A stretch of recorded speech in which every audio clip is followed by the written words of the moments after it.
guess it is me, and I know what you're thinking. Well, no, I don't, but let me explain.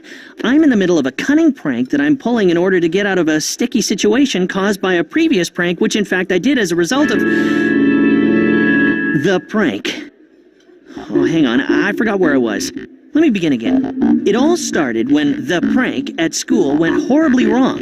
I ended up alienating everybody, being suspended for a week, and grounded by my parents. And now they're off to Wacky World Amusement Park in the Edmonton Mall and leaving me at home. Andy, your mother and I would like you to know that this hurts us more than it hurts you. But we feel we have to be cruel to be kind. The punishment must fit the crime. One more cliche and I'm gonna hurl. Yeah, Dad, I understand. It's just that I had my heart set on finally meeting Dickie Moose in the fur. Well, perhaps you should have thought about that before you pulled the prank. At least, could you bring me back his autograph? Of course, son. We'll miss you.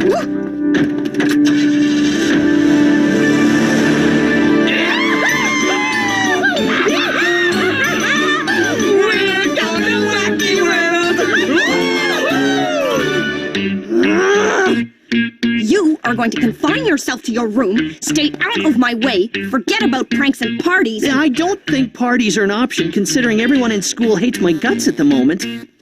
Shut it and listen. Most importantly, do not do anything to interfere with my date with Craig. Considering everyone in school hates my guts with Lori myself. What? Well, I did until she canceled. She's mad at me because of... the prank. That's a good one. What's so funny? Oh, come on. You and Lori on a date? As if. No self-respecting girl would be caught dead with a dweeb like you.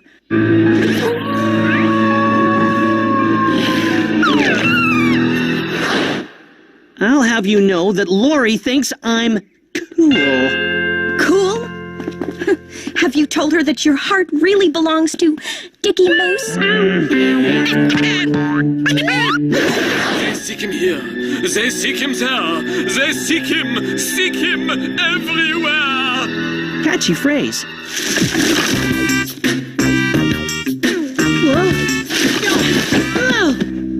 And what do you want? I'd have thought you'd be happy to see me, considering the whole school's not on speaking terms with you because of... the prank. No thanks to you. You're the one who got my list of materials mixed up. One of these days, I'm gonna have to tell you what... the prank was. Worst of all, Lori canceled our date. You had a date with Lori? Yeah. A real date? What's so funny about that? Well, I mean, you and Lori? I fail to grasp your point. I just have trouble picturing you two together. Unless she's picking you out of a police lineup. So you don't think Lori will go on a date with me, huh?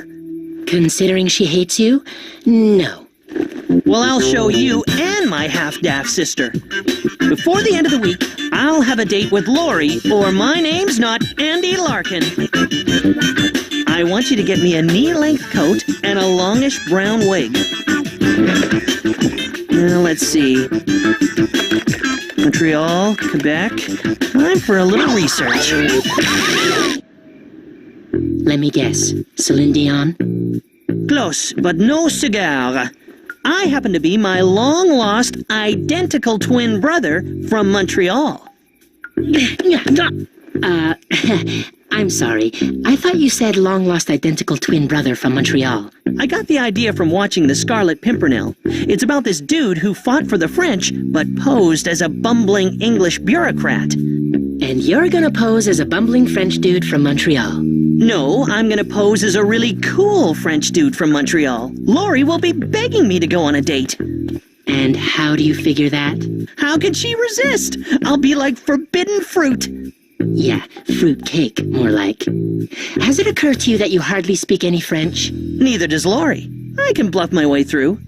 What if Lori comes looking for Andy while you're dolled up like his brother? They seek Andy Larkin here, they seek Andy Larkin there. He's the world's greatest prankster anywhere.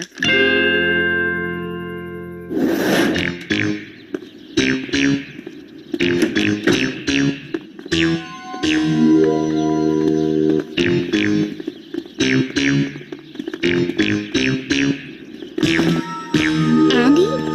Is that you? Comment? What's this all about? Have you turned goth? Mademoiselle, how you say, not knowing what you speak of. Bonjour. Let her chase me for a change.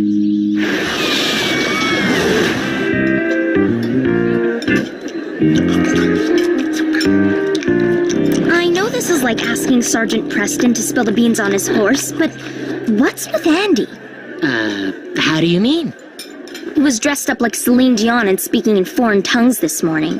Is he up to another one of his stupid pranks? This morning? No, that couldn't have been Andy. His parents have grounded him. Lackey! Okay, here she comes. Time for phase 2 of Operation Fleur-de-Lis. All right, what's this about? Ah, the annoying Anglo again. I think comprendre what the problem is about. Tu es mixing moi up with Andy. Je suis Jean Thomas, his frère from Montreal.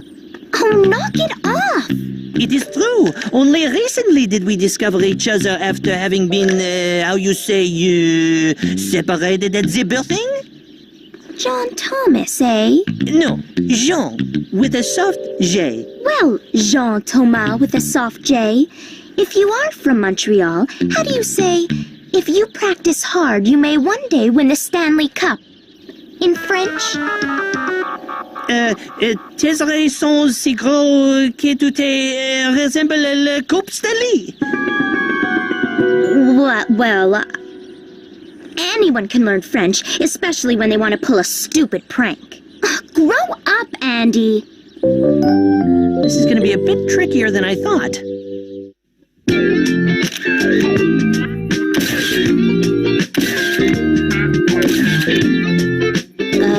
What's with the posing? Can you say Photoshop? Okay, Photoshop. Our boy Andy couldn't make it here, but he's such a big fan. Could you autograph his book? Why, of course!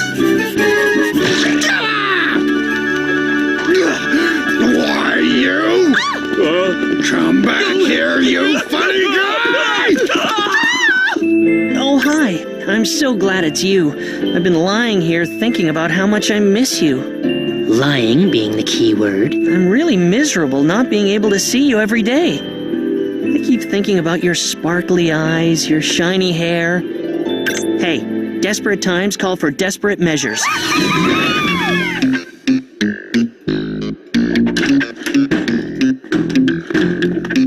Look, Andy, I've had enough of this silliness. Why don't you get What's wrong? It is this. Oh, they make me think of all the things I missed growing up without my frère. Wow. It still amazes me how easy it's become to cut and paste using the technology we have today. You can make people believe almost anything.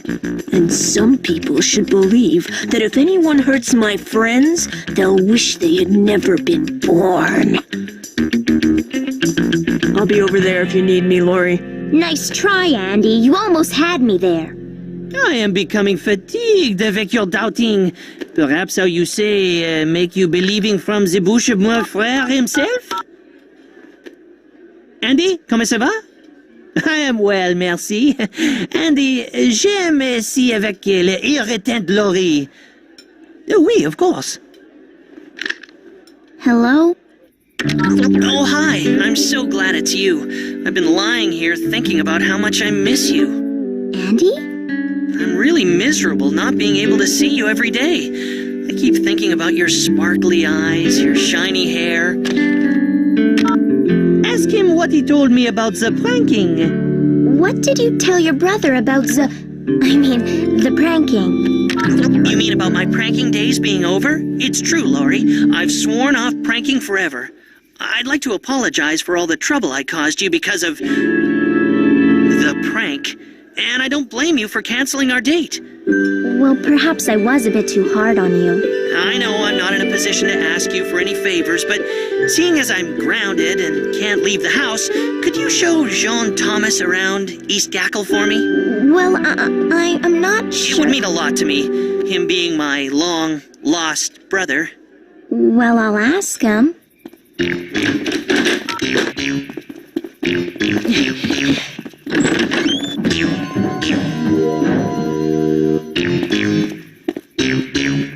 I told you to stay in your room, dork! I'm stuck here with the amazing dweeb boy, and Mom and Dad are off having the time of their lives. I'll just be a minute.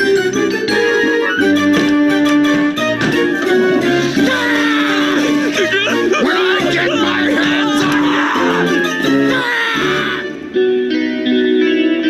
you! I don't know what to say.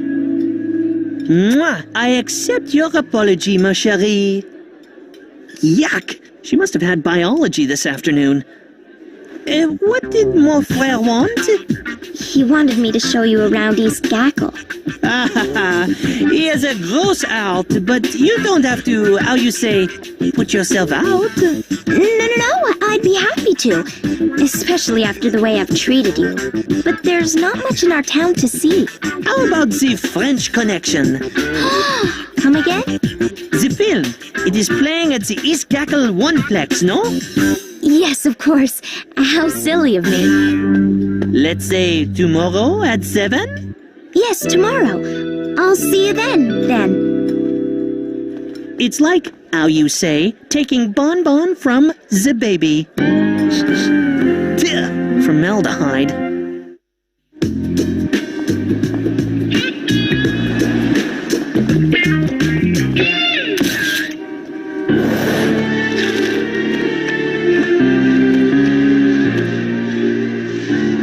Now, I know this looks like a dream come true, but this is the last thing I need.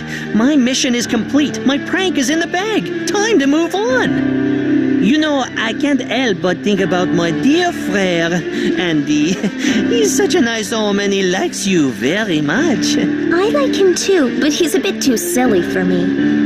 I prefer more mature boys. Oh no, think fast, Prankmeister. I did not want to have to tell you so soon, but I must go soon. Yeah, me too. It's those giant drinks they serve. No, I mean I must return to Montreal. Really? Oh, I'm sorry, ma chérie, but my family need me back to help out in our dépanneur. I'll miss you. But we can keep in touch. We can exchange phone numbers and email addresses. And my parents were talking of taking a trip to Montreal. We can get together there. It'll be great. You can show me your date panner.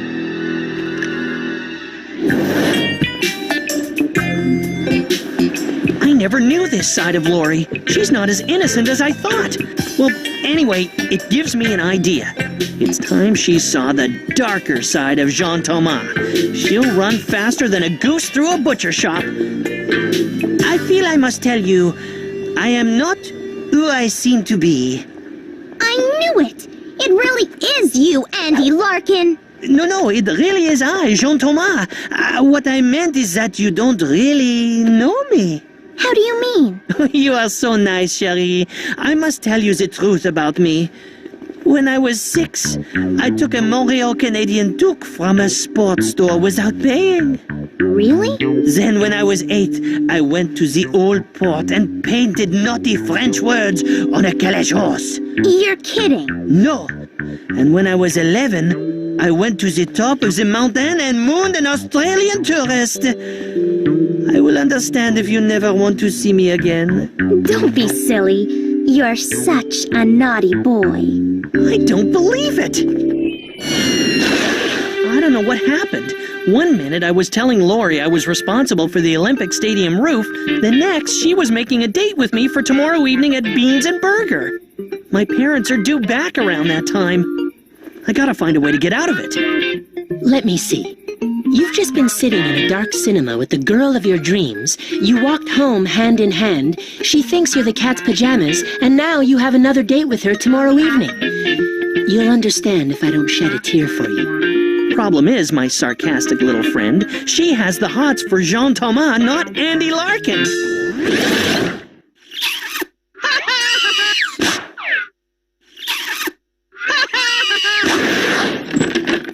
You! What are you doing out of your room? I'm entertaining guests. Since when did that four-eyed little pustule qualify as a guest? I'm going to be so offended as soon as I find out what pustule means. Call me overly sensitive, but are you upset about something, sis? If you must know, I found out that Craig has another girlfriend. He was just toying with me. Ah! He's like all men, selfish, ignorant, rude, stupid, and piggish. I never want to see him again. Are you going to let her talk about us like that? Of course. Okay. No, I mean of course. That's how I can break up Lori and Jean Thomas. No girl can stand being two-timed. All I have to do is show up tomorrow with another date on my arm. She'll drop JT like a rabid beaver. Not a bad idea. There's only one thing wrong with it. And what's that? Everyone, including both genders, still hates you for pulling the prank. How on earth are you going to find someone to go out with you on such short notice?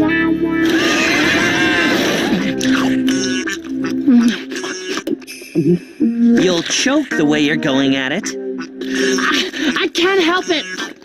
I get hungry when I'm nervous. It's Lori. Stop eating. I don't want her to think Jean Thomas dates pigs. Lori, what are you doing here?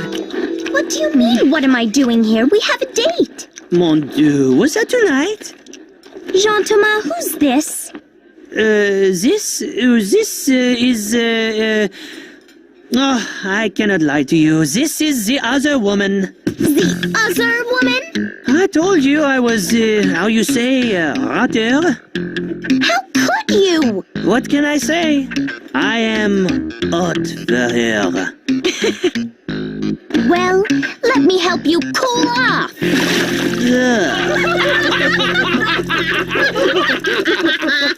Well, I think that went well. Okay, I got a bit wet, but let's face it, Jean Thomas really asked for it. Lori is really upset right now, but Andy's waiting in the wings to console her. Yeah, all things considered, this prank has been a resounding success. Check, please. Gee, thanks. Funny. Come on, let's slip out the back way. I don't want Lori running into JT again. Lori? What's wrong? You were right. Jean Thomas is no different from any other boy. He's sitting in Beans and Burger with another girl as we speak. If I never see him again, it'll be too soon.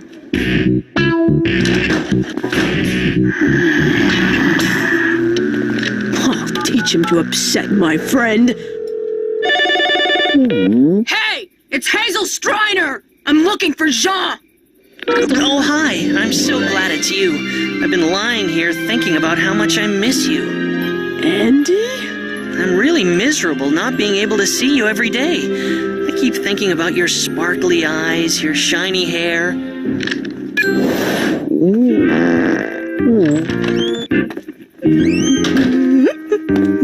Well, I see the grieving period for Craig is over. Well, here's something to turn you back into your horrible, miserable self. Who's the guy with the ponytail? Me. I was out on a date with Lori. I'm in no hurry. I'll be around when you apologize for ever doubting me.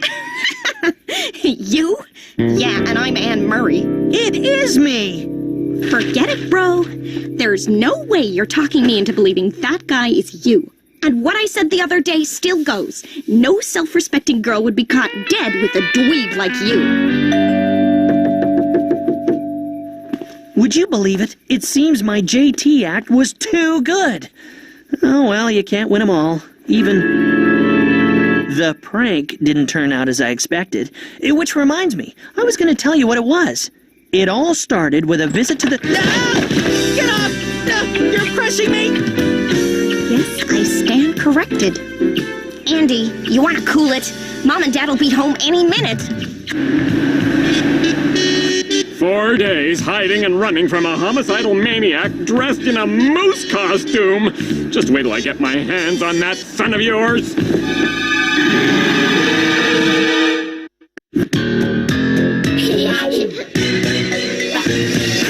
Close your eyes, a big surprise is coming, and it's up to something. Visualize and organize things that you could not imagine. Yeah. My name is Andy, everybody knows me. Worth biggest factor, nobody's better. My name is Andy, everybody knows me. Worth biggest factor, nobody's better.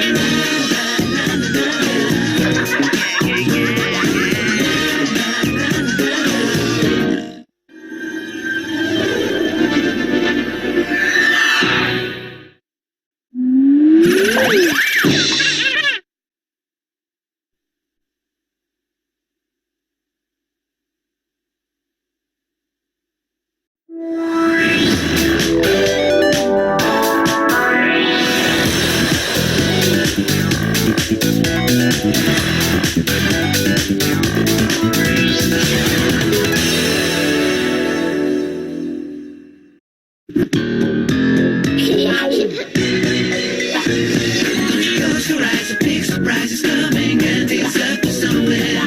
Visualize and organize things that you could not imagine. Yeah. My name is Andy, everybody knows me. Worth biggest factor, nobody's better. My name is Andy, everybody knows me. Worth biggest factor, nobody's better.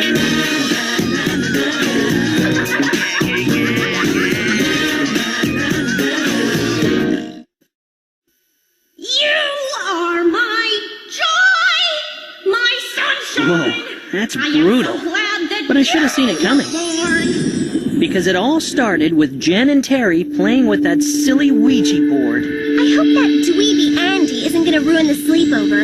I'm still trying to get the grass stains out of my favorite PJs from the last time.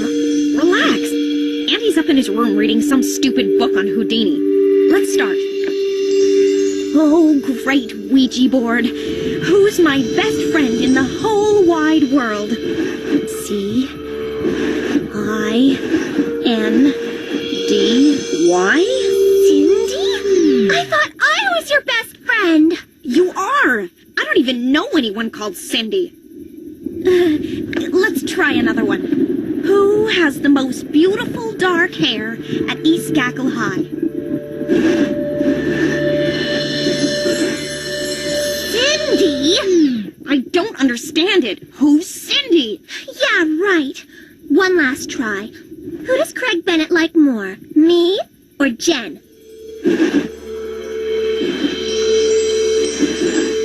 Jen! Well, he did smile at me in the hallway yesterday. Oh, wait, it's still going. Jen, not. I knew he liked me better. He actually winked at me this morning. This board is obviously broken. Huh? That Houdini was amazing. He could squeeze in anywhere. Ooh, Cindy. Too much. Ow. It was worth it. Sorry, Jen, that acne cream won't work on your skin. You need a welding torch and sandpaper. And you need a lobotomy, Houdini. Hardy har har. Anyway, what are you gonna do for the variety show auditions? I was thinking of doing a dance number. I don't know. I'm good at so many things. Our horoscopes. Horoscopes.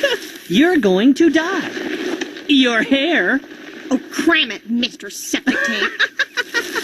Don't tell me you two actually believe in all that hogwash. We're deep and spiritual. You're shallow and self-centered. That's why we believe and you don't. Good one, Terry. Besides, the heavens never lie. Yeah, they're too busy laughing.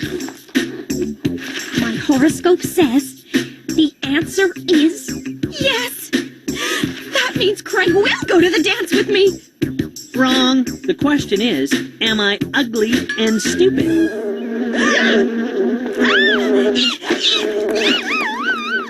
Oh, I stand corrected. The question must have been, am I going to be stung painfully and repeatedly by a wasp today?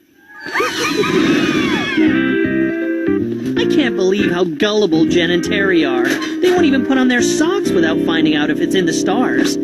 Speaking of gullible... Hey, Laurie, I've got a great story for the school newspaper. Local kid becomes prime minister. Oh, yeah? Who? Me. Your prime minister? Not yet, but a fortune teller read my tea leaves and told me I had a bright future in politics. Come on, I'll give you an interview right now. Stupid Jervis. I can't believe how many people are sucked in by this baloney. But it does give me an idea for an out-of-this-world prank. Because I am the world's greatest prankster. Right, partner? Naturally. And that is why the school paper needs to hire me to write a horoscope column. Attached is a list of my accomplishments. I said that you worked as Nostradamus's great-great-great-great-great-grandson's assistant. You know, getting the donuts, paying the bills. Excellent. I predict that I'll be hired. And should you hire me as your new astrologer, I would need to remain anonymous since my gift is also a curse. All correspondence should be sent and received via email at anonymousastrologer.ca. Wow! Houdini's butler! He or she is hired! But I guess they already knew that. Yes. Let the psychic pranking begin.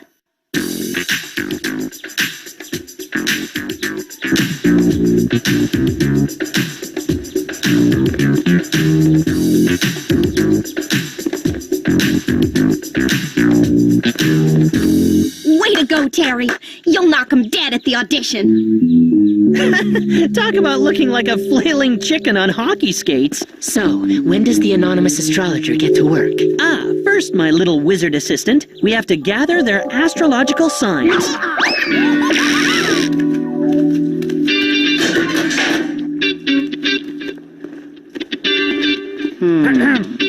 Craig? Coach is ordering new athletic underwear, so he'll need your date of birth so he can order the right size?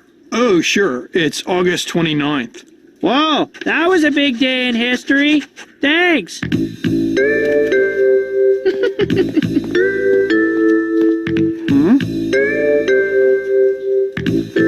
How are they gonna know what size I am from my birth date?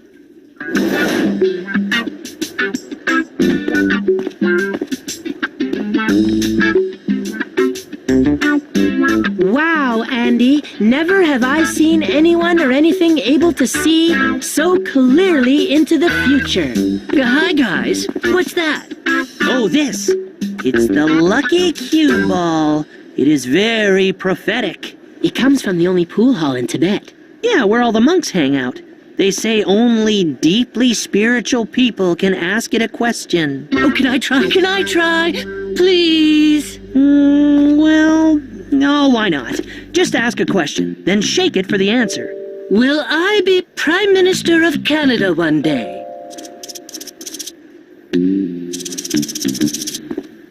There's no answer. Oh, I forgot to mention that you have to sing your name, birthday, and favorite song 3 times in a row, and then ask the question. It's very particular. Jervis, June 3rd, Snowbird. Jervis, June 3rd, Snowbird. Jervis, June 3rd, Snowbird. Will I be Prime Minister of Canada one day? Whoa, I would have never believed it if I hadn't seen it with my own eyes. Later. Wait! I didn't see it!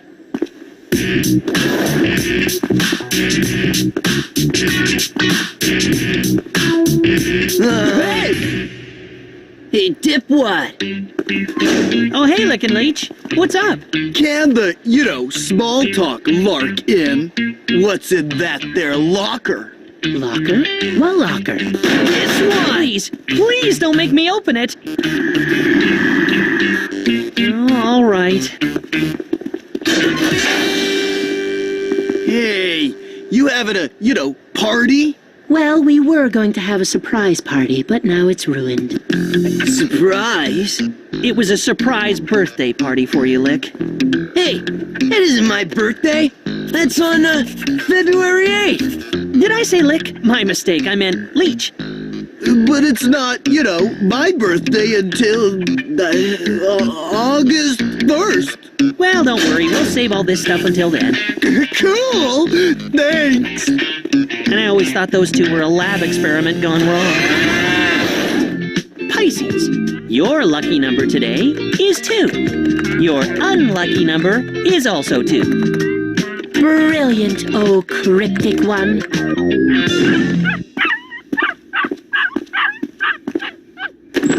Hey!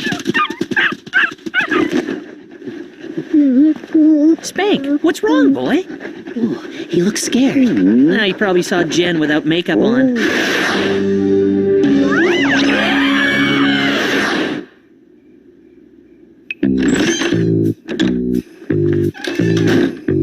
La la la la, Mama! La la la, the sunshine!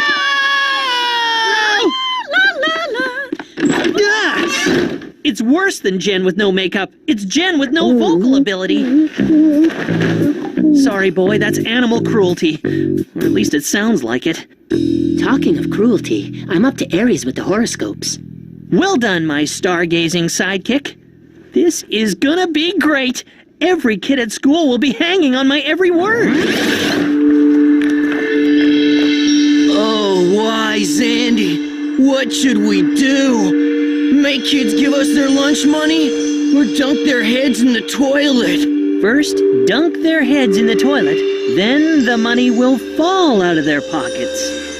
Wow! That's, so deep! Naturally. Okay, let's continue. Aries, you like what you see, and you see what you like. Big man. Taurus, those slacks do nothing for you. Stick to jeans. But I like slacks. Gemini. Ah, yes, Gemini. Money will fall from the sky. Money will fall from the sky. Ooh, I like the sound of that. Hey, Jervis, with the 5 cents from each can, you'll make a pretty penny. Looks like the anonymous astrologer was right. Hey, have you two read your horoscopes? You should. This anonymous astrologer is really something. Hey, check it out. Leo, you will be more like, popular than ever. What does Aquarius say? Aquarius. You will be more like, popular than ever. Whoa, that's so weird. It's like, scary. That stuff is baloney. Everybody knows we're popular. Hi there. See? Come on. Let's go beat on someone small.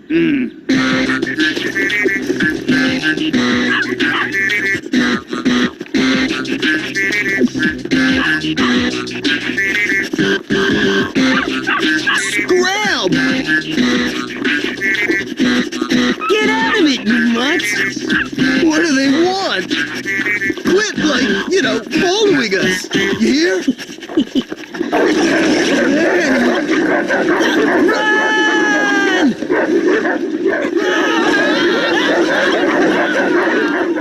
Looks like you two are more popular than ever. Yeah, with dogs.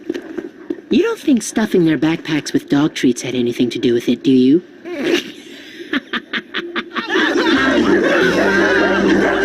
Where are Lick and Leech off to in such a hurry? Dogs are always on the move. Say, have you read the new horoscope column yet? Not yet. See what Scorpio says? How did you know I was a Scorpio? Yeah, well, I heard you mention something about it while you were on the other side of the schoolyard a couple of years ago. Scorpio, love is right in front of you. It really is. Isn't that what all horoscopes say?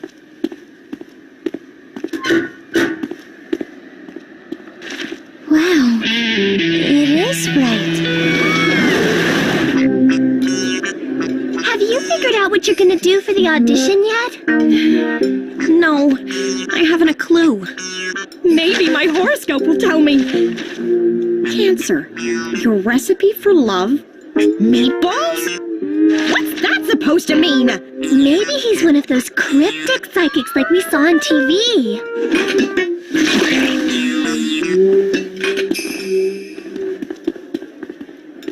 Hey, Craig. Huh?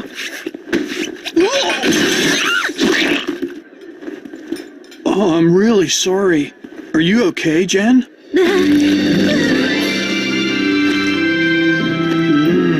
Tastes good. See ya. The anonymous astrologer is brilliant. My recipe for love was meatballs. If he can predict my love life, then knowing what I should do for my audition will be a breeze. I'll send an email to the paper and ask him. So, in your wise ways, please let me know what I should do for the school's variety show audition. Sincerely, Jen, nervous in 9th grade. Ooh, the possibilities. So Jen wants me, the anonymous astrologer, to tell her what to do, eh? Well, it's got to be embarrassing, Humiliating, but above all, spectacularly embarrassing and humiliating.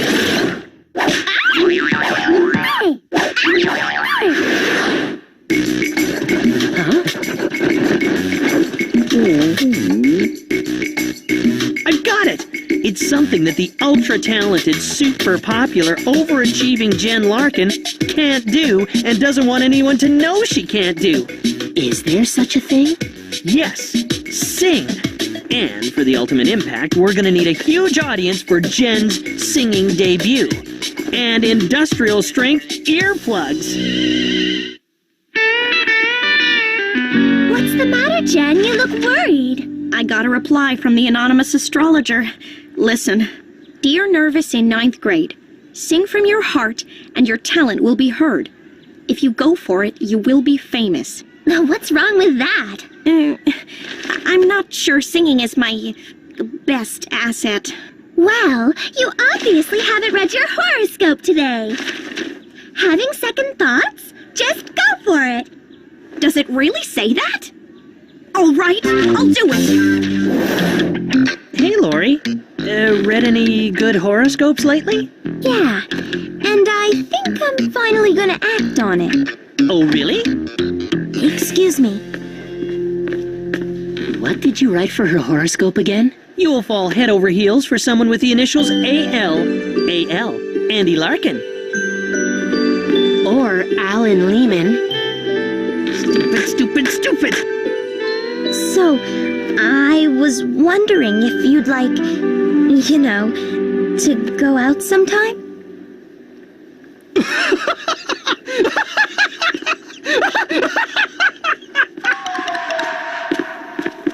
What happened? I don't want to talk about it. That anonymous astrologer is full of hooey. Well, I don't know about that. My horoscope's dead on. You will go out with someone with the initials LM and she will think you're handsome and fascinating. So? L? M? LM? Lori McNee. Andy's the anonymous astrologer. Ugh, I should have known. I don't know about this, Andy. Look, the costume store was closed and this is the best I could come up with. But the oven mitts? Okay, lose the oven mitts. Okay, Jen's audition is about to begin. Let's get everyone into the gym.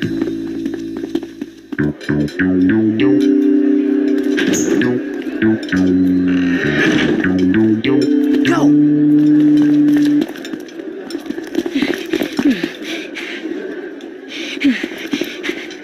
Look, everybody! It's the anonymous astrologer! And he's headed for the gym to hand out glimpses of the future! Will my acne clear up? Will I pass my exam? How many meters in a mile? Will I get my lunch money back? So, oh mystical and all-knowing anonymous astrologer, how do you foresee this prank turning out?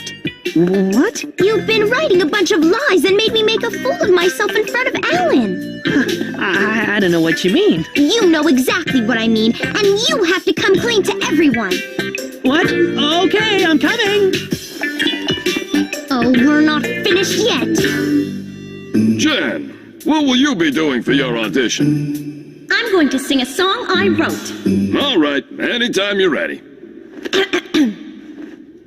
You are my joy, my sunshine. I am so glad that you were born. You are my light, my reason to wake up smiling every morn.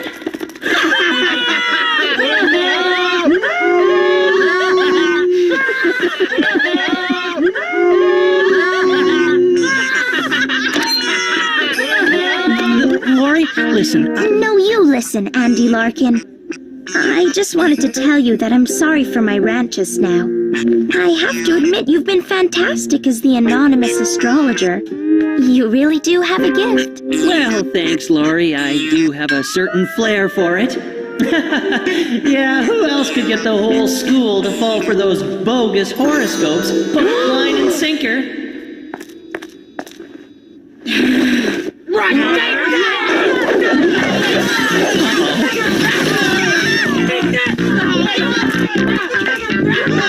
I foresee a bleak and painful future for you, Nostradummy.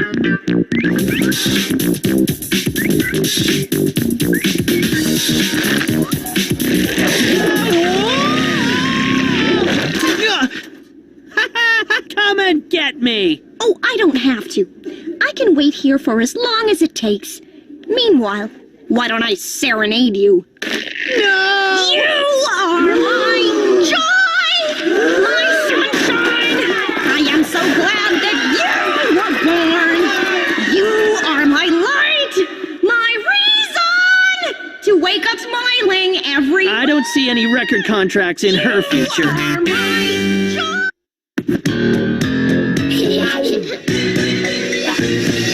Close your eyes, a big surprise is coming, and it's up to something. Visualize and organize a strength that you could not imagine. Yeah. My name is Andy, everybody knows me. What's been scratched for nobody's better. My name is Andy, everybody knows me. What's been scratched for nobody's better.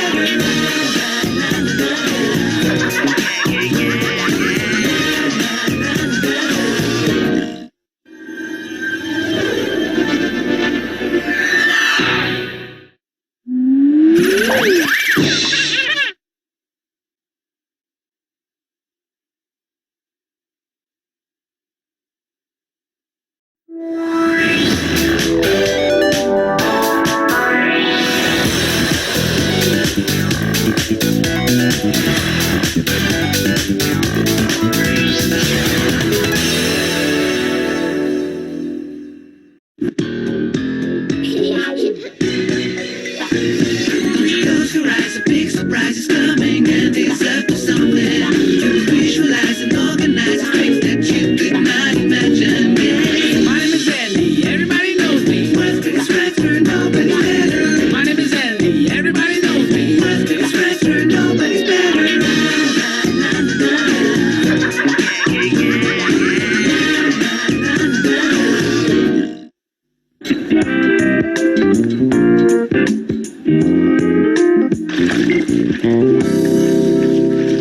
You're probably wondering why I'm up to my elbows in...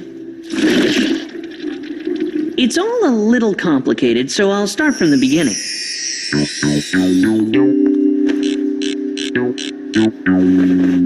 There's nothing worse than detention in the library. Yeah, it's like reading in prison.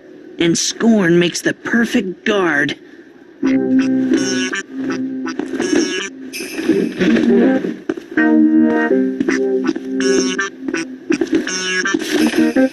You're opening the book too wide. The spine will crack. Yes, Miss Scorn. A little more. More. There.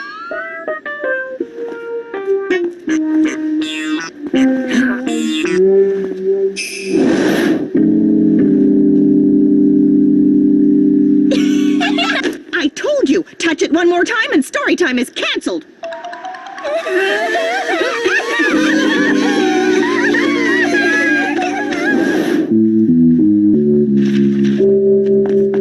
Don't even think about it! Your saliva reacts to chemicals in the paper. You don't want to damage the magazine, do you? Do you?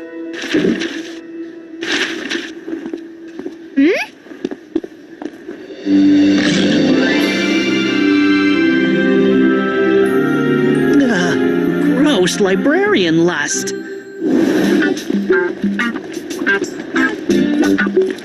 Hi.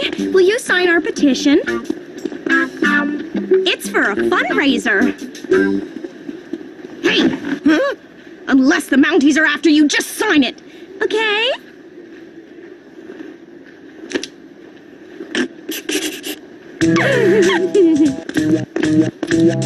So, how many names do we have? Including the last guy? 72. This is going to be the easiest Students of the Year award we've ever received. Yeah, and those extra credits won't hurt either. Hey, what's this? It looks like a list of names. Ooh, with a brain like that, I'm glad you're on our side. Har har. Hey, I know what this is. It's suggestions for your new name. Why not? I mean, Jen is so boring. Here, I've got a couple. Ugly Dum Dum. Or how about Bratty McRatty? Idiot! You're ruining our fundraiser! Fundraiser? What for? None of your beeswax, jerk boy. Let me guess. Fuzzy Sweater Day? It's actually for Bedwetting Brother Day, and you're the poster boy. Say you're sorry. Rip it and die. Ooh, stand back, Danny. You might cut yourself on her wit. Moron! Skunk breath. All right, that's enough of that. A petition for a fundraiser? What for? We haven't quite decided that yet.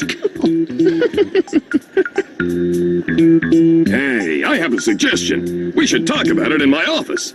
There's something in the school that I've been meaning to get rid of for some time now. Why was he looking at me when he said get rid of? Surely you must be used to that by now. If DeRosa thinks it's going to be that easy, he doesn't know Andy Larkin, the world's greatest prankster, very well. Come on. The Inuit children up north are in dire need of books. Your fundraiser would really help towards providing them with a mobile library. What do you think? It sounds wonderful, but... What in tarnation is that? Sounds like it's coming from the ventilator. The janitor swore he got rid of the raccoon problem. So DeRosa thinks he's going to get rid of me, eh? I'm a little too clever to let that happen. Phi Beta Kappa to Andy Larkin for brilliance in pranking. Sometimes even I amaze myself.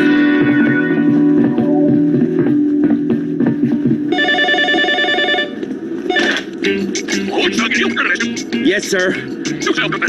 I hear him too, Mr. DeRosa. Oh, this time those raccoons are dead meat.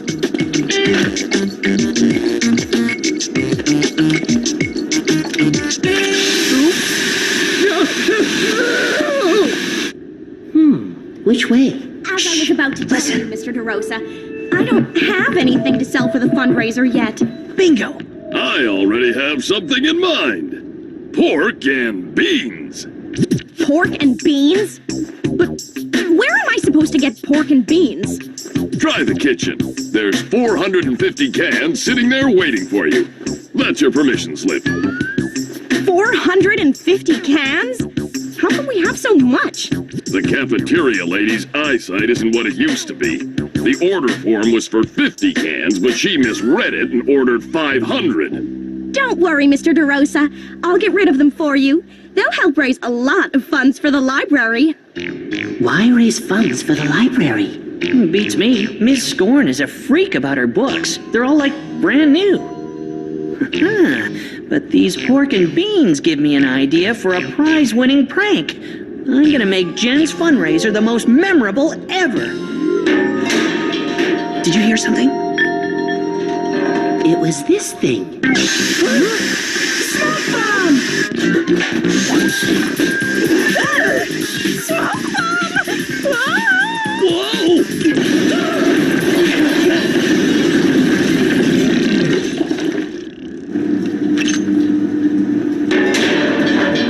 Area monitored.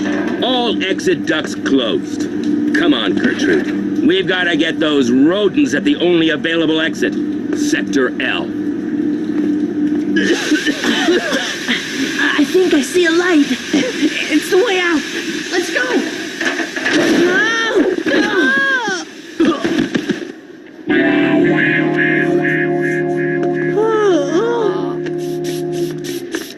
I can't wait to hear your excuse. We've got raccoons! Nobody move until we know where they are. Please, Miss Scorn, don't turn us in. Over here! I found the pests! Huh?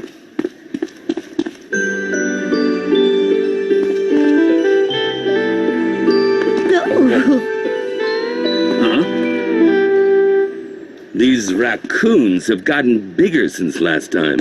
I should have known you'd be our resident raccoons. You both earned a detention. You'll be spending a week during lunch and after class with the janitor cleaning the school. Have I mentioned that the janitor used to be a prison guard?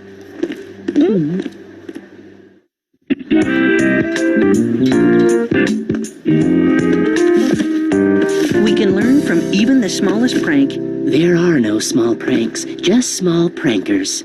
Take that, Nietzsche. Let's go. Ahem. Since you love your work so much, why don't you arrange them all by weight? Huh? Look on the bright side. At least you're not Mr. Scorn. Mr. Scorn? There is no Mr. Scorn. You don't think anyone in their right mind would marry her, do you? Why am I not surprised? Janitor's office, here we come. I'll teach you boys what it means to be all caught up in it. You want a tango? Well, you found your partner right here.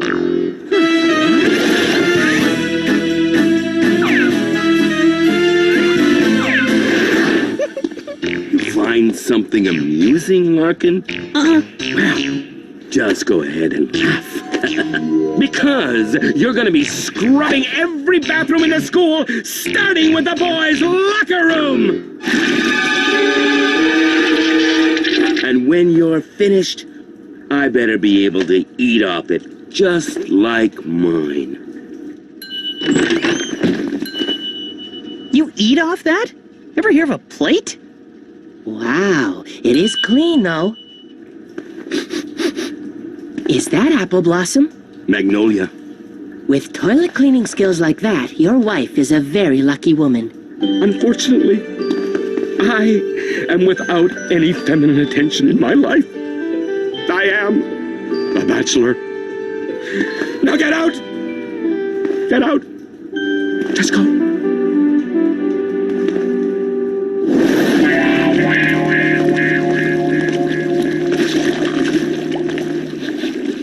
These legumes smell weird.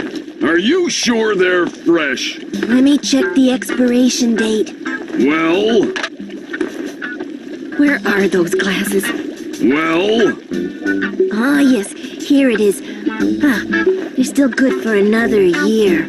Okay, let's put them all on simmer. The fundraiser has officially started.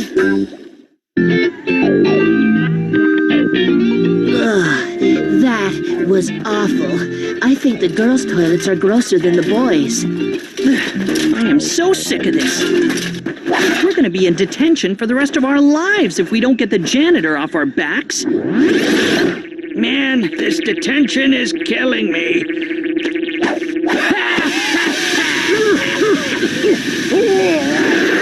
It wouldn't be bad if he wasn't so miserable all the time. Danny, did Bonwick say that Ms. Scorn isn't married? Uh-huh. And Do I remember the janitor saying he doesn't have a wife? You got it. Are you thinking what I'm thinking? That it's gonna take weeks before my hands are supple again? No. Love match! Right, love match. That was my second guess. Attention students, it's pork and beans day.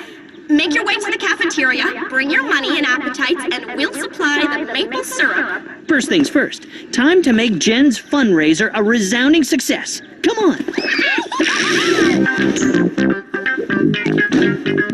One vinegar and antacid fizz bomb, my little saboteur. I tested one of these last night. There was so much foam, the backyard looked like the Arctic. The toilets don't stand a chance. Done. Let's move on.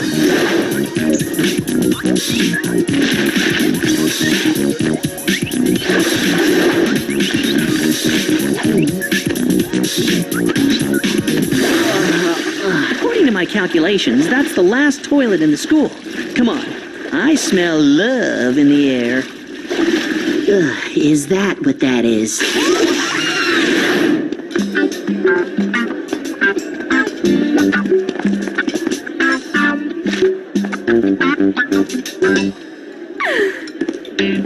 Hi, Principal DeRosa. We've gone through 3/4 of the pork and beans so far. Great! This is going so perfectly! I knew I could count on you!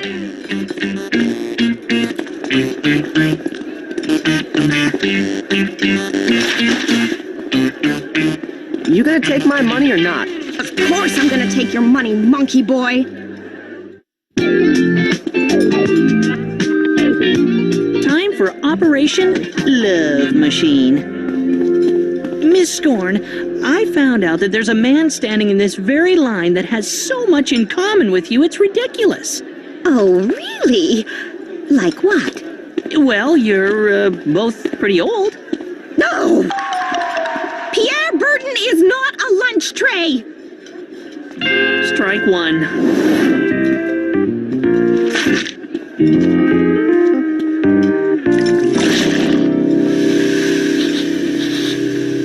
Reminds me of Winnipeg in the summer. You like that, eh? Well, I heard that Ms. Scorn knows the recipe. You should go ask her for it. I think I might. Oh no, the hot plate just blew a fuse. Is there an electrician in the house? On my way! Strike two.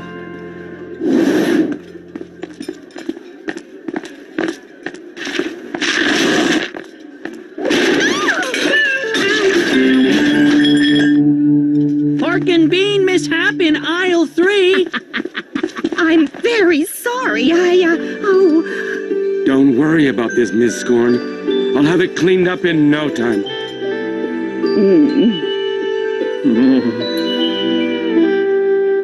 He hits it out of the park. I hope you don't mind me saying, but you keep a very clean library. And you do a great job on the floors. I can even see myself in them sometimes. Lucky floors. I never noticed before, but your voice sounds just like a...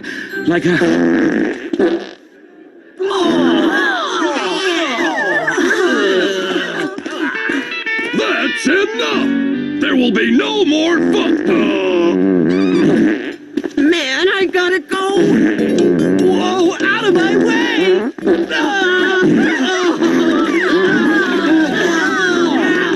Open a window. Principal DeRosa, I just found my glasses and I have some bad news. The best before date on those beans was 2 years ago. They're rancid.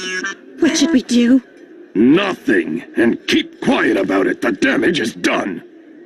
This prank just keeps on getting better. Oh, the can's broken. And better, and better. The toilets are coming! I can't hold it much longer! I gotta go. I gotta go! Will someone please crack open a window? Hey, take a look at Jen. I would, but my eyes are watering. I'm pleased to announce that Jen's fundraiser is officially a disaster. Check, please.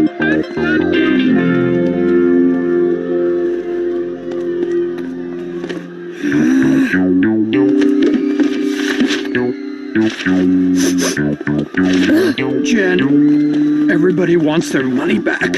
You gave us bad beans.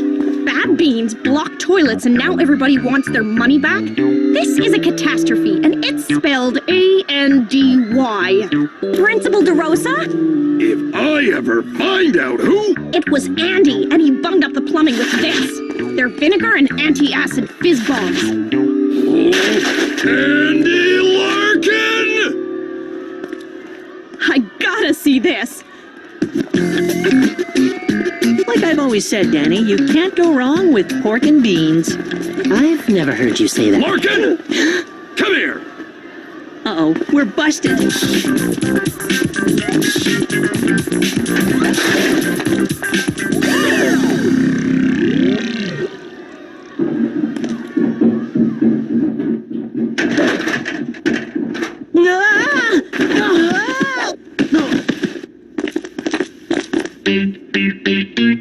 Hey, Principal DeRosa, we were just, checking out the ducks. Larkin, I've had it up to here with you. This was the last straw. You're expelled. Brutal. Not half as brutal as the Inuit kids not getting any books thanks to you screwing up my fundraiser. What are you talking about? The fundraiser was for the library. A library for Inuit kids up north, not this one, dullard. Who's that? Come on, show yourself. In spite of everything I've seen today, I can honestly say this is the grossest. Miss Scorn, janitor? Explain yourselves. We're in love, Mr. DeRosa. In love? Why, that's preposterous. I beg to differ, Mr. DeRosa. Why should I not feel love's sweet sting like everyone else? Why should the furnace be the only thing in the basement with a fire burning in its belly? And why must I only read of love in the romance section? Why can't I experience it firsthand? I'm gonna puke. Boys, we'd like to thank you. Yes, if it wasn't for you, we wouldn't have gotten together. Mr. DeRosa, we're aware of the predicament regarding the bathrooms. It would be an honor if the students would use mine. Thank you. Thank you. Providing you change your mind about expelling these two boys. No way. I finally got Larkin where I want him. I'll ship in some porta potties if I have to. Maybe we should check the expiration date on those cans, because it wouldn't be good if a principal knowingly gave students bad pork and beans now, would it?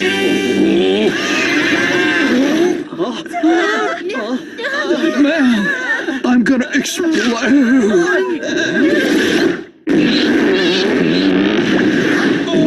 Another satisfied customer. How much money have you raised? Enough for a mobile library full of books. And with the repeat customers, we'll be able to buy microfiches. Fine. But you're not getting away with this completely. And you can forget about the bean cans. I've destroyed the evidence. Now there's still the matter of all the foaming toilets. A good thing the janitor can clean a mean bathroom. That's just the thing. No one can find him. Or Ms. Scorn. Rumor has it that they're gone off to get hitched. So, grab your buckets and brushes and get to work, toilet boys.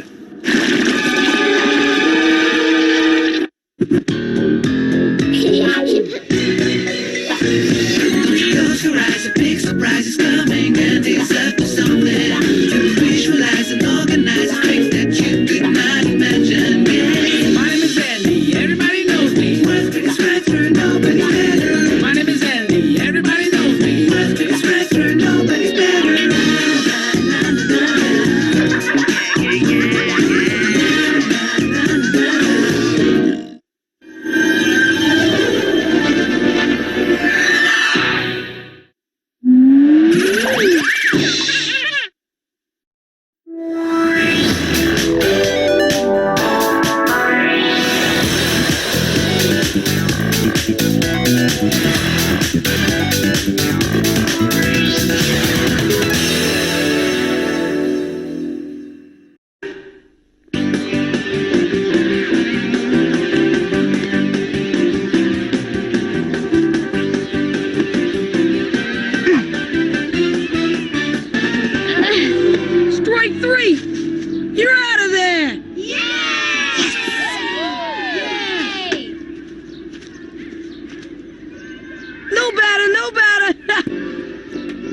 You can do it! Go, Freddy! Come on, Freddy! Get out of here! See the fences? I'm hitting one past them. Oh, so this time you're gonna keep your eyes open? Just watch.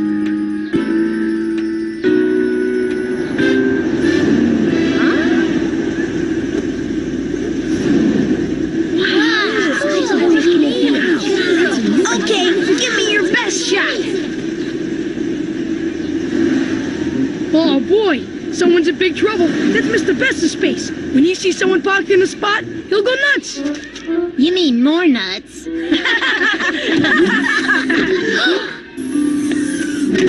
That's Mr. Besser's? The car just lost some of its cool. Maybe he borrowed it. No, it's his all right. Honk if you think I'm sexy. Young man, step away from the vehicle. Back off, just back off. If I catch any of you little ruffians even breathing near my exquisite car again, I'll send you to Mr. Carl's class. Mr. Carl's class. Not Mr. Carl's class.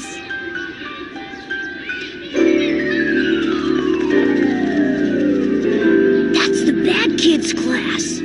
I don't even walk by their door. There's this one kid in there, Chewy. He's the worst. There's a rumor that he didn't go to preschool because he was in jail. Not very nice. Running off like that, leaving me. Finally opened your eyes, huh? Hey, look, we're sorry. Tell you what, Mr. Best is taking us off for a ride in his new car. To make it up to you, you can get in first, huh? Gee, thanks.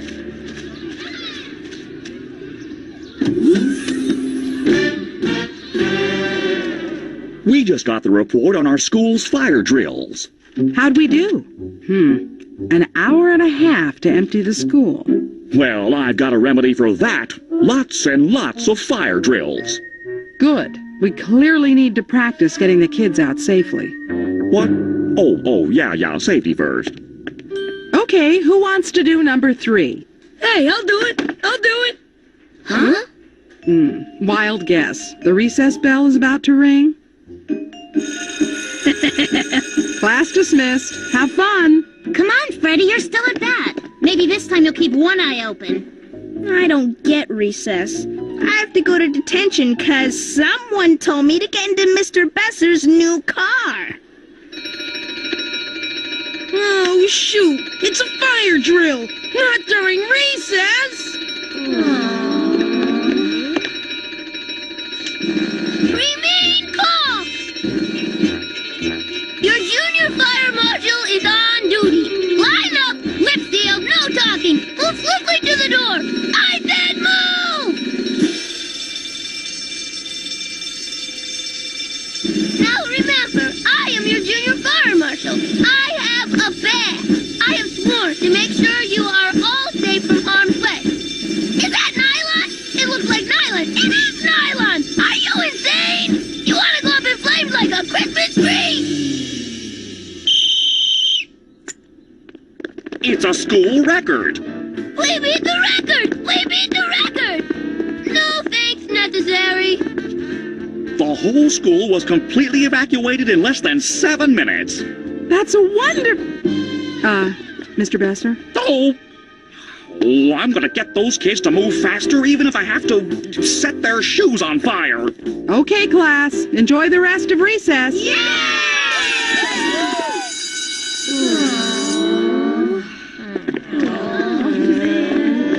Can't believe this.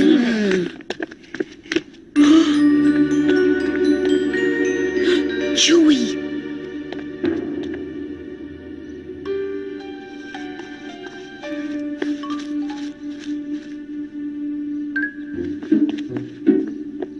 Assistant Bonehead Mr. Besser.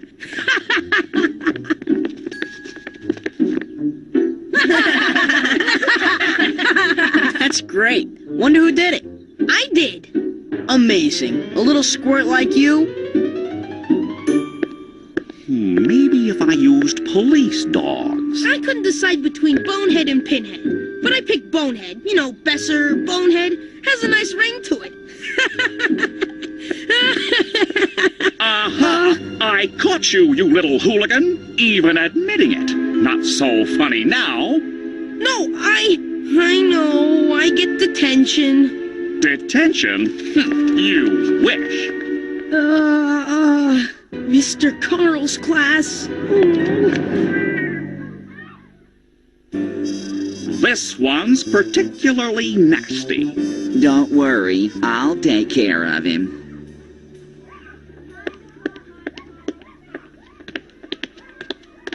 You're not coming in? Already did. Now I'm going to the nurse's office. Again. Good luck.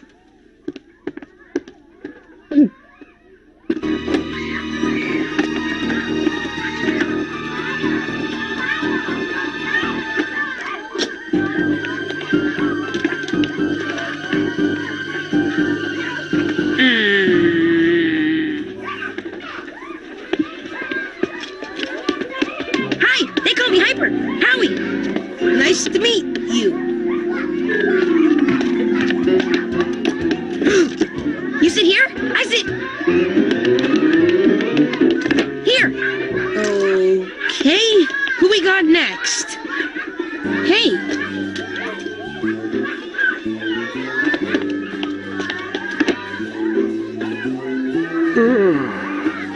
Hi, they call me Dumb Louie. Don't know why. Because you're not dumb? No, because my name's not Louie. Aren't you kind of big for this class? I was a lot smaller 5 years ago when I first got here. Hey, you'll be my new friend, right? Well, I'm excited. After school, we can go cruising and pick up chicks. Can't wait. All the redheads are mine. Hi, I'm Sylvia. Want to sit with me? Oh, yeah. Welcome to Mr. Carl's class. We don't get many new kids, and when we do, they don't last long. Huh? What's with them? Oh, that's Bruno and Eddie. Hey guys, say hello to the new kid. They fight all the time, except when one of them doesn't make it back to school the next day. Then the other one just starts looking around for fresh meat.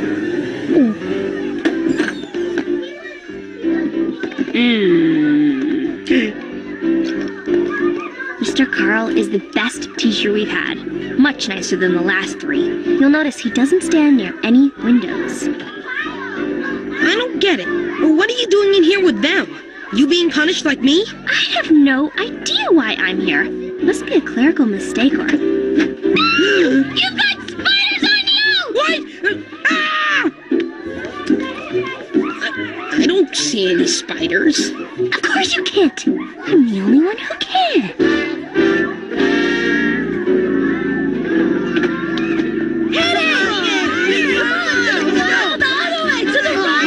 Piggy, let the birthday girl have a chance. Poor Jesse, missing out on the piñata. Maybe in his class he is the piñata.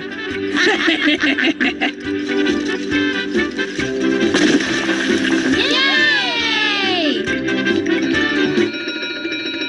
Not fair! Okay, line up, class. It's another fire drill.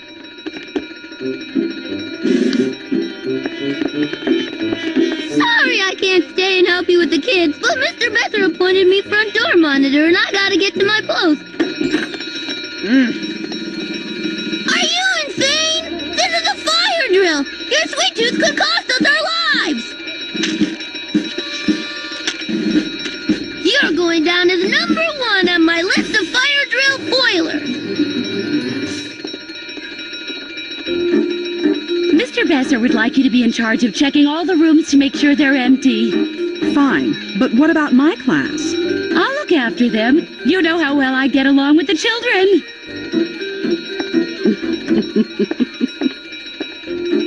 I know what you girls are thinking. It's just a drill. You don't have to take it all that seriously. That's what Cassandra Clark thought. Foolish girl.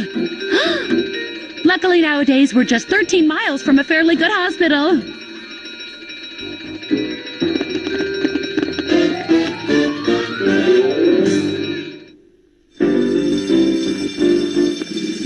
Brittany Lewenthal gets a...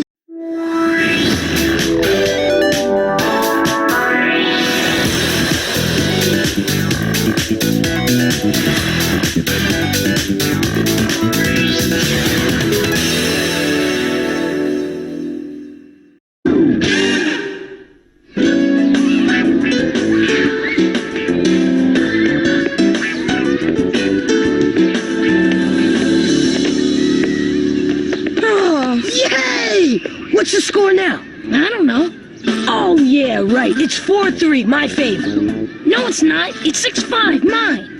You just said you didn't know. Well, that's before you said you knew. Oh, okay, it's 5-all. Got him. Got him. What the? Nice game. You lose. Come on, Zach. We just started playing. And now you stopped playing. I don't know why you wanted to leave so fast. I was getting ready to beat him up. Huh? You were halfway down the block while I was still getting Zach his water. There's something wrong here. I'm usually the one pushing guys around. It's because they think we're a couple of wimps. What do they have that we don't have? Well, for starters, the court we were playing on and our rackets. Yeah. Okay, but what else?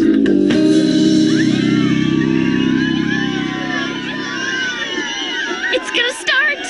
Shh! Nancy! Would you come here a minute? I'm on the phone.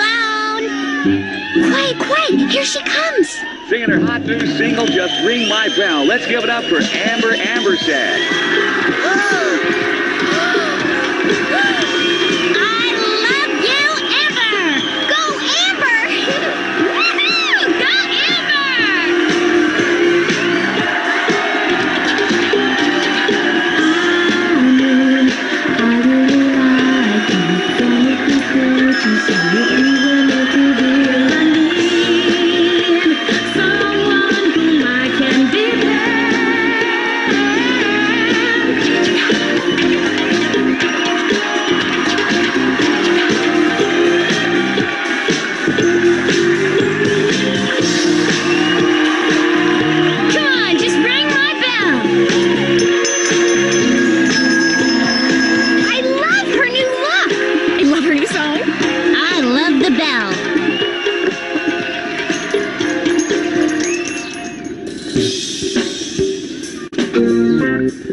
$97, $98, $99, $100.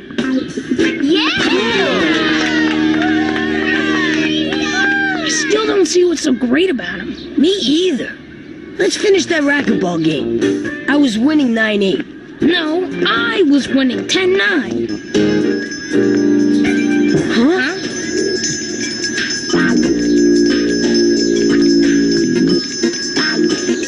And who are you supposed to be? What are you supposed to be? I know what they are. Trolls! Don't you know anything? We look exactly like Amber Ambersad. Oh, yeah, you do. Except Amber's good looking. Now I know why my mother says girls should marry someone 3 years older than themselves. Homework, please. Thank you, Charlie. Thank you, Freddie. Thank you, Arthur. Thank you, Amber. Thank you, Amber. Thank you, Amber.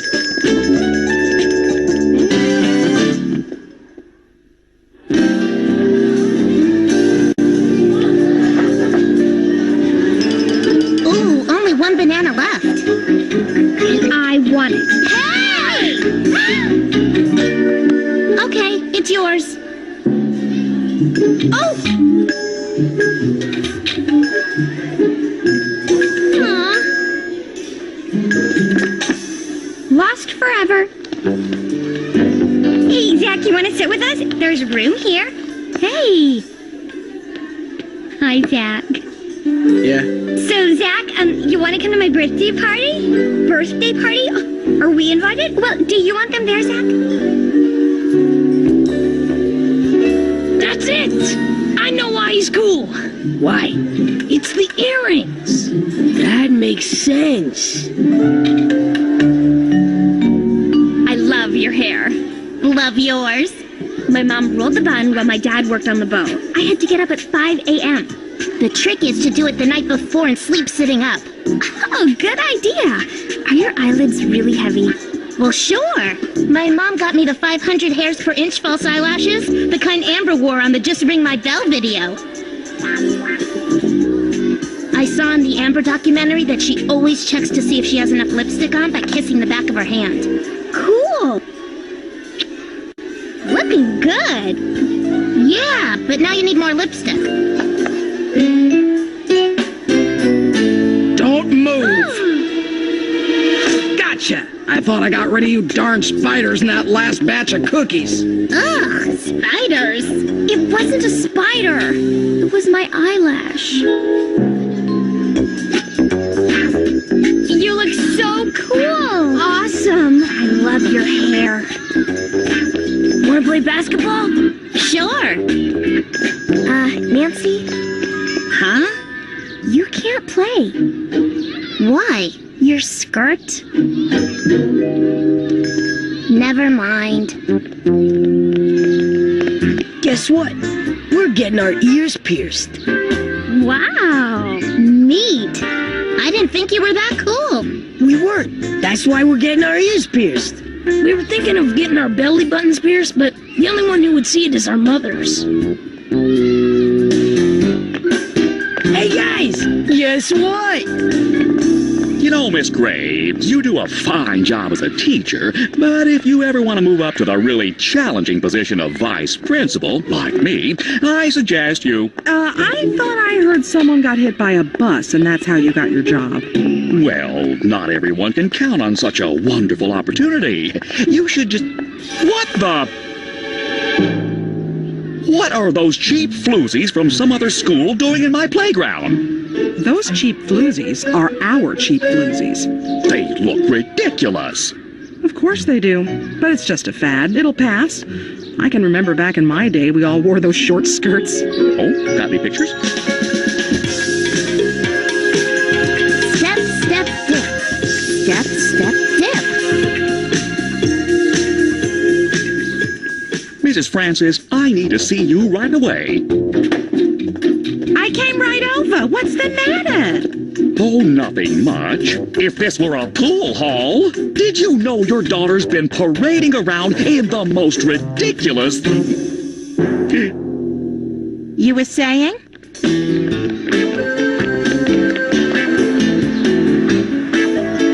Man, this is so cool. Those are the ones Zach asked. Let's get those. You get those. I'm getting these eyeballs. Ooh, me too. How do they get them to stick on your ears? You kidding, right? They got some special kind of glue? Or are they the kind my mom has, the clip-ons? Those are old lady earrings. These go through your ear. They use something like a stapler gun that shoots a needle right through that sucker. I think they put a bucket under the chair to catch all the blood. You know, I think I just remembered my religion doesn't like making holes in the body. No problem. Go home. And spend the rest of your life being pushed around by Zach. I'm staying.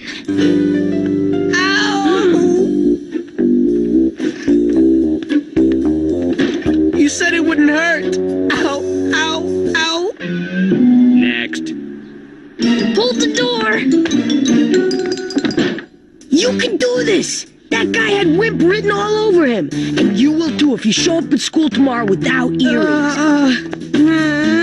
He told everyone you were getting them. Oh, I'll go first. You wait here and think good thoughts. No matter how much screaming you hear. Ta-da! Cool! When do they put the eyeballs on? When I come up with another $20. Next. Don't worry, it only hurts for 10 seconds. Okay, 15. Okay, it still hurts, but it's worth it. You want me to go in with you? No, go ahead. It might take some time. I've got thick earlobes. Okay, man. See you tomorrow. Are we gonna look cool or what?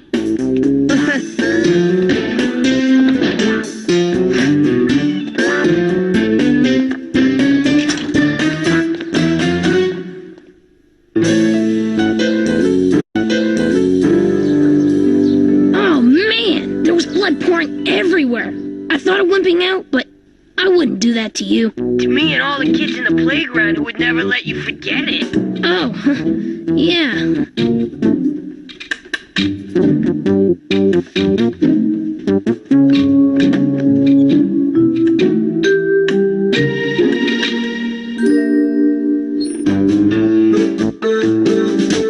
Something you want, sweetie?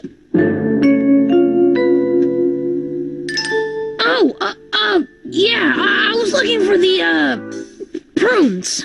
Prunes? You really want prunes? Oh, finally you understand the importance of good bowel maintenance. You make me so proud.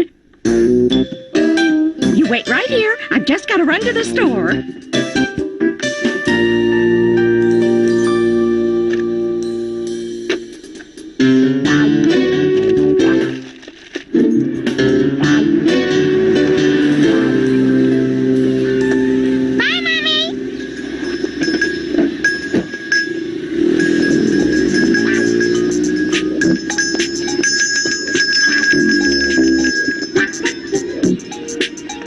You are looking most excellent. You got good taste, Squirt. Thanks, pal. And let me know if you need that book on infections they gave me. I am wishing my mother would permit me to get earrings. I am wanting to be cool too. Forget about it. You'll never be as cool as Jesse and me. That's right. What the heck are those? They look like some girly flowers. Laugh away. Show your ignorance. I guess you don't recognize the official Space Beast Death Ray symbol, the Zoidatron. It just looks like a big stupid daisy to me. Oh, right. A guy like me who gets his ears pierced, which, I might add, hurts as much as you imagine. Then double it. Would a guy like that really come to school wearing flowers on his ears? You are not that foolish. But you are that chicken. You wimped out, didn't you? Of course I did. But shh. Looks like they might buy it. I guess none of you boneheads read number 17B, Volume 3, where the Zoidatron was first successfully used against the Death Monkeys? Wow. Go ahead. But if you look, you die. I'm cool. You're cool. We're cool. Cool earrings. They're nice. She was talking to me. I'm talking to you too. What's with you? Your mother said you were wearing earrings. I don't need another daughter. Guess there's only one cool guy left. Jesse! What are you doing wearing Grandma Thelma's earrings? My mother blabbering on, everyone laughing, and those clips really pinched me. Cheer up. We were cool for a minute. Hey, yeah, we were. And my mom came after your dad did, so I was cool 10 seconds longer than you.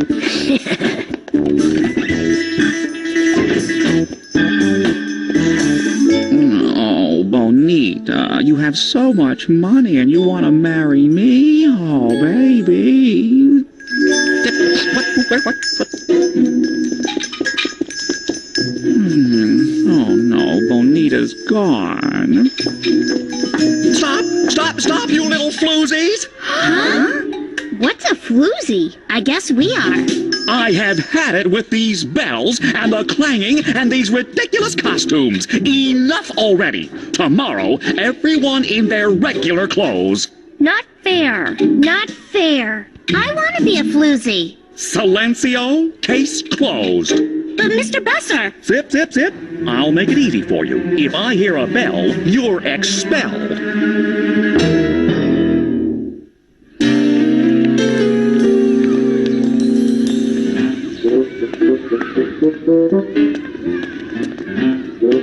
Nice to see you looking like young ladies again. I expect respect and I get it. Have a nice day at school, and remember what I always say, knowledge speaks and wisdom listens. Yes, Mr. Besser. Bells? I told you no bells. Every one of you is expelled. Beg your pardon, Mr. Besser, but I believe you said if you heard a bell were expelled.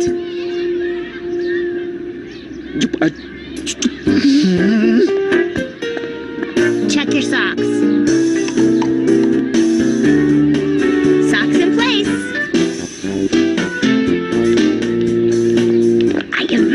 admiration for you girls. Mr. Besser said no, but you did not kowtow to his no cowbells. No one's gonna stop the rebel girls. Penis, get the ball.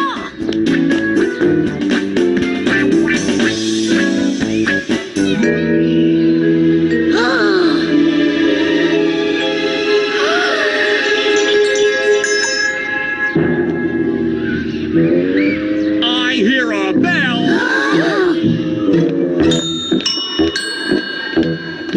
Attention, attention. A very important announcement, students. I will no longer be spending my valuable time monitoring your clothing and accessories. Because starting Thursday, you will be wearing school uniform.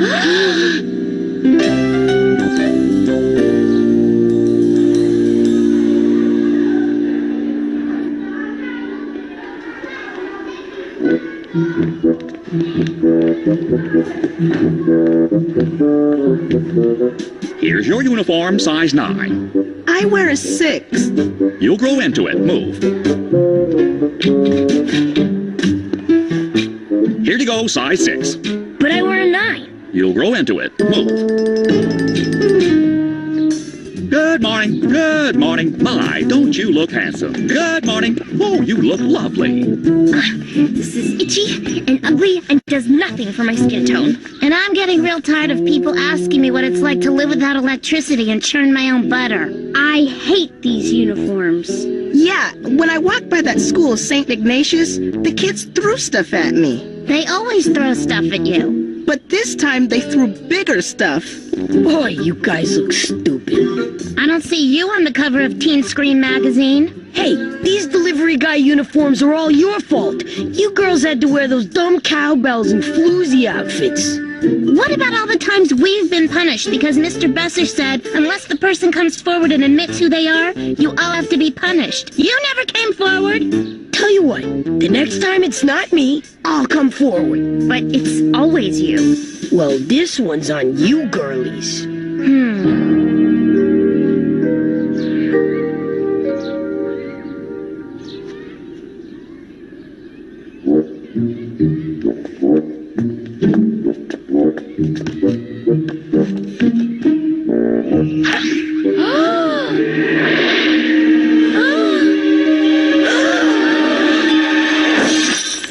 Hey!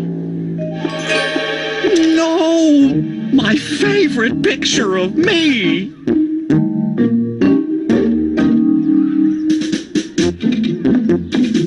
They're gonna be so sorry. Stop! You little hoodlum, you! Stop! I'll find him. I'll find him. Hey, you in the brown shirt! Huh? What did I do? You broke my picture! I am not a picture breaker. Tell it to the judge. I know you're back anywhere. Mr. Besser, I saw the kids back who broke your picture, and I thought it looked more like,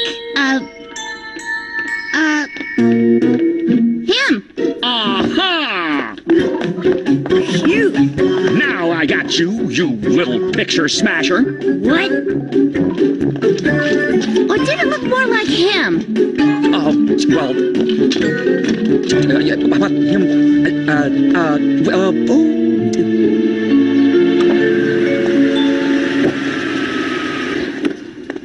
Oh, I see you got your picture repaired. Yes, indeedy, and that fiasco won't ever happen again. From now on, I'll know exactly who the troublemaker is. Yeah, you know, Miss Graves, if you want to be a vice principal, you just keep a close eye on everything I do.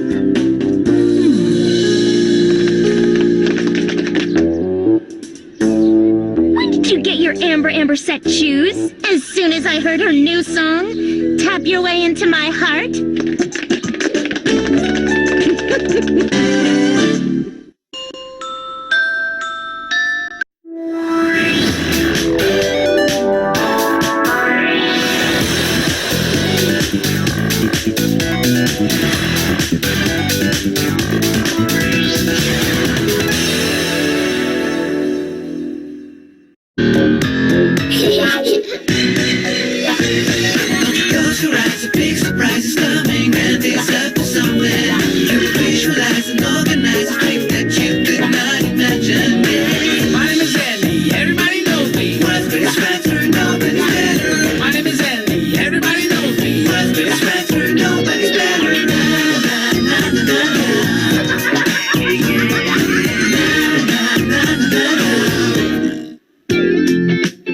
this will come as a shock to you, but even I, Andy Larkin, master prankster, need to keep learning to keep on top of my game. I have to say, during my latest endeavor, my failure to learn the importance of 3 basic fundamentals, fate, intuition, and observation, proved to be my undoing. 4? Well, I said I was a master prankster, not a master mathematician. Anyway, let me explain. It was a week ago, and Dad had invited his work buddy, Henry Dorset, and his wife, Rose, over for dinner. May I be excused? I'm going out with Terry tonight. But Jen, you haven't finished your dinner. Mom, I can't eat all this. The school gymnastics meet is next week. Gymnastics takes strength, Jen, and strength requires eating. I know, but all the other girls are lean and mean. I can't show up looking like a fat pig. Jen, you've hardly got any meat on your bones as it is. Dad's right. You're a thin pig. Shut your pie hole, dweeb. Kids. When I weighed myself this morning, I'd gained a pound. If I put on any more, I'll look terrible in my new gym suit. Jen, that's a very superficial attitude. Remember, looks fade eventually. It's what's on the inside that counts. Spoken like an ugly, middle-aged guy. Your father's right. When we were married, we vowed it was for better or worse, no matter how fat, old, or wrinkled we became. Hold on. Do we have that in writing? All attempts at humor aside, we pledged to accept each other as we were. I can't even remember the last time I weighed myself. Me neither. Who needs it? Thanks for making everyone think I'm really shallow. Aw, Jen, don't be silly. We don't think you're shallow. We know you're shallow. Andy! Well, if Jen can leave the table, so can I. Yeah, whatever. Besides, if I have to listen to any more of that, I'm gonna hurl. Sibling rivalry. Looking back, if I hadn't been in such a rush to meet Danny at the Beans and Burger, I would have picked up on more of the dinner conversation and my prank's outcome might have been different. In a good way. But that's fate. This evening has been really something, Frida. I hope you won't forget us after Al here gets that big promotion. Hold your horses, Henry. That floor manager position isn't a done deal. I still have the interview with Timberly next week, and I'm not the only candidate for the job. I'll let you in on a little secret, Al. Timberly is a health nut, and he likes his managerial staff to be the same. Your nearest challenger, Mackenzie, is out of shape and overweight. You're a shoo-in, Al, old boy. Well, I'm not too sure if that's fair. Shouldn't the promotion be based on experience, not appearance? Yes, definitely. I agree with you, honey.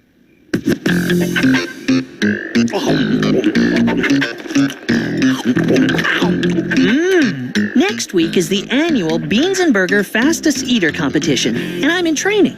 The first prize is a free special chef plate every day for a month, and I plan to win it. Pretty impressive. 9 in a minute 10. Yes! It doesn't occur to you that with the money you've spent on training burgers, you could have bought a special chef plate every day for 2 months? It's not the money, it's the thrill of competition. The sweet smell of success. Not to mention the sweet smell of a month's supply of beans.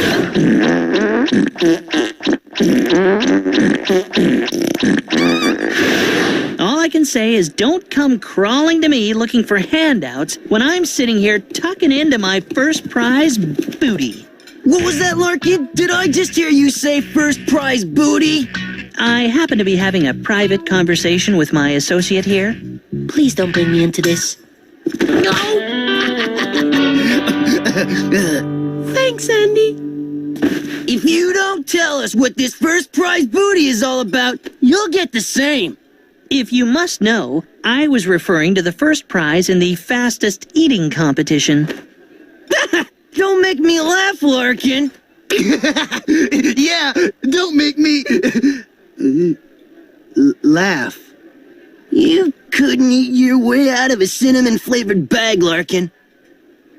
I'm too big a person to be goaded by a moron like Lick. A mouse with no mouth could eat faster than you. I'm too strong-willed to let him get to me. And that little girlfriend of yours, Lori, she could eat faster than you because she's a real oinker. Okay, I'm small and weak. Oh, yeah? Yeah! Oh, yeah? Yeah! I love these philosophical debates. I could eat faster than you even if you hadn't eaten for 10 days and you're given your favorite dish, stupid pie. Uh-oh. I think I just crossed the line. Okay, Larkin, here's the deal. If you don't win that competition, you have to do anything we say. And if I do win? Don't push it, Larkin. You're lucky you're still breathing. Sounds fair. I can hardly believe it. Our 20th high school reunion next week. It seems like we were graduating only yesterday. It'll be so nice to see the old faces again. Old being the key word here. I do wish you'd stop trying to be funny, dear. You'll never guess who's going to make an appearance after all these years. Beth Cumley. Beth Cumley? I thought she moved away years ago. She did, but now I hear she's thinking of moving back. She always had the boys sniffing around. Quite a looker, if I remember. Which I don't. I mean, didn't she have mousy brown hair? Blonde. I wonder if she's managed to keep that slim figure of hers.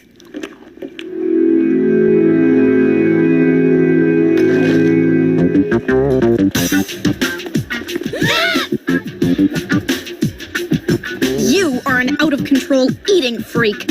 And you are just an out-of-control freak. And you're childish. Maybe, but at least I have a personality. Don't stop me. I'm on a roll. Looks like the roll's on you. Roll of fat, that is. I've never seen so much puppy fat. Come on, Leech, let's get out of here before Larkin starts barking. I swear, Jen will pay for embarrassing me in front of those two idiots. What's so funny? Larkin starts barking.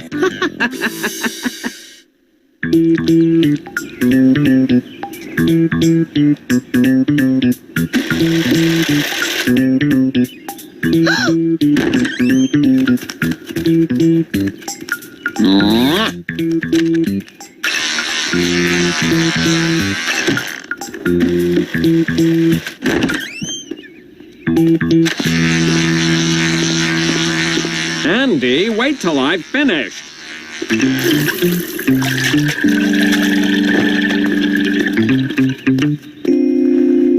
Get out! If you didn't notice, I was here first. Listen, Burger Brain. I need to weigh myself, and to get a true reading, I have to do it before I eat. And I have to do it naked.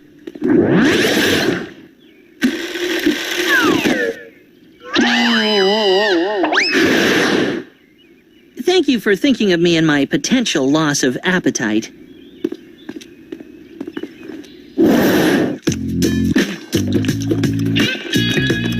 I'm off. Jen, sit down and eat something. Breakfast is the most important meal of the day. Remember, a minute on the lips, a lifetime on the hips. I'm getting worried about Jen. She's too obsessed with her weight. Of course. Why didn't I think of it sooner? Watch out, Jen. You're about to meet the scales of justice.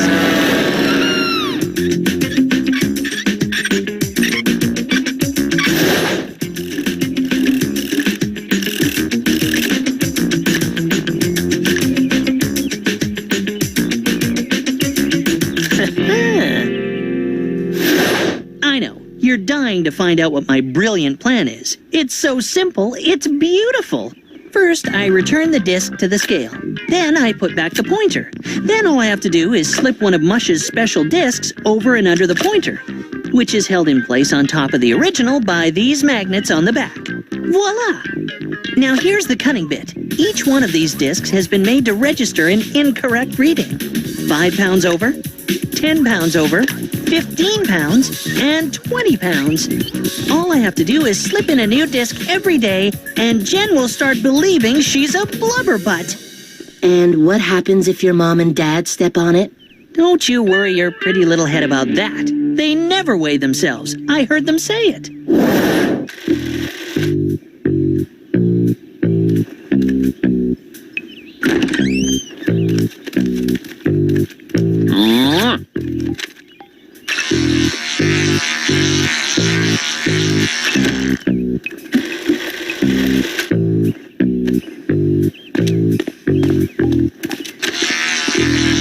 Andy, wait till I've finished.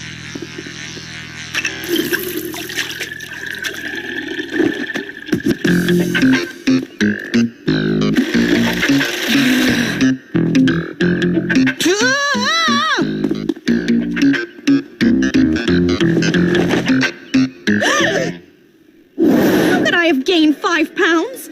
I've really been careful about what I've eaten over the last few days. Have you told your parents? Are you kidding? They think I'm superficial enough as it is. Shh! Here comes my retarded brother.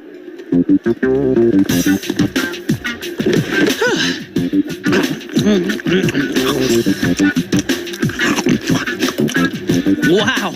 This fried chicken is really juicy and tender today. Chef Bert has outdone himself. He's a genius with hot peppers.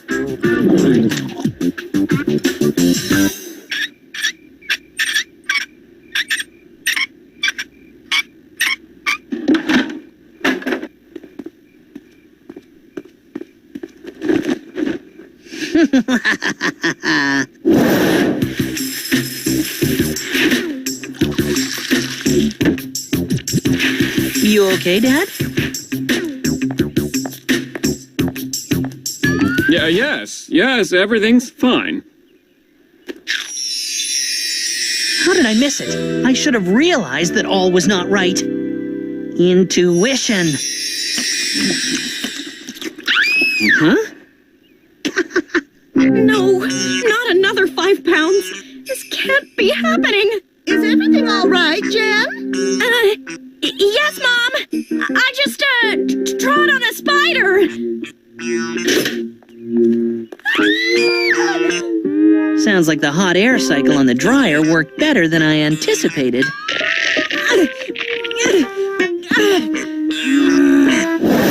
What's the matter, Frida? You look tense. I have to tell somebody, Rose. I'm really nervous about meeting Beth Cumley again. She was always better than me at school. Better looking, better standing in life, better boyfriends. Do you think you were the only one jealous of little Miss I have to beat the boys off with a stick Cumley? But what's the problem? Doll yourself up and go knock 'em dead. I was planning to, but for some unexplainable reason, I've started to gain weight. 10 pounds over the last 2 days. And the reunion is in 3 days' time. What can I do? Whoa, 10 pounds in 2 days? What are you eating? Nothing more than usual. The problem is the job interview with Health Nut Timberly is in 3 days, and I'm gonna make Mackenzie look like Kiefer Sutherland. What can I do? The gymnastics meet is this Friday, and by then you'll be able to use me as a medicine ball. What can I do? First of all, your mom's meals contain more fat than a bacon factory. Lay off for a few days. Eat something healthy. Cut out the fatty foods for a few days, eat something healthy, and throw in some exercise. Beth Cumley must never again make us feel like dogs. Cut out the fatty foods for a few days, eat something healthy, and throw in some exercise. Your promotion may depend on it. I can't not eat Mom's food. My parents will think I'm shallower than they already do. I can't suddenly stop cooking. Al doesn't even know I've weighed myself. I can't suddenly stop eating Frida's cooking. Frida doesn't even know I've weighed myself. Do what you have to do, but cut out the fat. Do what you have to do, but cut out the fat. Do what you have to do, but cut out the fat.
If you want to see your next birthday, get out now.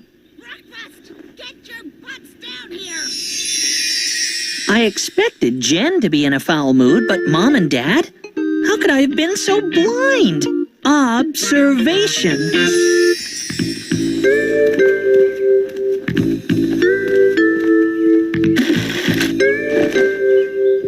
Whoopee. I am now 20 pounds overweight.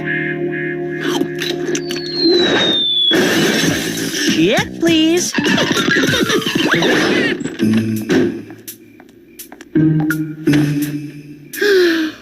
How did the meat go?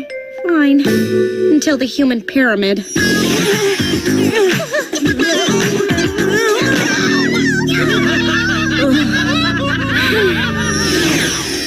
How did your reunion go? Oh, just hunky-dory.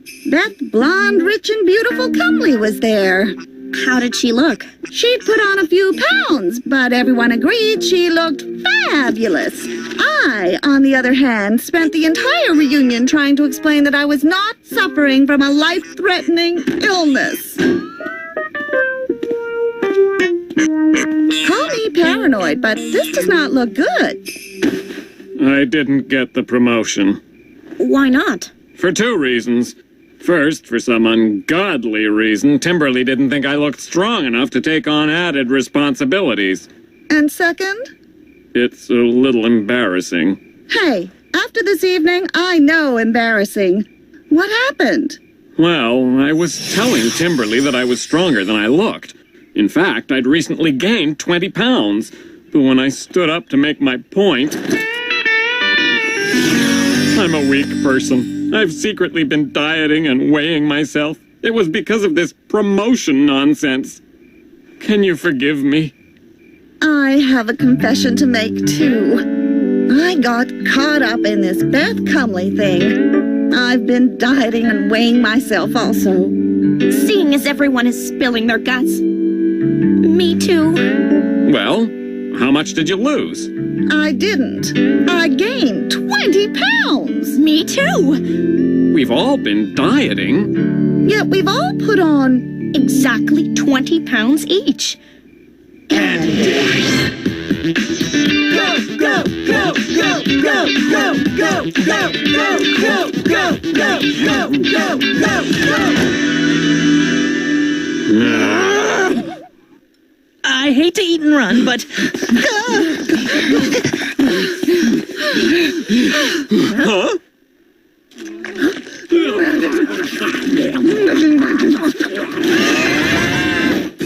I'm still not sure which one of them won the fastest eating competition, but it doesn't matter. What is important is that I didn't. And now I have to carry out Lick and Leech's demented demands.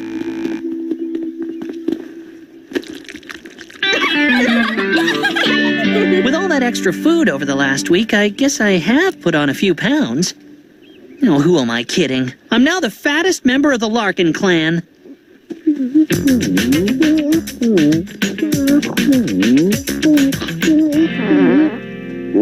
Well, almost.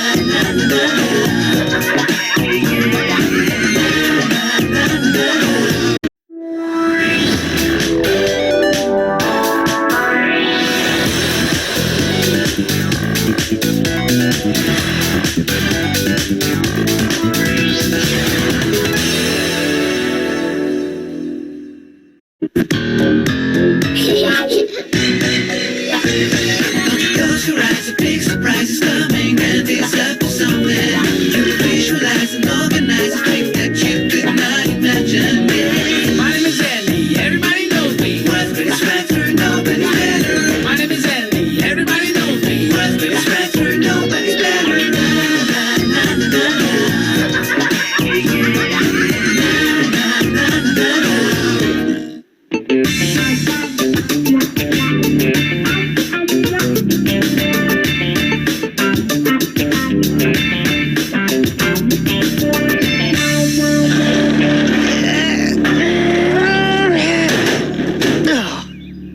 I know.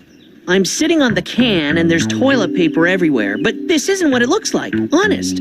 Sometimes the biggest pranks have the biggest consequences. Okay, who's the comedian? 8, 9, 10. Here it comes. We're very disappointed with you, Andy. Not only do your dad and I get called into Principal DeRosa's office on the last day of school. What were you thinking, putting a fish stick mosaic on the cafeteria wall? Your pranking has gotten way out of control lately. You know, while I was scrubbing the tartar sauce off the wall, I realized this summer, it's time. No, you can't send me to Boy Scout summer school. I'm too sensitive. I'd never survive. All that rubbing two sticks together to make fire and tying knots. Oh, please, no. No, Andy, we're not sending you to Boy Scout summer school. We think it's time you got a summer job. So, the days of being a freeloading parasite with a tapeworm are gone, eh? No. Oh, suck it up. A job isn't that bad. Besides, think of what you can do with all the money you'll make.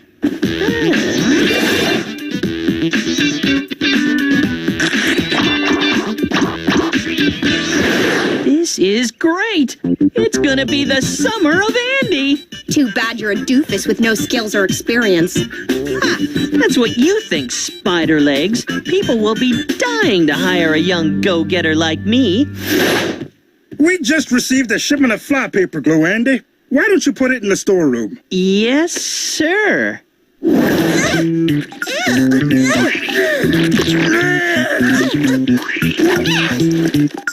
fired! Can I have a reference? Yes, Mr. Broadbent.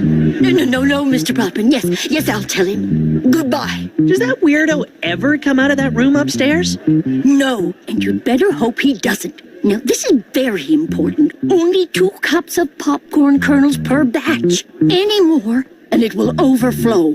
Okay? Okay.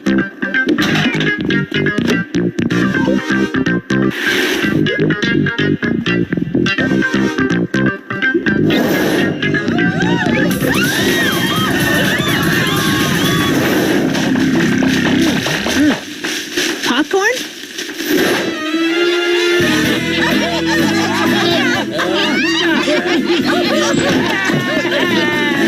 You orphan boy! Putting laughing gas into the oxygen tanks of our retired people is not funny! You're fired!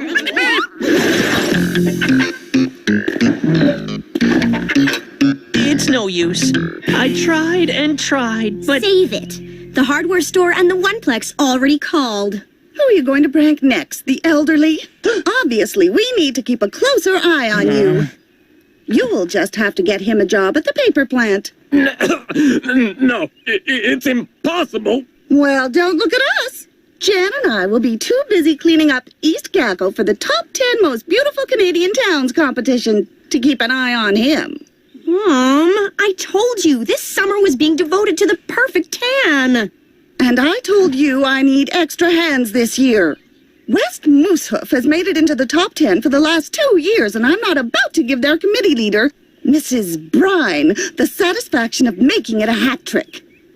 Besides, I seem to recall a certain someone using the car without permission, and it was either you helping me or being grounded for a month. Fine. Whatever. Well, I don't know why you're bothering. It would take the complete annihilation of 3,000 other towns in Canada for East Gackle to make it into the top 10. Hey, I have an idea. You're not getting out of finding a job for Andy down at the plant. And you're wrong about East Gackle. Once Jen and I have finished, you won't recognize it. Right, Jen? Yeah. First thing tomorrow, I'll feel out the situation. Or find another job. Hello? Why, hello, Nurse Pandaretnam. How are East Gackle's senior citizens today? Watch out, Mrs. Brine. We're about to wipe that smug look off your face. Isn't this exciting? Oh, yeah. I'm so glad to be standing on the street with my mother and not at the pool with my friends staring at hunky guys. Great! So let's see what needs to be done.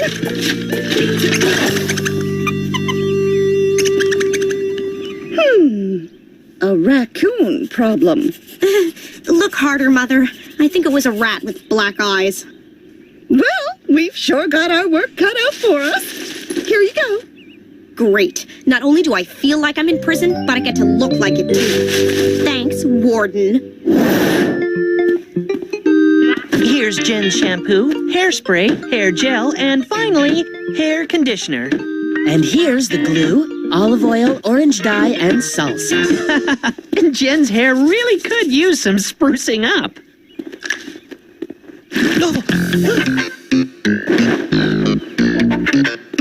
Dad! It's done. I got you a part-time job in the quality control department at the paper plant.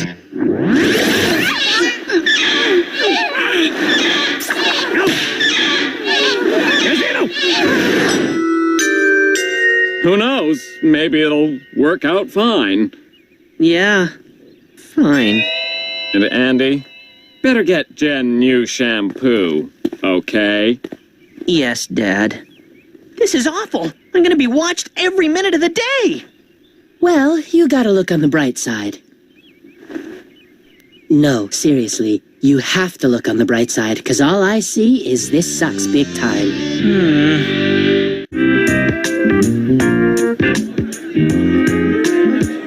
Nothing starts off a productive day better than donuts. You have to watch an orientation tape, then I'll show you around.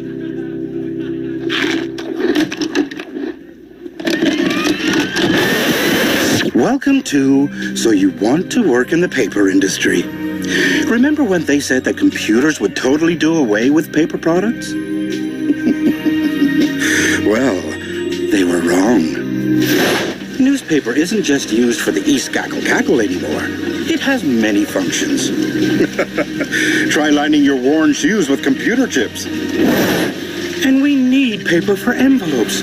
They're for sending letters, storing loose change, or a sample of your loved one's hair. I'd like to see a PC do that. Computers can't love. Computers can't feel. Eat your heart out, Mr. Gates. So, give paper a chance. Now, more than ever.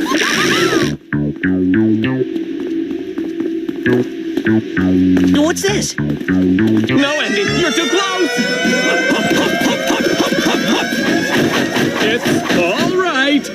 He's a new employee. Cool. No one's allowed in there, Andy. It's got more security than Celine Dion's shoe closet. What's in there? Gold? Or aliens? Alien gold? They're working on a new kind of toilet paper. It's top secret. Oh, come on, you can tell me. Your own flesh and blood? Oh, nothing could pry that information from my lips. Dad! Oh, all right. They're experimenting with different sizes of toilet paper rolls. Rumor has it some are half a meter wide. Why? Well, I suppose it's because... I mean, people are... Well, when you think about... Oh, I don't know.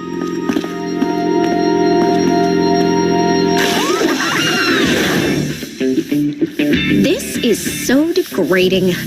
I'm pretty sure you're violating some child labor laws by making me do this. Mrs. Larkin, I'm glad we ran into you. I want you to meet the judges of our upcoming competition, Mr. and Mrs. Swift. Oh, and this is their son, Blake. Mrs. Larkin is the driving force of the committee that is beautifying East Gackle. Oh, really? It's a pleasure to... This is my daughter, Jen. I'm so happy to be beautifying East Gackle. Ugh. Moms, Dads, I'm going to that cafe over there. Bye. It's so refreshing to meet a young girl who was so willing to take the time to beautify her town. Why, I was just saying... Is Blake seeing anyone?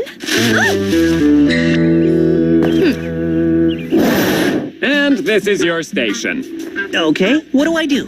Is it completely blank? Yes, it's blank. That's your job.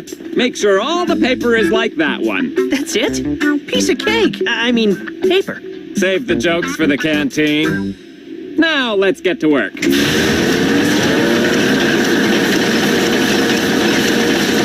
Listen, Andy, I have a family to feed and I want to keep my job. So, you know, no funny stuff. Remember, you're here to keep your mind off pranking, okay? I will make you proud, Dad. I'll be the hardest worker at the plant.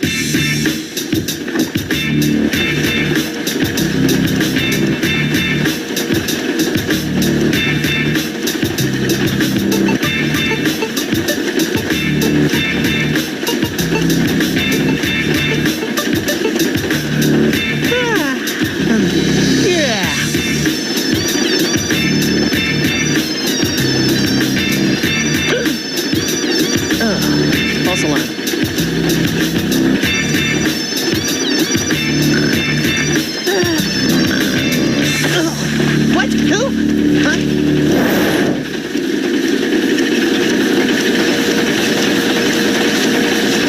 Man, what a day.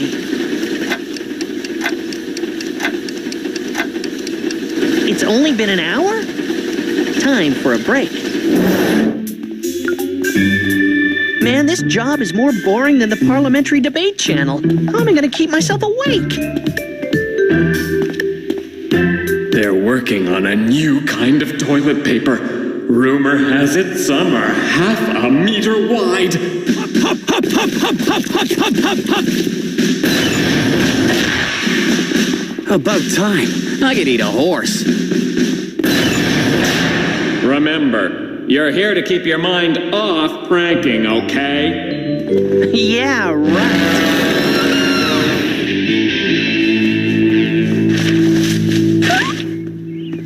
Blake! Over here! Hi! Oh, smooth, Jen. Real smooth. Like I was saying, this is going to be the world's biggest toilet paper prank ever. We're gonna TP Mr. E.G. outside City Hall? Bigger. Principal DeRosa's house? Bigger. What? The suspense is killing me. Sometimes it hits you. A once-in-a-lifetime plan.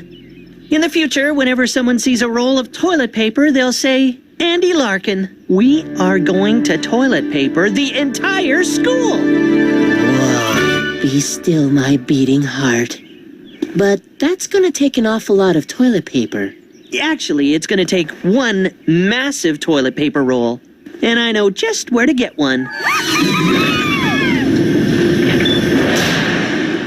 Now we need to get both of these gorillas away from those doors.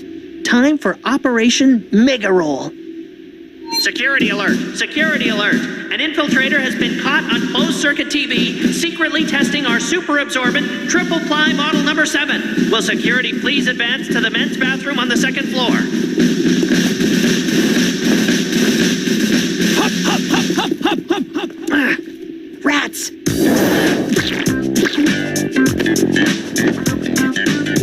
Help! Oh, I just got a paper cut. I need you two to take me to emergency. Up, up, up, up.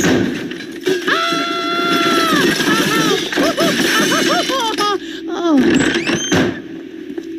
These guys are good.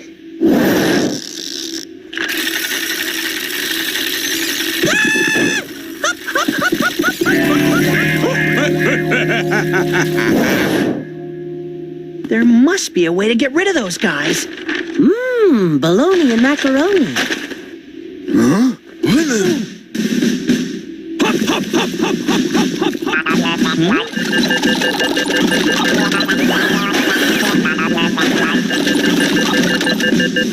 Push white! All clear! Come on, now's our chance. But I haven't finished my salmon.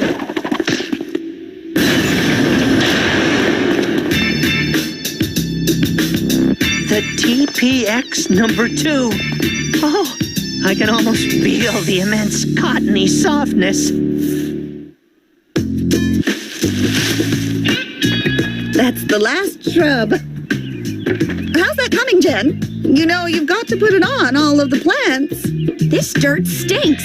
Can't we get some better smelling dirt? Oh, hello, Blake.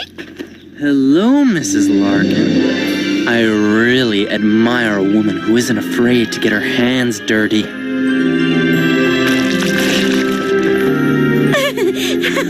Hi, Blake. Oh, how sweet. Your little girl is keeping busy by playing in the dirt. Actually, that's manure. Oh, see ya. Hurry up, Jen. That manure won't spread itself. This place makes me have to go. That might be a little too much information there, Danny.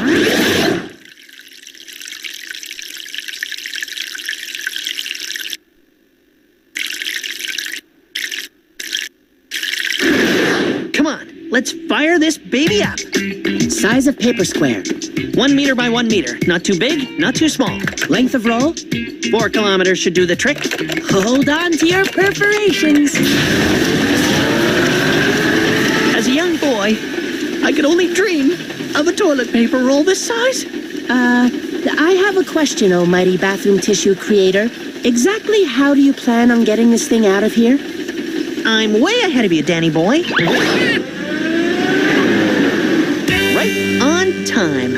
You're kidding, right? Whoa! Express delivery for King Kong. I don't think the car is gonna carry that roll. Don't worry. My baby is way stronger than it looks.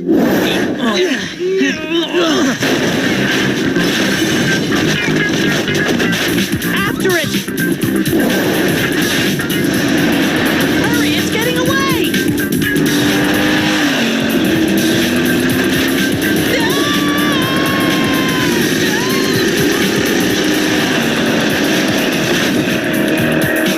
You crazy kids! The Swifts have been in there with the mayor for ages. It's only been 5 minutes. Oh, I hope we make the top 10. Do you think we will, Al? Oh, I hope nothing goes wrong. Are you sure Andy is at the paper plant? He's safe and sound at work. This is your time to shine. Hi, Blake. There's this nature movie festival going on next week at the Oneplex. And I thought maybe we could go together? Why would I want to go to a movie with you? You're just a kid. I want to beautify East Gackle.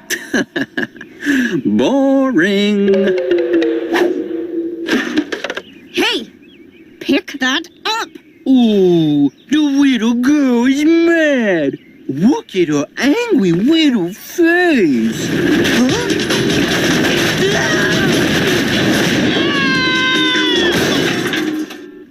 I never thought I'd hear myself saying this, but nice work, bro. Hey, what's up, tree hugger? You look really wiped out. Apart from that day when Leech pulled his bottom lip right over his head, that was the coolest thing I've ever seen. Just as I thought. One of ours. You are in big trouble. I am so upset! You have toilet papered my beautiful town and ruined everything! Mrs. Larkin, I must say Please, let me explain. That's not necessary, Mrs. Larkin. How you achieve such a wonderful effect is of no importance. It's the end result that counts. What a remarkable idea. Using the town's major industry to beautify the town itself. We've decided. East Gackle will definitely make the top 10 most beautiful Canadian towns list. We were going to choose West Moosehoof again, but your toilet paper decorations cinched it. I don't quite understand what's happened here, but somehow you've come out of it smelling like roses. Ugh. But that doesn't mean you're not gonna clean up the mess you made. And this is the last prank you are going to pull. Not quite. Up. Special delivery!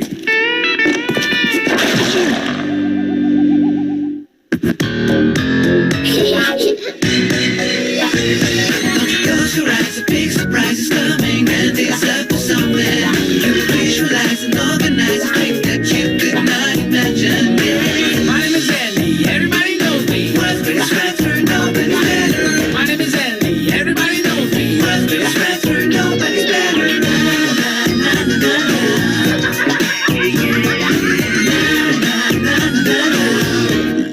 Fox Kids, Fox Kids, Fox Kids, Fox Kids, Fox.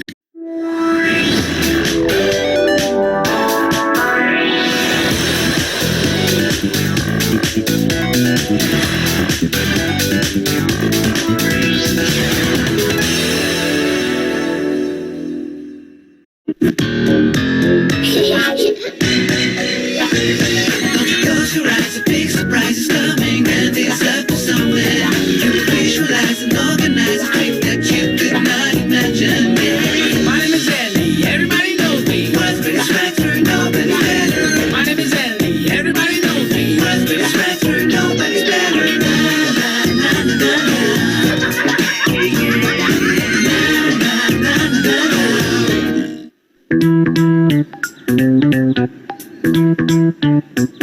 Needless to say, I'm not exactly the apple of my family's eye right now. But let's face it, they can't see the forest for the apple trees. I'm getting ahead of myself as usual. Let me explain. It started a few days ago. It was one of the hottest days on record. It's not the heat I hate so much, it's the humidity. But not half as much as I hate the smell of wet dog. I know it's a free trip, but are you sure? I mean, Andy will be with us. But I've always wanted to go there. Maybe we can sneak off on our own. Sneak off? Sneak off where? I won first prize in the raffle at work, a family vacation. No! Oh, really? Relax, Jen. I'm thinking of giving the tickets to another family. Hey, not so fast, Al. What about my opinion? I'd really like to go. Mom, do I have to remind you of our last trip? Now that you mention it, I still have nightmares about Niagara Falls.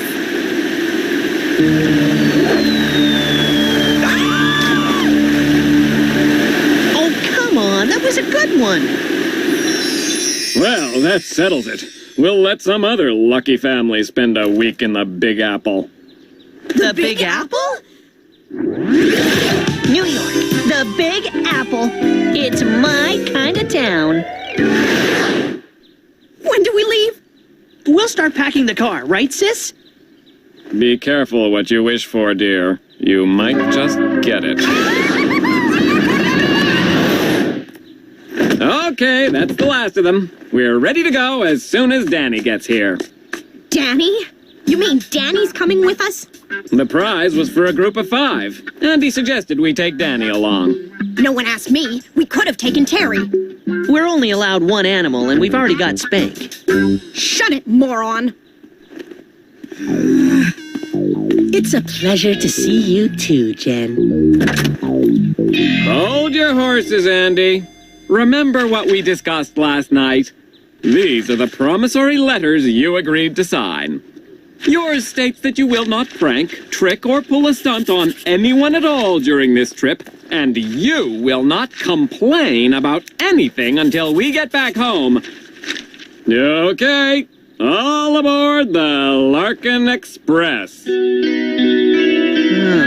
boy.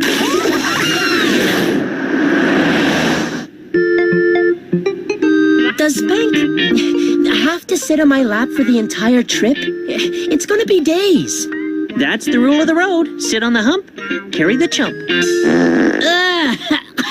Oh, what did he eat this morning? A garlic pickle and some prunes. It ain't gonna be pretty.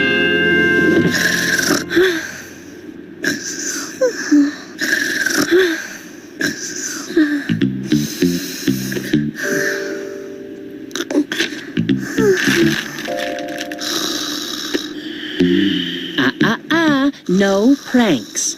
Oh, come on. This can hardly be categorized as a prank. It's more like a good-natured bit of fun. Give it to me.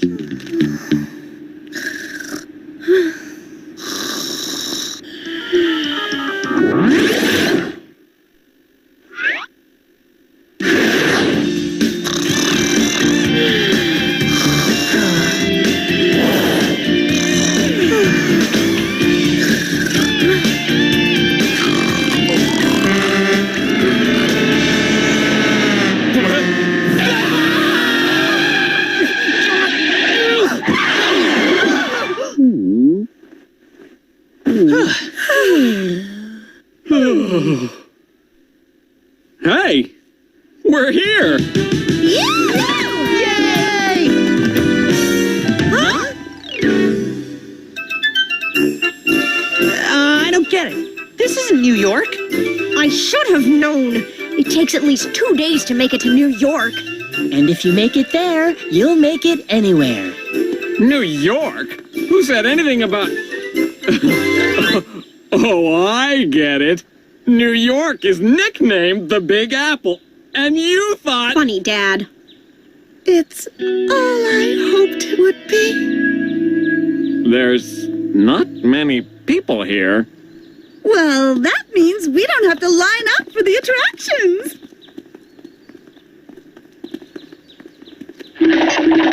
Come on, when life gives you apples, make apple juice. You don't understand. I promised I wouldn't prank. It's gonna be torture spending an entire week here not pranking. Well, technically, when you promised not to prank, you thought you were going to New York, right? And this isn't New York.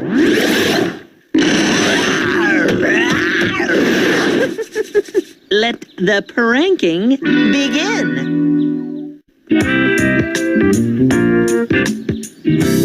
Welcome, apple lovers. My name is Giselle Smith, but you can call me Granny. Granny Smith. That's a good one. Isn't that a good one, dear? Yes. Very funny. Giselle Smith stands next to her popular attraction, the Big Apple, which is listed in the Guinness Book of World Records as the largest apple in existence. You must be very proud. Those were the good old days, I'm afraid. Everybody wanted to get their names in the record book, and bigger apples started springing up everywhere. I'm afraid the shine has gone off mine a little. Oh, please excuse me. I'm needed. My grandson Johnny will sign you in. Oh, Johnny!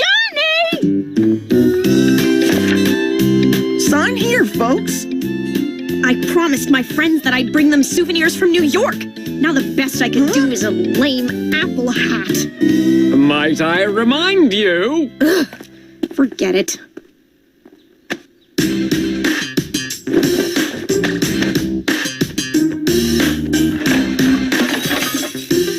Oh no. I'll get them for you.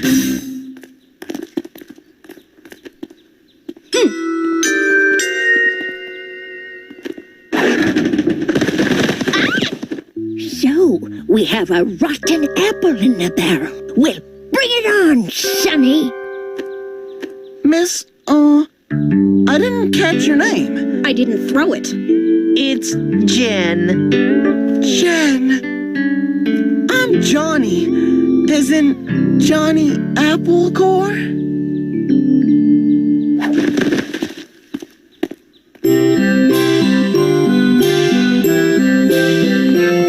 What a dump. No wonder it's almost deserted. Listen up, everyone. It's time to take a bite out of your day and take part in the daily apple bobbing contest. It starts in 1 hour on the Big Apple stage. Not that a lack of bodies ever slowed Andy Larkin, the world's greatest prankster, down.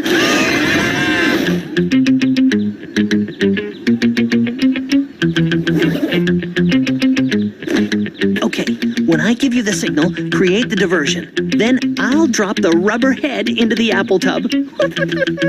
I can't wait to see the old ladies' faces when I come up with it in my mouth.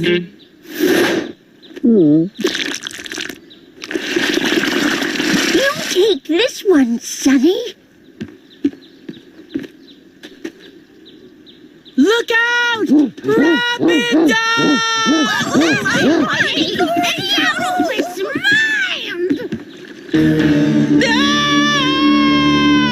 How'd you like them apples, Sonny?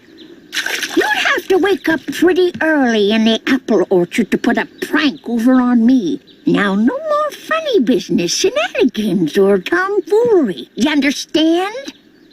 Begin bobbing!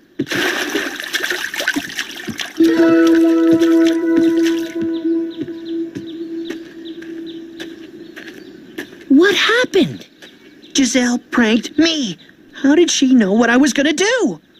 Ah, it was probably just a fluke. Miss Jen! Miss Jen! Come for a spin! Amazing. They look like the real McCoy. That's fine prankster workmanship if I do say so myself. This is gonna be great.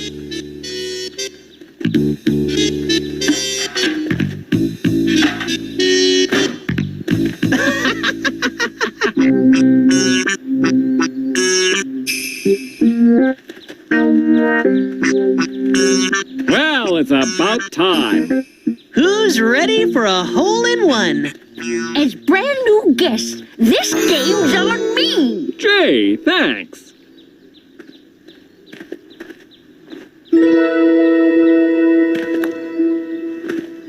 Enjoy your game. Come on, Andy. Let's see how hard you can hit it.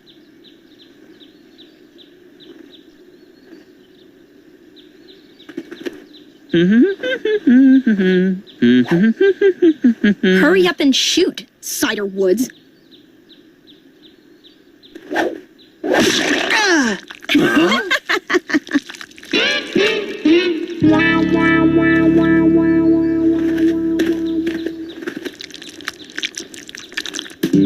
Howdy, folks! Miss Jen? Mom, I've just developed a bad pain in the neck. I have to go. No problem. Once you're feeling better, you can be my date at tonight's line dancing spectacle. I'm the DJ. Sorry, I don't dance. What? Of course you dance. You're a wonderful dancer. Isn't she, Dad? You bet. And I should know I paid for all those lessons. You are not going to believe this, but this ball was one of ours. I don't know how she's doing it. But if that's the way she wants it, okay. This is war.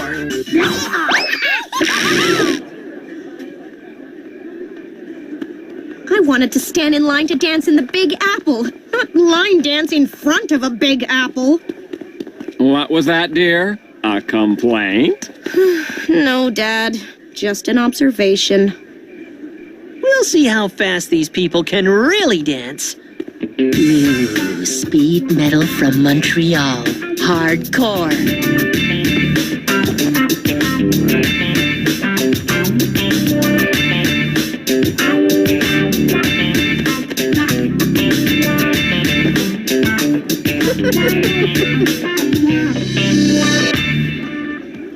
Get on your dancing shoes, ladies, because tonight we're gonna line dance like it's 1899. Oh, and Miss Jen, I'll be seeing you under the table later. Hold on, those Montreal metalheads thrash fast and loud.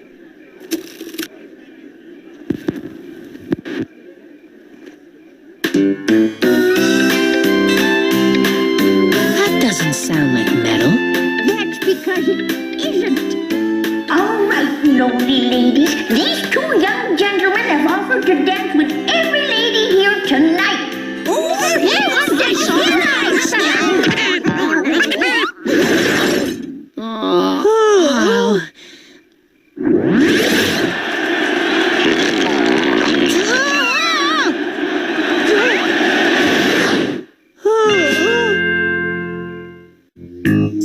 I don't understand it. Granny Smith seems to know our every move in advance.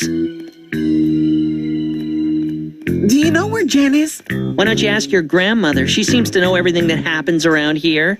If you tell me where Jen is, I'll tell you how she does that. She's hiding in the hot air trampoline tent. Really? I love it when a girl plays hard to get. Your turn. Grandma lives on the second floor of the Big Apple building. She watches everything that goes on through binoculars from her window. You're kidding. Now, if you'll excuse me, there's a hot girl in a trampoline waiting for me. I thought that whippersnapper would be a harder apple to bake. Oh, well, they just don't make them like they used to. Okay, coast is clear. If I didn't know better, I'd swear it was me sitting in the back seat. Yeah, that 24-hour copy center did a great job. I photocopied my butt before, but never my whole body. So, now what? I've been thinking, if old Granny Smith can see everything that's happening on the ground, we're gonna have to come at her from a different angle. What do you have in mind? From above, my dear Pickett, from above. Time for phase 1 of my cunning prank. How did your date with my sister go last night? It didn't. She wasn't in the tent. Oh. Don't give up. I know Jen likes you. She told me. But she's a very shy girl. You gotta work at it. Look, I'll tell you a secret. Jen is a sucker for a guy who buys her gifts. Really? Oh, yeah. And she's crazy about caramels. With her, it's caramel this and caramel that. So, what are you guys saying? Nice enough fellow, but about as bright as a 2-watt light bulb. Well, if she's a sucker for gifts and crazy about caramels... Hey! I just had a brilliant idea. We melt caramels for these apples. If I give Jen a box, she'll like me even more than she does now. Why didn't I think of that? But I'm not too sure about this one box thing. If I were you, I'd give her a lot more than that. Heck, that's no problem. We've got hundreds in the stock room. Hundreds? That should do it. Oh, and you better let us give Jen the caramels, what with her being shy and all. It's like taking candy from a baby. Now, on to phase 2. One hot air fan coming right up.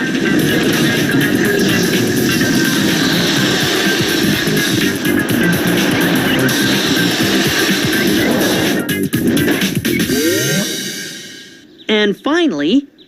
Don't tell me. Phase 3. Exactly. You carry the boxes up to the roof and dump them out. I'm off to position the fan. Good luck!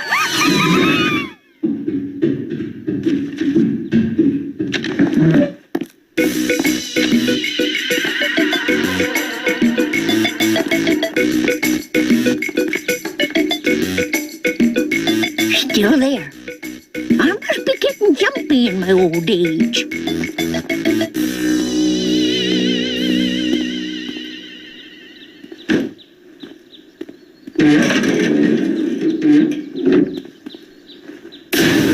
One fan, going up.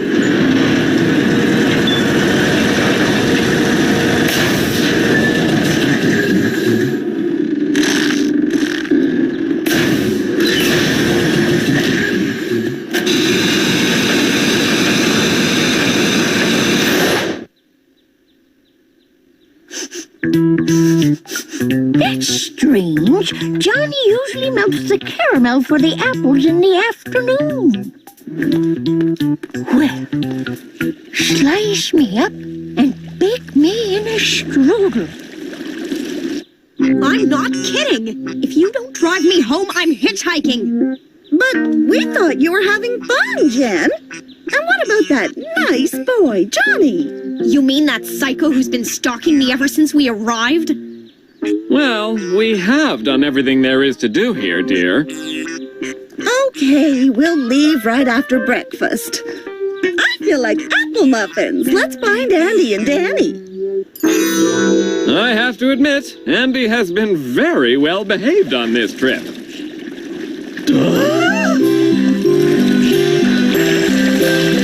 Maybe we should skip the muffins. Check, please.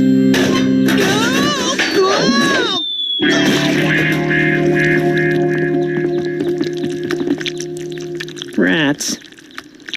Don't you worry, Granny. They'll pay for this. I'm the one who should be paying them. It's brilliant. Congratulations, Sonny. Huh? Huh? Why would you congratulate him? He just carameled your home. Yes, he did. And I bet now it's the biggest caramel apple in the world. Johnny, get the Menace people on the phone. I think we're about to become a major attraction again. You got it, Gran. Now that I'm gonna be a celebrity, how about that spin in my golf cart? I give up. Let's go. It seems I've made the most of a sticky situation. Now I just need someone to peel me off this building. Tough crowd.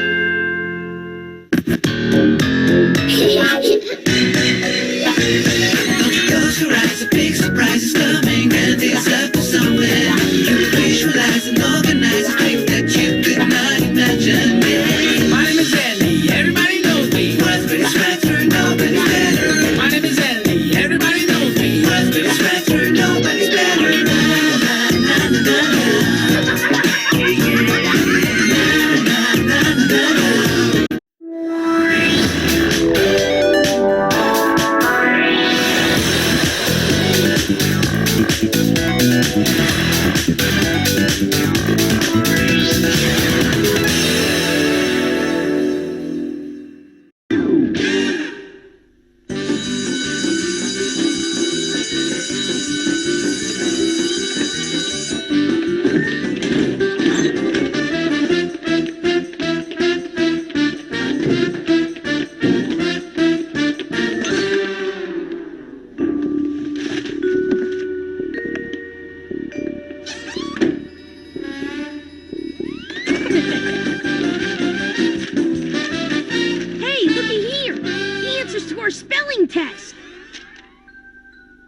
Yeah, to yesterday's test, bonehead.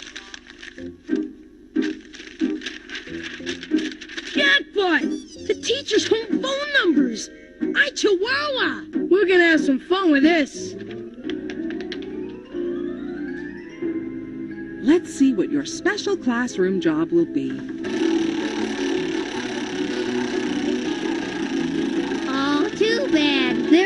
wiping glue off the sink. Oh, looks like you're going to be feeding the hamster.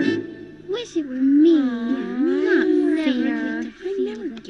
Now, feeding Mr. Doodle is a two-person job since that little nipping incident, so pick someone to help you.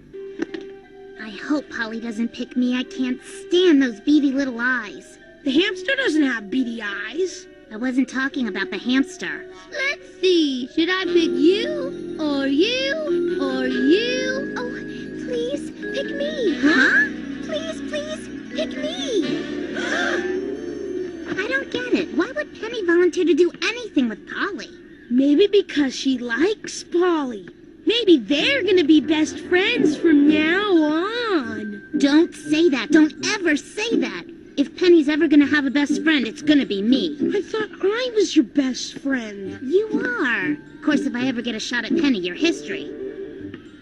Well, don't flush me down the toilet so fast. Stupefaceintas, jump, jump, jump. Yeah, Lithuania, stop. Now together, Penny. Was jumping rope on the job wheel too? Stupefaceintas, jump, jump, jump. Yay, Lithuania, stuck. That was fun, Pen. But you know what's really fun? Collecting spoons. I just got 2 new ones from Ireland, a tablespoon and a soup spoon. And you know what? They both look the same. I'm not lying. Really? So, anybody want to come over to my house to play after school? Huh? I gotta study. I got a piano lesson. Gotta take a bath. I'd love to come. 3:30 okay? I'll be there at 3:29. I'll take a bath next Tuesday. Time to call some teachers. Now remember, disguise your voice so Miss Graves doesn't know it's you. Hello? Hello, Miss Graves? Yes? Is the refrigerator running? Yes, it is. Well, then you better go catch it before it runs out the back door.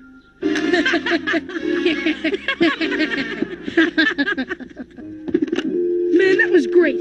Okay, let's do Mr. Besser. Man, what a sport. Yellow. Hello? Do I pop in again? Pardon? Well, you better let him out before he suffocates.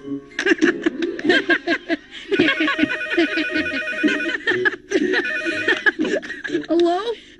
There. Vinny, who's this?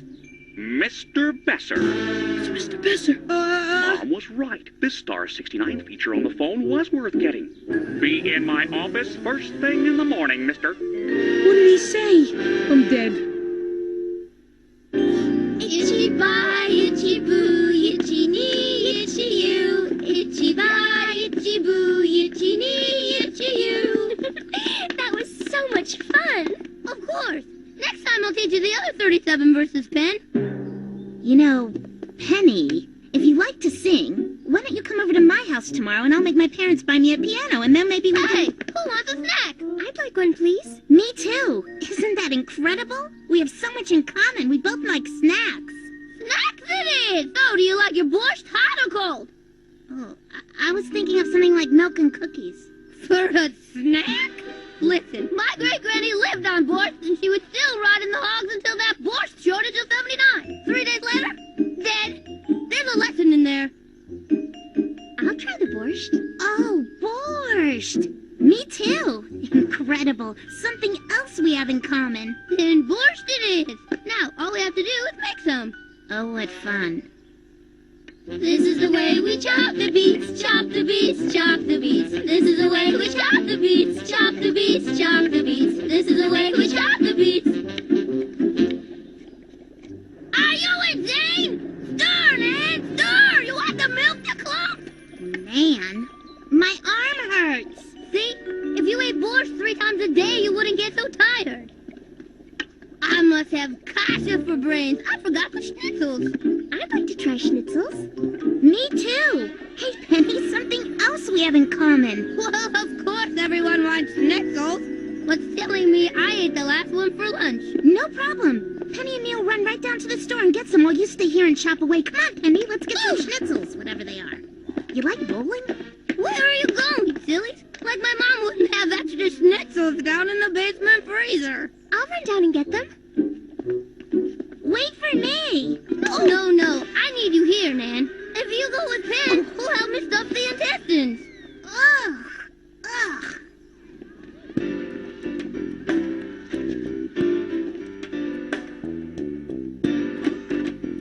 What's your punishment? Man, it's bad, real bad. Mr. Besser called your parents? Worse. Expelled? Worse. I gotta be his helper for a week. Oh, why don't they just kill you? You didn't tell on me, did you? I don't want to, but I'd push off a bridge before I sick Besser on you. You're a real friend. Nan! Wait up, Nan! You must not have heard me. Look, my mom made us matching shawls. Forget it. I'm not wearing that. Oh, then just Pen and me will be twins. Give me that. Fabiola!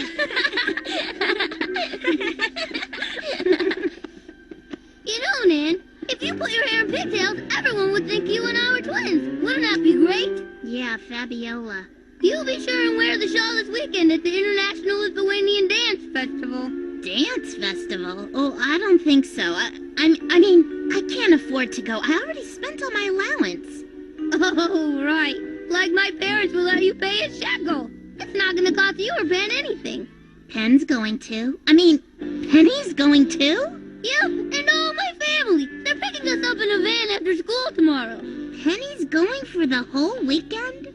With you? Uh-huh. And we're going to share a motel room and stay up late and brush each other's hair and do all the stuff that best friends do. Too bad you won't be there. Try and keep me away. Super duper, Nan. It's gonna be so cool. The Three Musketeers. Come to think of it, where is the other musketeer? Pen's not coming today. When I called her this morning, she had a little cold. Best friends call each other in the morning. I bet you'll be calling me too from now on. Oh, we're gonna have oodles of fun today. You know how to yodel? A little higher. Higher. No, too high. Lower. Lower. No, not so low. Higher. Okay, that's perfect. Where's my light? Higher. Higher. No, too high.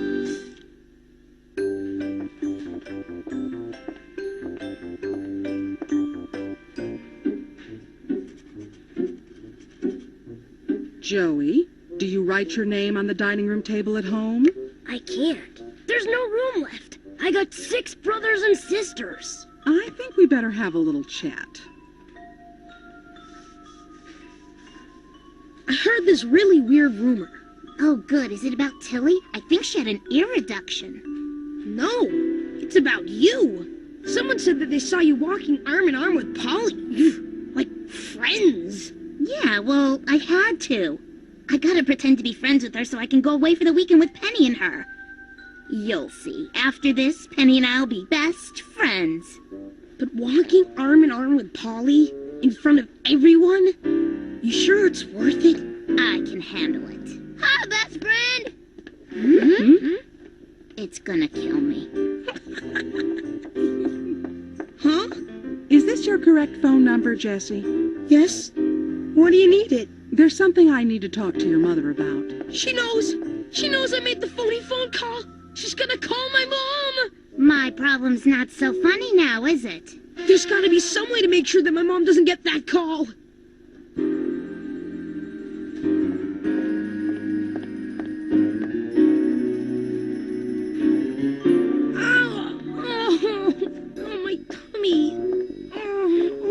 Jessie, are you sick? This has nothing to do with the test, does it? Many of these answers are correct. You must really be sick. Maybe you should go home and rest. No, don't. I want to finish the test. You want to finish? Oh, that settles it. I'm telling Mr. Besser to send you home. I knew it would work.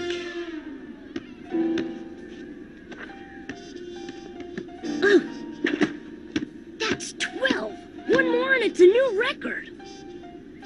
Excuse me. Huh? Nan, I need you to hold my skirt down while I do some cartwheels. Holly, I'm in the middle of something here. Oh, sure. Best friends respect each other's wishes, so go ahead and shoot your silly little basket. I'll wait. You done yet? No.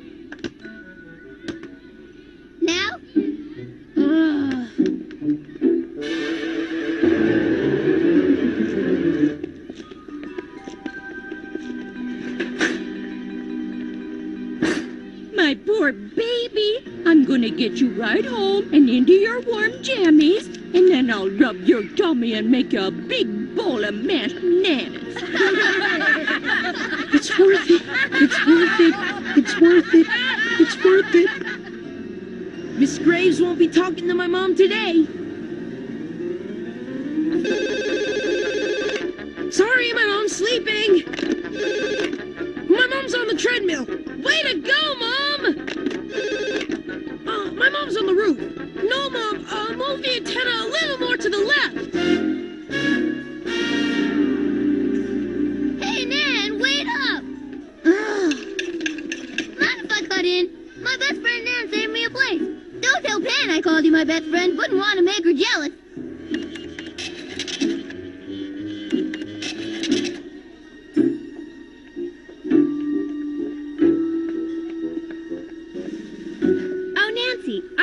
Nan, you don't want to sit here. There's no room for your best friend, Polly. That's okay, Nan. Sit down. You only need one seat. Polly will sit on her lap. Hey, Nan, I got us a table for two in the corner. Oh, happy day. I'm telling you, Vinny, it's working perfectly. Miss Graves is never going to get to my mom on the phone. Lucky you. This afternoon, Mr. Vessel made me lick 500 stamps. Sorry, my friend, but it's like I'm on vacation here. Jessie, were you able to go to the bathroom yet? Because if you can't, I'll ask your dad to stop at the drugstore and pick up an ant kit. Bye. Mom, I was on the phone. So I see. What are you doing out of bed? Now scoot.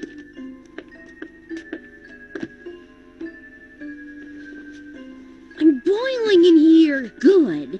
We have to sweat the toxins out. Now, where did I put those rubber sheets? Glad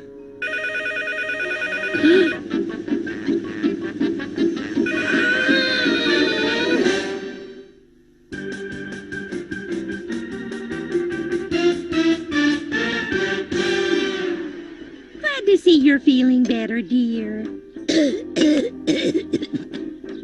Oh, it comes and goes. Here it comes.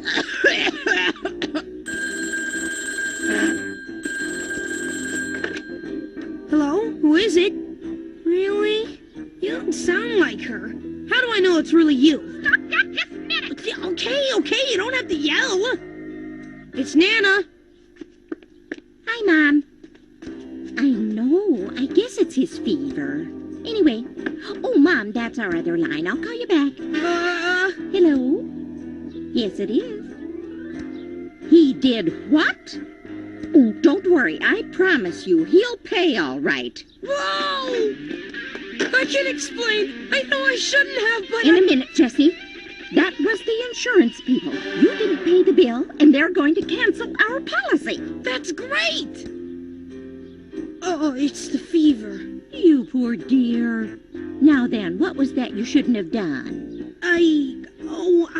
I shouldn't have put sugar on the pudding. Didn't need it. It's delicious already.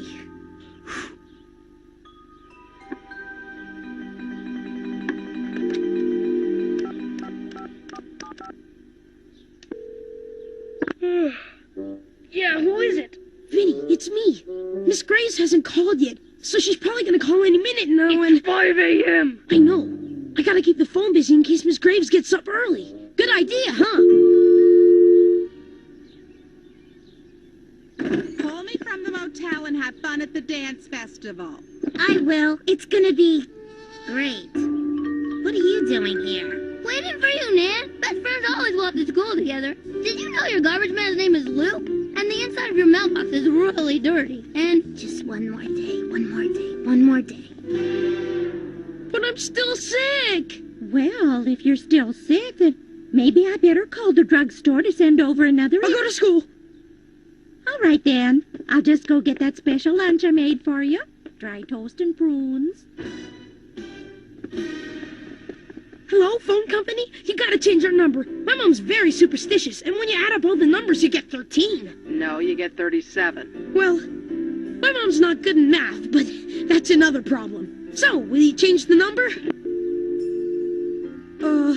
Mom? It's a supposed to rain, which means there could be lightning. So? So there are reports of lots of people getting electrocuted through the phone. So stay off the phone. Oh, don't be silly. And now that I can't guard the phone, Miss Graves is sure to call my mom. Hey, don't sweat it. If she hasn't called yet, then you're home free. Trust me, I know. When a teacher's got something on you, they can't wait to get you in trouble. Hey, that's right. Ha! I beat the system!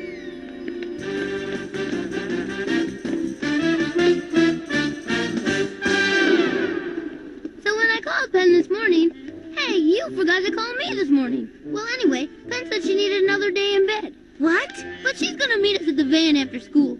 Thank you, thank you, thank you, thank you. But you know what that means? We'll have another whole day together, just the two of us. I hope you're enjoying this. Guess what Nan and me are going to do this weekend? Later, dear. Jessie, I'd like a word with you in private. So I was wrong. Sue me. You called my mom, didn't you? No, it turns out I didn't have to. I wanted to talk to you about the homework you missed. You mean you're not going to call my mom? Oh, there's no need. The only reason I wanted to talk to her was to tell her that you won the Perfect Attendance Award. I won an award? An award? Me? Well, not anymore. You got sick yesterday and were absent, remember? Such a shame. Now, about the spelling homework. But I wasn't sick. I felt great, honest. Then why did you go home? Because I was sick. And I'm starting to feel even sicker now.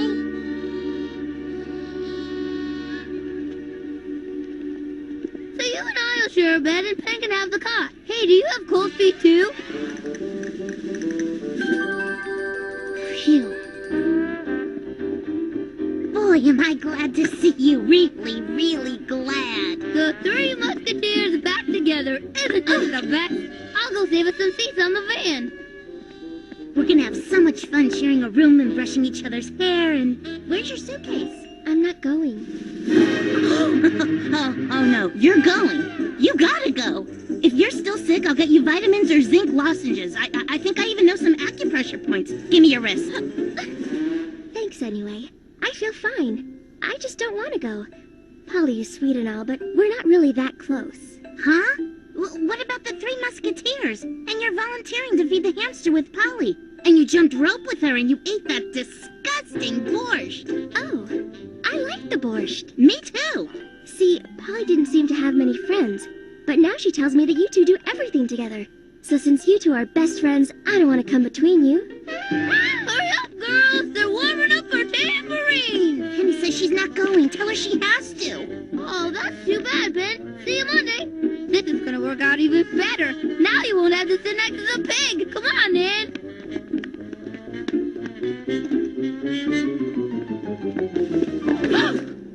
The van's the other way, Nancy. Oh, yeah, but... Polly told me all about the fun-filled weekend she's planned for you and how much she's looking forward to it. Yeah, well, I'm sure she's gonna have a great time, but... I'm sure you wouldn't want to disappoint her, so I'll just help you with your suitcase. Oh...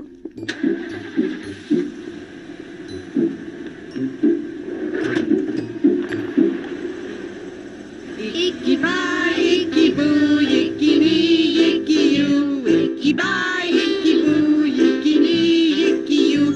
Icky bye, icky boo, icky me, icky you. Stop, stop, stop.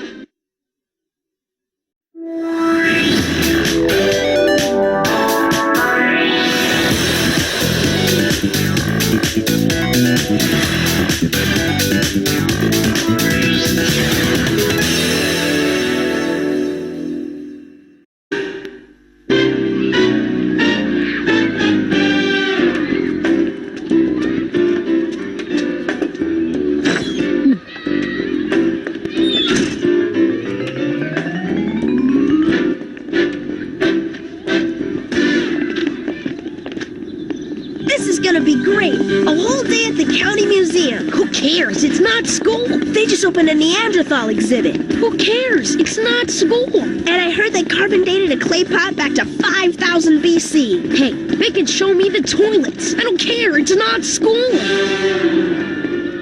Here's my permission slip, Miss Graves. Oh, so this is what your mother's signature looks like.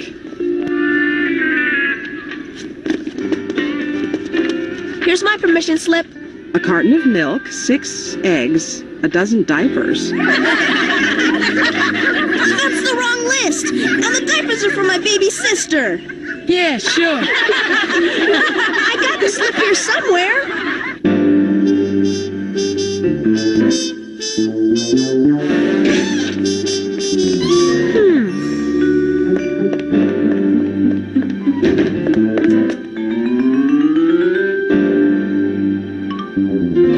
I told my mom that an X rating means extra good, but she still wouldn't buy me the video.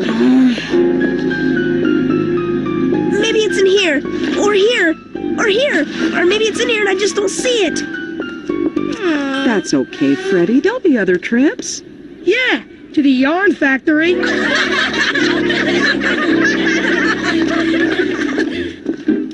Miss Graves, this is Johann. Oh, good. He arrived in time for our trip. Class, say hello to Johann. He's just come to our country. And since he's new, I need a responsible person to look out for him today, sort of a school ambassador. School ambassador? And there will be some extra credit. Extra credit? Now, who wants to volunteer? I bet she picks me. My people are from Lithuania, and I think my people were allies with his people in the Crimean War or something. Forget it. She's gonna pick me. I have actual experience abroad. Remember? I've been to Mexico, and I know 19 words in Spanish. And I really need that extra credit. Pick me! Pick me! Oh, pick me! Nancy, you get the honor. Huh? So sorry. It must be on account of my mucho international experience. ¿Cómo está usted, Johann? Nancy, he doesn't speak Spanish. Oh, then I'll have to just speak to him in plain old English. Although that's no fun. Hi, I'm Nancy. I will be your guide today. Welcome to our country. Oh, and he doesn't speak English either. Oh, this is gonna be a very long day. Dom? Huh?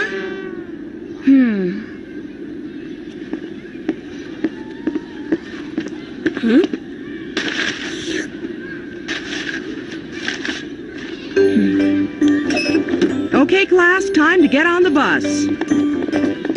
Sorry my mom couldn't be a parent chaperone today. That's quite all right, Polly. See, she was practicing for the regional Lithuanian folk dance marathon, and well, I told her not to try that double galooby over Dad's head, but she just wouldn't listen. Well, I hope she feels better soon. And don't worry, we were able to get a last-minute replacement. If Mom's toes heal up, can she go on the next trip? Is she nuts? Who'd want their mom alone? Yoo-hoo! I'm here! Guess what? You're the chaperone? I knew you'd be as excited as I am. Oh, and it's a good thing I'm here. Zip up, you want a cold? There, that's much better, isn't it? Now run along and play with your friends. Oh, we're going to have so much fun on this trip.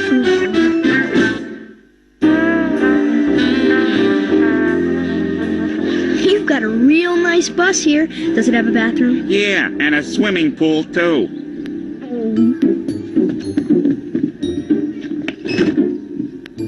I call the back seat! Jessie dear, over here. Mommy saved you a seat.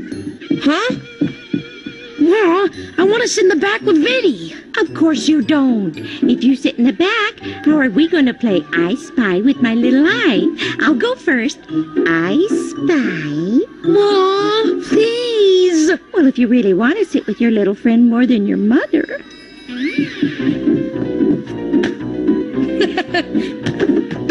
Have you lost your minds? There are bus fumes. Oh, lucky I'm here. Oh, could you move? Coming through. Coming through. Be polite to a visitor from a foreign country. Hi, Johann. Didn't you hear Miss Graves? I'm in charge of Johann. If you want to speak to him, you have to go through me. Okay, ask Johann if... Jenny, first impressions are very important to foreigners. And Johann really wants to sit by the window here. So, you mind giving up your seat? No. your seatbelt up. Gum?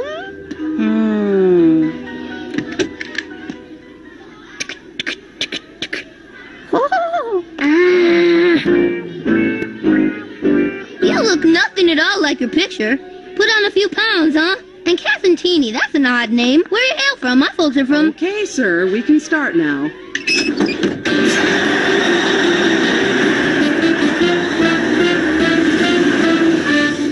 Cheer up, Freddie. Try not to dwell on kids having fun in the new Please Touch the Mummies exhibit. We'll have our own fun. You can help me send out permission slips to the 3rd grade class for their trip to the museum.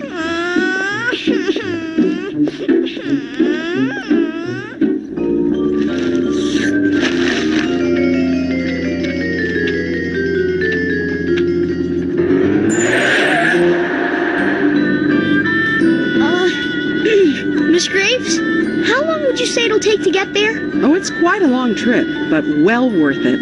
Oh, I'm sure it is.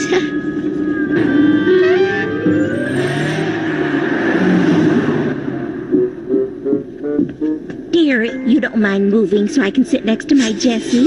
Well, yeah, kinda. I like it back here. Oh, really? Well, most children don't want to sit near Jessie since he tends to get so car sick. Yeah. Just in case.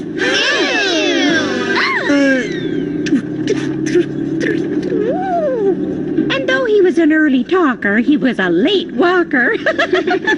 And what a time I had toilet training him. I put him on the potty and... Mom! Why don't you just draw them a picture? Yeah, I'd like to see that.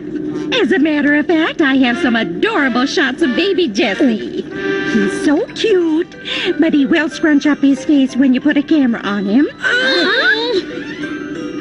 See, here's one of him scrunching up his face in his jammies, and here he is scrunching up at his 3rd birthday.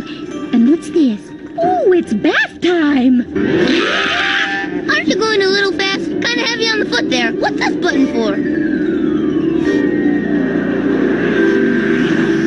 These study sheets have 10 questions. You can find the answers as you walk around the museum, so pick a buddy and come get a sheet.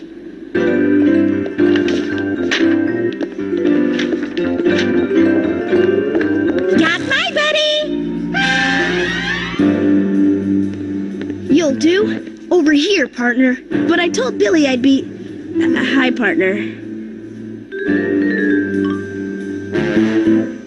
Go grab one of those study sheets, and I'll meet you back here. Sure. Where are you going? I just gotta stop in the bathroom. Good idea. Me too. Actually, I can wait. Me too. Come to think of it, maybe I will go now. It almost sounds like you'll only go if I don't. Uh-oh.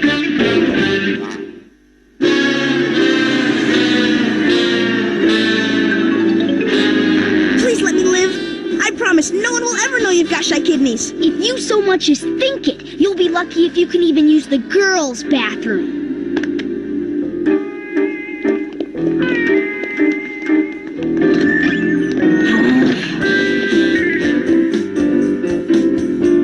Sure you don't mind? Oh, of course not, dear. Run along. Be buddies with your little friend. Yes! Oh, walk evenly, dear. Don't favor your right foot. Hurry, let's lose her.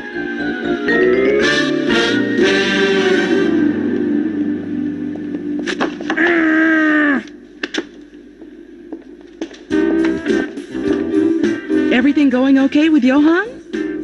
Excelente! Good. Now just make sure you keep an eye on him. He doesn't know anybody and he can't speak the language. Remember? Well, that's why you picked me as the ambassador, isn't it? I'm sure you recognize my knack for relating to people from other lands. What are you, nuts, Johann? That's a Greek vase from 5th century BC.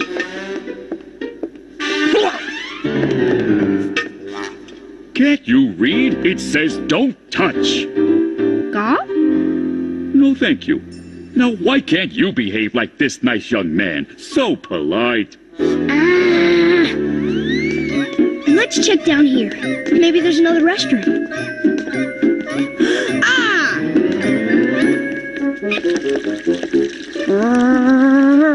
Okay, you had enough. But I'm still thirsty. but thirsty's good.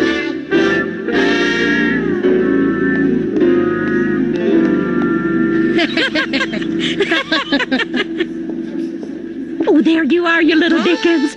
You were almost impossible to find. Guess what? Mommy's found the answer to number 3 for you. The pyramids were originally made as burial monuments for the Egyptian kings. Now, do you want me to help you find number 4? And guess what? I met the sweetest little girl in your class, and I invited her over to the house for a play date with you. I could make it Wednesday. Thursday's out. Friday's a winner. Saturday I wash my hair, but you could help. Sunday. Don't touch. Don't point. Don't run. Don't breathe. Don't... Oh, Johann, you're right. That was a Rembrandt. I'm so lucky you're my partner. We've been flying through these questions. Okay, number 2.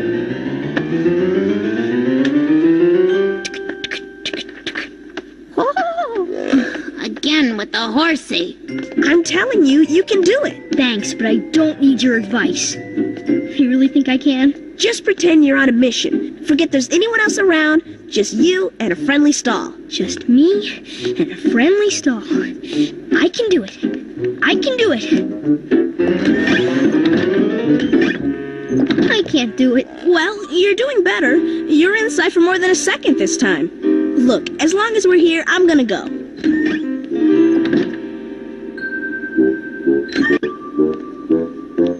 Now I can't go either. All clear. She's not in here. So tell me more about this Mr. Monk that Jessie sleeps with. Well, after he chewed the eyes off, I had to sew buttons on it. But when he still kept crying, Phew! That was a close one. Look, I'm doomed. But you, save yourself. Hey, thanks, bro.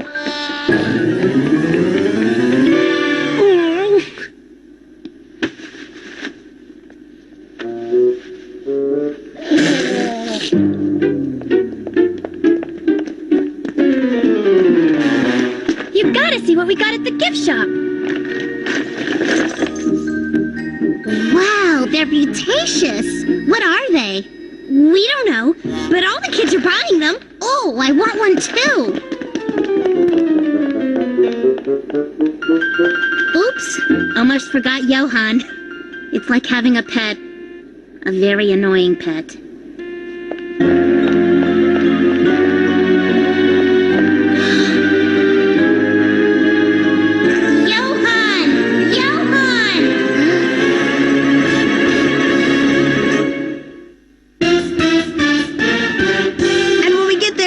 Go first. No way. Come on, let me go first. I'm smaller than you. I'll go faster. Yay! Jessie, dear, you need any help in there? Are you having tummy troubles again?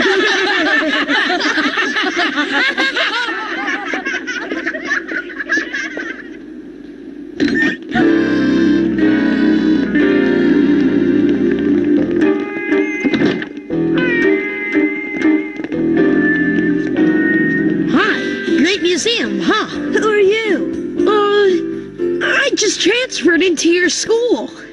You weren't on our bus. Oh, well, there was a delay. You know, red tape, forms, more red tape. What's your name?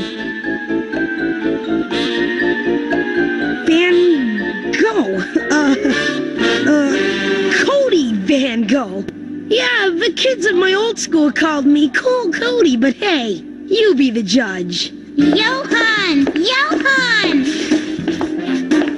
Where's Johann? Gift shop.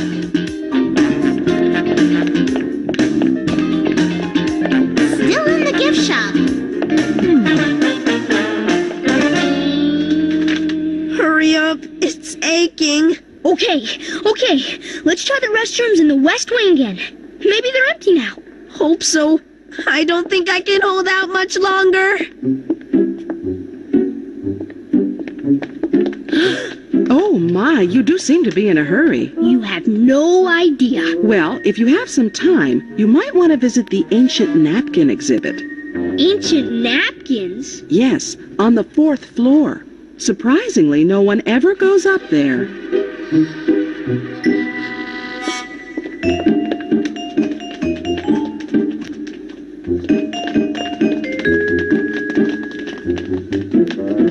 So then I said to my gym teacher, look, I can't be the captain of the baseball team 3 years in a row.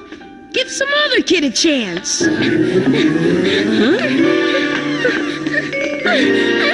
Will all the children from Miss Graves' class please report to the main lobby? It's time to board the bus. So I told my teacher, thanks. But emotionally, I'm just not ready for college.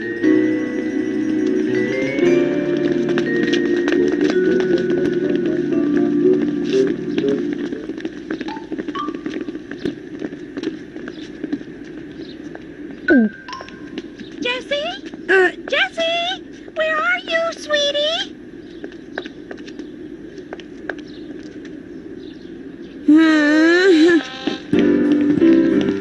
25, 26, 27. That's it. We're all here.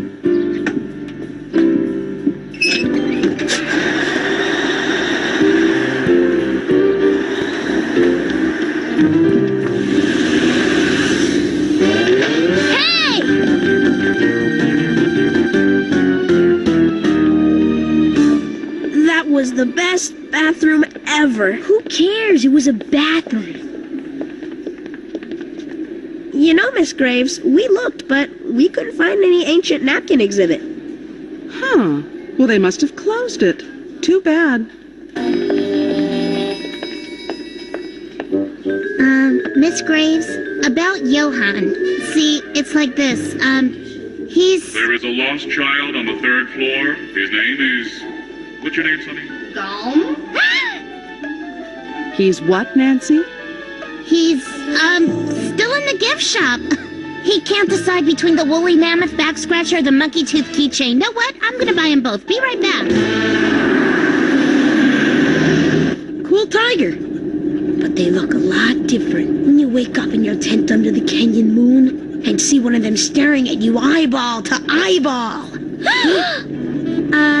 Cody? Do you have a girlfriend? What do you think? Of course now we're at different schools. I said we'd write, but you know, you never do. I can see why they call you Cool Cody. Thanks. But what really is cool? To me, it's... Don't worry, Jessie, Mommy's coming! Step on it! Don't worry, dear. You'll never get lost again. From now on, I'm going to pin your phone number on the front of your jacket every time you leave the house. All right, children, time to turn in your study sheets. Oh boy, we're in trouble. We never did it. Here's ours, Miss Graves. Extra credit, too. Hey, who saw more of the museum than we did?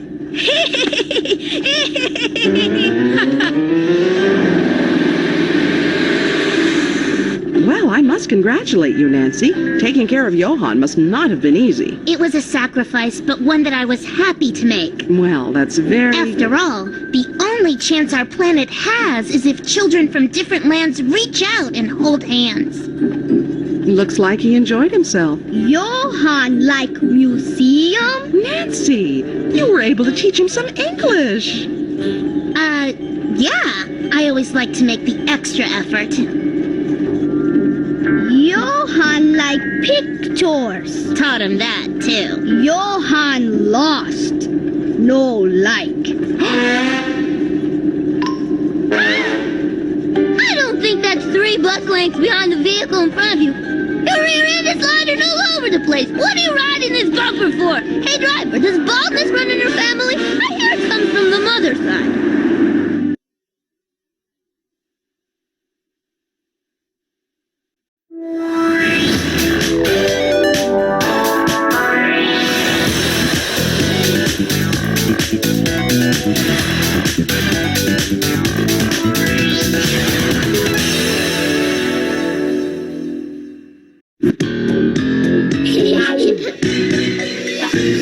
Close your eyes, a big surprise is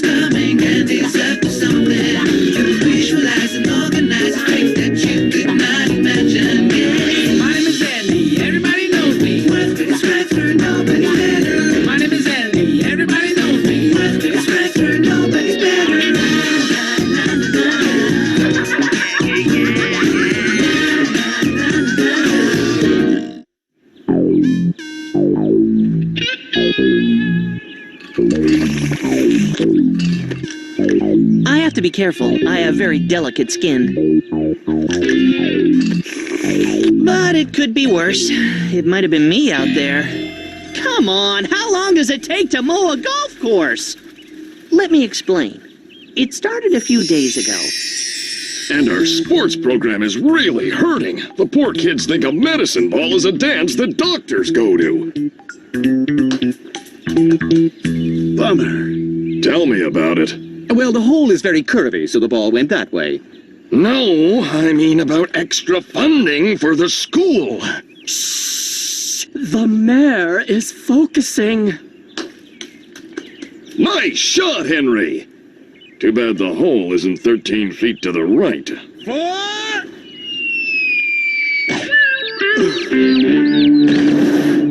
He was the greatest caddy I ever had.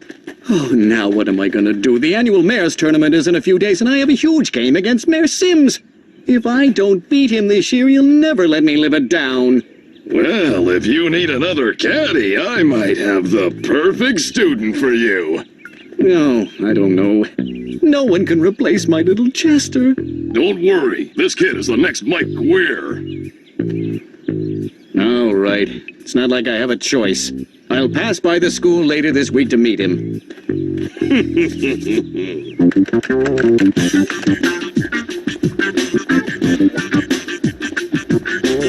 Aren't you getting a bit old for water balloons? Maybe, but they're just so easy and effective. Congratulations, Jervis. And don't forget, Mayor Roth has to win this coming Saturday. I won't let you down, sir. Speaking of which, look who's here. I'll be with you in a minute, Larkin. You couldn't be in trouble, Jervis. You're too squeaky for that. I know, you're washing DeRosa's car because you finished licking his boots.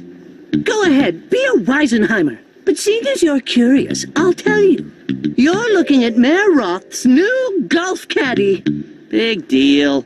Maybe not to you, Larkin, but being the mayor's caddy will score me lots of points in my upcoming political aspirations. If that guy ever becomes mayor of East Gackle, I'm moving to Medicine Hat. I can't believe Jervis was actually bragging about being the mayor's caddy. Just when I thought his head couldn't get any bigger. Yeah, he really needs to come back down to earth. What? And I suppose you're gonna help him do that? It's a burden, I know, but I, Andy Larkin, the world's greatest prankster, can do it.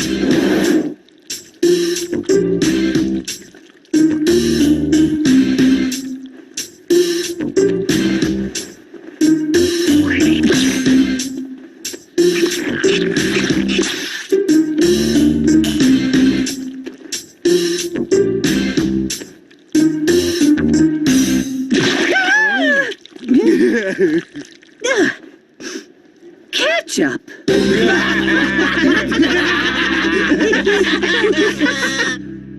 You should try that on a hot dog sometime. This week, I get my custom-designed caddy outfit. I'm gonna look like $1,000,000. Yeah, all green and wrinkled.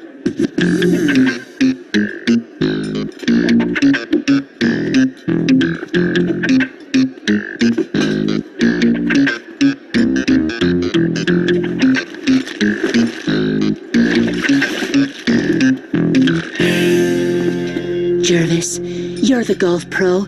Do you think you could show me the proper golf swing for a 9-iron?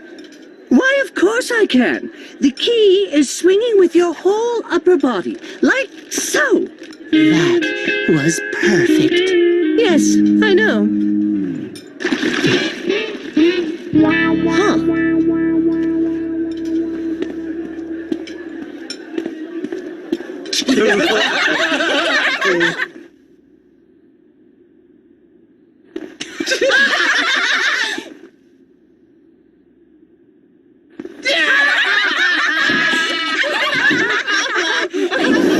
I reread the Zen Caddy to prepare myself mentally for Saturday's caddying challenge. I think this is the hardest thing I've ever had to do in my life.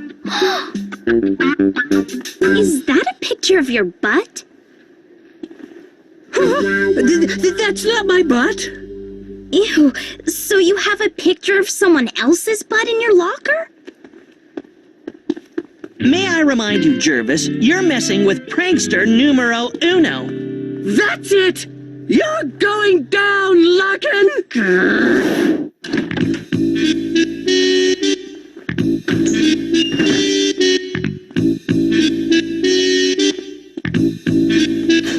This Super Pro itching powder will make Andy pay for my humiliation.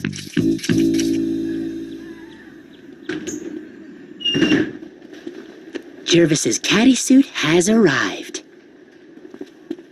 Great! You finally brought my caddy suit. I'm Jervis. Yep, here you go. Thanks. Perfect. I can't wait to see the look on Jervis's face. I don't know. Do you think it makes my butt look big? I don't want to look. Oh, give it here!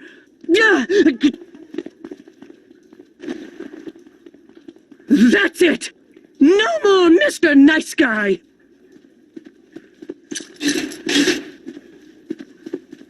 This caddy had better be all you say he is, DeRosa. Ah!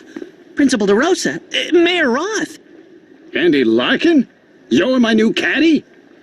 Yeah, well, Principal DeRosa thought I would be perfect. Larkin, where's Jervis? This is the student you want as your caddy. Mayor Roth, so pleased to meet you, sir. Are you sure? He doesn't really look like caddy material. He looks contagious. It's true. You probably wouldn't want to catch anything. It is an election year, after all. Shut up! I am not contagious. Ooh, a caddy with such a short temper? Gee, I don't know about that. Principal DeRosa, I can't afford to lose this game with Sims. Andy is my new caddy. Oh, I hope for your sake he's on his best behavior this time. Yes! Hey, Scratchy, if you need me, I'll be playing golf with the mayor. Andy, in my office. Now! I'm calling your parents. Andy, do you know anything about golf? It's not the kind with the windmills and castles. You know that, right? Sure, I know about golf. You'd better, because the mayor has to win on Saturday. And one more thing. Pull any pranks, and you're expelled. Andy, tell him you won't prank the mayor. Yeah. Tell him, or you'll be spending the summer up in Saskatchewan on your cousin Elwood's farm. Not the farm?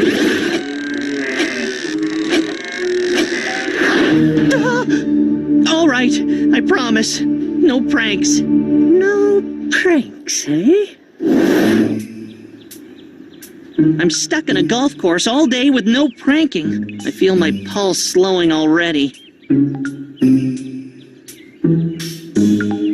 Still, it beats wearing a straw hat and overalls next summer. Good to see you, Sims. But I've got to warn you, my handicap is 15. 15, eh? Well, mine is 10. Plus, my new caddy knows so much about golf, I should say 5. Really? I have to meet this wonder caddy.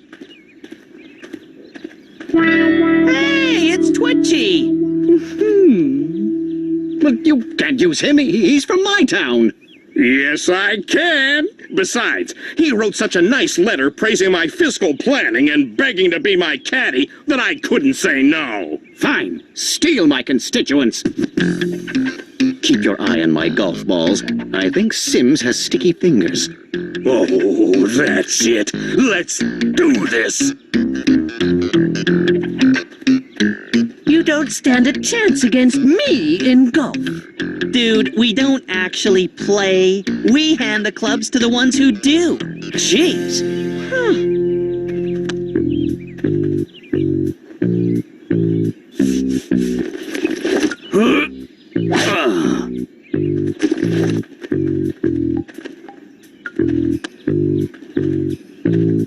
Incredible how much further my Sure Shot Titanium clubs go, eh?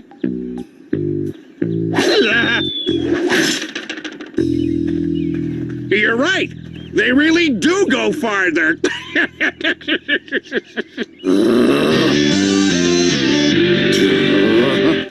Andy, what is the meaning of this? Beats me, sir. I don't even eat butter. I told you, no funny stuff. Now go clean these up. Great. Come on, eh? The Massey Ferguson ain't no spring chicken. Andy, don't use my towel. Oh, go to the gift shop and get me another one.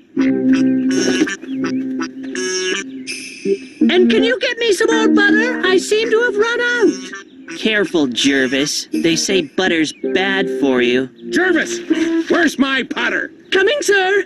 See you later, Melvin. Poor guy really needs to work on his name calling.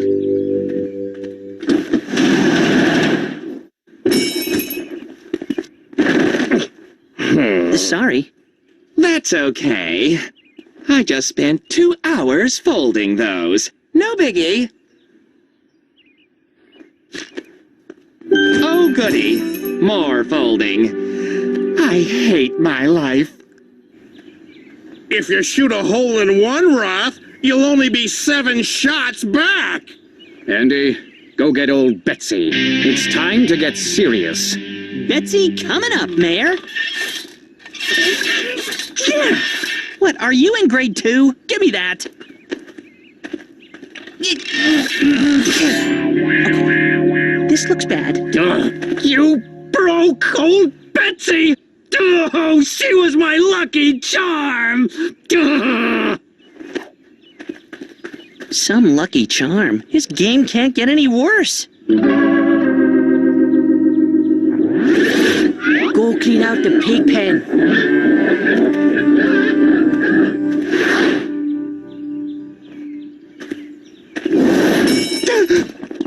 Don't even think about it. I need a new club. Oh, okay then.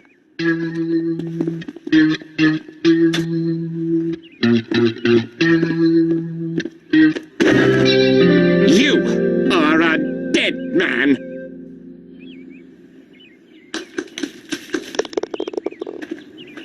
Here you go, Mayor.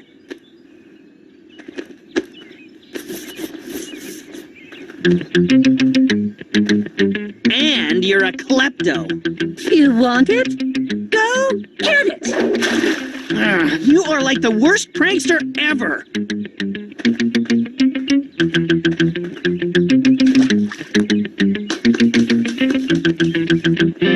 Huh? You don't like my hat now?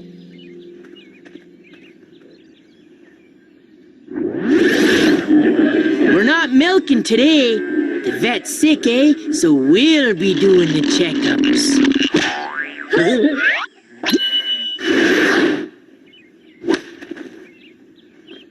Magnificent shot, sir. Andy, get me a 6-iron. If DeRosa expects more funding, I'd better win this game. Understand, Larkin? Perfectly. Good. Now get me another hat. Okay, Jervis. Welcome to the PGA of pranking. Step back! Don't worry, all I need is a new hat. Fine. Get one and leave. What are these for? You can use them to keep small things in, like your brain. And these? They're fridge magnets. Sweet!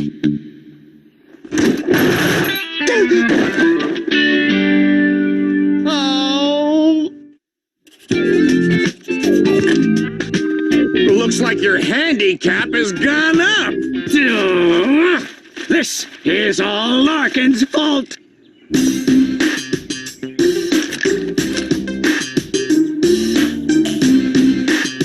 What's he doing? is definitely gonna win with these babies, and then I'll show that Jervis who's king caddy around here.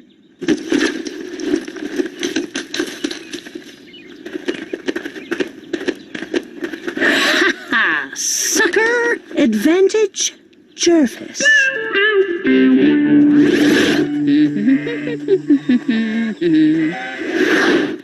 Check, please.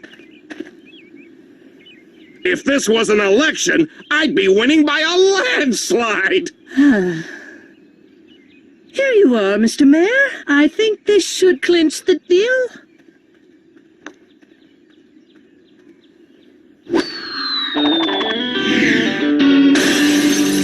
What the?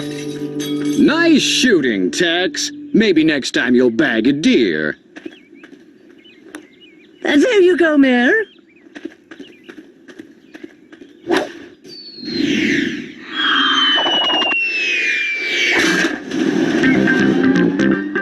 Don't worry, Mr. Mayor. I'm on it.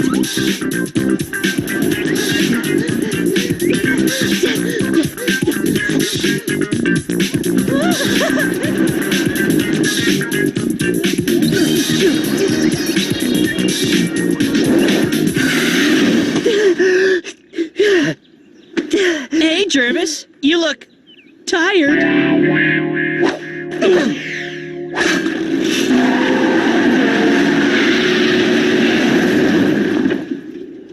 Andy better not have anything to do with this.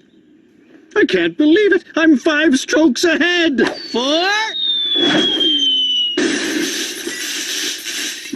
What is wrong with these balls? That's right, Sims. Blame the ball.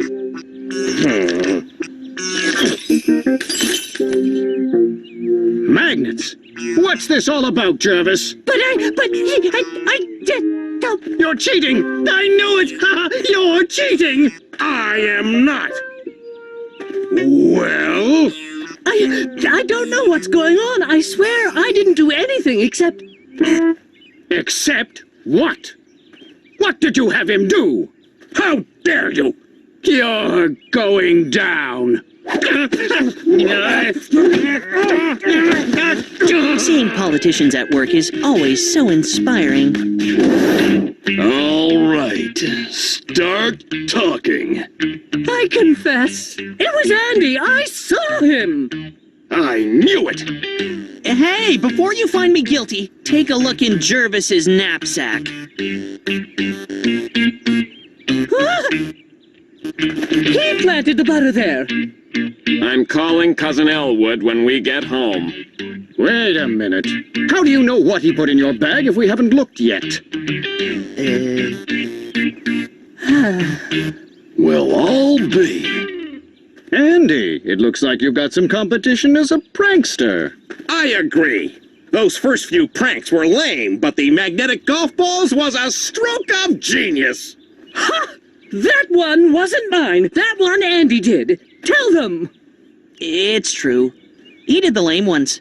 Hey! Well, then you're both going to pay the consequences. Go easy on Andy there, DeRosa. He was just being a good caddy after all.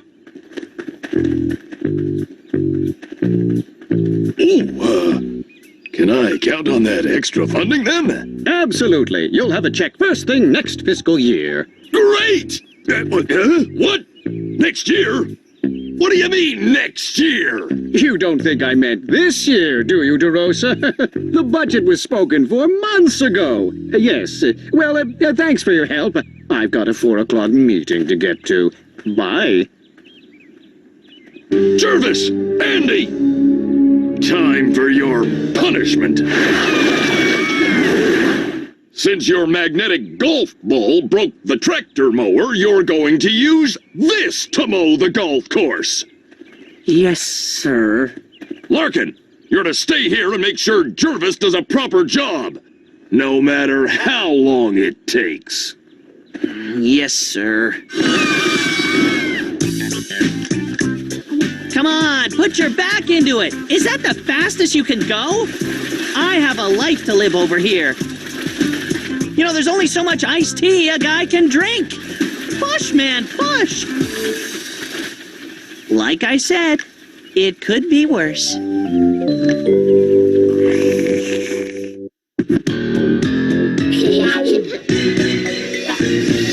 Close your eyes, a big surprise is coming, and it's up to somewhere.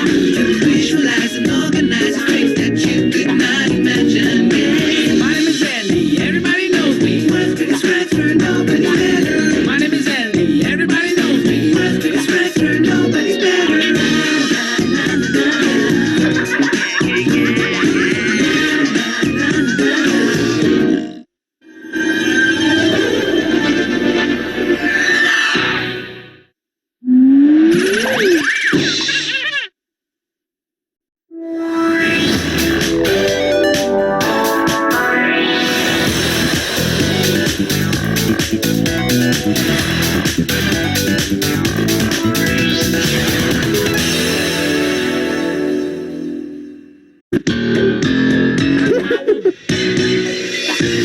Don't you close your eyes, a big surprise is coming. I am up to something. I'll visualize and organize a prank that you cannot imagine. My name is Andy, everybody knows me. World's biggest scratcher, nobody's better. My name is Andy, everybody knows me. World's biggest scratcher, nobody's better.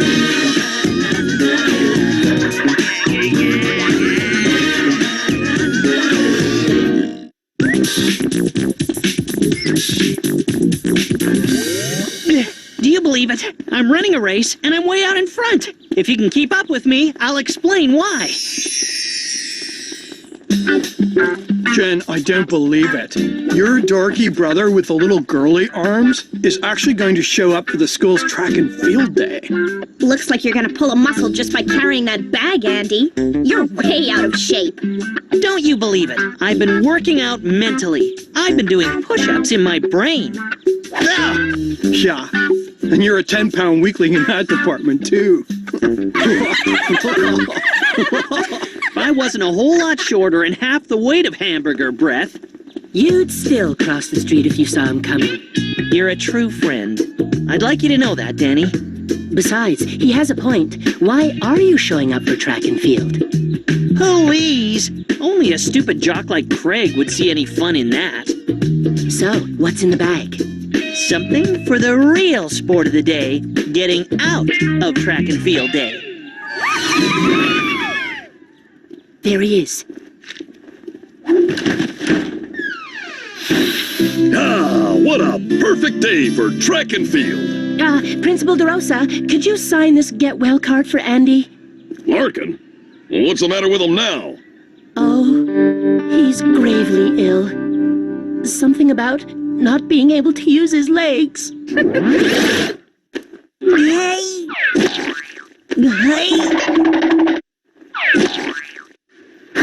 There's nothing worse than a student out sick. Hello, Principal DeRosa. Don't worry. I'm going to win the track and field award again this year. No doubt about it. Miss Larkin, please send my get well wishes to your brother. Huh? Andy might be sick in the head, but other than that, he's just fine. Sick in the head? Oh, that's earned you and Larkin a week in detention. If I don't see both of you on the track in 20 minutes, we'll be using you two as hurdles. Well,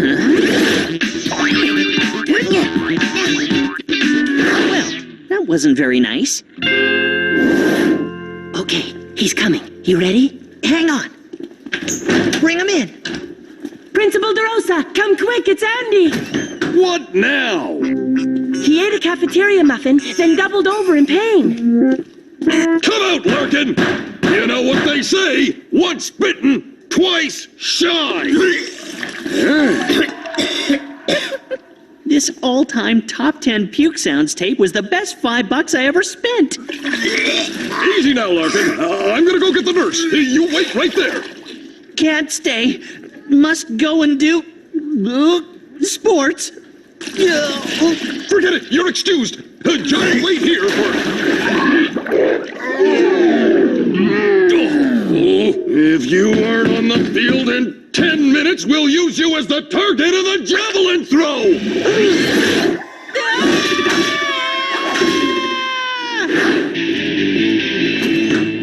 And And you can both tack on an extra week of detention for this little stunt. Well, that's that. Not so fast. Maybe the coach will be more sympathetic.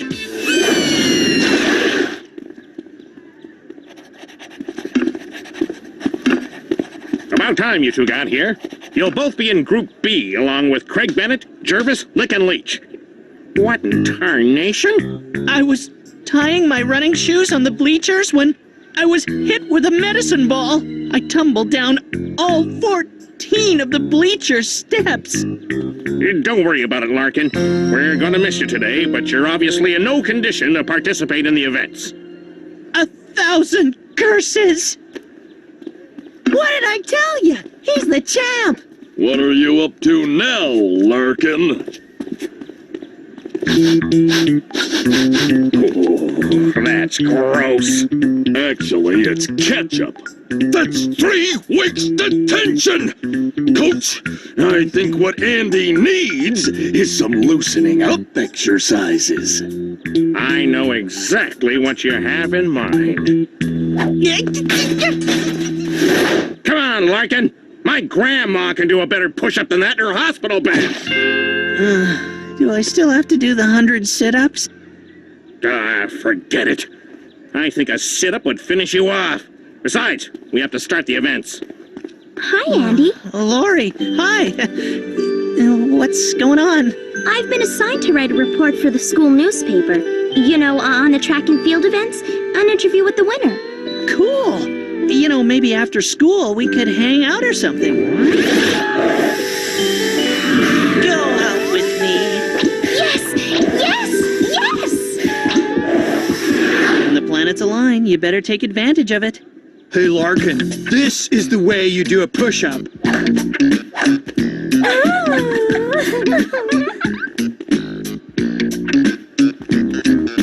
Did you hear? Coach put us in the same group. If you watch me close, you might learn a few things.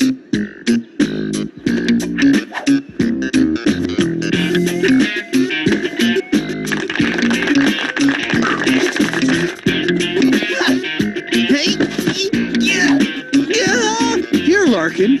Let me help you. Hey! Give me them back. If that's what you want, Larkin. I don't even know what you're doing here, Larkin. My little sister is stronger than you are.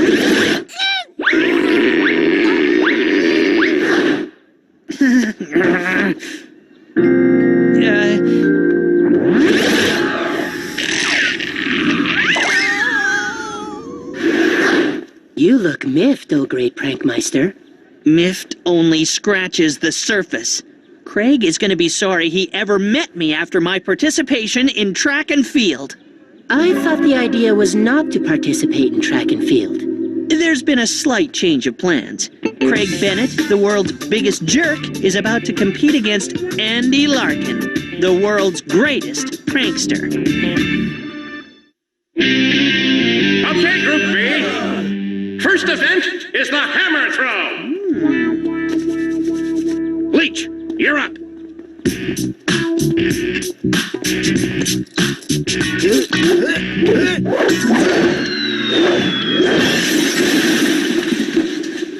Oh, yeah! Me next! Me next! Oh, what can I hit? No, boys, that's not the goal. Time for the lesson in humility to begin. Andy? Oh, don't sneak up on a guy like that. Sorry. What do you want? Me, Tamerlane, and Shadow over there are big fans of your work. My work? Your pranks are legendary. We were wondering if we could maybe hang out with you, take a few pictures, you know, learn from a pro. Craig, you're up. Sorry, little dudes. Can't do it today. You'd just get in the way. But you can watch from a distance, though. It's a free country. You got it, Prankmaster. I just like to say, you're my personal hero.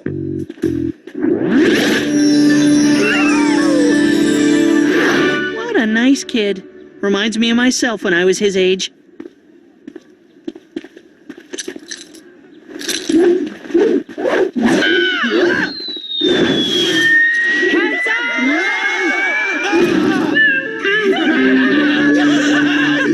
Oh, that wasn't fair. I should get a redo. Brilliant. Hey, you know, maybe there is something you can help me with.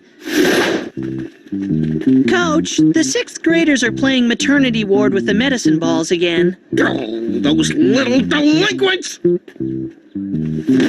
I got ahead of Berman and his little buddies. They got all the glue we needed in no time flat. Come on, Craig is running in track 4.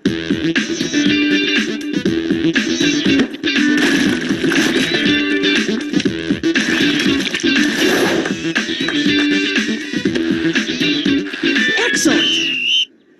Good timing. Let's go.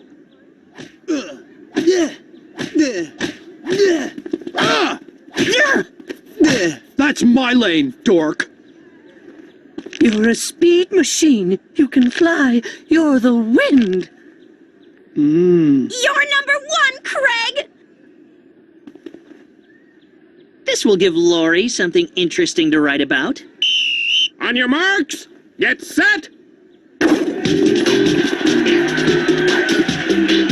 Andy, he isn't even coming close to touching the hurdle. It isn't going to work. Oh, Craig! Smile for the camera!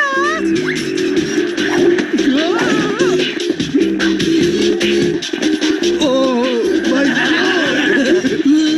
Face plant! Jervis is first, Danny second, Andy third.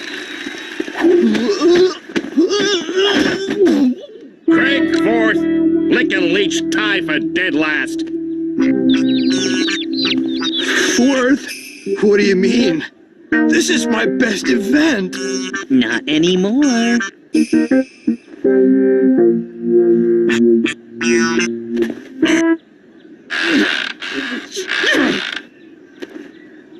Hey, what's this? Isn't that the glue the kindergarten class uses? Those little brats! Wait till I get my hands on them!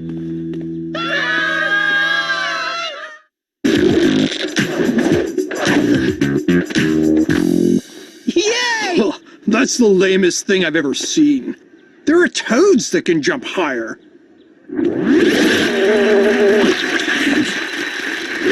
Whatever. It's still my personal best. Check this out.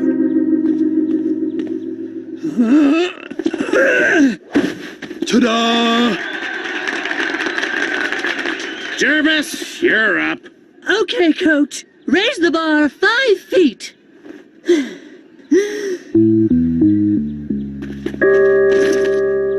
Super smooth cherry lip gloss. Perfect. I need a diversion. Woohoo! Ah! No way! That's no good! He went over it without even touching it! What? No. It wasn't a good jump because he didn't even stay up there. He went, meow, and bam! Landed on that big cushiony thing.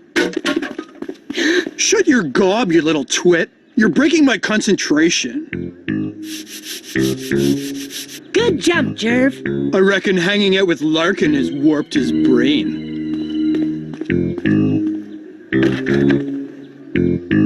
Raise it another 2 feet. Craig will, if he makes this jump, not only be back out in front, but will set a new school record.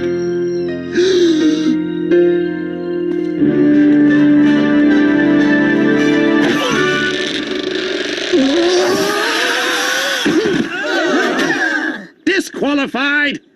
Huh? Somebody grease my pole! It's cherry lip gloss! Who put their cherry lip gloss on my pole? I want a redo! Move along, Bennett. There are no redos. What? If I find out that you've got anything to do with this... Don't look at me. Cherry's not my flavor. Oh, Hey, Lori. Too bad about Craig, huh? Well, he still has a chance to win if he gets a good time in the cross-country race. As if. So, as I was saying earlier, maybe after school... I am the best. I am the best. I am the best. Go, Jervis! Congratulations, Jervis. You're in the lead right now. They should call the fire department because I am on fire. I was thinking we could do the winner's interview someplace nice, like a restaurant. Unbelievable! While I've been focusing on Craig, that sneaky Jervis is vaulting himself into Lori's heart. I pranked myself from the frying pan into the fire.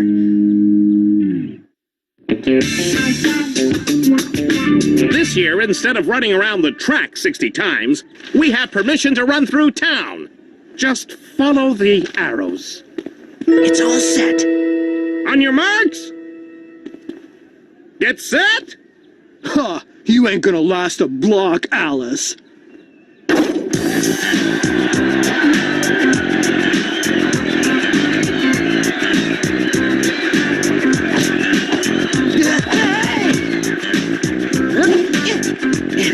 It's amazing they ever make it to school. No, this is more like it. I'll show everybody that the Craigster still has it. You're the wind. Meep, meep.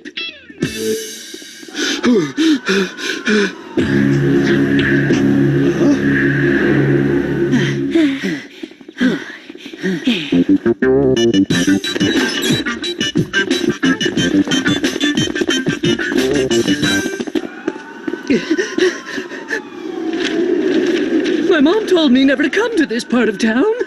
Do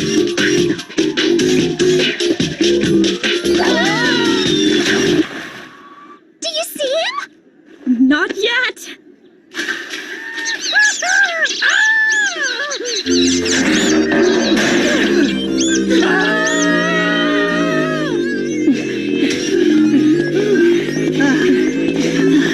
Nothing is stopping these guys. This race isn't lost yet. Gotta call Mush.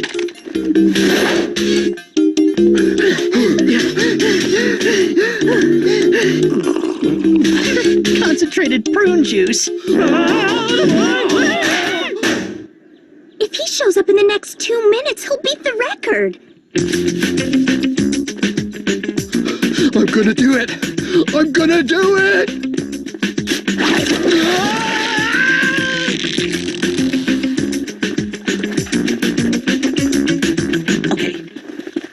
Oh, hey, brats. I mean, kids. How about getting me down? There's some ice cream in it for ya. No amount of ice cream can erase the memory of that terrible and unwarranted beating you laid on us. Be prepared to get your comeuppance. Yes, keep going, Tiger. You can do it. I won. I'm the champ. Oh, come on. You're not gonna use those wet towels on your Uncle Craig now, are ya? No. Oh, please show a little mercy. Oh, ow!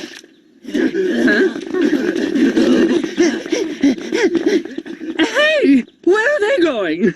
I don't know. Probably to the finish line. It is a race, after all. Remember, I crossed the line first. The date with Lori is mine. Check, please. If I'm going down, I'm taking you with me.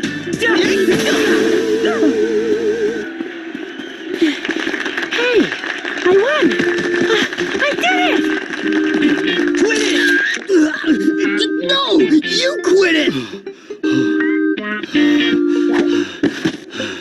Congratulations, Danny! You have accumulated the most points overall! You should be very proud of yourself, young man! Bennett, what can I say? I guess your 9-year winning streak had to end at some point. Sheesh, you've really let yourself go. But, Coach, I was sabotaged. It was the kindergarten kids. They hung me from a tree, and oh, it was horrible what they did to me. Look, Bennett, you just can't blame somebody else whenever you lose a race. Grow up! Hey, Laurie. I've been trying to ask you all day. How about us getting together after school? I don't think I'm going to have time, Andy. I have to interview the track and field winner. Congratulations, Danny. I need an interview for the paper. Can we go somewhere quiet? A restaurant, maybe? I didn't know you were so athletic. Well, between you and moi, I do try to keep myself in shape. Feel that, hard as a rock. So much for my best friend. He's turning out to be a big athletic supporter. Hey, Andy, I got some great pictures of you in action. Want to see?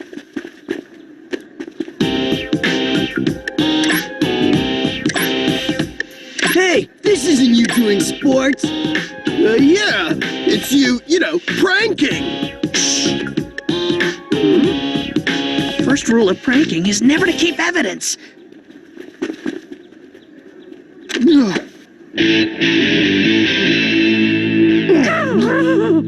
See, it was like this.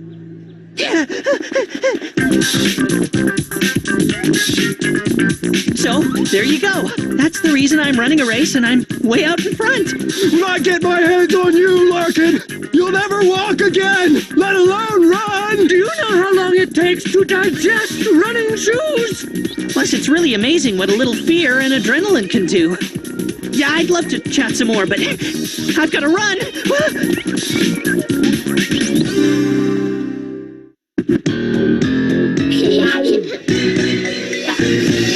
Close your eyes, a big surprise is coming, and it's up to something. Visualize and organize strength that you could not imagine. Yeah. My name is Andy, everybody knows me. Worth biggest factor, nobody's better. My name is Andy, everybody knows me. Worth biggest factor, nobody's better.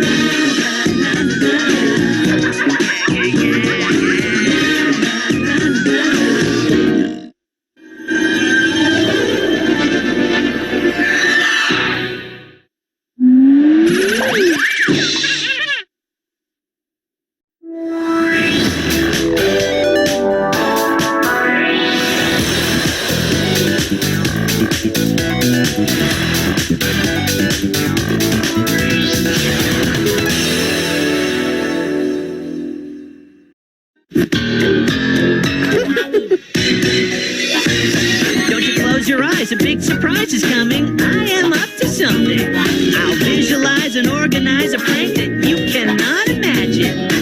My name is Andy, everybody knows me. Worth biggest factor, nobody's better. My name is Andy, everybody knows me. Worth biggest factor, nobody's better.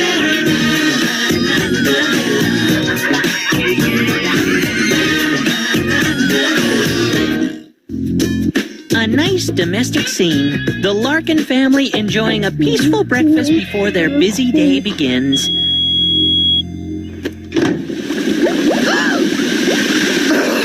Andy!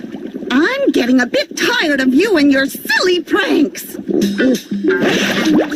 That wasn't a prank. It's my latest invention. The automatic microwave oven cleaner. I'm gonna make millions with it. So you're an inventor now? Why don't you invent yourself a brain? But it would be so unfair. Me having one and you not. I mean it, young man. There's not a day goes by you don't pull one of your pranks. I'm beginning to worry. Well, if you're that concerned, Mom, I can up it to 2 pranks a day. Don't be cheeky. This pranking is like an obsession with you. If it goes on much longer, we may have to get you some professional help.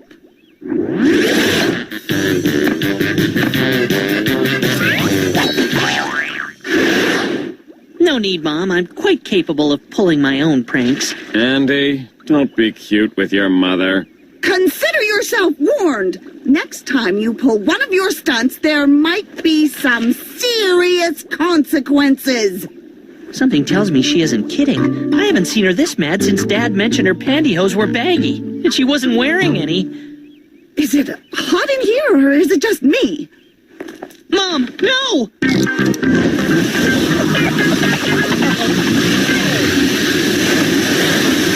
Andy, did you put flour on the ceiling fan?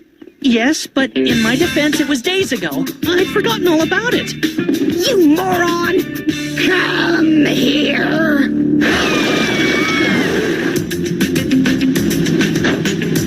Thanks, Mush. I owe you one.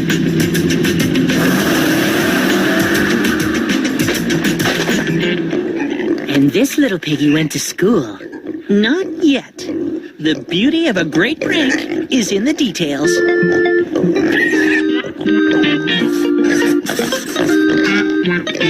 There you go, little pig. Hope you got your hall pass.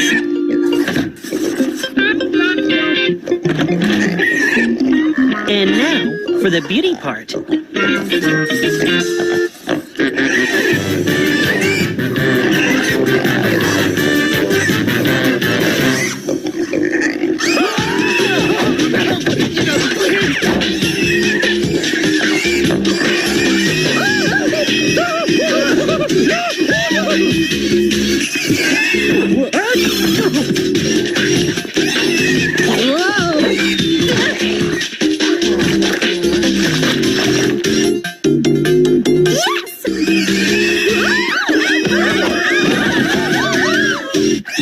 Come here, you little blinker!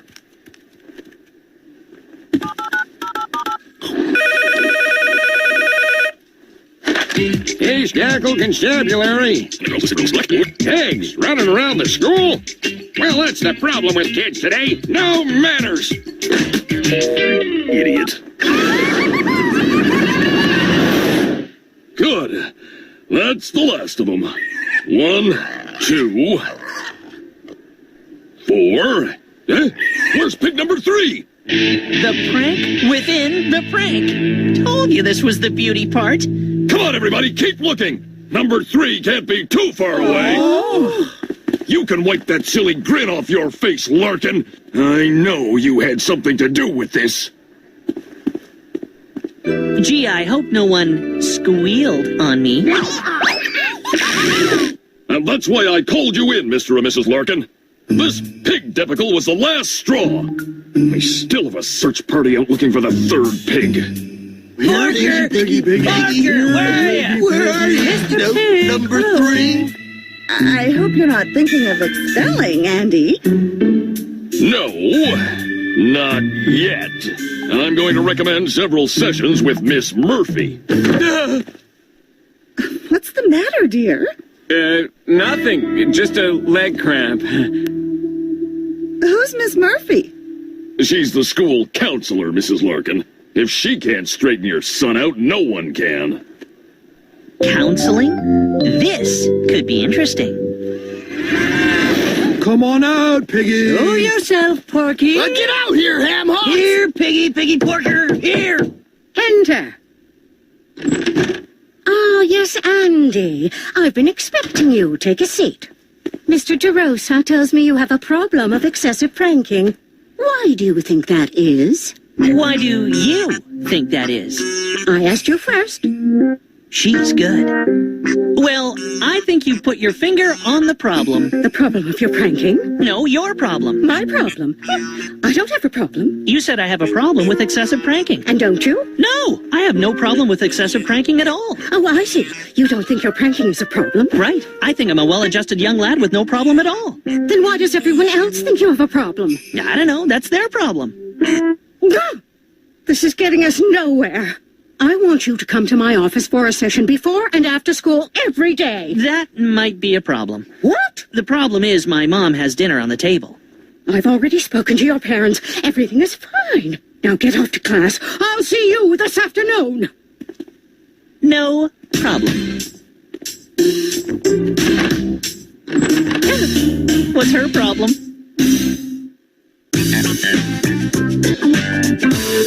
Before you open your books, I want you to remember the need for silence when you read. How about you, Andy? Can I count on you to keep your mouth shut? You got it, Mr. Hutchins. All right, then. Quietly, please, everybody. Open your books to page 56.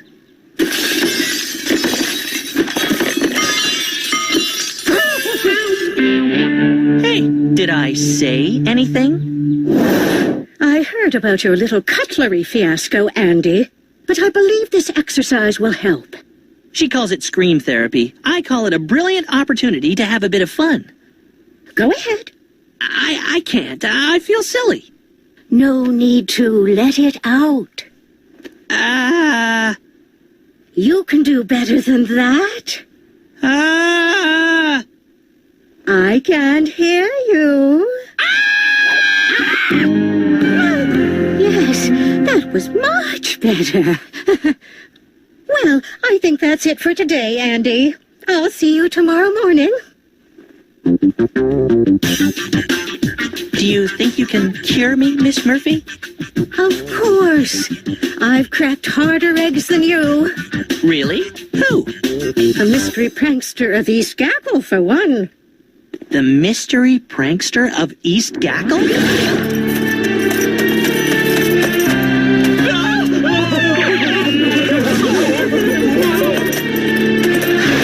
It was about 20 years ago, but he was the greatest prankster ever to hit the prairie provinces. Who was he? Oh, I can never tell you that. Everything I hear in this room is strictly confidential. How exactly did you cure him? The same way I'm going to cure you, Andy Larkin. I think what we have shaping up here is a battle of wills.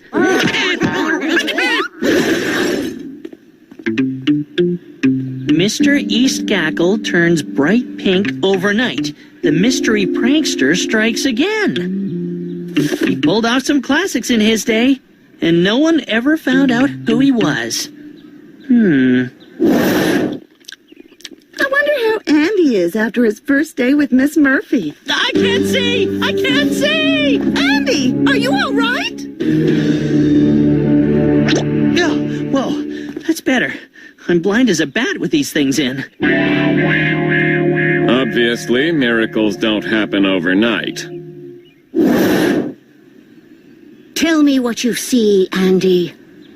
I see a lush green meadow in Banff National Park. With beautiful butterflies and birds. Or it could be Vancouver Island. Good. Very good. This is called a visualization exercise. It's supposed to help me stop pulling pranks. We're making excellent progress, but we need to build on that. I'll see you after school. I'll look forward to that, Miss Murphy. I can feel myself improving day by day. Oh, hey, Mrs. Weeble, could you give me a hand? With what? I have to measure the school building for my math class.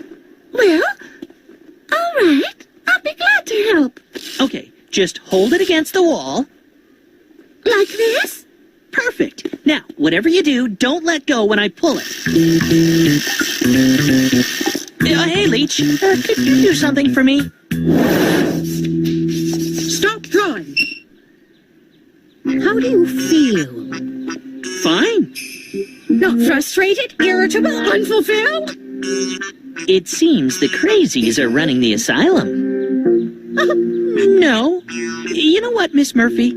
I think it's working. I can really feel it. I'm definitely losing interest in pranks.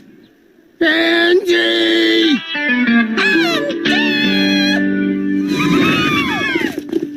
Larkin! It's been a few days now.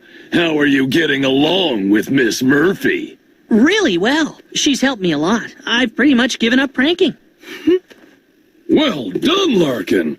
Keep up the good work. It's all about control. That's why I always carry one of these with me.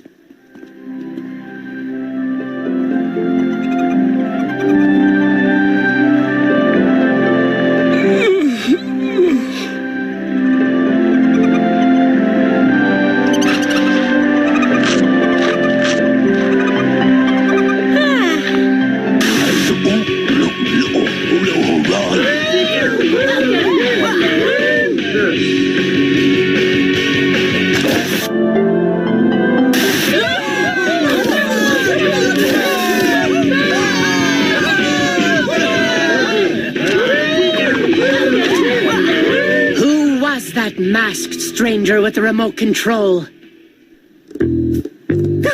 It seems your case is going to take longer than I thought. News of your math exercise and Mr. Hutchins' dance class has just reached my ear. It was a momentary lapse, Miss Murphy. Honest. Perhaps we need to dig a little deeper. Do you remember your first prank? My first prank? I guess I pulled my first prank right after I was born. I was meeting my dad for the very first time. Coochie, coochie, coo. Ugh, Andy. I didn't say it was clever. But now, I can feel myself losing interest in pranking. I hope that's true, Andy. Was it difficult to cure, what was his name again? Oh, you mean... Nice try, Andy. But yes, it was difficult to cure the mystery prankster. I had to resort to the final step. What was that? First things first. Are you sure this is part of the cure, Miss Murphy? Absolutely. You see, it's important for you to understand what it feels like to be the victim of a prank. Miss Murphy, look at us. Are you insane, Miss Murphy? Oh, my dear. I'm so sorry, Mr. DeRosa. I was aiming for Andy. Why did you duck, you naughty boy? Hey, do I have victim written across my forehead? Let me help you get cleaned up, Mr. DeRosa. There are some towels in the bathroom. As the clumsy waiter said to the customer, sometimes things just fall in your lap.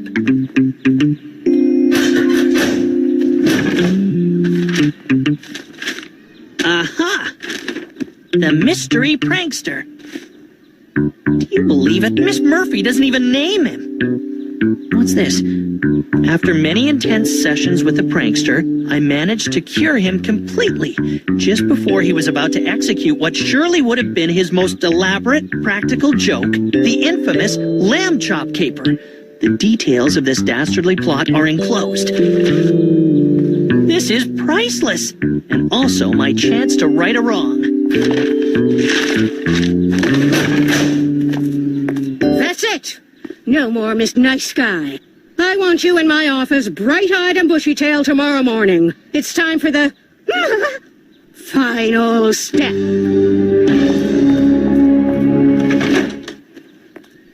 Yo-yo therapy? That's funny, Andy. But this is used for hypnosis. The power of suggestion. It cured the mystery prankster, and it will cure you.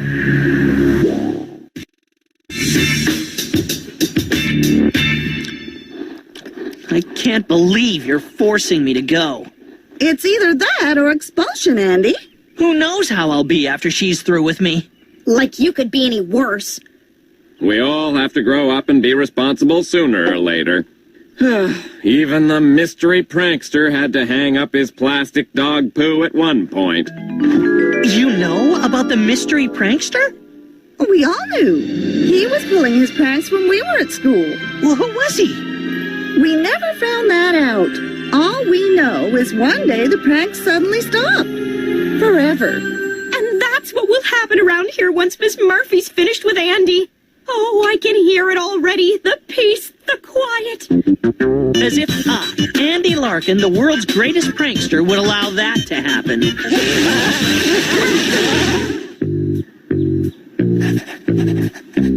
Okay, so I'm on my way for the final showdown with Miss Murphy. But that doesn't mean I can't have a little bit of fun along the way.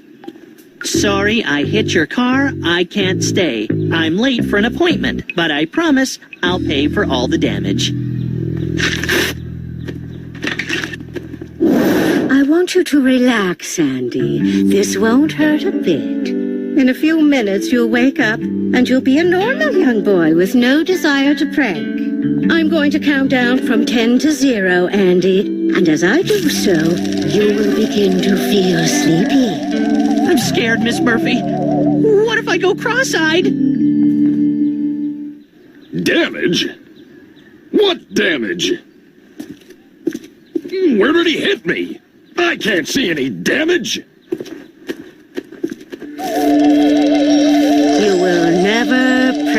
again.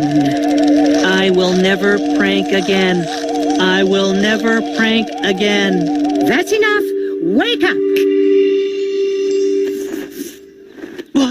What happened? You've just had a little nap, Andy. How do you feel? I feel sleepy. Do you know what this is, Andy? No, Miss Murphy. This is a whoopee cushion. I want you to place it on my chair so I can sit on it.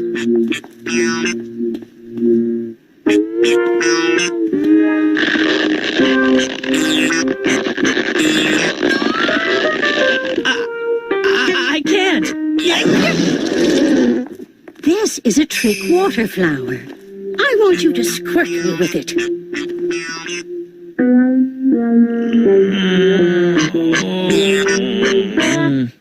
Well done, Andy.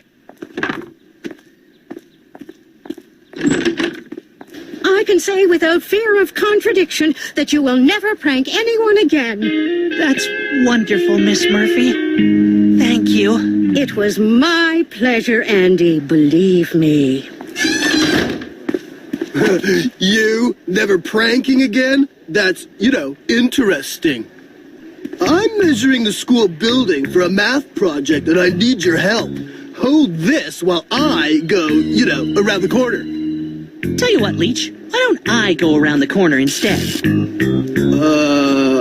Okay. Hey, Lick, you got a minute? Leech needs some help with a math project.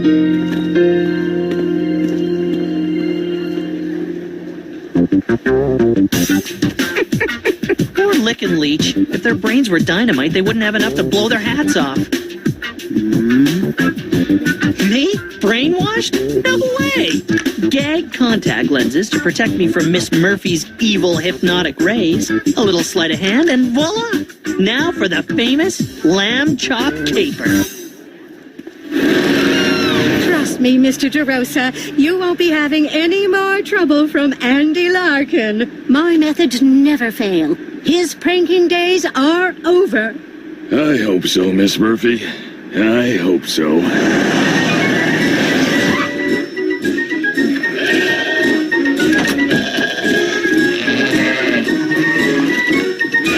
Miss Murphy, there's an opening for a counselor up in Whitehorse. I think you'd be very happy there.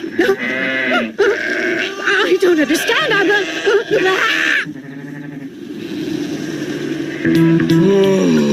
It's the most beautiful thing I've ever seen. The lamb chop caper.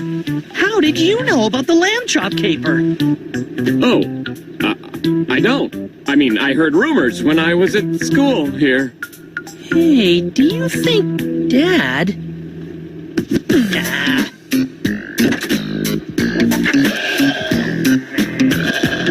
I think number 7 is missing, Mr. DeRosa.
is how Abraham Lincoln went from a simple log cabin to the majestic White House and was ultimately bestowed the title the Great Emancipator. That's it. My, that is an excellent report, Vincent. Glad you liked it, Miss Graves. I certainly did. About as much as I liked it when your brother Tony gave the same report 3 years ago.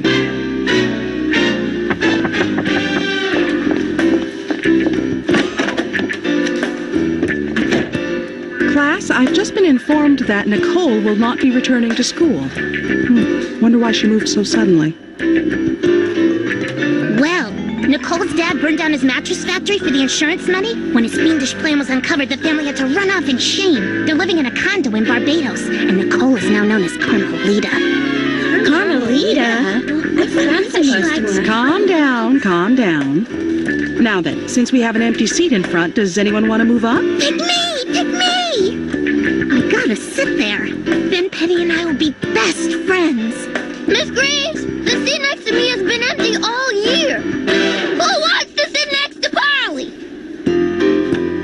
Sorry, Joey. Guess no one wants to sit near you. Huh? Freddie, I think you'll be able to see the board better up here.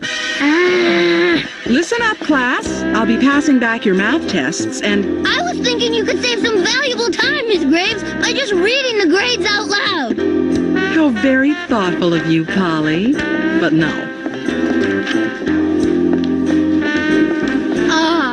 Only a 96. I know, I think. I was wearing really tight shoes. I didn't have a good pencil. I think I was coming down with the flu. I got an 81. Tight shoes, a flu, and a sticky pencil, and I still got an 81. Check me out.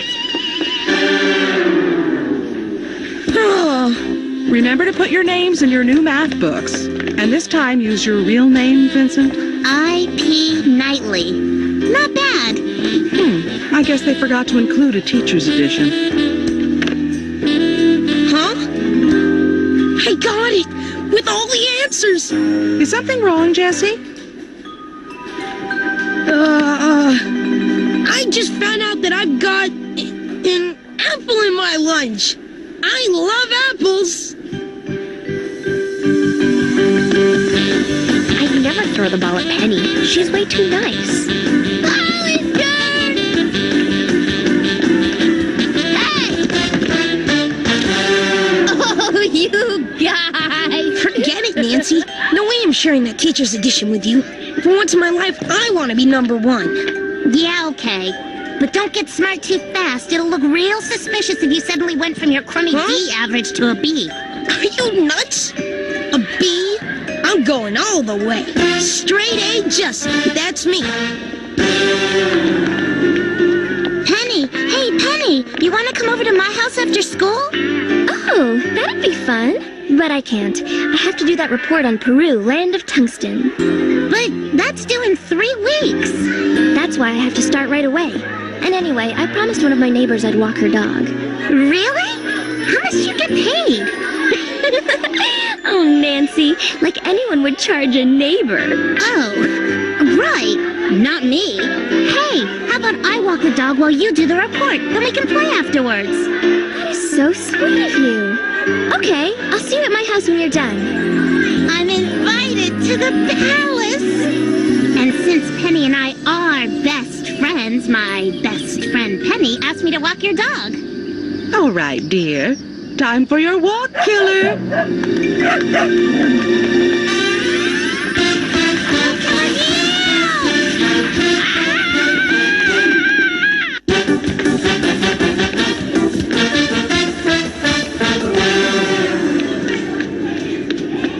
Arthur, you don't know me, but sure I do. You're the kid who gets beat up every day in gym. And it's even worse when I'm on the boys' team. I hear you'd like my assistance getting out of class. I'll pay anything. Don't insult me by offering money. I know. I have to wear a diaper on my head. Nah, I'm tired of that. But someday, I will come to you and ask for a favor. A favor? Okay. Hey, Jed! I'm calling in that favor!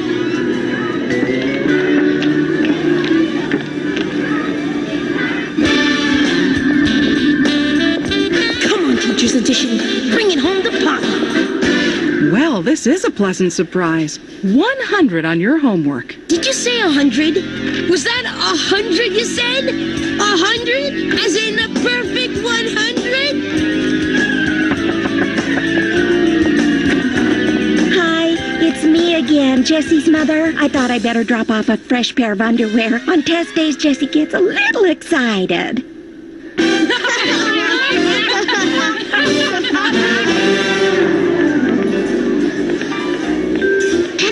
Penny! Oh, hi, Nancy. Sorry you didn't come over yesterday. Guess you were having too much fun with the doggy. Yeah, right. Look, Penny, I saved you a seat. It was so nice of you. But, well, there's only room for one more. It wouldn't be nice to leave anyone out. Oh, they won't mind. They can sit over there.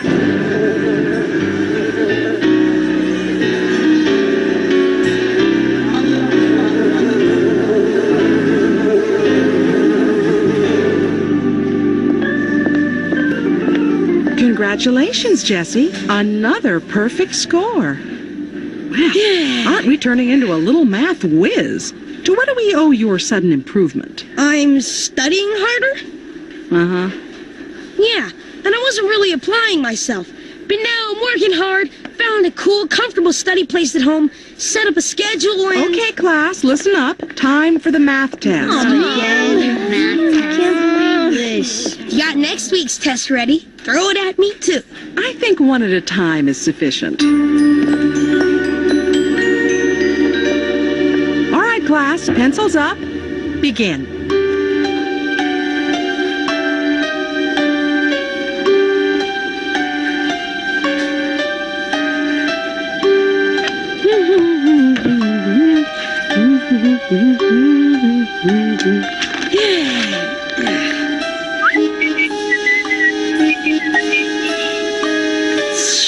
Jessie, since apparently you're done, why don't you take a book from the classroom library and read silently? Good idea. Got one on Einstein? See you tomorrow. And remember the toy drive next week. And Vincent, a piece of gum on a stick still does not qualify as a toy. Yeah, like I'm gonna give him something good. Good news, Jessie. Since you've become such a guru at math, I am making you a tutor. Me? In the tutoring program? They don't even want me as a student. Well, the new improved Jessie is going to help students who aren't quite as gifted. I can't do that. Really? Is there any special reason why you can't pass your new math talent on to others? You know, Jessie, your integrity is worth more than all the hundreds put together. Is there anything you feel you should tell me? Yeah. Throw those dumb kids at me. Ready, time to go.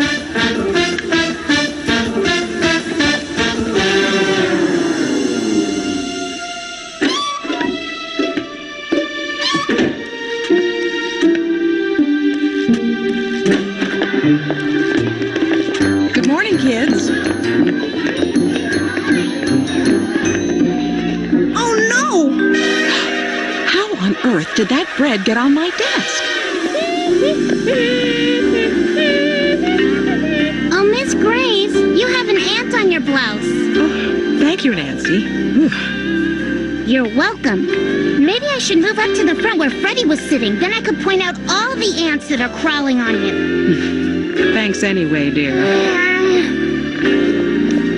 Attention, children. Shh, shh, shush. Now, I see a lot of confused faces, so those of you who need my expertise, just form a line to my left. I will assist each and every one of you. Okay, take your time.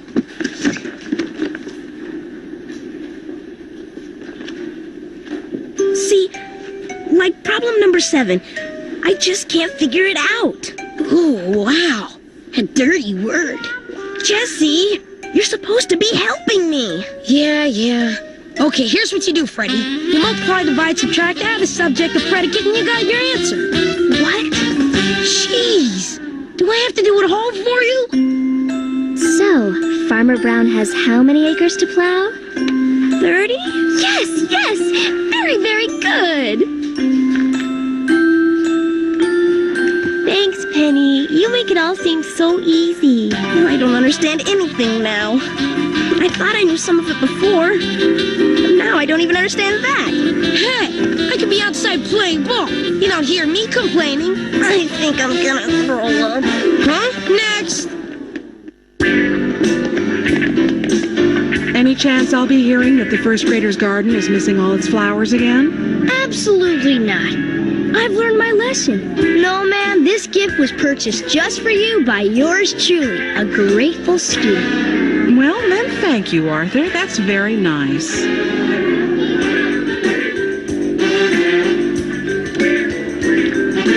Happy anniversary. Love, Celia. Okay, Jordan, your turn. Name something else an Indian might bring as barter to the trading post. A hand-woven blanket? An excellent choice. Now, who can tell me what a pioneer might bring? Nancy? MISSISSIPPI. Pardon me? Oh, I'm sorry, Miss Graves. Capital MISSISSIPPI. Did you hear the question? Not really. It's so hard to hear from way back here. Oh, I see. Well, there's only one solution to that problem. Hello. No, that wasn't the solution I had in mind. Nurse's office.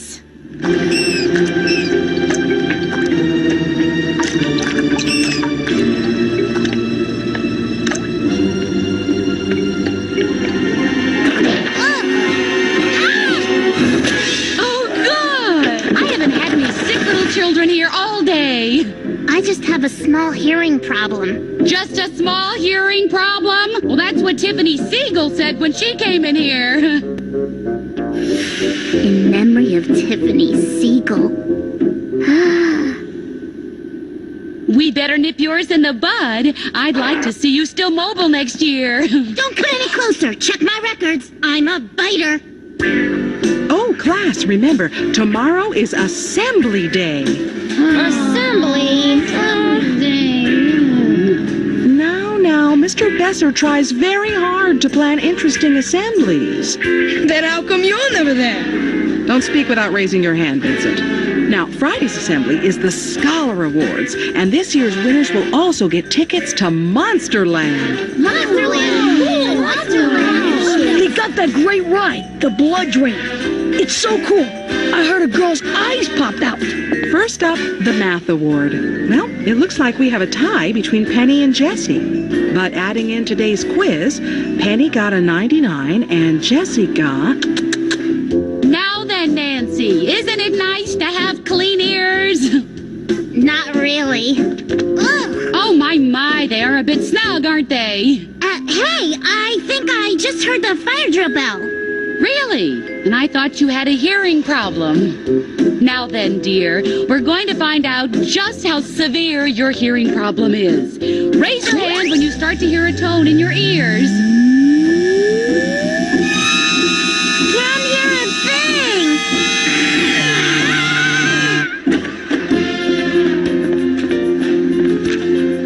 Will someone please answer that phone? Well, Nancy, according to this note, you do indeed have a hearing problem. So that means I need to sit up in front next to Penny? No, it means you need a couple of hearing aids.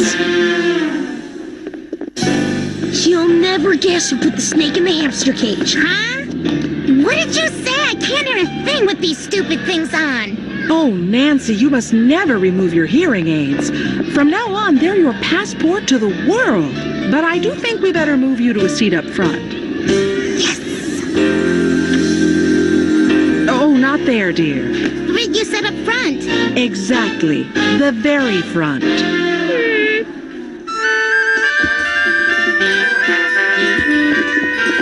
See? You're not left out. You can feel the vibrations.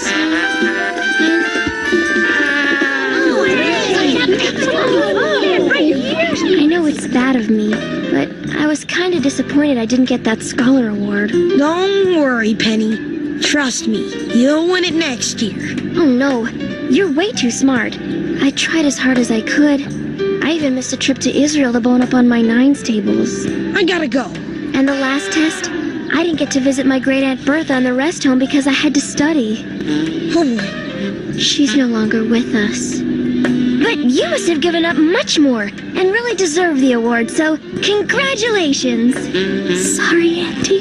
Look, I had no idea you went through all that to win. The only fair thing for me to do is get you a keychain at Monsterland. Are you all right, dear? Yeah, I'm fine, but the kid who hit me isn't gonna be. You can hear me? Without your hearing aids? No, I can lip read. I must have learned it last night when I was watching The Miracle Worker. Well, I am happy to report that Nancy's hearing problem has improved, and she's ready to take her seat with the rest of the class. Now then, let's see where to put her. Well, how about over there? Isn't this great? Now we can do everything together. We'll be study buddies, trade stickers, and share secrets. I'll start. I know who put the snake in the hamster cage. You know, now that Nancy got a new seat, it's only fair that everyone else gets a change, too. Isn't this great? Now we can be best friends and do everything together. Do you like Lithuanian square dancing? Okay, boys and girls, zip those lips, zip and settle, or I won't tell you who won the spelling award. Who cares? Who buys your ties? My, don't you look nice. How proud you must feel about this honor. Sure do. Proud knowing that you beat all those other children who sacrificed so very much, especially Penny. I'm sure she'll stop crying soon. Penny? Crying? But that's not your concern. After all, you won fair and square. Well, And the math award goes to Jessie McCoy. It's not too late, Jessie. If there's something you want to tell me, I'm going to Monsterland!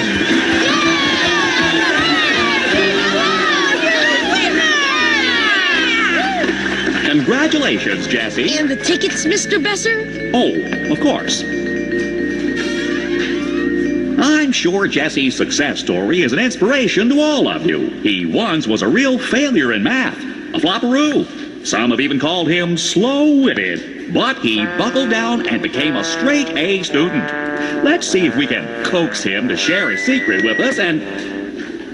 Well, my friends, it sounds silly. You've heard it before, but there's no way around it. Turn off that TV and turn on that study lamp. Open those books, apply yourselves. Getting a perfect score in a quiz will get you more in life than getting a perfect score in Space Beasts.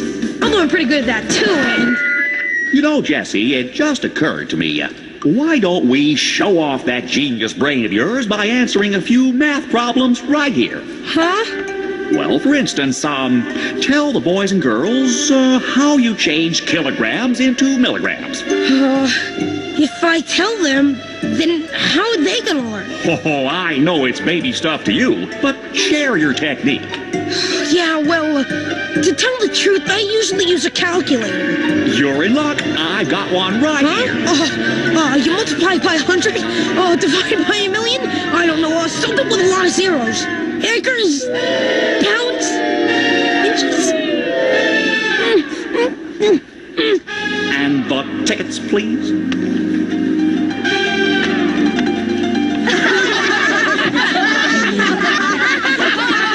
Yeah, well, I could still beat you all at Space Beasts. The new winner of the Math Award is Penny Grant.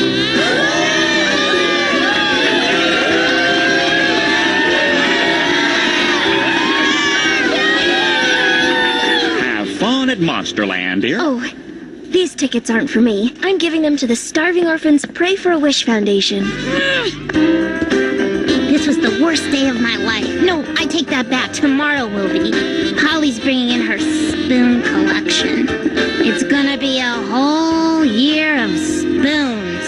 Well, I might look like a total pinhead in front of the entire school, but at least I still have my teacher's edition. Ah, the math books for our next unit. Teacher's edition.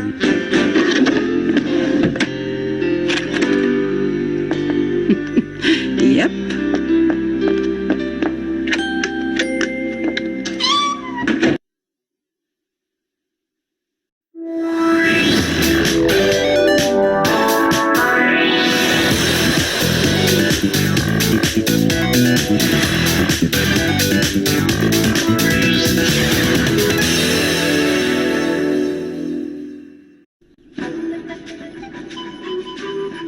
The donkey is my friend. as the sun slowly sets on another exciting day in Ecuador, let us bid a fond farewell to Pablo and his donkey friend, who are off to watch the rubber trees grow. Wasn't that interesting? It's one of my favorite educational films. Heck, I even watch it at home a couple of times a week. Okay, settle down, settle. Announcement time.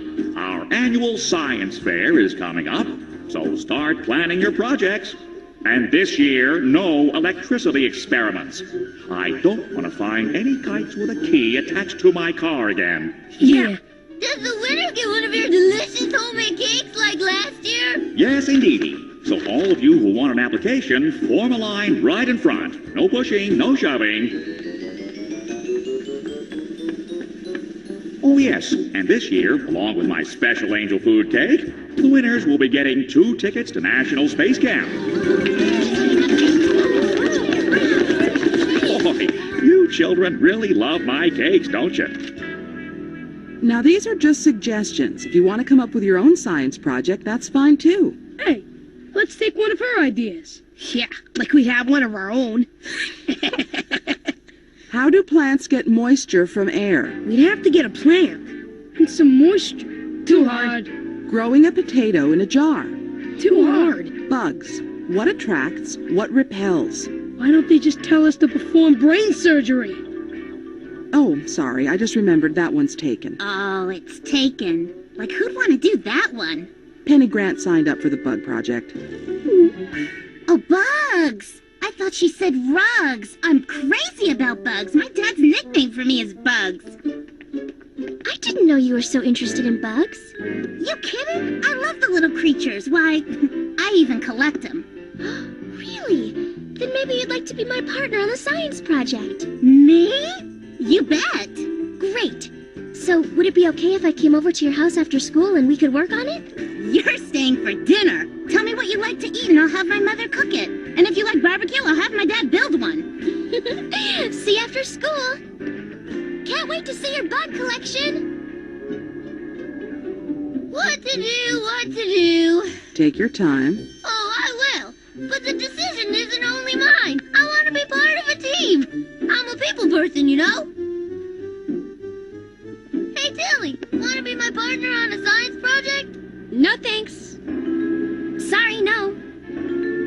Can't. Sorry. Fabiola, we're partners, again. Be at my house after school. But... Ha! I just captured your space beast, baby. And he's out of death ray diaper protectors. Jesse, you know if we want to win those tickets to space camp, we better start thinking of a science project. I thought this was our science project. Nah, you gotta actually make something. Like, see that? My brother Tony made it. He won first prize in the science fair a few years ago. How'd you get such a smart brother? Same mother, maybe different fathers. Wow, he must have worked on this for weeks. Yeah, but I'm thinking we're not gonna have to work that hard. You kidding? We're not as smart as your brother. Yeah, but we've got his project. We can't do that. You always hand in Tony's stuff and Miss Graves always catches you. But when Tony did this, Miss Graves wasn't his teacher, get it? I'm on board and I'm driving the train. Yes! Only problem is, we're gonna have to make a new poster. Tony's name is right next to the title, The Magic of Steam. Watch this. The magic of the eraser.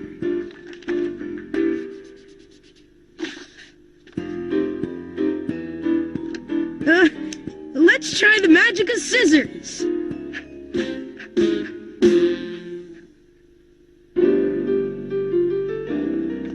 And this time we're partners. You gotta promise me you won't boss me around. Promise!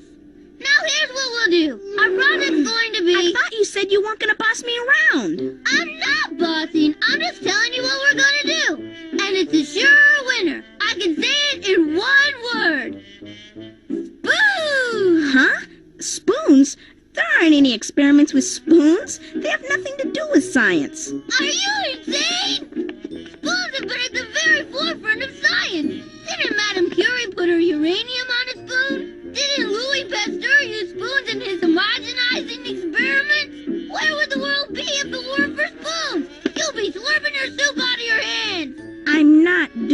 spoons. How about something on photosynthesis? Spoons! How about building a greenhouse? Spoons! Fossil fuels. Spoons! Endangered species? Spoons! What's the matter? My dumb cat ate my incredible award-winning one-of-a-kind bug collection. Even the Peruvian boll weevil. Oh, I'm so sorry. I didn't even know you had a cat. Yeah, well, not anymore. So, want a snack? Microorganisms? Spoons! Solar energy? Spoons! And no animals were harmed during the making of this experiment. My, you boys are speedy. It's very impressive. Yeah, this is the winner. So you might as well call up that space camp and tell them we're on our way. Oh, and make sure we get a room next to the pool. And what should I tell them about this? See, the first engine we built was so powerful it blew a hole right through it. Too bad it didn't blow off the words "Good work, Tony" on the back. See, when we were done, I asked my brother what he thought, and he wrote down, good work, and signed it Tony. I see. Apparently he had the exact same opinion I had when he first showed it to me. You said she wasn't his teacher! I wasn't, but I was one of the judges. Taking credit for someone else's work. Boys! I'll be expecting another project from you two, and it better be your own. After all, how would you like it if you worked hard on something and someone else tried to take credit for it? Yeah, like that's gonna happen. Surviving in the tundra? Spoons! Genetic mutations? Spoons! I can't take it anymore! I give up. We'll do spoons. Okay, if that's what you want.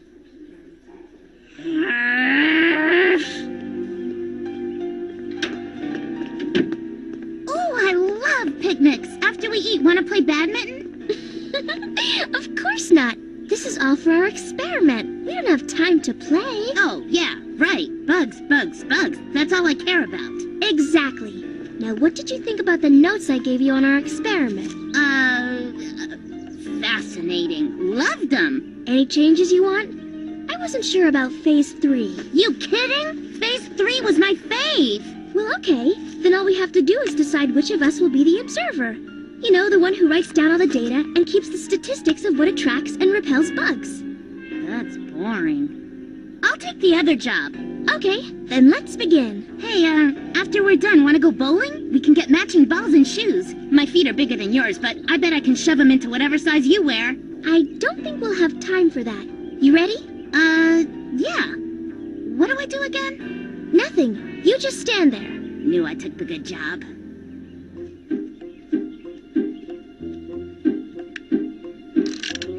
Okay, in half an hour we'll know exactly how many bugs you attract. Huh? Good, stay like that, perfectly still. We wouldn't want you to scare off any bugs. Hello,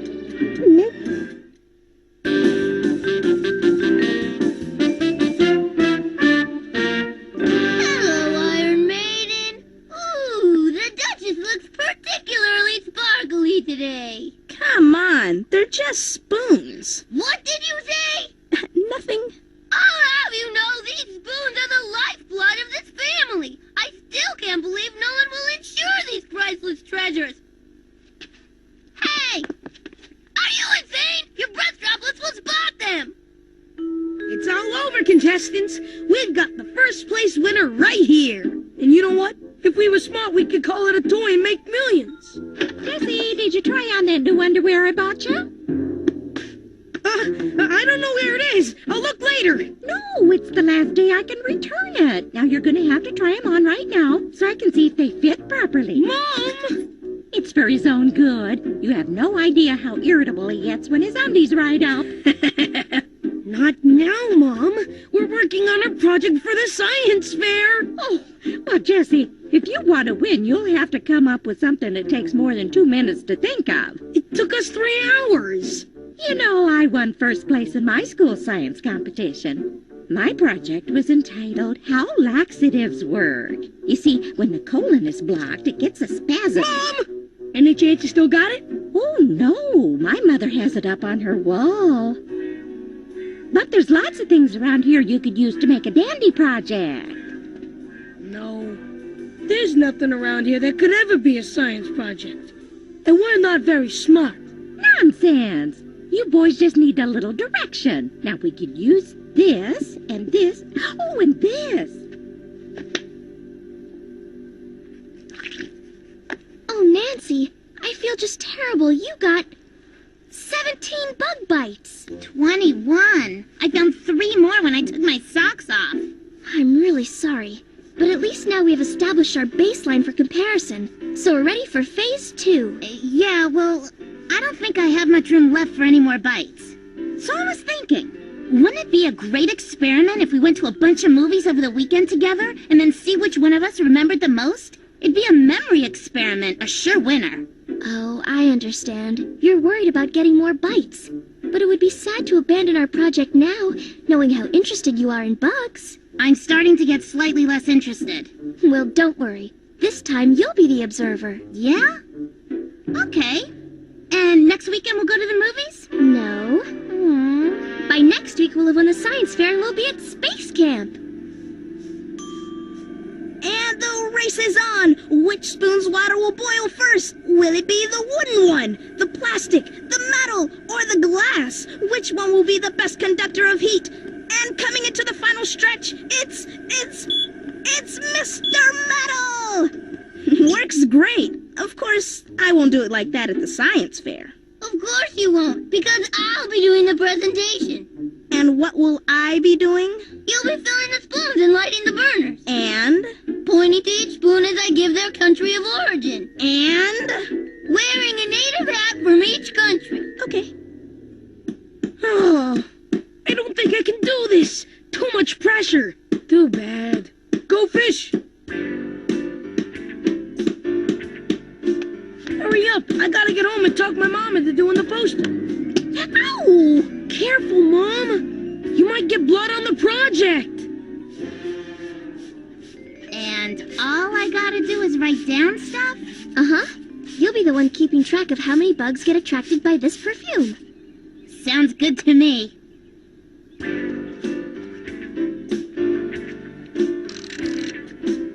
Phase 2, 417. Subject B, Penny Grant, the coolest girl in school with the best hair, stands in the middle of the lawn waiting for... 4:58. Subject B has been under observation for 41 minutes and she appears to have 2 bites. Correction, I was wrong. One of those is a freckle. Ugh. I'm so sorry, Nancy. Maybe I better do phase 3 by myself. I'll let you know if this bug repellent really works. Thanks, Penny. That's okay. Oh, I better go tell my mom you won't be sleeping over. Sleepover? Here? Count me in for phase 3. I just gotta go home and get my toothbrush. Oh, shoot, I'll just stay and use my finger.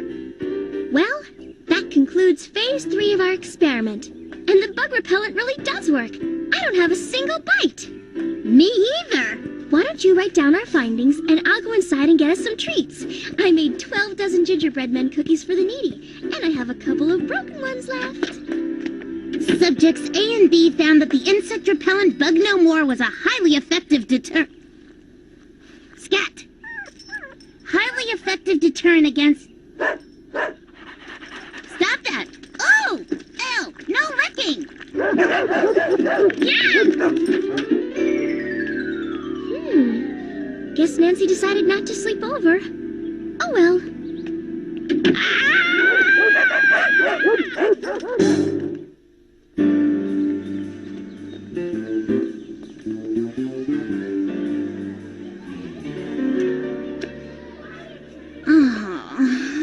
Now, here's a list of all the entries, and we'll be scoring them on a basis of... Ooh, that one looks interesting.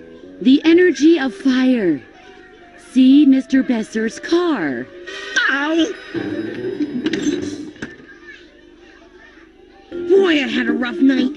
My mom kept drilling and sawing, and I could hardly hear the video I was watching. You think you had it tough? When my mom was making our poster, she kept asking me to hand her the markers. I'm telling you, if anyone deserves to win, we do. Space Camp, here we come. What do you have under there? Stand back and be amazed. Ta-da! Wow! Welcome to the magic of magnets. Cool. Neat. Magnets attract metal, and we will demonstrate how space beasts, which are made of metal, will always find their way home to Bistonia, the land of magnets.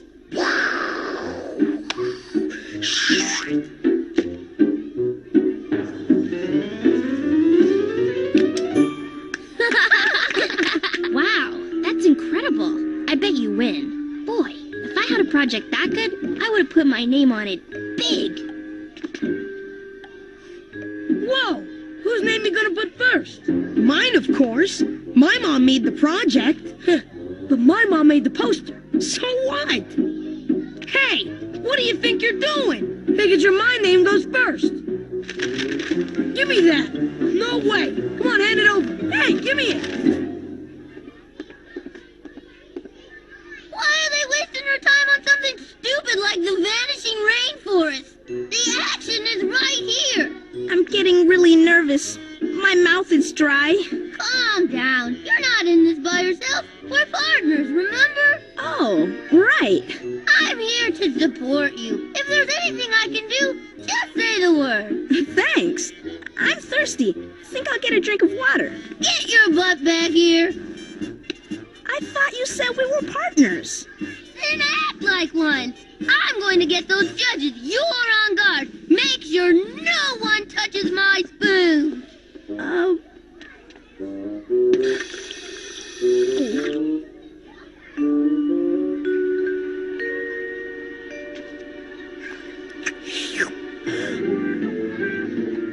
so the water that boils first will be in the spoon that is the best conductor of heat, which you shall see is the metal spoon. All engines go! Polly, we need more water in the... Turn the burners on, please! But... Our experiment will prove conclusively that the conductivity of metal is superior to glass, wood, and plastic. And when the bell rings, it will signify that the water in one of the spoons has reached the boiling point, 212 degrees Fahrenheit. Ladies and gentlemen, I give you our winner, the metal spoon! Ah!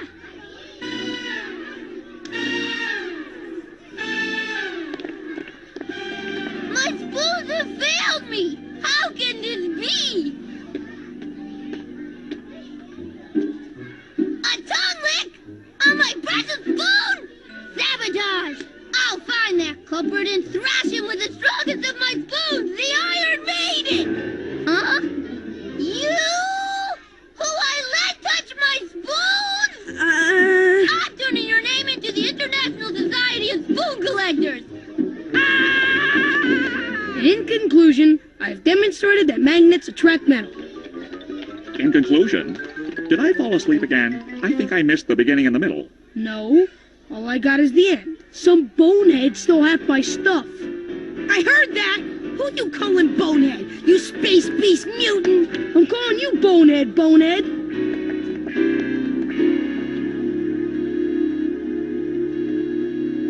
And first place goes to that daring duo who used themselves as guinea pigs, Penny Grant and Nancy Francis. We won! We did it! We won! Going to space camp. Every single bug bite was worth it. Congratulations. Well done. You're burning up, dear. I think you might have an infection. No, I feel fine. We can't be too careful. Infections are the 37th most common killer of children your age. We better get you to a doctor. Okay, promise, right after I get back from space camp with Penny. You'll be lucky if you're well enough to even read a postcard from space camp. No, you can't do this to me. I got 83 bites for this. Oh, no, please. Your mother's poster stunk up the whole science fair. Huh, look who's talking. I bet your mother made Pistoni out of your old underwear. Bonehead! You're a bonehead! Bonehead! Bonehead! Halt! Stop! Come back here, you spoon!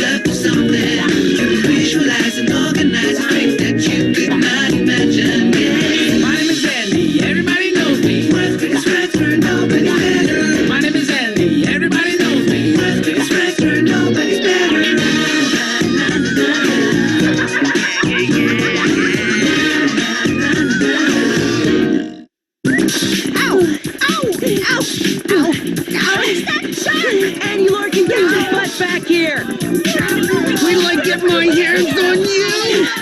They're really mad, Andy. Oh, you are so gonna get it! You know I'm your friend, right, Andy? The best. Ow! Then you won't take it personally if I leave you holding the bag? Traitor! This was supposed to be a great prank day. Every detail was worked out. Well, almost.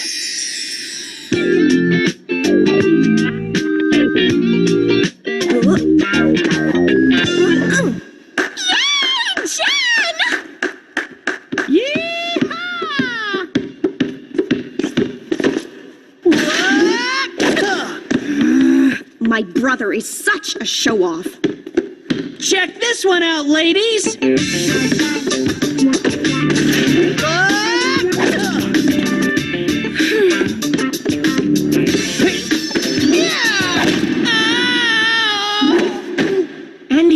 Andy! You okay? What's wrong? Oh!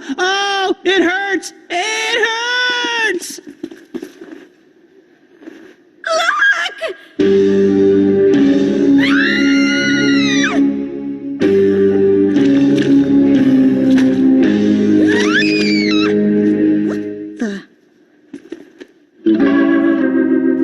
Rubber? You immature creep!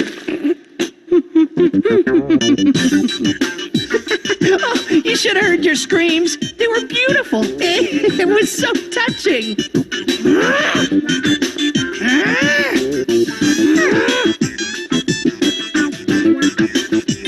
That was sweet.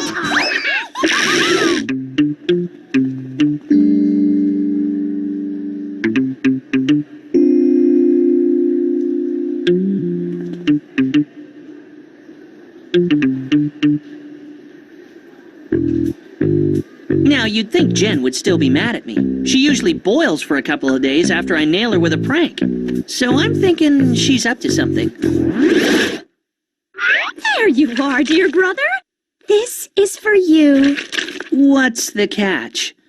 Don't be paranoid. I'm just trying to be a good sister and share.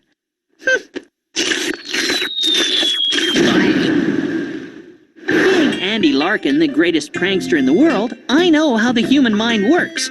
Always expect to be re-pranked after you prank. There he goes! I told you we called you morons! Aren't you gonna do something about it? You bet we are! We're gonna moron him to bits! Like you said. Hey, Larkin! You can run, but you can't hide! It's creaming time!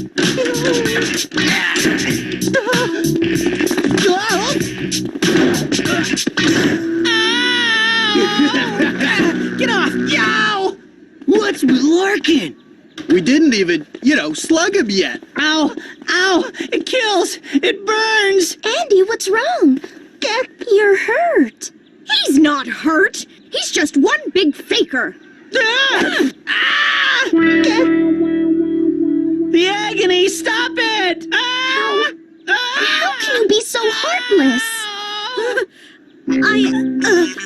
It was because of his prank before. I thought he was trying to pull another fast one. I didn't mean to. How do you kick someone in the ankle and say you didn't mean to? Come on, Andy. We gotta get you checked out. Ow! Ow! Ow! Ow! Ow!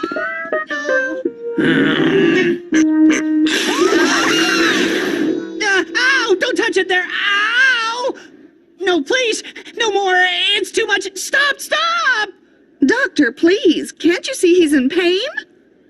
I only took off his shoe. And it almost killed me. Can you wiggle your toes? Ow! Move your foot about. Ow! Ow! Well, it's not broken. It feels broken. He'll need plenty of bed rest. How long before he's up and running? From the apparent severity of the pain, You got that right. I'd say he should stay off it for about a week. A week? Huh? Oh, if only Jen hadn't kicked me. You kicked your brother? When I was down. Like on the ground? This is most unacceptable. I know Andy is sometimes, well... Kickable? That wasn't what I was going to say. As punishment, you're going to be responsible for helping Andy get well. What? Me? Be his nurse? Nurse Jen. Kind of rolls off the tongue, doesn't it? Oh, Nurse Jen, can I have some water? Oh, Nurse Jen, can you fluff my pillow? Oh, Nurse Jen, can you swab my toes? Mom? Dad? You can't! We just did! Now, Jen, you did aggravate the injury. So, how's the Prankmeister? Oh. Ooh, sounds bad. Does it hurt? No way, partner. You mean you've been faking it all along? And the Oscar goes to... Andy Larkin, the world's greatest prankster. So, explain to me what's going on. Simple. After you've been pranked for a prank you did, you of course have to re-prank. Is there no end to this madness? You bet there is. Prank 736-34. No, you can't be serious. Not prank 736-34. I've never been more serious in my life. From the comfort of my own bed, I'm going to fill Beans and Burger with bubbles. But it'll take so much prep, so much planning, so much material. How are you going to pull this off from your bed? With a little help from a friend. No way. I'm usually in for anything, but not prank 736-34. Okay, maybe not a friend, but a sister. Please elaborate.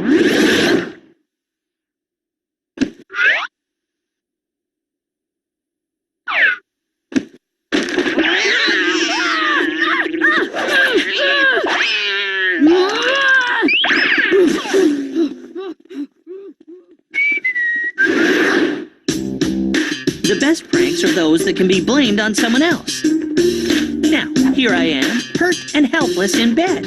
And I've got a sister who's basically been ordered to do everything I want. So... You'll get Jen to gather all the supplies. And by doing so, she'll get blamed for the prank because there'll be all these witnesses who've seen her buying the materials. You are a god. Andy, it's Lori. Can I come in? No. If you must. I brought your homework. Are you okay?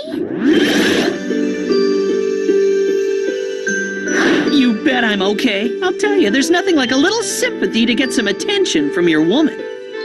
I will be, with your help. I told Mr. Hutchins I'd bring your homework every day. Every day? Until you're all better.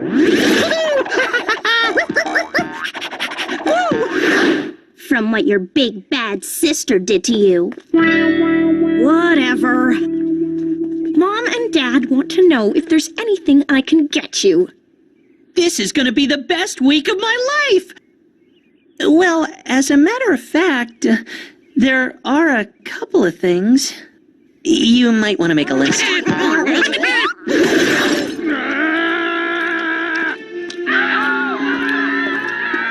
Special delivery. Now, where should you put it? I don't think you want to ask me that question. Jen, remember...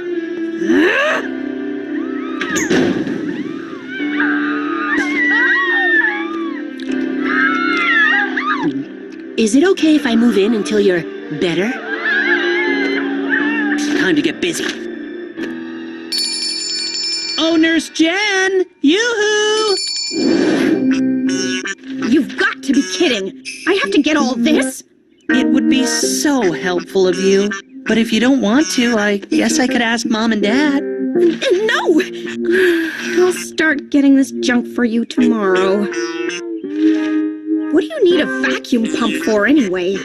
School science project.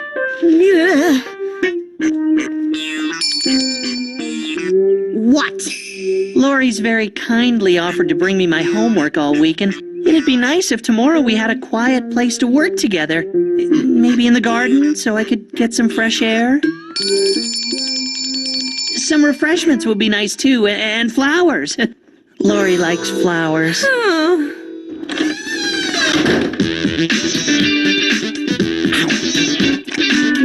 Ain't life grand? It's really nice of you to help Andy like this, Lori. It's my pleasure, Mrs. Larkin. I feel bad he's hurt. I know Andy can be a handful sometimes, but He's kind of cute when he's all defenseless. most men are. Wow, Andy. What's all this? Hi, Lori. I just want to show my appreciation for you coming over and helping me with my homework. It's nice of you to spend time with me. Oh, I didn't know you were so thoughtful. That's me. Thoughtful Andy Larkin. Always thinking. Truffle?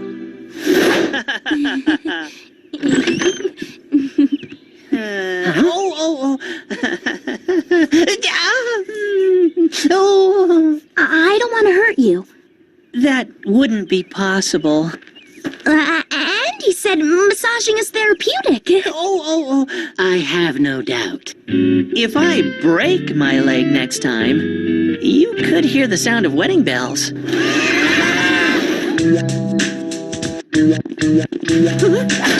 You certainly have your hands full, Jen. Bleach. What else have you got there? Detergent, piping, setting up a new washing machine? Not quite, Mr. Hutchins. I'm just helping out my brother. I see. How is Andy? I can't believe I'm saying this, but I kind of miss him at school. So quiet when he's not around. He's making up for it at home, believe me. I'm running around like a chicken with its head cut off, getting stuff for him. Well, I'm sure he appreciates it. You're a good sister helping nurse him back to health. Nurse Jen. For full impact of prank 736-34, I need to pack Beans and Burger with bodies. More precisely, the bodies belonging to the kids from school. How do you plan on doing that? Prepare to be enlightened.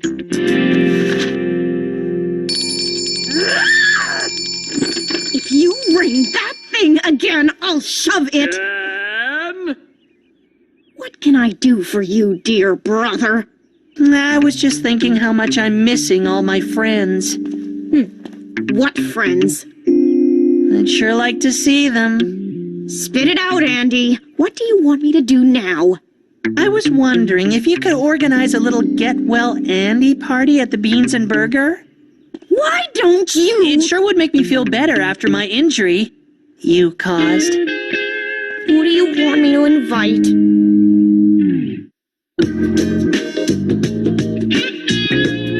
Why would I go to a get-well party for Andy Larkin?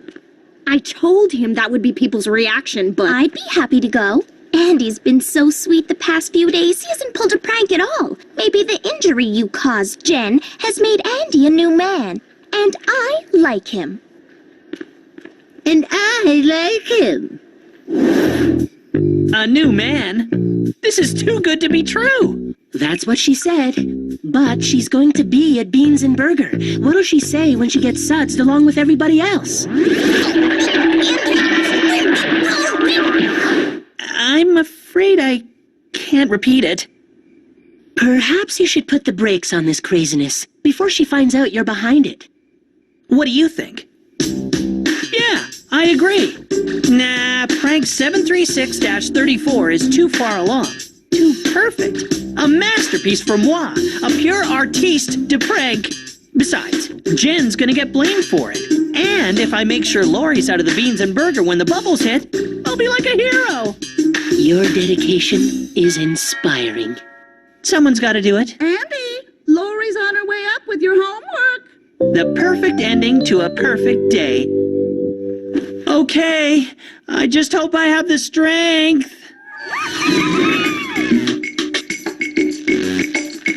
The party starts in 20 minutes. Equipment assembled?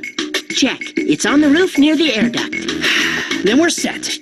Look at this. I've been practicing my I'm almost healed but still in pain walk for the party. What do you think? Amazing. But have you figured how to get Lori out of Beans and Burger before I flip the switch? We'll synchronize our watches, and just before the suds flow, I'll ask Lori to step outside so I can sincerely and deeply thank her for all the help this week. You the man. Everyone together now? You the man.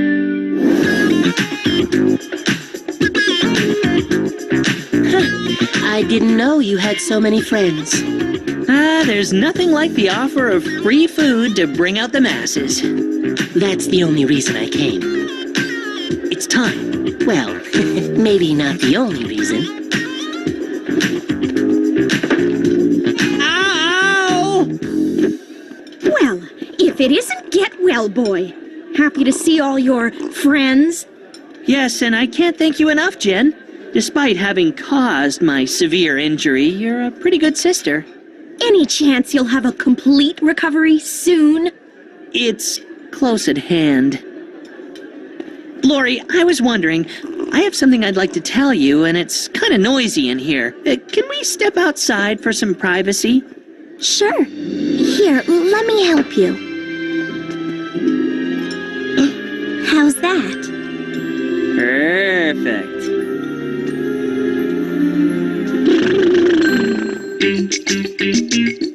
The vacuum pump draws the soap and water mixture from barrel A into barrel B to interact with the bleach and the dry ice, which then creates spewing bubbles that'll pour into the ventilation shaft. We have liftoff! Lori, I want to thank you for helping me through this difficult week. I felt your pain. Well, at least one of us did. Thanks to you, it was bearable. I really appreciate it. I enjoyed spending time with you, Handy. When you stop all those foolish pranks, you're kind of charming. Only kind of? Well, okay. A lot charming. Oh boy, this is it. I'm about to lock lips with Lori. I only hope I don't start giggling.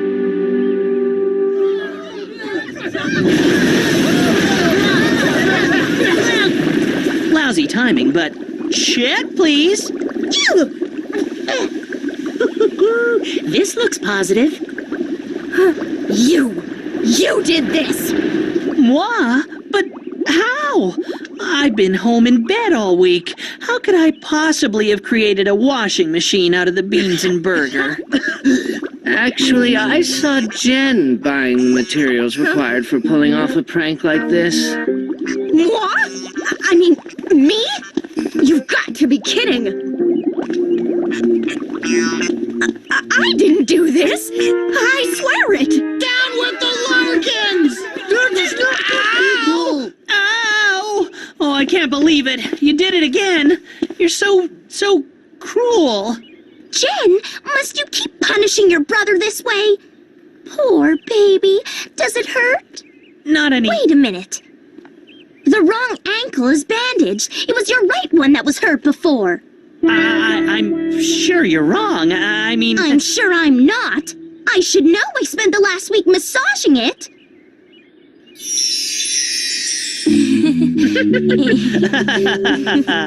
Right ankle. Left ankle. Maybe the next time I should really hurt myself so I don't forget. You didn't even have a hurt ankle. You got me to set up this prank. Ow! That hurt! Really? You ain't felt nothing yet. Touch that jerk! Hey, Larkin, get your butt out here! Ow! So, this is just about when you came in. Isn't it amazing how the Wheel of Fortune can change? Just a minute ago, I was about to smooch with the girl of my dreams and pull off the prank of the year. And now...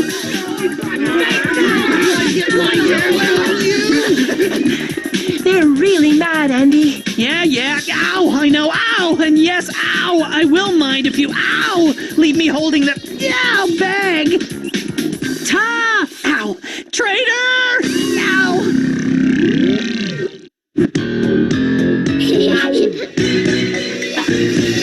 Close your eyes, a big surprise is coming, and it's up to something. Visualize and organize a trick that you could not imagine. Yeah. My name is Andy, everybody knows me. World's biggest wrestler, nobody's better. My name is Andy, everybody knows me. World's biggest wrestler, nobody's better.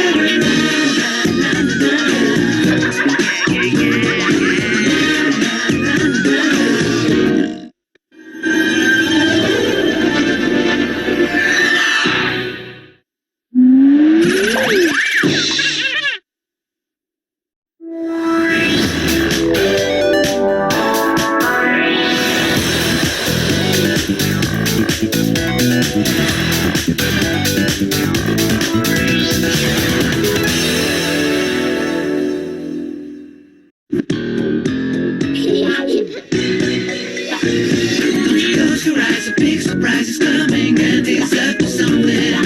Visualize and organize a trick that you could not imagine. Yeah. My name is Andy, everybody knows me. World's biggest wrestler, nobody's better. My name is Andy, everybody knows me. World's biggest wrestler, nobody's better.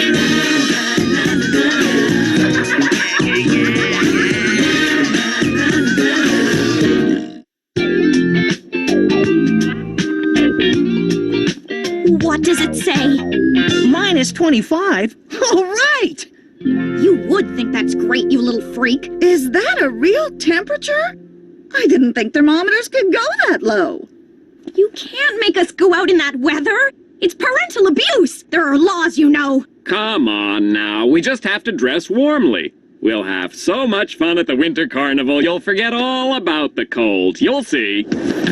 Every year, Dad drags the whole family, kicking and screaming, outside to slide down a hill and take sleigh rides until our toes turn blue. But I like the Winter Carnival.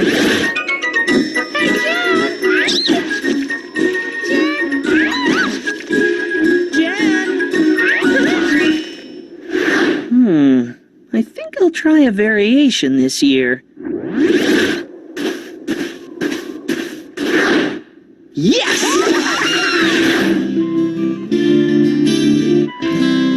Call me crazy, but I don't think it's really winter unless you can see your breath. Cold. So very cold. Oh, Jen! I've been expecting it this year, you creep. I think I'll go get a coffee and warm up a bit. Save me a place.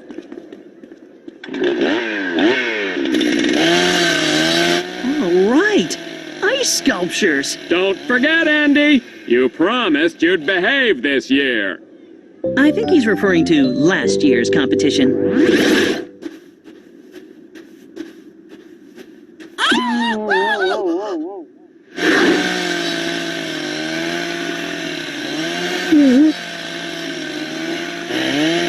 What's with all the dogs? It's a man's best friend theme this year. Better than real life, huh, Spank? Get this smelly mutt away from my ice sculpture competition. He's just trying to make friends. Dogs are no longer allowed in public parks. Not since I helped pass Proposition 86 last year. What about those dogs? Don't get smart with me, young man. They don't urinate all over the place. Now, leave before I call the dog catcher. Chased out of an exhibit celebrating man's best friend. I hope you have a sense of irony, Spank. You mean you left? Just like that? You didn't even pull a single prank? Don't worry, I'll come up with something. And 5 years ago, we forced the paper plant to shut down and empty its underground waste storage tank after it ruptured, and clean up the affected vacant lot. Your donations help us to continue to protect our environment. Do you recognize this lot? The city park. Exactly. Right where the Winter Festival is being held. I still don't follow. Right over where that empty storage tank is. I'll bet you Mrs. Weebles doesn't even know that her ice dogs aren't toilet trained. And this is where the paper comes out of the dryers and is submitted to quality control.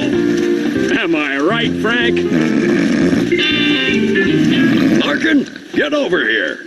Oh, I have to go, Andy. Feel free to chat up Frank if you want. I'll see you at home tonight. Coming, Mr. Croc!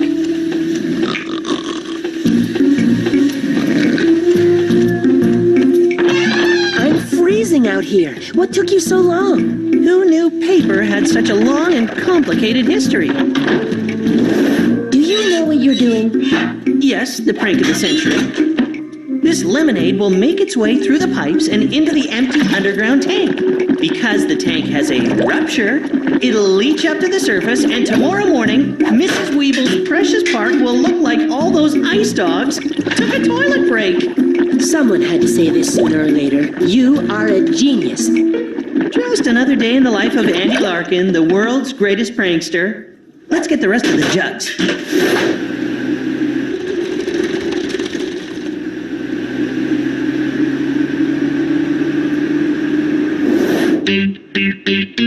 Freeze! You thought you could sneak up behind me, didn't you? Didn't you, punk?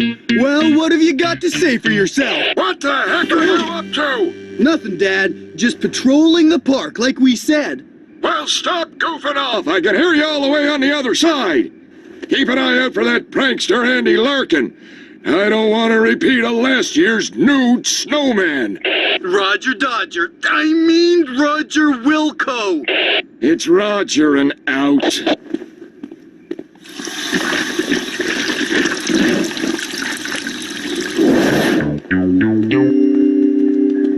Oh, it's you.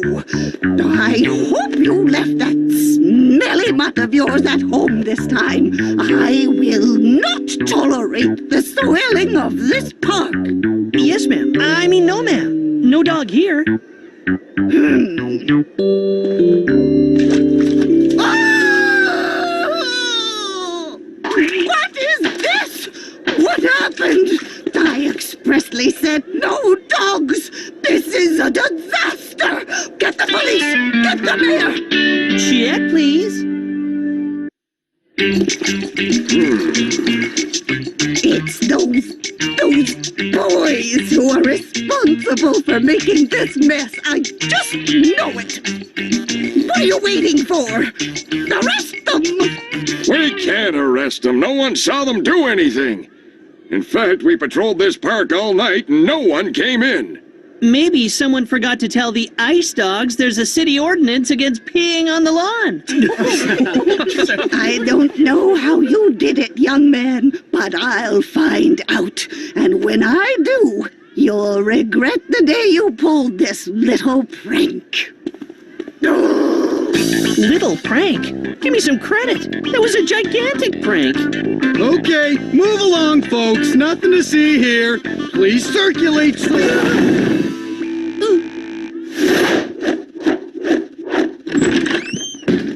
Huh? Jen? You really should be more careful when covering your tracks, creep. I don't know what you're talking about. I saw you two coming out of the paper plant with these empty jugs. I don't know how you did it, Andy Larkin, but I've seen enough of your pranks to recognize the park as your handiwork. That's a pretty long stretch. You'll never prove it was me. I don't have to prove anything. All Mrs. Weebles has to do is test the snow for lemonade. Now, who do you think should suggest it to her? Go ahead, tell. I don't care. I'm not bluffing. You gotta do what you gotta do. I still get credit for committing the perfect prank, though. What are you talking about? If you tell Mrs. Weebles, you're admitting that no one could figure out how I did the prank by themselves. I'll bet you $50 that someone can figure it out. Why not make it 100? I could use the extra cash. 100, you're on. By the end of the week, you'll be busted. Ha! $100? I don't think I can cover my half, Andy. Don't worry. She said she won't tell on us. What's she gonna do? This button here? Oh. Attention all students. Jen Larkin speaking. Huh? You've all heard about the incident in the park yesterday. Jen? Now referred to as the Pee-wee pool. I think we all know who is responsible for that particular prank, and I'm here to tell you today She promised she wouldn't. that I'm offering a $100 reward to the first person who can replicate the prank and expose the author for the little creep that he is. That's all. Was that okay? That's fine. Anything I can do to see that little hellion get what's coming to him. You're busted, dude! Yeah, we're gonna win that $100, and then we're still gonna, take your lunch money for a month. $3 a day for 30 days. That's... Oh! Hey, man! Why are you doing multiplications on my time? That's homework stuff! I gotta hand it to your sister. She's smart. If someone figures out the prank, we get caught and pay out $100. We end up financing the reward against ourselves. Don't cash in your savings bonds yet. The way I see it, this is how the alleged prankster did it. He just went up the ladder, and while Officers Ren and Stimpy were turned away, he did the deed. What the hell of a really wet doll? Oh, yeah. Ladder! You idiot! See? Nothing to worry about. Contrary to some others, I think the prank requires some stealth and finesse. I believe the culprit resorted to advanced methods. The attack obviously came during the night, and the bombing was accurate and definitive.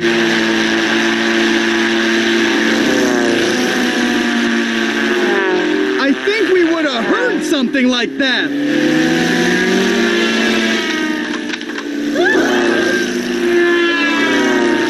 Why won't this thing behave?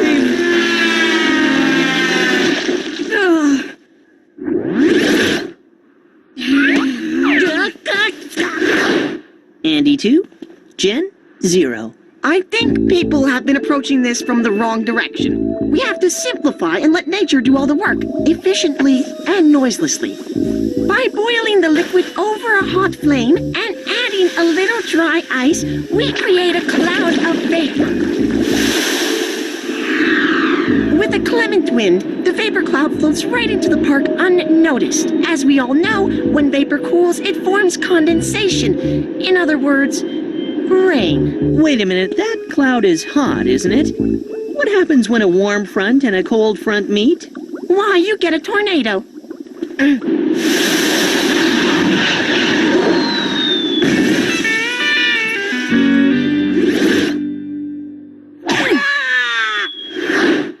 So what are you gonna do with your half of the $100?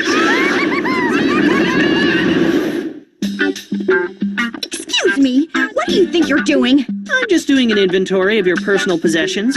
Seeing that you don't have $100 to pay off your bet, I was gonna take the equivalent in valuables. It's not over yet. I could still win. Right, and how would you manage that? We've gone through 20 people. Not a single one managed to prove how I allegedly pulled off the prank. I still have an ace in the hole. And what's that? You can't tell on me. You promised you wouldn't. You lose automatically if you do. Who said anything about telling? As long as I don't actually speak, I'm true to my word. I still have that jug, remember? I knew it! She's probably on her way to sell us out. That little cheat. I had to make her pay me $200 for that. Come on. Oh no, she's gonna show them the empty jug. They'll know how we pulled the prank. There's only one thing to do. I'll take the fall. She can't win the bet if I confess first. I did it. I ran lemonade through the paper plant's old overflow pipes, and they flowed into the underground storage tanks, which ruptured years ago, and the lemonade leached up overnight and made it look like the ice dogs took a leak in your precious park. Pretty clever, huh? Oh, and Jen, since I just confessed, they did not technically solve the mystery, so you owe me $100. That's fine. But I was just here to offer Officer Rogie some coffee and donuts. Andy Larkin, I knew all along it was you. So, vandalizing the grounds of city property, huh? You're in a bunch of trouble, young man. The look on your face right now is priceless. and it only cost me $100.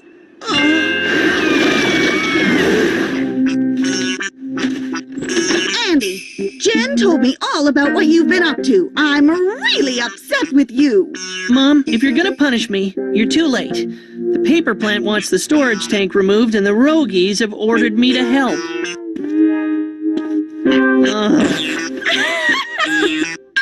Some master prankster. It'll take days to remove that tank. I don't think I can last that long. Honey, I'm home. So early? Did you get the rest of the day off? Yes, I did. And tomorrow, and so on indefinitely. I got fired. Why? It seems Timberly wasn't too happy about that son of yours giving the plant so much negative publicity. I hope you're happy, creep. The whole family is gonna be destitute, and it's all my fault.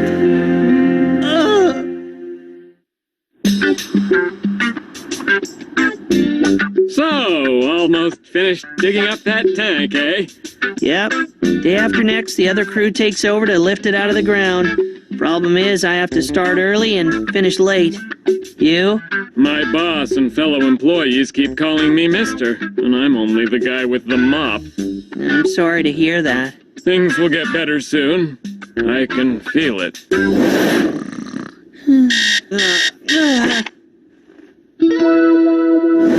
And what did you get for question 13? 9. Wow, really? I was way off. Okay, how about question 20? 9. Let me sleep until 9, Mom. Hey, wake up! Did you even do your homework? Who has time for homework? Between school and the community service at the park, I haven't got any time left to myself. You're taking this pretty hard. You need to get right back on that horse.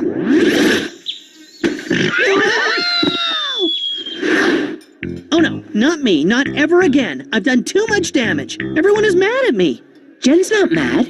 If it'll make you feel any better, she keeps laughing whenever anyone mentions you. That settles it. I'm swearing off pranking for good. Shut up. You're talking trash. You can't give up, Andy. You're the king of pranks. It's your gift. What else are you gonna do in life? I don't know. I'm getting pretty good with a shovel. Maybe I can join the Peace Corps and dig ditches in the third world. At least that way I won't get my dad fired. And what is your dad doing now, anyway? Well, let's see. Monday, he sold magazine subscriptions.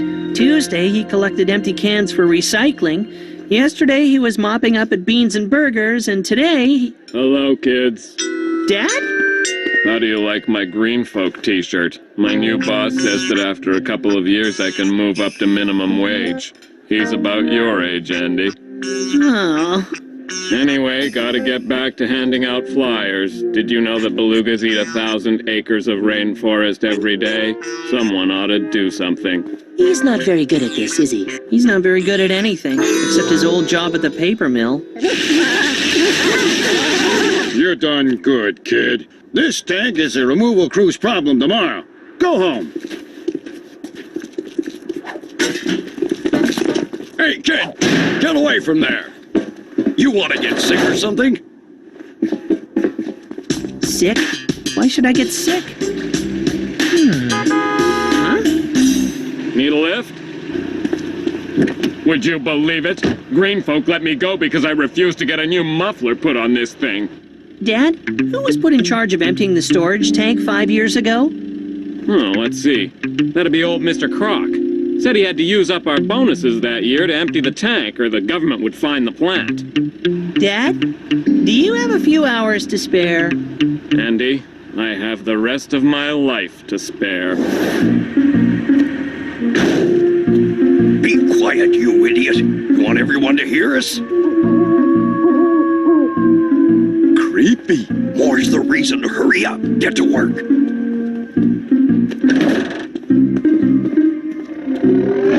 What was that? I didn't hear anything. Move it. We gotta empty the tank before the removal crew comes in the morning.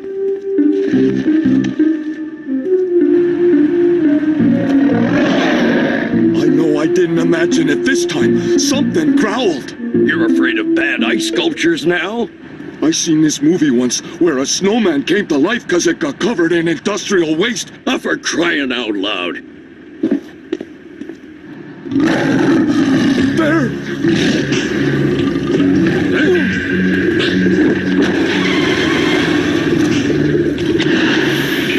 Please don't hurt me. I didn't mean for you to get covered in industrial waste.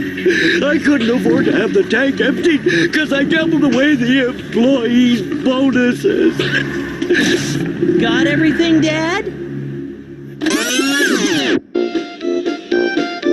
No, too far back. I couldn't afford to have the tank emptied because I gambled away the employees' bonuses.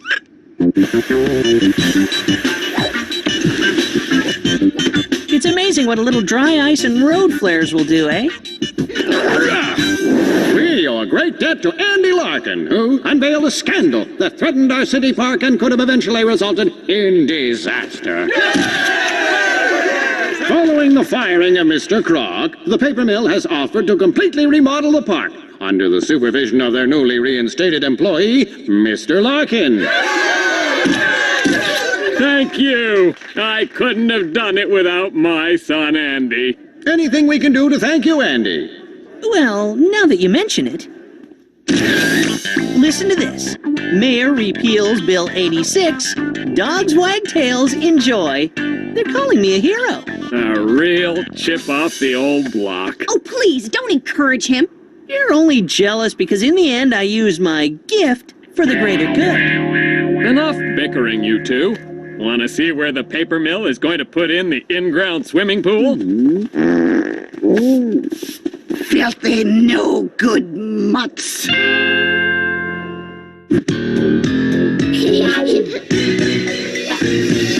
Close your eyes, a big surprise is coming, and it's up to something. Visualize and organize strength that you could not imagine. Yeah. My name is Andy, everybody knows me. World's biggest rapper, nobody better. My name is Andy, everybody knows me. World's biggest rapper, nobody's better.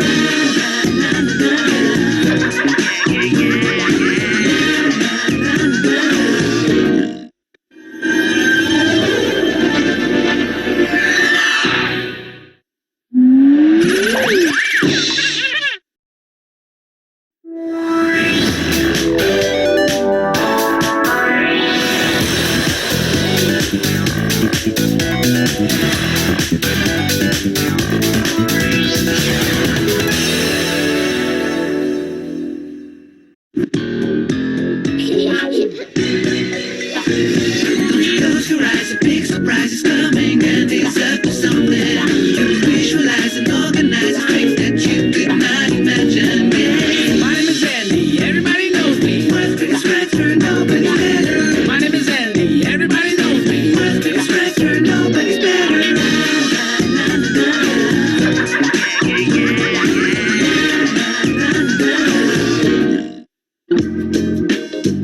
Maybe I pushed things a little bit too much in my latest quest to reach the top in pranking. It all began innocently enough, but then doesn't it always?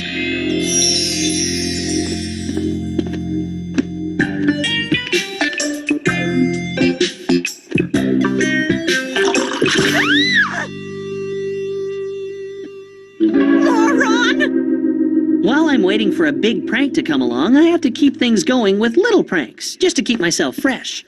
The old plastic spider. Good one, Andy. I'm sick of that dweeb, Mom. He's always doing these stupid little pranks.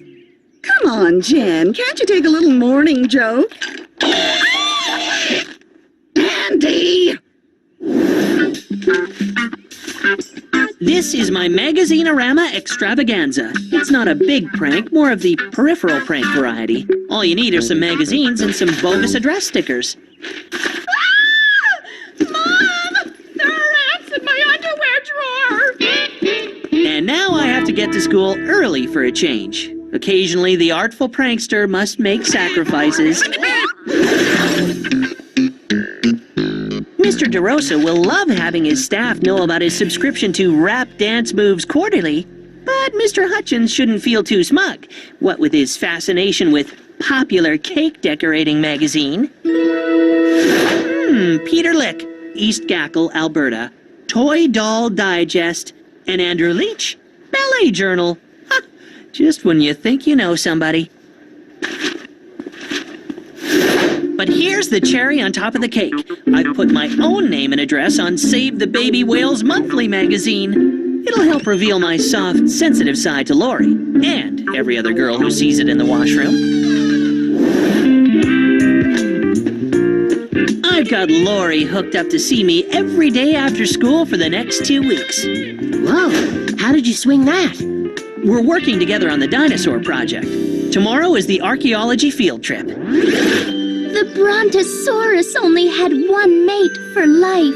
The Allosaurus liked long, romantic walks on cool summer evenings. The Edaphosaurus always closed its eyes when it kissed. The Brachiosaurus used to curl up in front of a fire with its partner and listen to Leonard Cohen records. She's gonna be glued to my side as we exchange deep, passionate paleontology insights. Hey, Lick, heard you got a toy doll collection. What? Do not! Toy dolls. That's, funny. I wouldn't laugh, Leech. I heard you subscribe to Ballet Journal. Huh? Bet you look cute in a tutu. You started early this morning. Here are the results on your archaeology tests. An A! B+. A-. A B+, right on. An F, all right! Hey! A C! I got a C-. This'll really boost my, average. There's gotta be some mistake. No mistake. You had only 2 correct answers. In all my years of teaching, I've never seen that on a multiple choice test. Unbelievable! Leech! What a moron! Lick and Leech did better than me? I think I made a serious miscalculation. I found the answers to Mr. Hutchins' archaeology test on the computer in the library. All quite accidentally, once I figured out the password. But it must have been last year's test. Even so, how is it possible to do worse than Lick and Leech? Oh, come in, Professor, come in. Class, I'd like you to meet Professor Livingston. It is his archaeological site we will be visiting.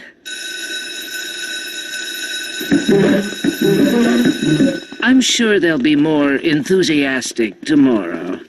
Oh, why should they be any different from everyone else? People have had their fill of all the dinosaur hype over the last number of years.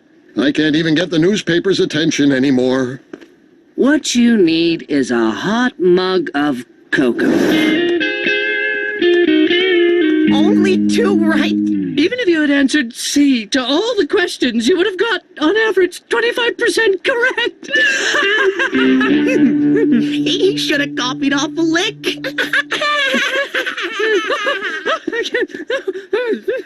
Ouch, that must hurt. Yes, Danny, it is humiliating. But right now, all I really care about is that I get to do the dinosaur project with Lori for 2 glorious weeks after school.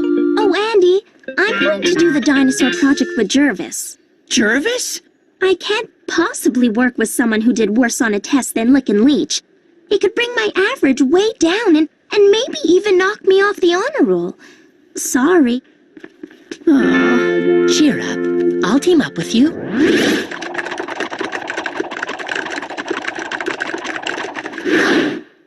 Thanks, but no. Remember our rule, Danny. We only team up with hard-working, brainy, but naive kids on projects.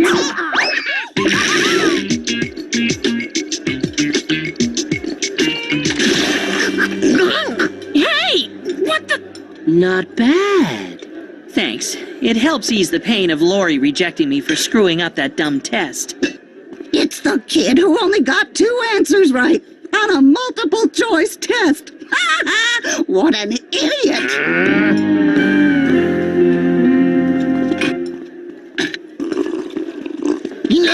Me and Leech have never done that bad on one of Hutchins' tests. Yeah, you're like, the dumbest guy in history.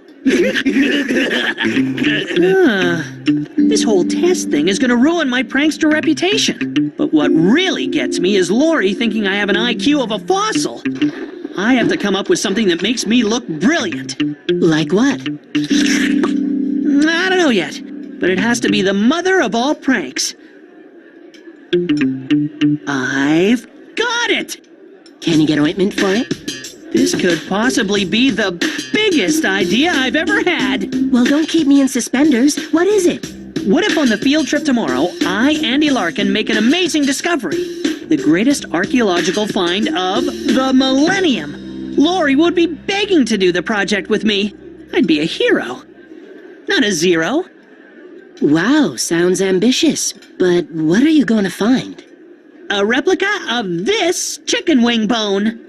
Aren't dinosaurs supposed to be big? This bone is going to be 1,000 times bigger than it is now. Meet me at the school library right after school. You got it. Forget mother of all pranks. Make that the mother dinosaur of all pranks.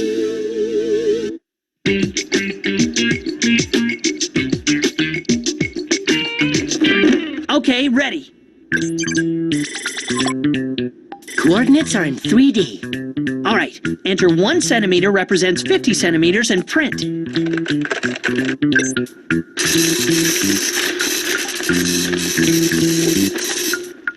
Beautiful! Come on, we don't have much time. This plaster of Paris looks like the real McCoy. Now let's get this out of here. Grab your end. Yeah. Careful, Danny. Once we're outside, there's no getting back in. If we ruin this, we're sunk.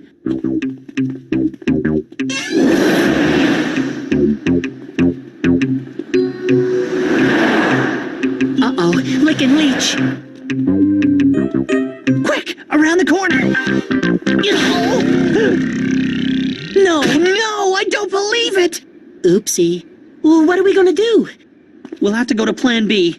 And I know what you're thinking. What's Plan B? Right. What is Plan B? I don't know yet. But every prankster knows there's got to be a Plan B. How could you do so bad on that test? I want to change my name. Why didn't you study? I did study. I watched Jurassic Parking Lot too. Well, actually, it was the video game version. For your sake, I hope there's a heaven for loser dweebs. Mom and Dad went to a movie, and since you were working late at school, something I find hard to believe, they left you pizza money on the kitchen table. Loser! Did you come up with Plan B yet? I'd even settle for Plan B minus. Yay, mush! Just what we need to get our brains working again. The cook was off tonight, so I made your pizza. Ow! This crust is seriously overcooked. A simple thank you would have sufficed. Mush, you're a culinary genius. A chef extraordinaire. You're just saying that. I think I chipped a tooth. Time for Plan B.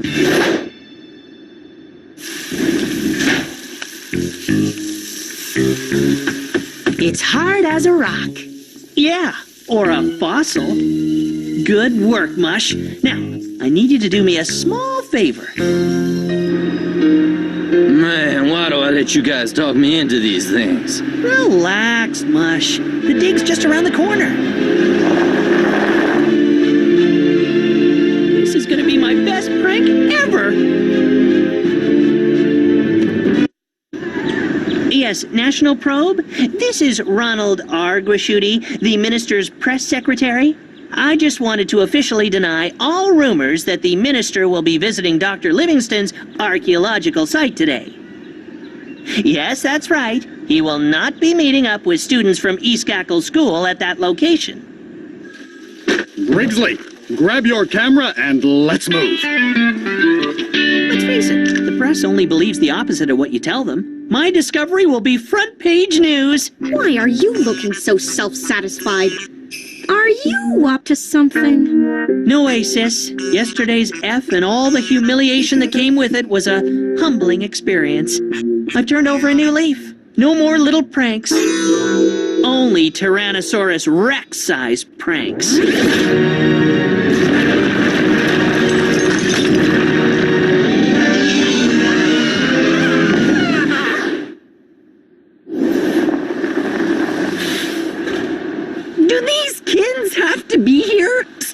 on everything messing up our sight?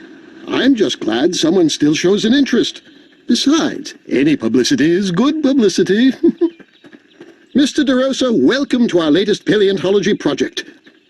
Hey, Einstein, careful you don't get lost. Me and Leech were thinking we could tutor you before the next archaeology test. They'll laugh on the other side of their faces when I make the archaeological discovery of the century. Lori, I just noticed a somewhat irregular soil formation that might indicate some sort of irregularity within the, ground. Right over here. My uneducated guess is that right under here there could be some fossilized deposit. Hey, there's something here. Probably just a rock, but oh, it feels even bigger. I think maybe... Andy, you found something. It's a fossil. Hey, everyone! Andy's found a fossil! Danny, do you have my fossil brush? Do you think this might be from the Jurassic or Mesozoic era? Amazing, isn't it, what you can learn from video games? Oh, my! This bone is in excellent condition. Who made this astounding discovery? Andy did. Well done, my boy. Do you know some archaeologists don't make a discovery like this in a whole lifetime of fieldwork? You may have a gift. I have a gift, all right. The gift for being the greatest prankster in the world. Look out, Prankster Hall of Fame. Save a corner for Andy Larkin. Did you see how Lori looked at me? Amazing! Now, one of you two together, Professor. Chit, please. And I'd just like to say that on behalf of young Mr. Larkin and his amazing discovery, my institute will contribute $10,000 to East Gackle's science department. These are the moments great pranksters live for. I am triumphant. Tomorrow morning, you are all invited to my Paleontology Institute. There, the fossil will undergo a DNA test to ascertain its authenticity. A DNA test? This is terrible. The school won't get the $10,000 and DeRosa will kill me. Not quickly, but slowly. Detention after detention. I'm heading back from hero to zero. I'm doomed. In less than 1 hour, we'll be at the Paleontology Institute, and I still haven't thought of a way out of this mess. I'm finished. I may as well just move the Yellowknife. I have to agree. There has to be a way to do it. Try calling the travel agency. No, I mean, there's got to be a way to pull the wool over their eyes. I have to trust the prankster force. What if that doesn't work? Then I check out those flights to Yellowknife and hope it's not too late to get a window seat. Way to go, Larkin. Yeah, brilliant. Thank you, thank you. I won't forget you once I'm rich and famous. I may as well bask in the rays of glory while I can. Gee, Andy, to think I was standing right beside you when you made the big discovery. Without you, Lori, it wouldn't have been possible. Really? Wow! And I know about how you want to save the baby whales. I do too. So, Larkin, rap dance moves quarterly, huh? I don't know what you're talking about, sir. Take a pill, Larkin. I just wanted to say what a clever gag it was. Very funny.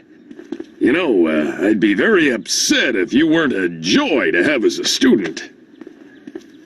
Joy to have as a student? Yuck! I liked it better when DeRosa hated me. You may get what you want, unless you think up a brilliant new plan. So, did you think of anything? Nope. I keep drawing a blank.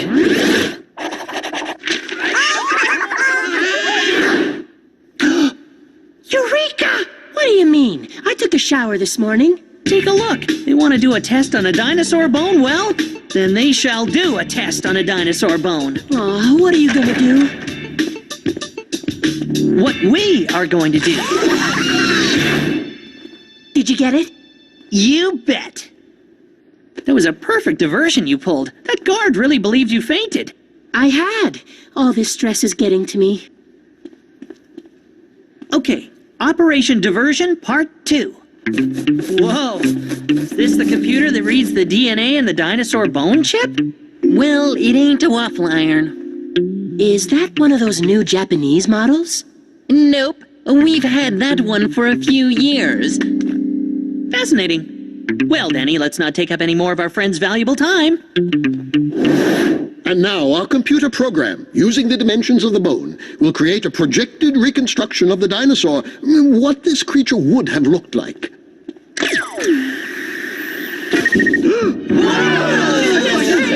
This is impressive. It resembles the common chicken, but lizardly and 40 feet tall. Does this prove that chickens once ruled the earth?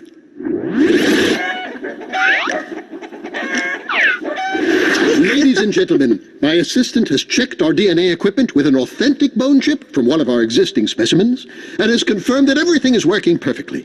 I'll now replace said bone chip with one from the fossil we discovered yesterday.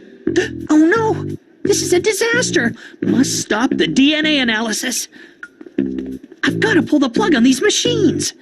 Planning to take a bow all on your own, Larkin? Not without me, you don't.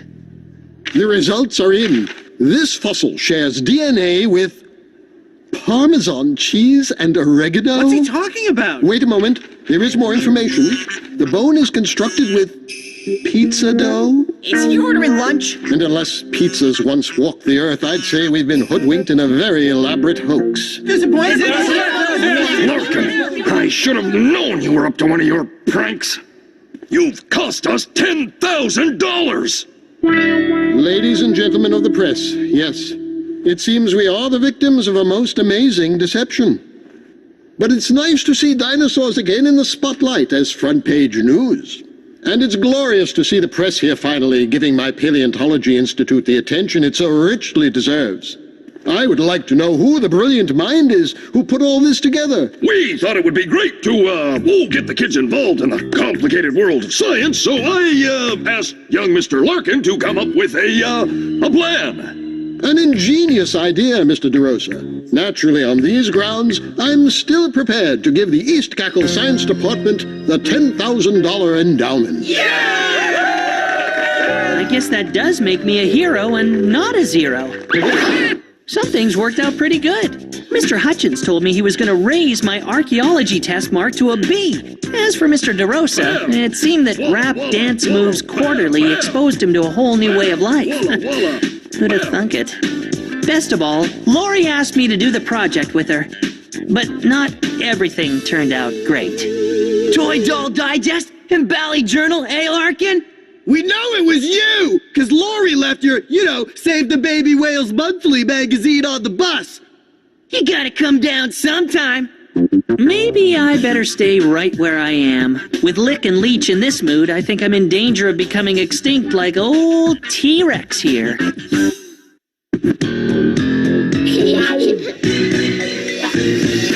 Close your eyes, a big surprise is coming, and it's up to something. Visualize and organize strength that you could not imagine. Yeah. My name is Andy, everybody knows me. Worth biggest factor, nobody's better. My name is Andy, everybody knows me. Worth biggest factor, nobody's better.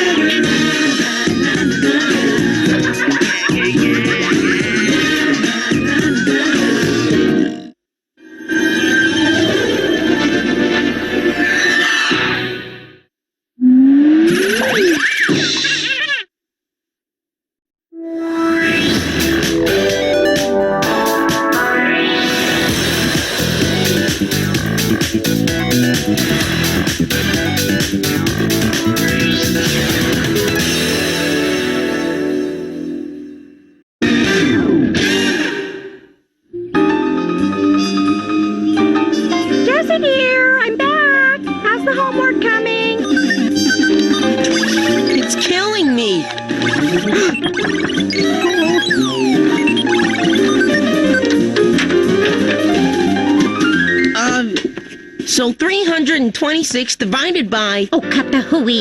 You weren't doing any homework. But it's not your fault. It's everybody's fault. Huh? You and I are in a mutually unproductive codependent relationship. Does that mean I have to get a shot? I just got back from this fascinating parenting class, and they showed me how important it is that you and I have a loving with a capital L and honest with a capital H relationship. With a capital stupid. After all, there's very few years until you're all grown up and leave here. Soon, soon, soon. And to make sure you become a productive human being, capital H, capital B. Stop it! Capital S, capital 8. I paid $300 for this class on better parenting, and gosh darn it, you're going to listen. I could have told you for $200. After just one class, I now realize that for a type G child like you are, punishment is never the answer. Like dogs, your type responds to rewards. Here's a candy. Ha! Oh, and I only see one sock on the floor. One must have made it into the hamper. Good job!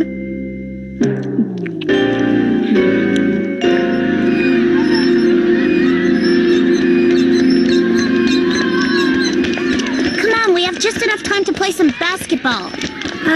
Looks like we're gonna have to wait. I didn't even match her pants. I don't know what she was thinking. Oh, the popular kids. Hi, Caitlin. Hi.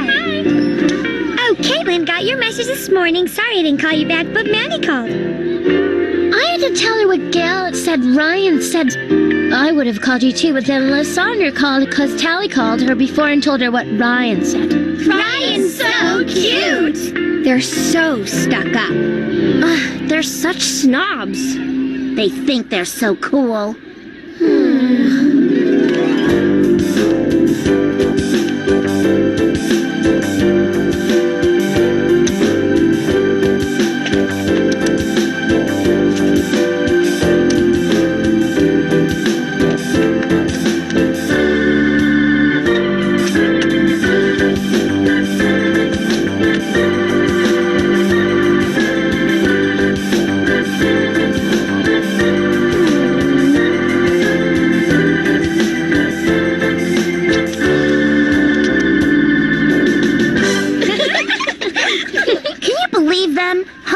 Basketball court? Well, they can take their dumb, phony, baloney kisses over to the monkey bars. Good idea. You tell them. It was my idea. What are you afraid of? I'll tell them. I know Mandy. You do? Wow, I didn't know that. Sure, my mom plays bridge with her mom. Mandy knows who I am. So you'll come over after school and then we'll go to Gail's? Excuse me, we'd like to play some... You know, maybe you should pick me up first, then Tally, then we'll go to Gail's. Excuse me, I was wondering whether... Hi, my friends and I kind of want to play basketball, and I think we should meet at my house, then go to Gail's, then Tally's. We can't play. They said they were choosing up sides.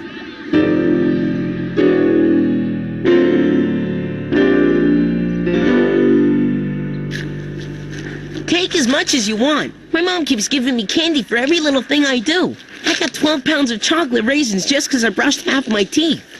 Thank you, Jenny, for that very interesting report on how birds fly. I'm sure Mr. Tweet Tweet, wherever he is very proud of the A you're getting. Okay, the next report on our unit about flying will be on airplanes, and it will be given by... A Nutty Funny Bar or a Jawbreaker? Or chocolate-covered... Jessie. Huh? You're doing the next report. You didn't even have time to hide.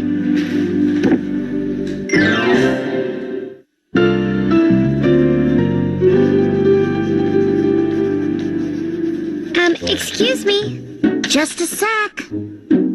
Did you see my... Hold on. I just wanted to know if my book's here. Some people are more than welcome to get their book. Here, take mine too. No thanks. Oh, here it is. Bye, Tally. Did you see that? Did you see how Tally came right over and talked to me? She just asked you for her book. A lot you know.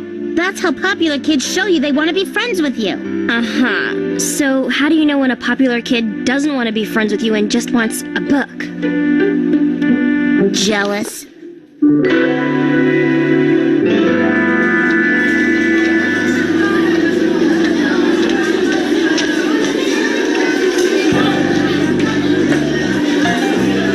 So I'll call you, then we'll pick up Tally and then... Oh, where's Tally? Tally? I saw Tally in the library. She was looking for her book and I helped her find it. It was right on the table near... So after we get to Mandy's, then we'll walk over to the mall. I don't know. I was outside before and it looked like it was gonna rain. So after we walk to the mall, I'm gonna buy a new watch, and I want one just like that. You like my watch? You want it? I don't need it. I was talking to Gail. Oh yeah. I almost bought that one too. Oh my, look at the time. Gotta go. I'm late for modeling school.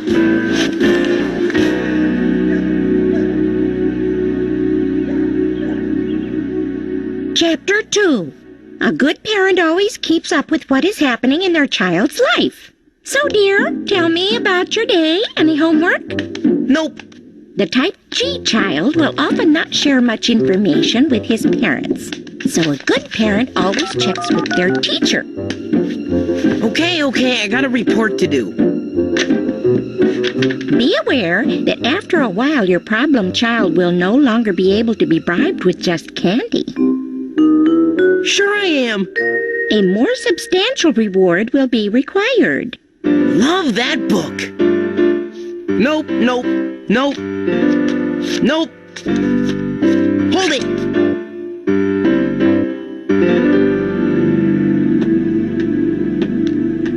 Hi, dear. Jordan called, wants to know about bowling on Saturday, and Gabrielle called and asked you to come to the movies on Sunday, and Mary Ellen called about that sleepover. I am so unpopular. What are you talking about? All these girls want to be with you. Them? Who cares? I thought they were your friends. Then I want new friends, better friends, popular friends. See, there's this really cool group of girls at school. And everyone likes them.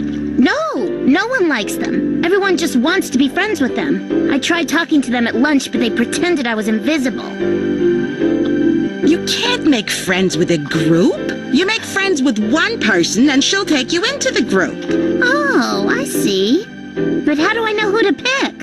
Watch for the weak link. She's your passport in.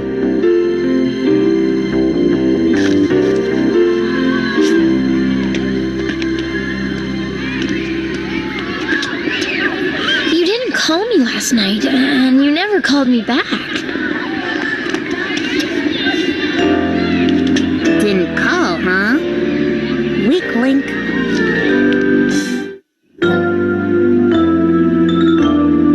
It is going to cost you. I will be taking your sparkly watch. Okay, just make the call. And remember to sound old.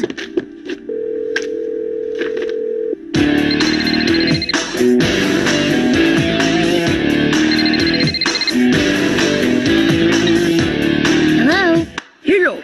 May I have a few moments of your time to answer this questionnaire? I don't think so. I'm expecting a call from my... Thank you very much. I'll go through these 30 questions very quickly. Question number 1. What do you like to do for fun? Talk on the phone with my friends, so would you mind getting off the... Question number 2. Who is your favorite rock group? The Sidewalk Boys, of course! Especially Joshua. My friends all like the Joshua with the earring, but I like the Joshua on the end. Question number 3. What do you like to do over the summer? I always go to Camp Agawag. This summer, I'm going to be in cabin number 7, the Salamanders. Question number 4. When you were little, did you have a favorite toy? Sure! Chatty Play Pal. She was my favorite doll. Oh, until my bratty brother pulled her legs off and called her Chatty Fall Down. Question number 5.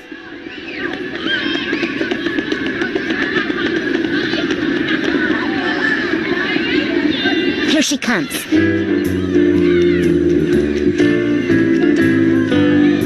And this summer, I'm hoping to go to this really cool girls' camp, Agawag.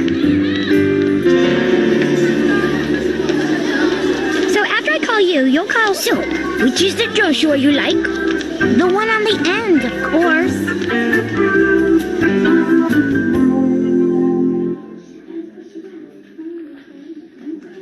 Here you go. Every book we have on airplanes.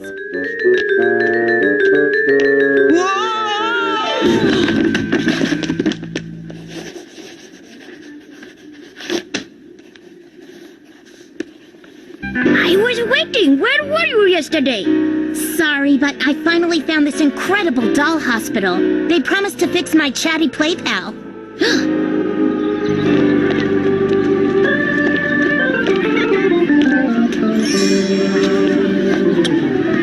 So I'll call you. No, I'll call you. Airplanes fly when there is more pressure below the wing than on top of it.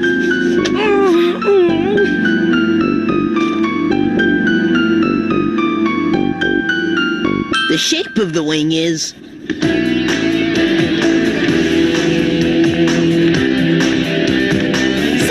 who wants to play?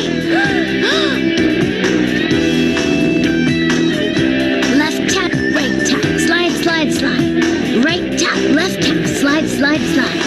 I can't believe it. Why did Nancy want to be with them? They're so stuck up.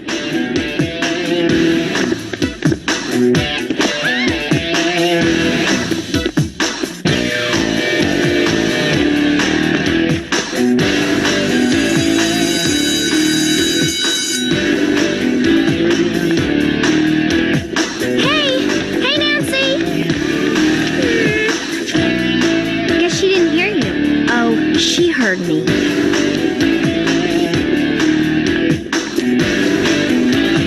Oh, Tally! I forgot. What time are we all going to the mall?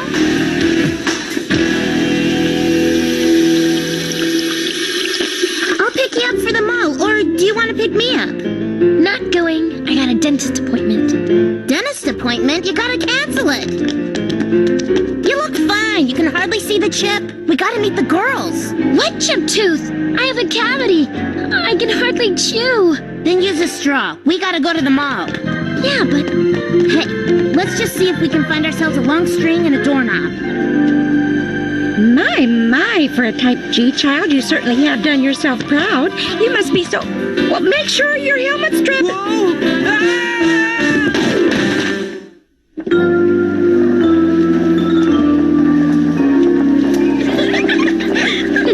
So, where's Gail? I don't know. But you know, she never called me last night. I think her tooth's been sorta bothering her. Ever notice it's always about her? You are so right. Yeah, it's Gail, Gail, Gail. Just keep that ice pack on your cheek and... Hey, girls, here we are. Hi, Tally, Lysandra, Mandy. Sorry, no hello kisses my tooth. Whatever. So what do you want to do? Stand over here and talk about people? Or go up to level 2 and talk about people? Did it already, and now we gotta go. Call me when you get home. Call you. Call you. You call me. Oh, wait, I'll call you. Call me back. What did you say? I think I'm calling myself. I don't think anyone said they were calling me. Ready? Wait, what's going on here? Someone tell me. Well, lately you've been getting stuck up. You didn't even call me last night. Huh? I did too. Your brother must have forgotten to give you the message. I called 3 times. Well, then you're too pushy. Let's go. Come on, how can you do this? I've known you forever. You and I take karate together, and we've known each other since preschool. And you were pushy in the sandbox, too. I'm not stuck up or pushy, am I? Hey, they've known you longer. Come on, let's go.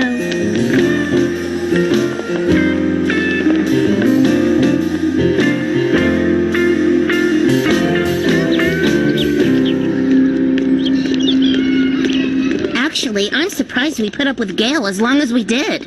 But I thought they were friends for a long time. It's not how long you're friends, it's whether you click or not. Hi, Mandy, Lysandra, Caitlin.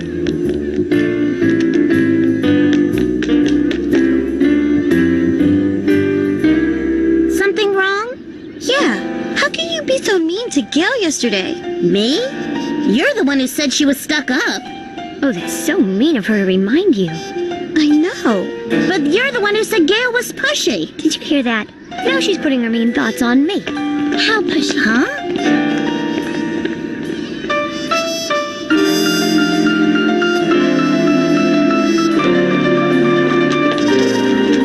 You guys, wait up!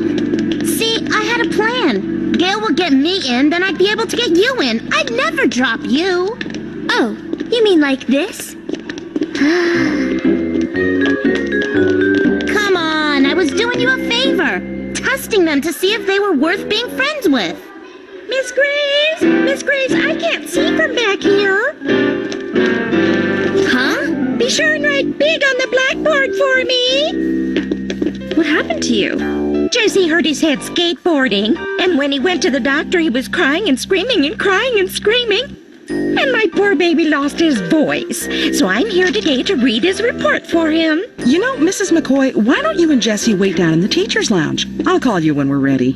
Oh, no, we're fine here. I promised Jesse that since he worked so hard on that airplane report, the least I could do is come here and give it for him. I know if he could talk, that's what he'd ask me to do. So just think of me as Jessie today. But the children won't be giving their reports until the end of the day. Oh, good. That means I have all day to get to know Jesse's neighbors. Hi, I'm Roberta. Miss Graves! Miss Graves! Yes, Roberta. Mrs. McCoy. Well, there's a sticky spot on the floor. And when was the last time these desks were polished? And I couldn't help notice a funny smell coming out of the water fountain in the hall. Oh, not to mention Why don't we just get to those reports right now? Mrs. McCoy, you're first. Please don't. Please don't what? Oh, I know. Please don't forget to do the demonstration. Don't worry, sweetie. Mommy's gonna make you proud. Can't wait to hear Jesse's mommy's report. Don't bite your lip, dear. Wonder when the last time this was dusted. I will now give my Jesse's wonderful report, which he wrote all by himself, and demonstrate with this model airplane that he made all by himself. I'll take questions at the end, and please hold your applause. How Airplanes Fly by Jesse McCoy. Oops.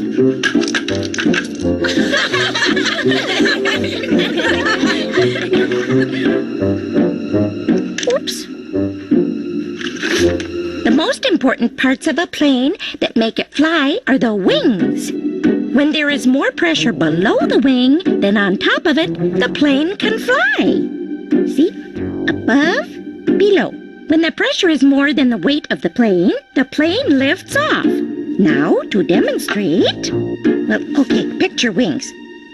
Control tower to Flight 319, bound for Caracas, Venezuela. Prepare for takeoff.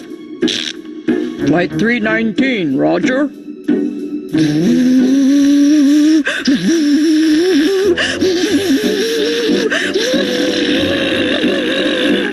The plane goes faster and faster. Air is under the wings. Pressure, pressure, pressure. Lifting, lifting, lifting. Flight 319 is on its way. Have a good flight, senors and senoritas. And that's how a plane flies. Any questions? Well, thank you very much, Mrs. McCoy. I don't think questions are necessary. You covered everything so completely. Oh, no. I haven't even started on the Wright brothers or the internal combustion engine. Well, the first part was so incredible you already got an A. An A? Jesse, did you hear that? We got an A!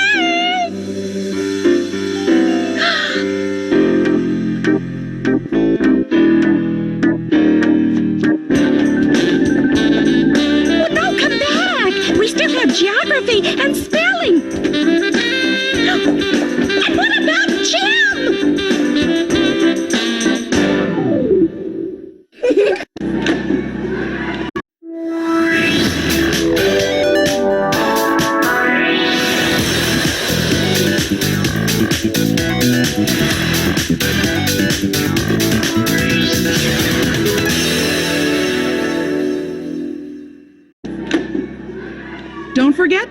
report's due tomorrow. We're trying to work here. Talk to your friends on your own time.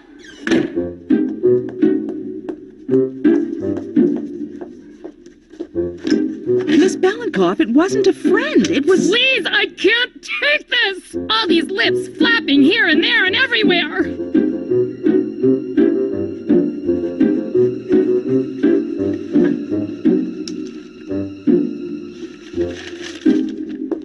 It says, quiet!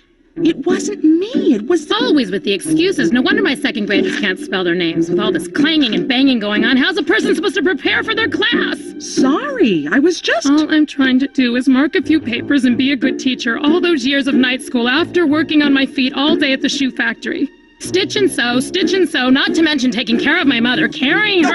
Okay. I won't say another word. Believe me. If you say so.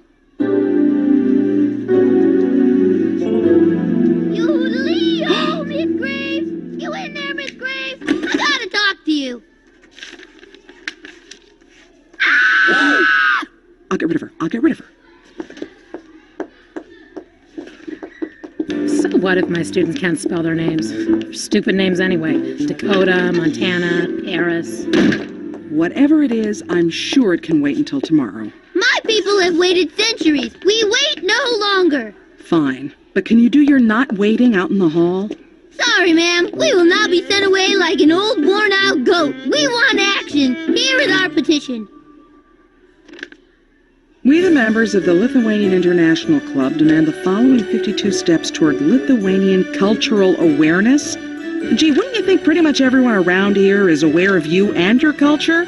I don't know how. We celebrate everyone else's special holidays. It's always one day off for this thing or that thing or so-and-so's birthday. When's the last time this school took a day off to celebrate the crowning of Vytautas the Great, huh? I knew it. No answer. St. Stanislav Day came and went, and I didn't see one purple sock hanging from the flagpole. And what about January 13th, Defenders of Freedom Day? She's going. Why don't we celebrate Defenders of Freedom Day? My ancestors are from Vilnius. Did they die in vain? You tell them, sister. Okay, here's our demands. 1. A life-size statue of Vytautas the Great in the school's main hallway. 2. Lithuanian history will be studied right along with England and France.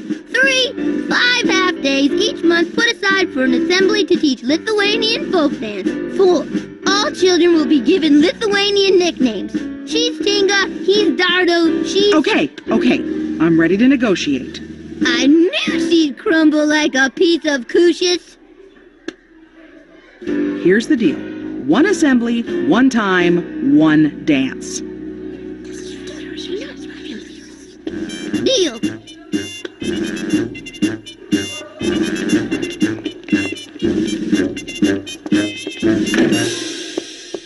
You okay now, Miss Balinkoff? Fine, just fine. I've got to grade these papers. 7 plus 4. 8, 9, 10, 11. Come on, let's get this over with fast. I want to get outside while there's still some recess left. Polly, what are you doing? Sorry, Nan. As my mother would say, I guess I'm just glip-fladoozled today. That's nice. I'm just trying to imagine who could do a good Gazatski with me. I'm not asking. I need a partner for the folk dance I'm going to at next week's assembly.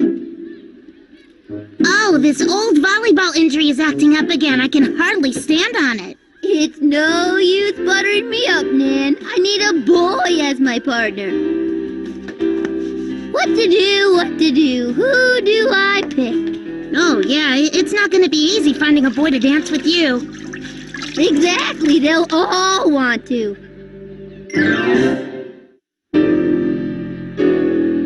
I hate hurting any of the boys' feelings, but I can only pick one to dance with me. The others are going to be so disappointed. I think they'll get over it. I don't. You must have noticed how much all the boys really like me. I know all you girls have been jealous, but let's just be honest about it.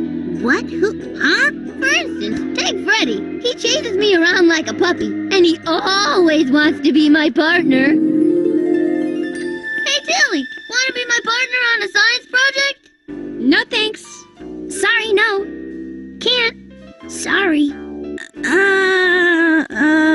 Fabiola, we're partners again. Be at my house after school. But. Not only do we make great partners, sometimes we even dress alike. Freddie, didn't you hear? Mr. Besser needs the vest.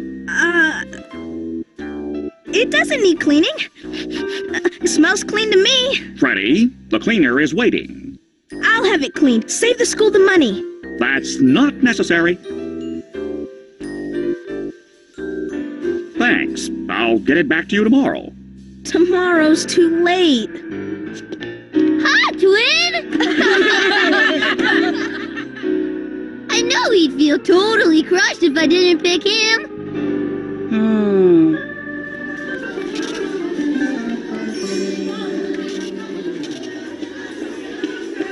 What to do, what to do.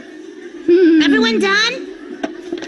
Oh, good. Then you've got time to help me with my problem. I still can't decide who to pick to dance with me. I'm starting to lean towards Sanjay. It's obvious he has a crush on me. Are you insane? Lock your wrist. If you keep flopping that arm around, you'll be flying out of here like a helicopter.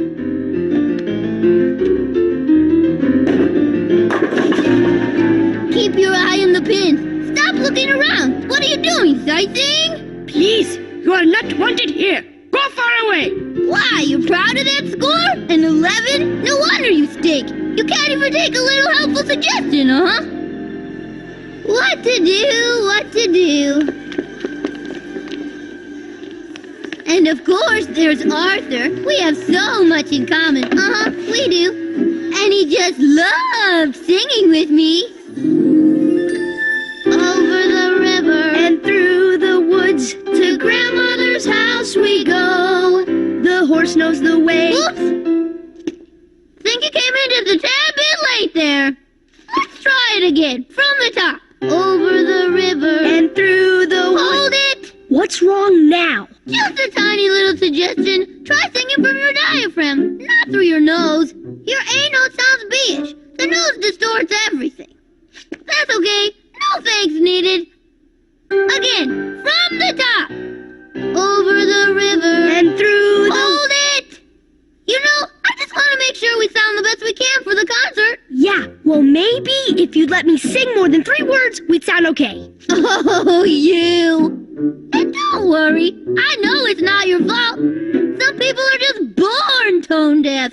I happen to have a great voice. Oh, I'm sure it sounds pretty good inside your head, but out here... We made such a good team. Arthur, Sanjay, Freddy. Who to pick? Who to pick? Arthur, good dresser, but not once has he ever asked a personal question about my goat Schnitzy. Then there's Sanjay. He's crazy about me, but he's a litter bug. And then there's Freddy. Cute face, but those spindly legs would never do a high galooby.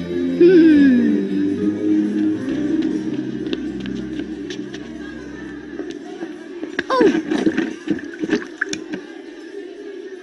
You clumsy oaf! What are you thinking this is? A neighborhood bazaar?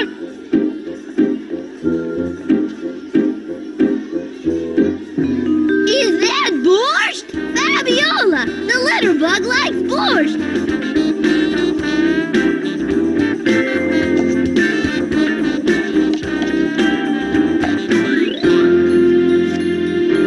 Finally, a boy who appreciates fine spoonery.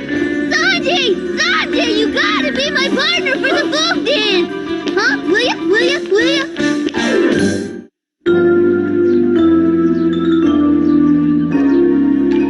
I'll catch up with you in the cafeteria. I think I left a book in here.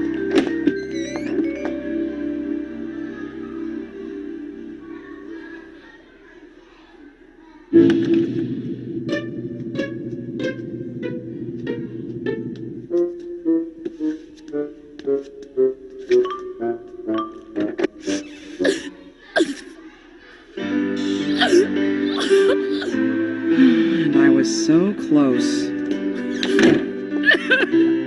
Anything I can do, Miss Belenkoff? No. I'm fine. Okie dokie. I'll have no job, no money. I'd go back to the shoe factory, but it's automated. Maybe I should call someone. You're so kind. Who knows? Don't be surprised if I end up penniless on your doorstep someday. Why don't you just tell me what the problem is? I'm sure there's a solution. We can find it. Maybe lots of solutions. Any solution, but definitely not that solution. I don't know why, but Mr. Besser put me on probation. Is it my fault if 14 of my students can't read or write? I don't hear him complimenting me on the 2 who can. Well, one of our jobs here is to teach them how to read and write. Oh, please. They go to school for 12 years. Everything has to happen in my classroom? I don't even know how to start with that one. I work like a dog teaching those kids. Mondays, we traced our hands. Tuesday, we cut them out. Wednesday, we colored them in. Thursday, That's all you did all day? That's what they taught you in teachers' college? It's another story. Which I don't need to hear. What about your lesson plans? What's a lesson plan? What's a lesson plan? Oh, boy. You're right. I shouldn't be on probation. They should just give me the boot now. Boot. Shoe factory. Automated. Pull yourself together, woman. No more whining. I got enough of that in my class. I'm sorry. It's just that things are so messed up. Then we'll fix them. What we have to do is concentrate and come up with a plan. Oh, there's already a plan. The plan is to fire my sorry behind. What floor are we on? Just stop it. Stop worrying about losing your mind. I mean your job. All you need are some solid lesson plans. You'll follow them, your students will learn, and your job will be secure. You think so? I know so. I'll help you. Terrific! So I'll stop by your house after school and pick up the lesson plans. Thanks a million.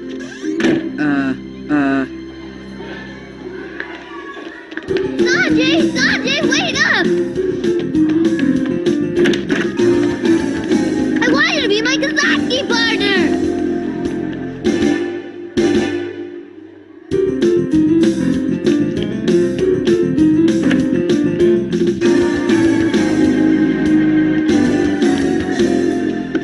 Mr. Sorley, did you see Sanjay? Sanjay?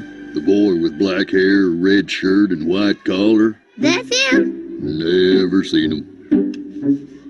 Thanks.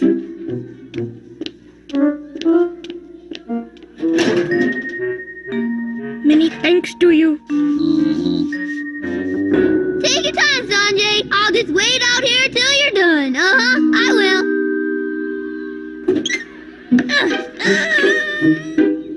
I found the perfect boy to be my partner for the Gazatski, Mama. He's tall enough to kick over my head. Oh, that's nice. Oh, I wish your papa were taller. You know your papa says he fell in love with me the first time he saw me in my native dress and we danced together. I'm sure that will happen with me and Sanjay, too, if I ever get a chance to ask him. It's sad, it is. If I didn't know better, I'd think he was avoiding me. But of course I know better. I do. Oh, I'm sure no one would avoid my polola. Certainly not Sanjay Bakshi. Sanjay Bakshi? Pushpa Bakshi's son? You know his mother? Vochki, we sat next to each other in our English as second language class. And I bet I know why he's acting so shy. Why? Their culture is similar to ours. They value the old traditions. Sanjay cannot pick his own dance partner, and you cannot pick him as yours. Mama and Papa pick. Of course! I must have Kasha for brains. Don't worry. You'll be double galoobying all over the place by tomorrow. I'll just call Pushpa and arrange everything.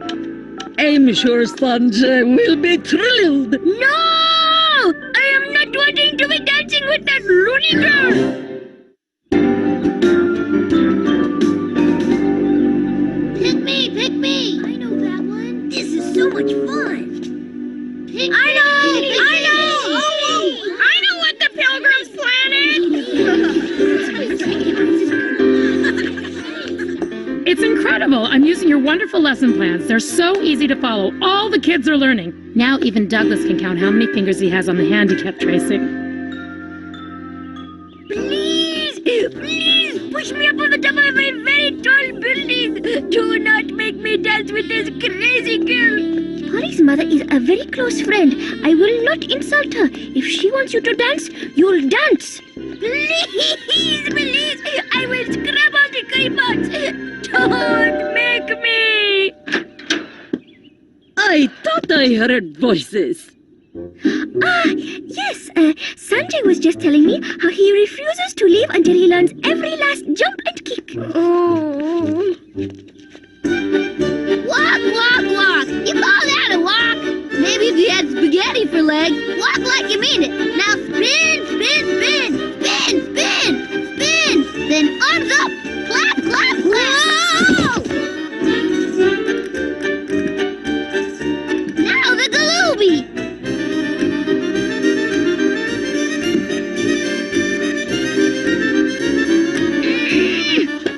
Ow!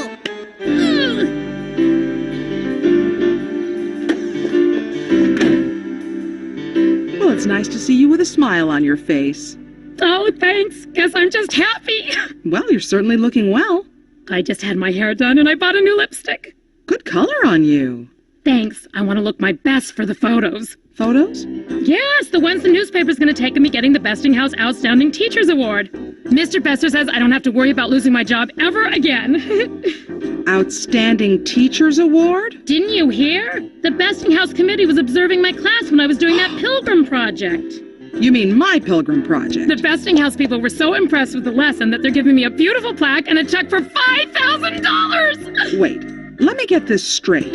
You're getting a plaque and a check for my lesson plan? Oh, that's right. It was yours. Yes, it was. Well, I'll definitely mention that to the newspaper people. If I remember. That her students are learning is what's important. That her students are learning is what's important. A plaque. That her students are learning, that's what it's... $5,000 that her students are learning, that's what's important. Please, I beg of you. Send me back to Bombay, Calcutta, throw me in the Ganges. I do not care. Just do not make me dance with the crazy girl. It is just one dance, and sometimes we have to do things for others. Perhaps in your next life, you will be rewarded and come back as a king. But first I am having to live this life. And I am quite positive that when the audience sees me dance with Polly, they will be throwing things at me, and I will be deserving it. Showtime! Showtime!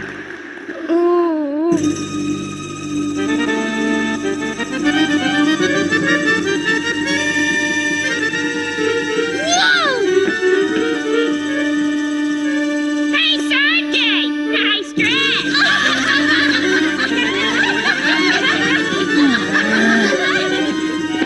Go back! Dance, dance! You don't want to be punished for 3,000 years? That does not sound so bad.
First seeing you. Who cares about your eyes? You should have been paying attention to your 6 left feet. And all 6 of them were dancing to your beauty.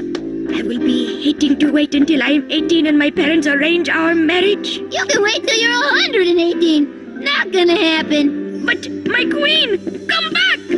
I've seen better double galoobies by Schnitzy, my dancing goat. Oh, Polly, I will be as good as Schnitzy. Teach me, teach me. I can learn. See, watch this.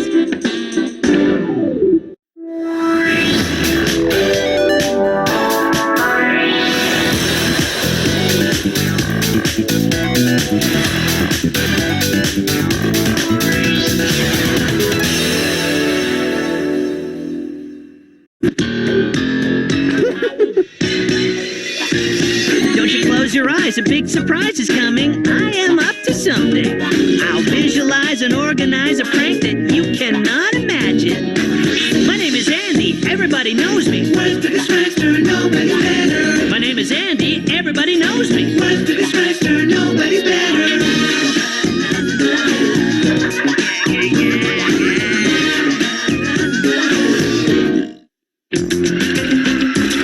Over here, check this out. Sweet, eh? I really can't think of anything that could ruin this moment. Andy! You're dead! Well, almost anything. It started a few days back with Jen watching that stupid School Groove on TV. Yeah! Isn't School Groove the coolest show on television?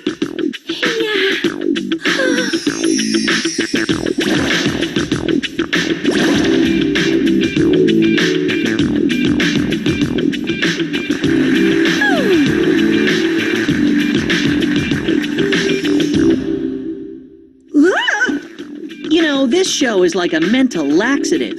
You keep watching, then pretty soon, your mind is in the toilet. Gross! No, your taste in music is gross. And your perfume. Did skunks die to make that? Shut up, dweeb! Hey, give me that! Give me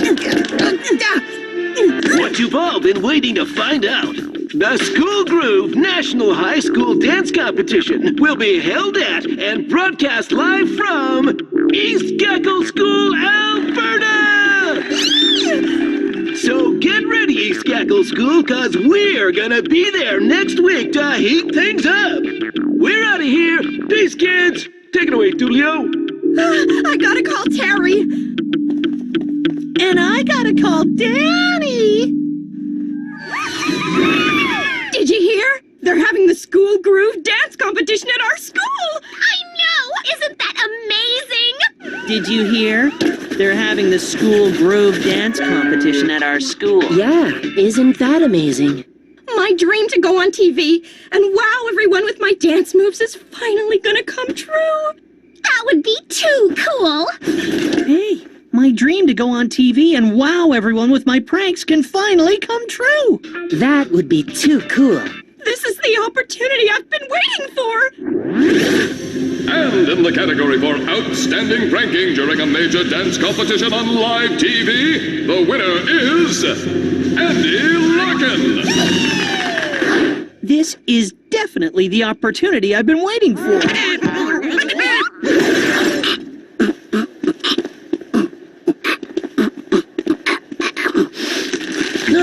Oh man, that's right. I kept a brick of rotten cheese inside it for 6 months at the bottom of a gym locker at the Y. I named him Stinkus Craptilius. My work here is done. Let's retire to a good observation point. Did you figure out the prank you're gonna pull yet? No, but it has to be something special. It's not every day one is on TV. Wow, if I were in your shoes, knowing that hundreds of thousands of people will be seeing it, I'd really be feeling the pressure. I, Andy Larkin, the world's greatest prankster, don't know the meaning of the word. Here we go. Get it off me! Time to do the dirty laundry. Hey, Jen. Wanna be my dance partner? You bet.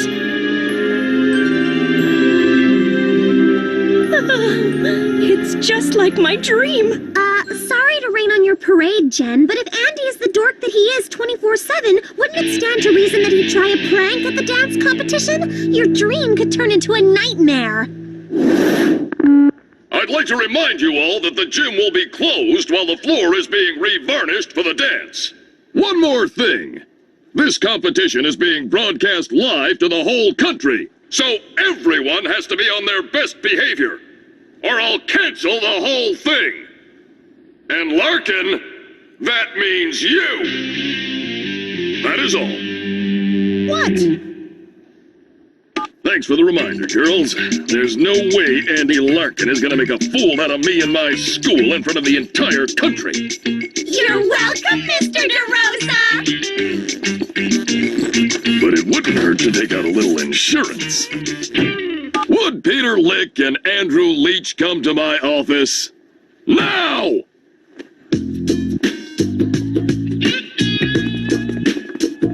Hey, didn't your mother tell you it's rude to stare?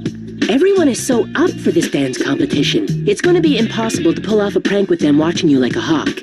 Just because DeRosa tells me not to prank, and the whole school looks like they'll murder me if I do. You do one thing to screw up this dance, I'll make you wish you'd never been born. And that goes for your little friend, too. And just because my sister threatens me with bodily harm... If you mess up this dance, Larkin, the world won't be big enough for you to hide. I didn't know you two like to shake your booty. The only thing that will be shaking is your throat, Larkin. Yeah, DeRosa deputized us to make sure you don't, get near the school during the dance competition. And we get detention if we fail. We're gonna be on you like, stink on a moose. Oh, is that what that is? Not only do I get to pull off a prank on TV, but Lick and Leach end up in detention. I gotta go for it. Well, when you put it like that... Who's dropped by to intimidate me now? I was just wondering if you were going to the dance? Oh, sorry, I didn't know it was you. Yeah, I'll be at the dance. Great. I'll see you there then. Bye. So, assuming you can get within a kilometer of the place, what's the prank gonna be? The prank? It's, gonna be, Yes? Well, I can't think of anything right now. I mean, I can think of pranks, but none of them are good enough. Wait a sec, partner. I know what this is about. She's about 5 feet high and says things like, "Oh, I was just wondering if you were going to the dance." You don't want to prank because Lori will be there. For a little guy, Danny sure is perceptive. No way. Nothing gets between me and my art. I just can't think of anything. Well, what about that cheese in the sock? I bet that could clear a room pretty fast. This is TV we're talking about. It has to be amazing. And the $20,000 prank is... It is, Nah. But for some reason, I have absolutely nothing.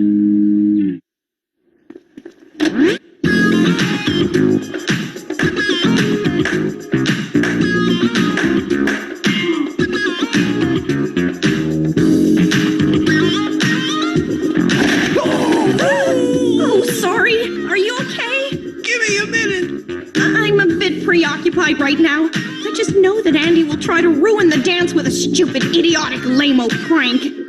You gotta focus, Jen. Or I'm in serious trouble.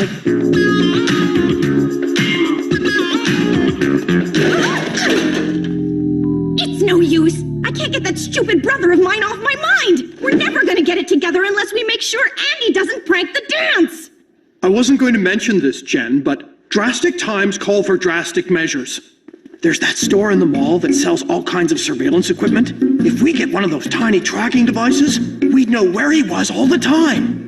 Are you suggesting we spy on my brother? Well, What are we waiting for? Let's go! Attention! Will the student who left his shorts lying in the middle of the basketball court please come and pick them up, as the gym floor is about to be varnished? Fool! Do you think Larkin's gonna pull a prank? Nah, even he wouldn't be that stupid. I bet you $5 he does. That's what I like about school. No peer pressure. I heard he's gonna cause a blackout in the area so the TV cameras don't work. No way. I heard that he's going to re-record all the music in the city with rude lyrics and banjo accompaniment. You're both wrong. Andy's going to fill the entire gym with fish heads. The cost of that many fish heads is totally prohibitive. I should know. I've done the math. I have to admit, I'm worried about you. Usually by this time, you'd already be staging the prank. Oh, I've got pranks. They're just not good enough. Replacing everyone's right shoe with a left one so they all look pigeon-toed?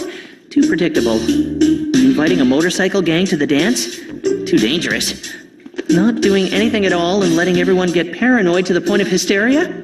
I must admit that's working so far, but not because I planned it that way. So, what are you gonna do?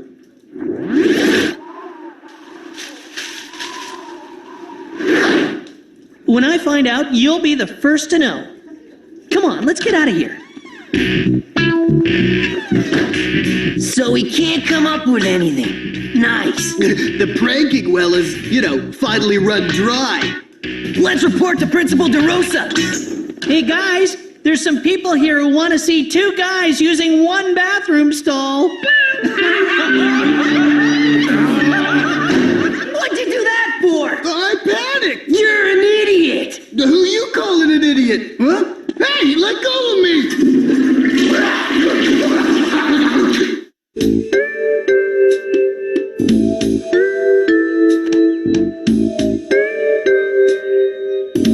Perfect.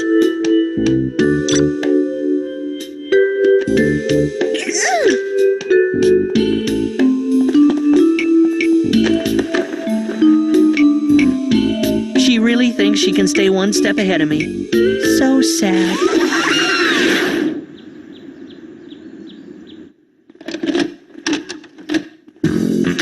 This is the coolest day ever! Just think, later this evening we'll all be dancing on TV!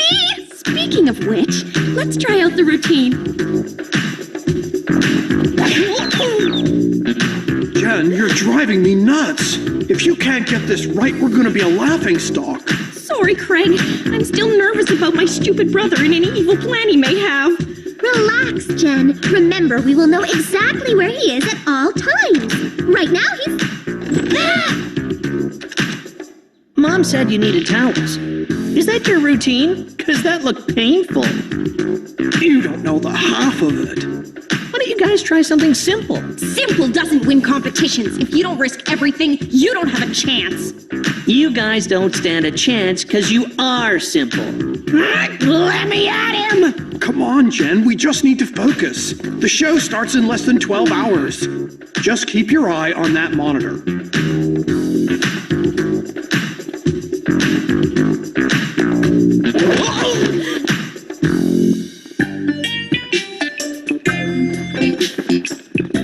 I know what you're thinking.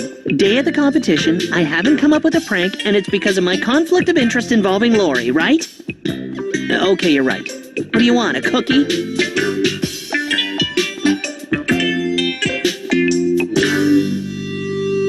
It can't be. It is. Lori is playing touchy-feely with someone else behind my back. I should go in there and give them what for.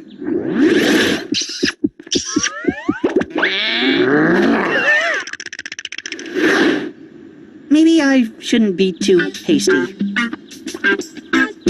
But one thing's for sure.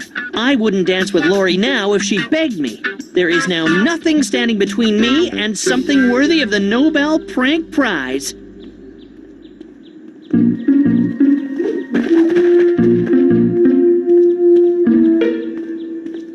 For some reason, I always get inspiration around places where there's toilet paper. Back, yep, that's it, back. There, that's good. Hey, ain't you Larkin's kid? How about giving us a hand with these barrels?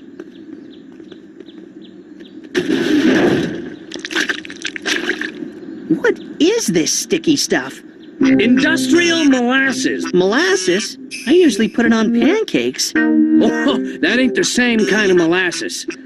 You better go wash your hands under hot water before it dries.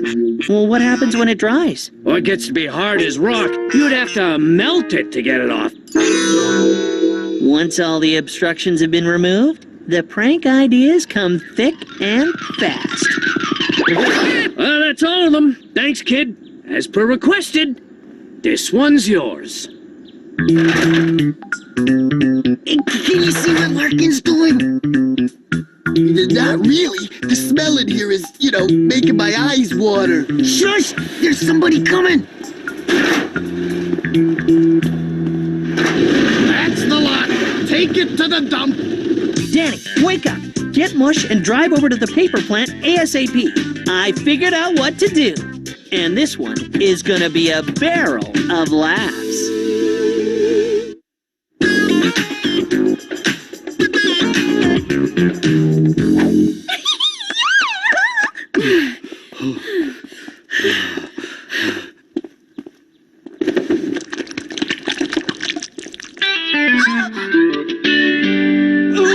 Your face is green! Andy! Oh no! With all the dancing, I forgot to check the monitor. He's over at the paper plant. Come on! This isn't the only dying Andy's going to be doing today. Look how fast he's moving! Knowing him, he's probably running away from the police. Now to totally confuse them. There you go, boy.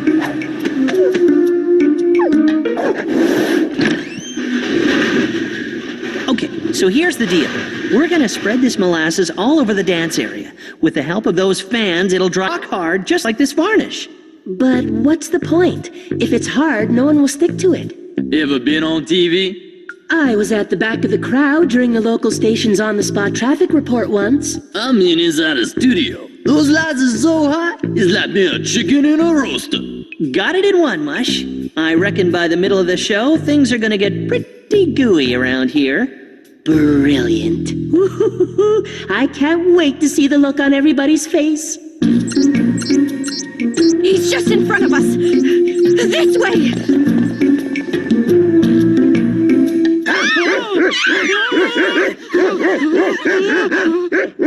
Welcome to School Group's National Dance Competition! Beat it, kids. This is my show. That's what he thinks. Those guys you recommended did a great job of varnishing the floor. Made it! Come on, you need some makeup. You guys can't go on national television with those green faces. To start the ball rolling, our first contestants are the Eastern Championship winners from Montreal, Veronique et Gaëtan.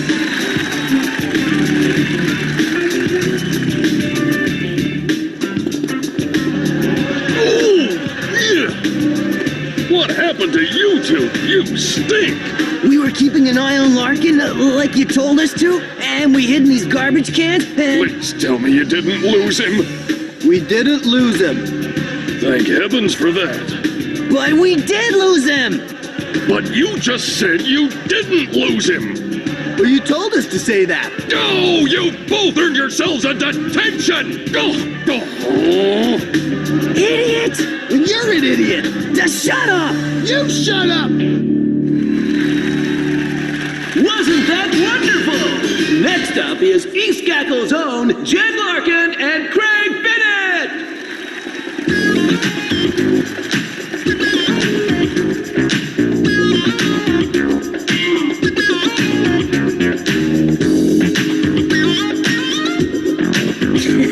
What's wrong with them? They look like demented clowns. It must be the lights. Speaking of which... Perfect. Come on, let's go. Andy, I've been looking for you. I thought we could, dance later. You mean in between dancing with your boyfriend? What are you talking about? The jig's up, Lori. I saw you two holding hands in Beans and Burger earlier. Andy, you're an idiot. That was Danny. It's true. We weren't holding hands. Danny had this new sweatshirt on, and he asked me to feel the material. Danny? Sorry for sneaking around, Andy, but I couldn't let a woman come between you and your pranks. But how did you know I would end up at Beans and Burger? Duh, you always end up at Beans and Burger.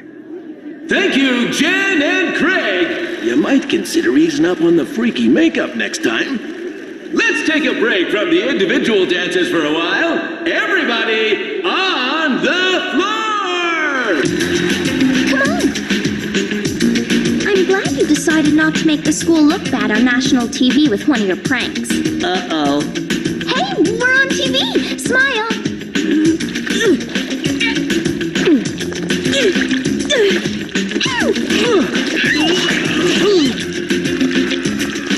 I'm starting to like this show. What the? I can't move my feet! Smile for the camera. I'm sorry, all you viewers out there in TV land, but we seem to have a technical problem with the floor! What are you talking about? I just had it burnished. What the? Larkin, you did this.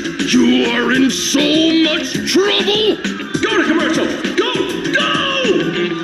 I learned something here. If you want to succeed in this world, you just gotta stick to it.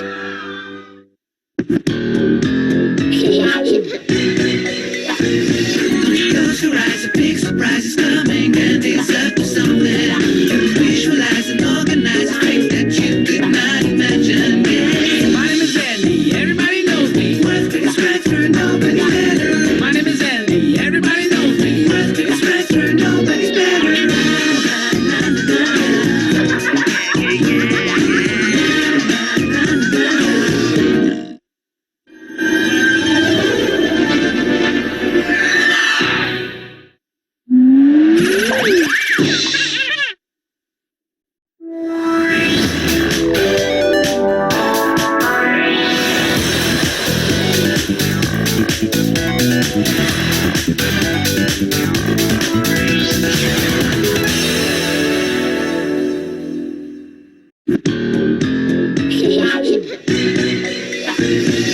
Close your eyes, a big surprise is coming, and it's up to something.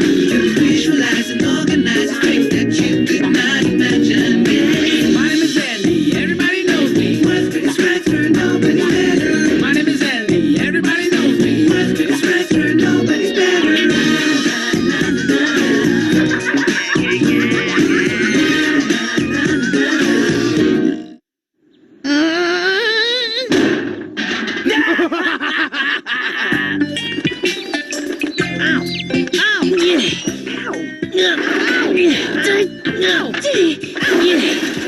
Quit moving, will ya? Whoa! For the love of... You know, they have products for this problem.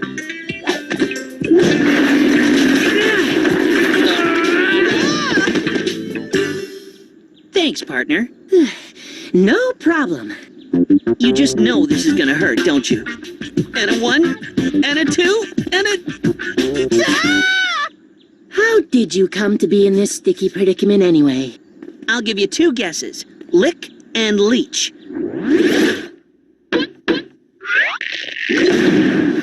Those doughheads need to be taught a lesson. You mean along the same lines that got you into this mess in the first place? Such as tricking them into getting rabies shots? Ouch! It's nothing compared to what I have planned next. And what's that, Maestro? Well, I really haven't thought of anything just yet, but I assure you, it'll be good, because this time, it's personal. Ow! What are you doing? Just helping out. I'd rather you didn't. Ow. That hurt. But, Mom... But nothing, Missy. You know the rules. You broke your curfew.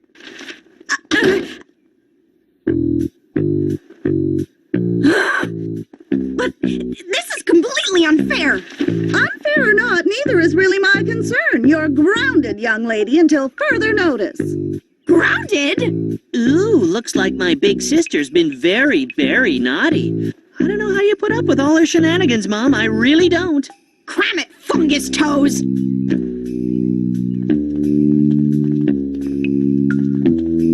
But you can't ground me!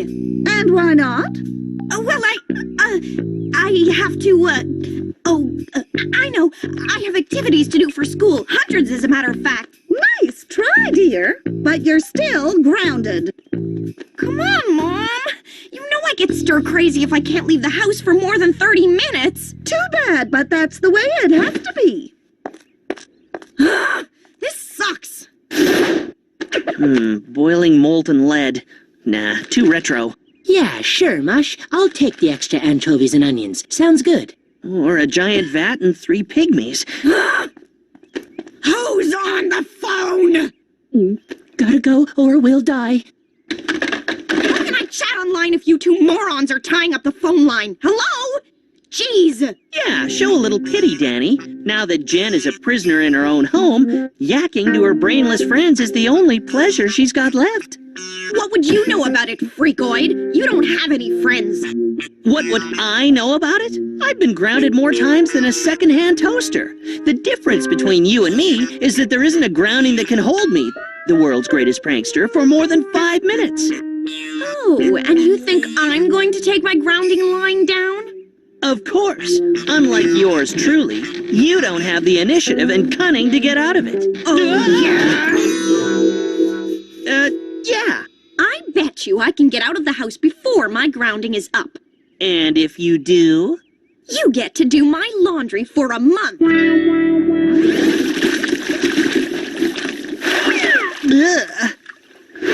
Your laundry. What's the matter, worm breath? Having second thoughts? No way. I'll take that bet. But if I win, you do my laundry for a month. That shouldn't be too much work since you only change your underwear once a week. Your sister is scary sometimes. Maybe. But something she said has given me an idea.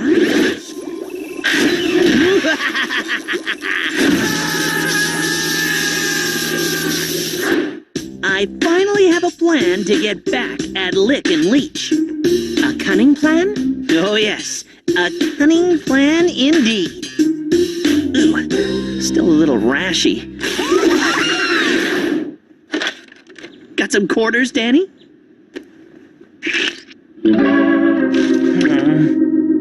Here you go, Prankmeister. But why are we using this phone? I mean, beside the fact that your devil sister will eat my head off if she catches me on your phone again. This is elementary stuff, Watson. No call display. That's the golden rule of prank calls, my friend. Now stand back, Danny, and be amazed at the depths of stupidity.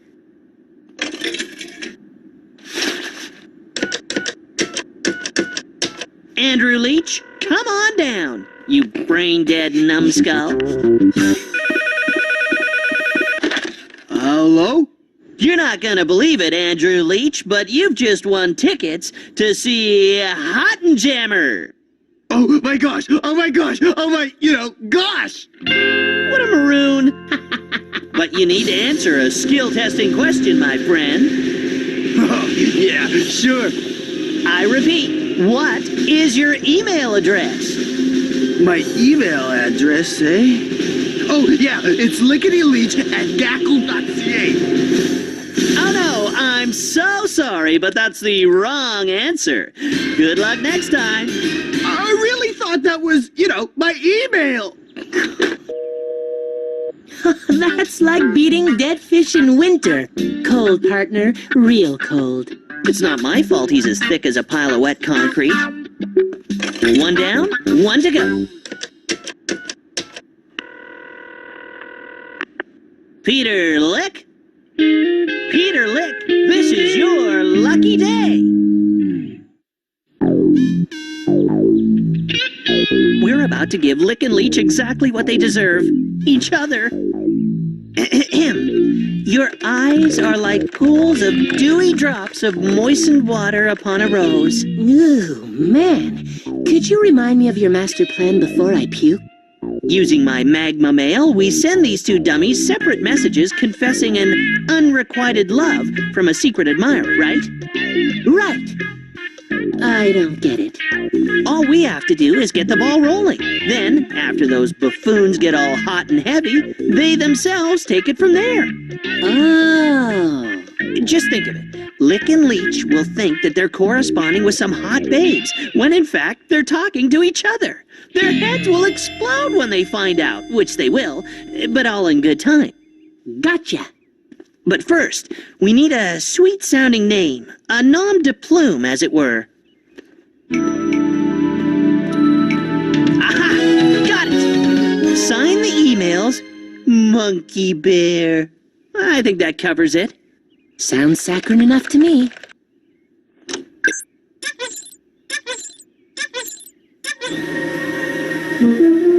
The monkey has risen, sir. Excellent. Let's roll.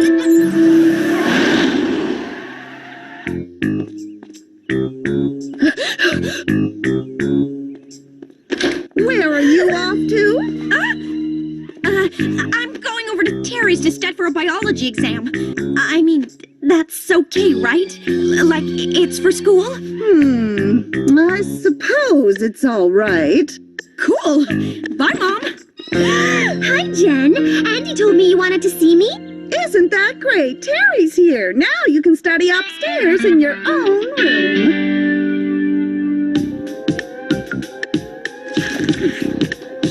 I couldn't believe it. She sounded so hot. So did mine. A 10 on the, Richter. Yeah! Yeah!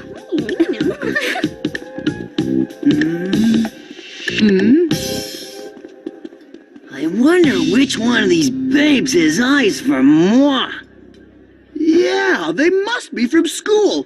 Mine's probably checking out this, killer bod right now. It's you, isn't it? I always knew you thought I was hot. Papa Bear's just, itching for his sweet monkey bear. Playing, hard to get. I understand, sweetie. Yo, baby! Wait up a sec! Yeah, we want to, ask you something. When a plan comes together like this, it makes me feel all warm and fuzzy inside. But enough about that. We still have some work to do. I know you're close, Monkey Bear. I can smell you. Ah! After all these years, a hot babe, what's me? It was just a matter of time, my friend. You couldn't keep us a, secret forever. I bet my babe's hotter than yours. No way! Afraid so, Joe. Mine's hotter! No! Mine's the hottie! You were right. They are getting hot and heavy. It's time to set those two up on a date with their mystery girls.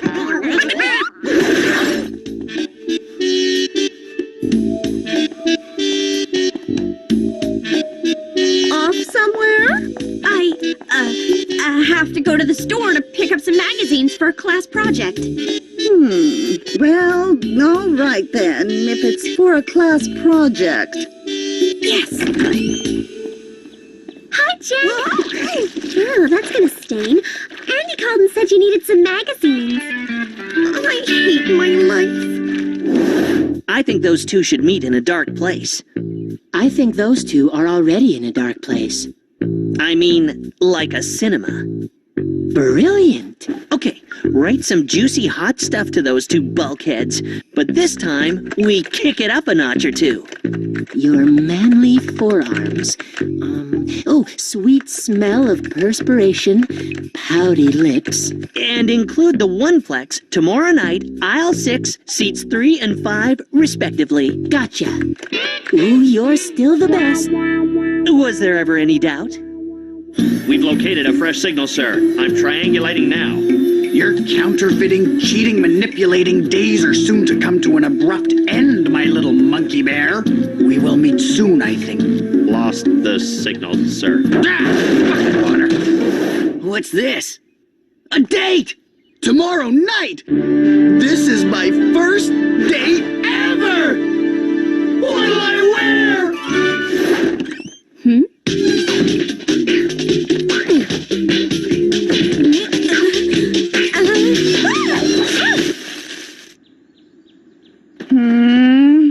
How do you do that? Years of practice with your brother. So? Dad asked me to pick him up some chocolate at the corner store. He's allergic to chocolate. I mean some chewing gum. He hates gum and sticks to his dentures. I meant to say the newspaper. It was delivered this morning. Mom, my arms are getting tired. Boo-hoo.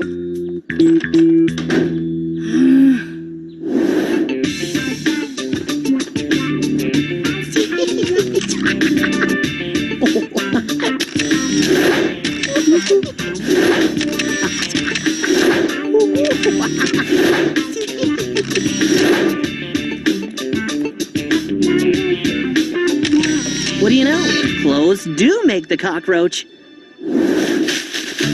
Perennials are the sure way to a woman's heart. I thought that was, roses. Are you hearing this? Smell the bouquet. Very nice. Tangy, yet, gentle. I don't know about you, but this is going far better than I planned. The bouquet is like all, in the nose.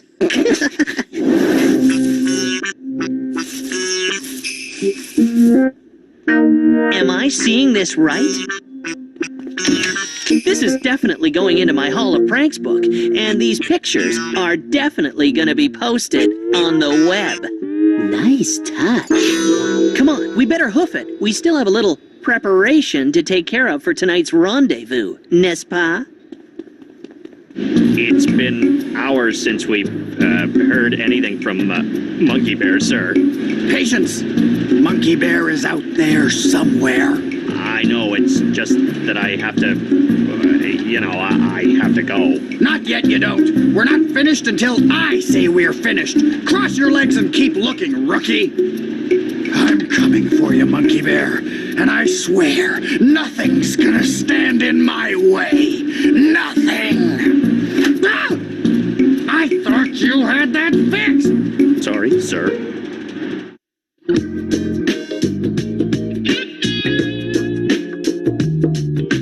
Ooh, I can hardly contain myself. I think I see one of our special guests now. Get ready. Yes, sir. Get a load of him.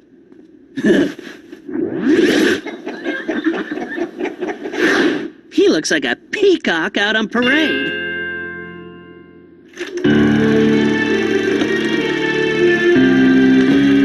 Aisle 6, seat 5, right next to Lickin' seat 3.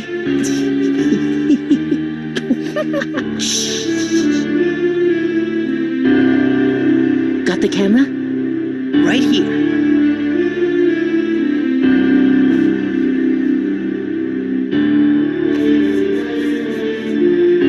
How about a kiss, Monkey Bear?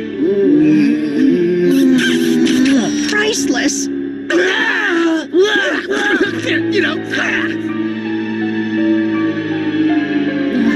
What's going on? This ain't good. You! Hi, guys. Should've known you'd be behind this. Nothing ever goes 100% to plan. You're dead, Larkin. D-E-D, dead! Time to book, Danny boy. Roger that.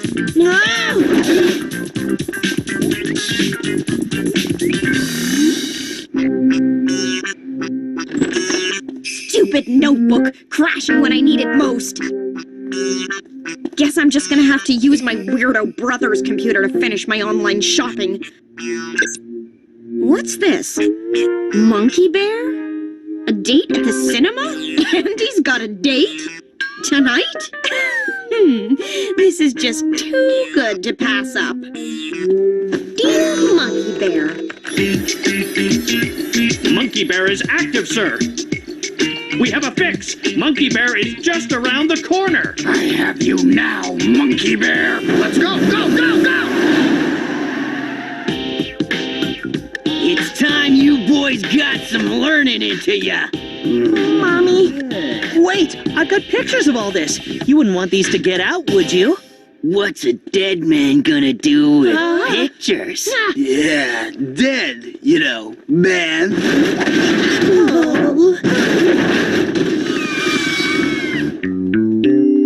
Well, that could have gone a lot better.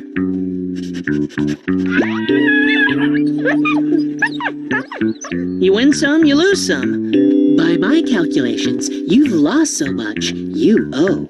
Yeah, not only did they take our dignity, they took our camera. Well, there goes our lick and leech lovey-dovey website.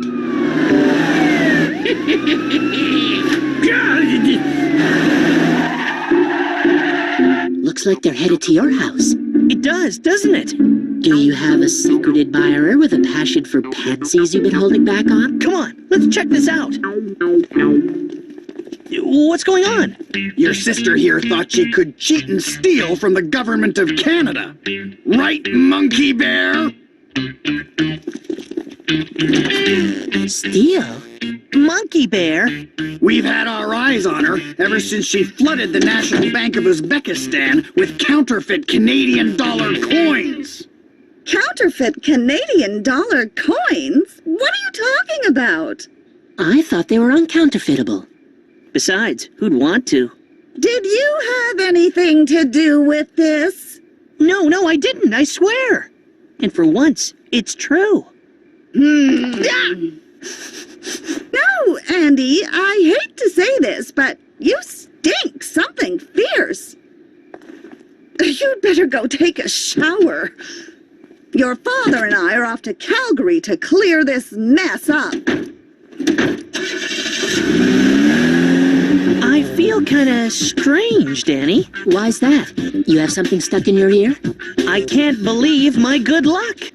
I think you spent too long in that dumpster. You're talking garbage. Listen, first I prank Lick and Leech, and then I add Jen to the list without even planning it. You know, the best pranks, I mean the absolute pinnacle of pranks, just fall into place like magic. Like a gift from the gods of prankdom themselves. Talk about serendipity. You've got a point. Ugh, I'm off to get disinfected before I start sprouting stuff. Wow, Jen, who'd have guessed that you were a secret Uzbekistani counterfeiter? That's life. Hey, you don't seem to be too upset about all of this. That's because, dear brother, I'm not. How come? Because I'm finally out of the house 2 days before my grounding officially ends. Remember to separate the whites and the colors. And you'll find my dainties in the basket in my room.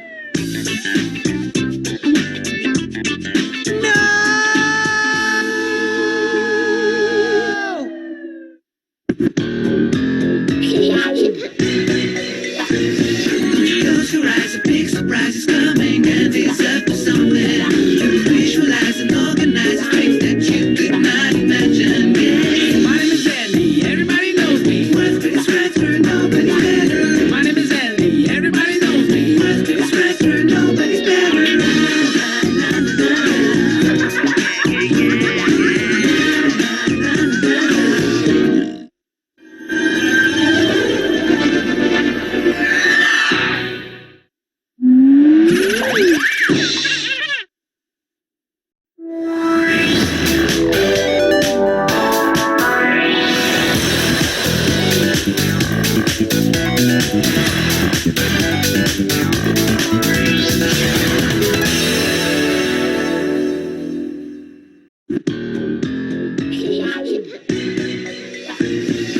Close your eyes, a big surprise is coming, and it's up to something.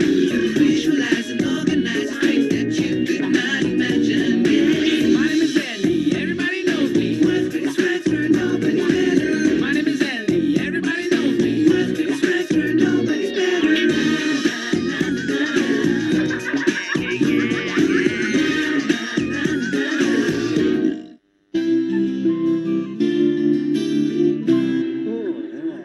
As you know, it's East Gackle School's 50th anniversary, and I'd like to take this opportunity to display the ceremonial plaque that will be mounted outside the school entrance tomorrow.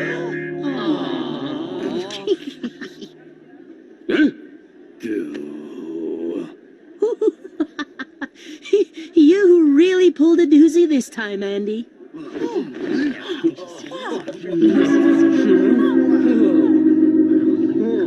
You seen one larkin prank, you seen 'em all. Huh? Wake me when it's, over. What's wrong with you people? That was practical pranking gold. So, what's it gonna be, sir? Detention? Floor cleaning? What? Lay it on me. Don't you think it's getting a little old, Mr. Larkin? What? Not even a detention? Man. Whoa, a stuffed chicken. Really clever. Too bad you ended up with egg on your face. Looks like a certain prankster is losing his touch. No way, Bonwick. That chicken is only the beginning. I've got lots more surprises up my sleeve. Lots more surprises? Very articulate. No wonder Mr. DeRosa asked me to give the speech at the plaque mounting ceremony and not you. Maybe we need to find you a new, fresh audience, partner. One that'll appreciate your practical jokes.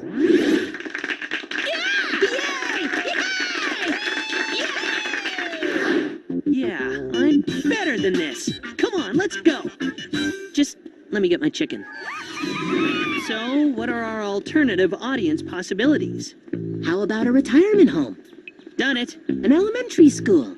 Done it. A neighboring town? Done it. Perhaps I need to see a movie and take my mind off pranking for a while. Coming soon, the Calgary Documentary Film Festival. Boring. You said it. What documentaries need are more car crashes, things blowing up, psycho killers. Pranks. Pranks. What? Pranks. What could be better than a documentary about the life of the world's greatest prankster? Me. Yeah, and it would be a perfect vehicle to show off your art to a new, fresh audience. For those who wish to participate, send all entries to this address. Let's do it! I really should have seen the signs. Andy was only 9 months old when he sent that baby carriage careening down the street with a tape recorder playing the sounds of a screaming infant. Cut! I can't work under these conditions. Mom, if I'm going to make a movie about being a world-class prankster, then I need you to be proud of me. But I still get upset when I think about that. That was Principal DeRosa on the phone just now. He called to tell me what happened at school today. I knew I'd get a reaction from that old bat. I mean, he did? Yes, he did. Son, your mother and I have been discussing this. And you know that bicycle you've wanted so badly? The one with the 50 speeds? We're prepared to get it for you. Oh. But only if you stop pranking. Okay, deal. Huh? Now, I want you to just relax, be yourselves, and most importantly, read from these scripts. Huh? Please, all you have to do is tell the camera what it's like growing up with a brother like me. Forget it. I've got better things to do. It's for art's sake.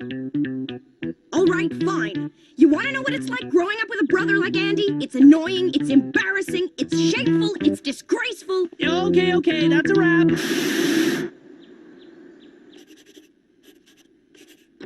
Mayor Henry K. Roth, could you tell us about your experience with Andy Larkin?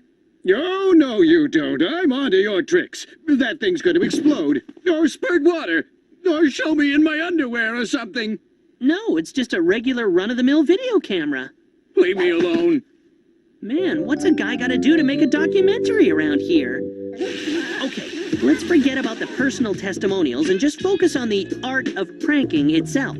Okay, but how are we going to make a documentary about pranking without actually pranking? Who says we're not going to prank? You promised your parents. I've been thinking about that. The film festival is in Calgary, and Mom and Dad are here. They'll never get to see my work of art. So you are going to prank.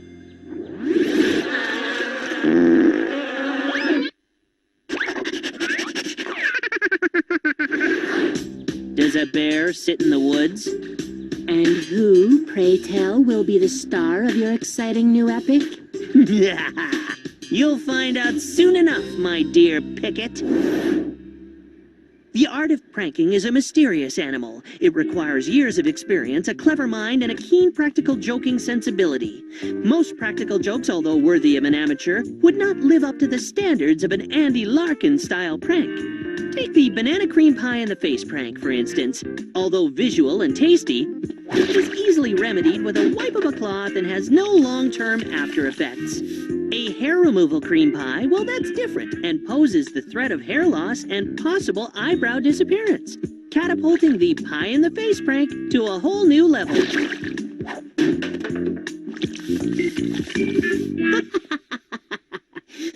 Remember how funny Mrs. Weebles looked after you pulled that prank on her? Danny, if we're gonna make this film, you're gonna have to focus.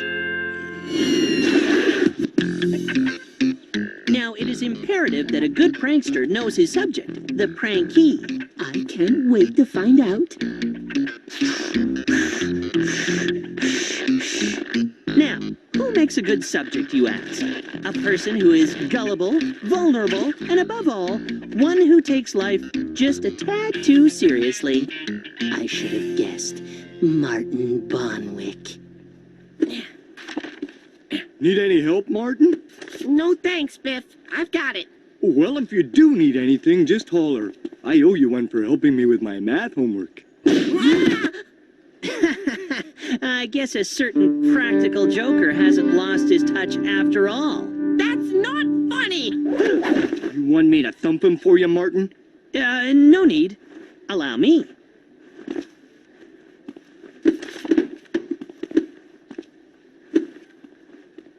I've got my eye on you, Larkin. It is imperative to know your prankee's schedule. His agenda should help. You are a god.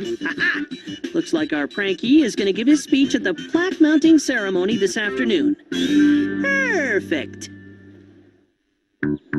Now, once the prankee has been established, the prankster needs to decide the best possible practical joke to suit the prankee's disposition. That's why a prankster needs at his disposal files of pranks that he can refer to. Each prank is cross-referenced with the psychological aspects of the victim's personality. So if I was targeting an individual who was serious, gullible, and vulnerable, who happens to have an upcoming speaking engagement, it would take me to the language lesson prank. Bullseye. I'll be right back. Huh? If we want the documentary to be authentic, I should capture everything. I'm going to the bathroom. Maybe not everything. Let's see. Pop, R&B. Here we go. Bedtime favorites. Oh, no, not you! Look, just buy what you want and get out of here, okay? Let's cut that from the tape as well. Now I need a Walkman. It's okay, the owner here knows me. Or we could go directly to Plan B. Are you sure she won't mind? She won't even notice. Somebody stole my Walkman! As a good prankster, I now have all the elements to pull off the practical joke. A Learn Spanish While You Sleep cassette that works by the power of suggestion. The foreign language is easily triggered afterwards by clapping the hands. A Walkman, and last but not least, the prankee who's scheduled to give a speech, Martin Bonwick. It is now time to get into phase 2 of the pranking process, setting up the victim. Look, I don't have time for your antics right now, Larkin. I have a speech to memorize. Looks like you need to relax. I find that the ticking of a watch mellows me out.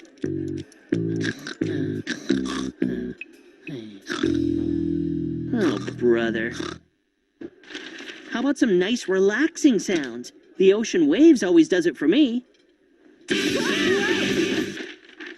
Oops, wrong tape. I find hot milk always does the trick. Yeah? Works for me.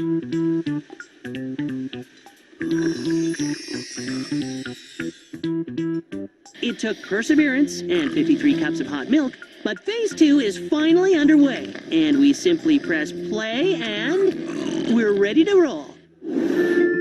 This is the part I like best. The wheels are set in motion, and all we have to do now is wait. This is the time the prankster should replenish themselves with a quick sugary snack. Okay, a couple. But there's no reason he can't also have a little fun with a rubber rat while he waits.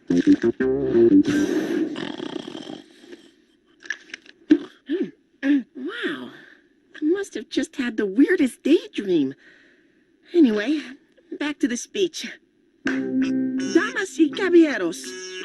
It worked. Now here is where it is key for the prankster to keep a straight face. It is my pleasure to present this plaque. I got so caught up in the speech that I must have lost track of time. Good luck with the speech.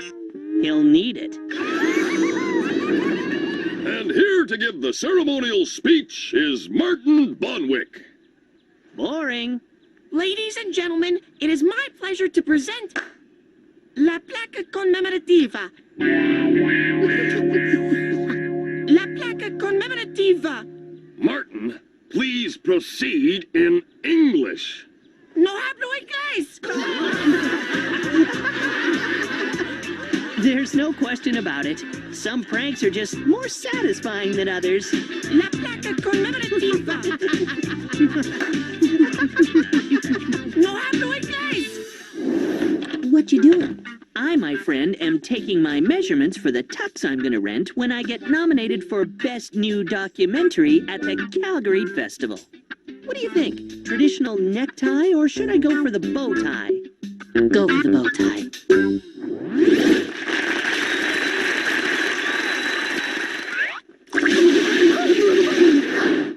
Right, that way I can attach my water pump to it and get a few gags in before the opening ceremonies.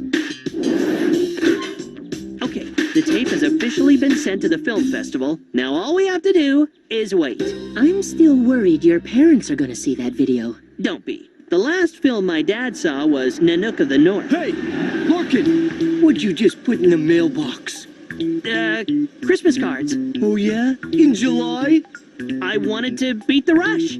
Quit being cute, Larkin. I've been watching you, roaming around with your video camera. I think it was you who ruined Martin's speech, and the evidence is on that tape you just mailed. Not bad for a big man. I did not. And besides, there's no way you can prove it. Oh, yeah? What if I get my hands on whatever you sent off? I should remind you that once something is mailed, you can't touch it. Tell that to your undertaker.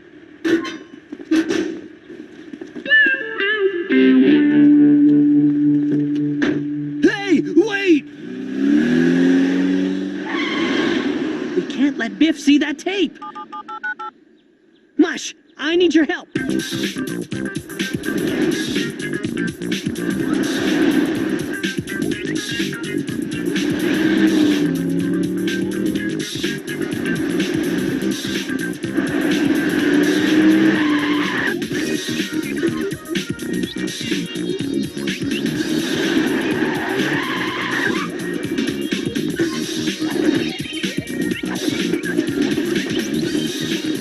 Aha! Now you're in for it, Larkin. Huh?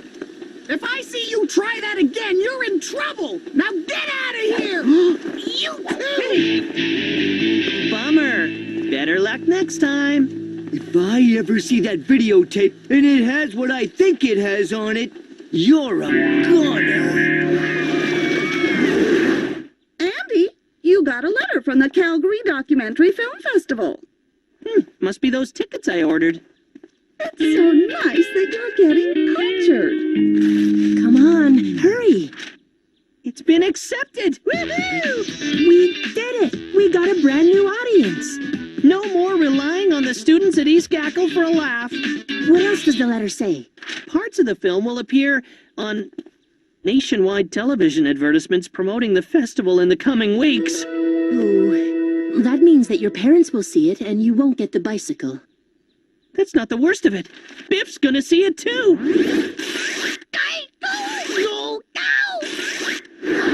I'm a goner. No. You have to understand. I am the creator of Andy Larkin, the world's greatest prankster, and it must not be aired. Are you serious?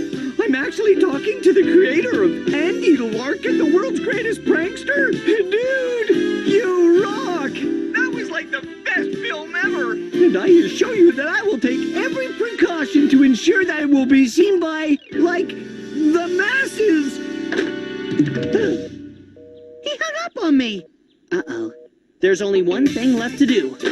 Move far away? No, we've got to get that tape back. It's a tough call, but I can live without the fame and the bicycle. If Biff sees my film on the commercial, we might not live at all. Mush, can't you go any faster? Relax. I know a shortcut. We'll be there in no time. Any chance you guys could close your windows? Yeah, dude, you gotta see this movie. It's like chill, you know? It shows a prank being pulled on this, like, really nerdy guy. It's giving me the inspiration to try to be a prankster myself. Later, dude, gotta go. Got some visitors. Yo, dudes, what can I, like, do for you? I'm the new cleaning boy, and this is my assistant. Cool. You guys like cleaning stuff?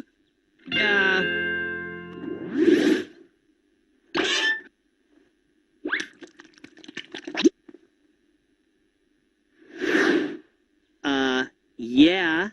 Awesome!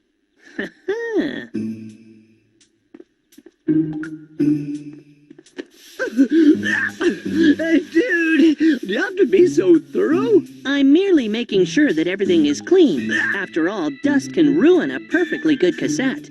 Take that tape, for example. It looks filthy.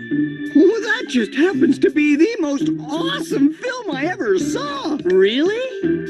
Yeah, it's got this great prank. Hey, dude, mind if I try something on you? What? Oh, I can't tell you that. There has to be an element of... Surprise! Oh, hey! Dude, that hair remover cream really works. Whoa! I recognize you from the tape. I don't believe it. Done in by my own prank. What are you doing cleaning offices, man? You should be in, like, Hollywood. I'm, researching a film.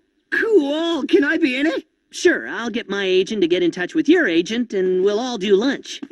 Hey, where you go with that tape? I need to make some changes. You can't change it. You don't understand. If I don't get this tape back, I'm gonna be a goner. And we don't want his parents to see it either. Would you knock it off about my parents? Sorry. Hey! Danny, catch! Got it. Here. No!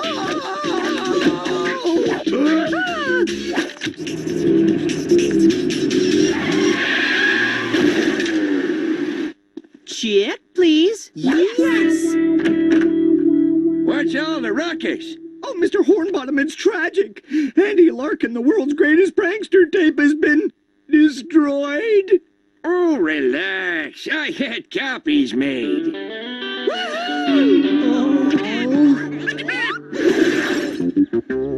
You look glum.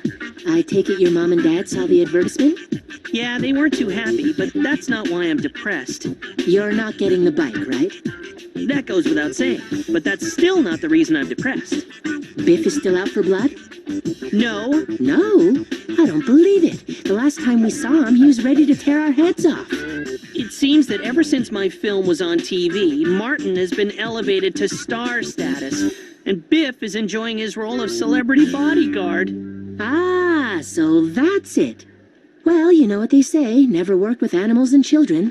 It's not fair. For some reason, I've been pegged as the villain, and Martin is the hero. Go figure. Well, look at the bright side. At least you're still alive. But I did all the work, and Martin gets all the glory. I never knew you had a Spanish side. Neither did I. It's so attractive. Well, I know what my next project is going to be. What? Learning Spanish.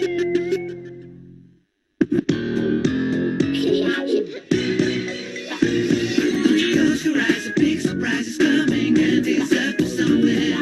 Visualize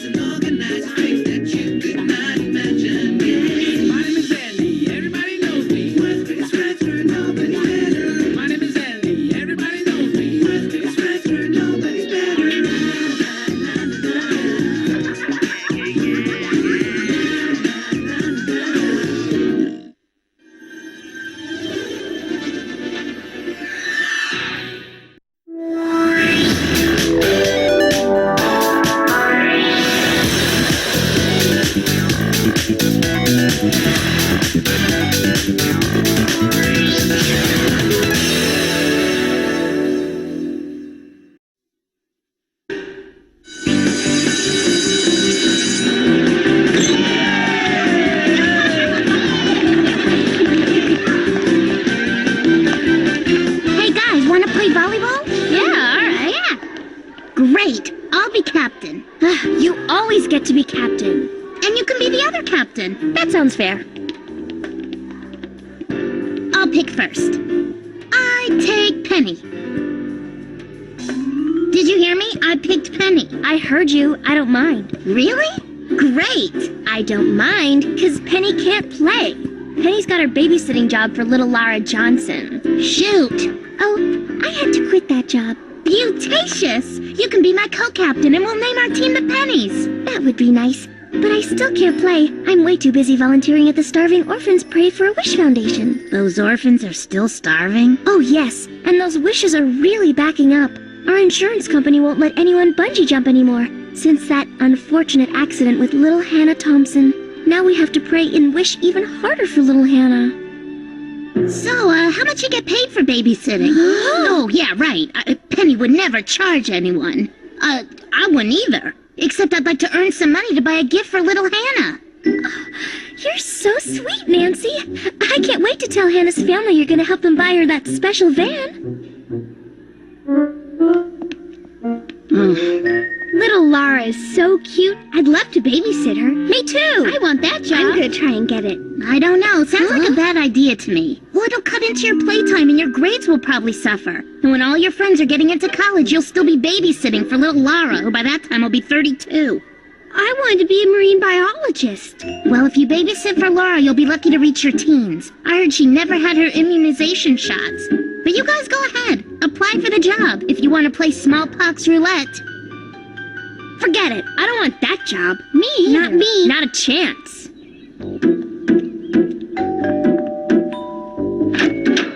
Hi, sweetie. I'm here to apply for the babysitting job. Sorry, Mommy's talking to a new babysitter now. So, Polly, do you have any babysitting experience? Oh, lots and lots of experience nurturing and caring for the little ones. That's wonderful. Do you have any references? I've got better, ma'am. I can let the little ones speak for themselves. I'd give my life to protect these babies. Spoons? I've dedicated myself to their care. Anyone can change a diaper, but caring for a priceless collection of spoons? Now that's a real challenge.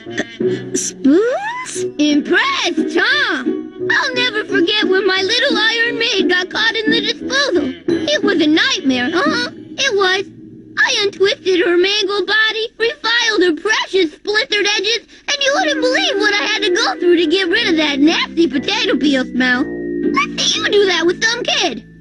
Yes, well, thank you for applying for the job. Of course, I'll have to see how well Laura gets along with the silver wizard. That's the true test.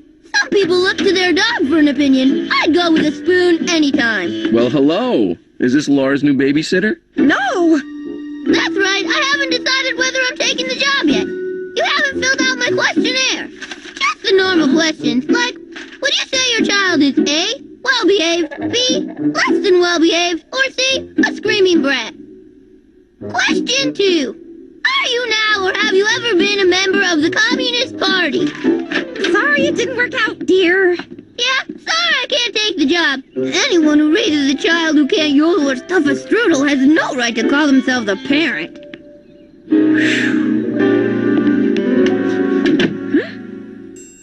Have some more tea, Lucy Lou.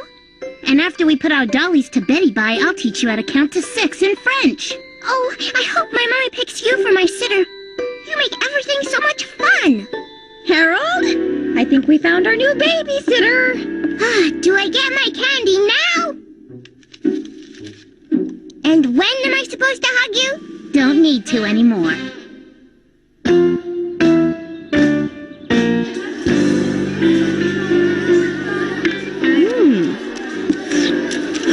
95 cents? I guess I'll have to have one of their cardboard cookies instead. Are they insane? Why don't they just charge $1 million? And don't tell me I'm paying for overhead. And they wonder what makes kids steal. Only 95 cents? What a bargain. Since I have so much cash to spare, I'll take 8 jellies and 1 glazed for my cat.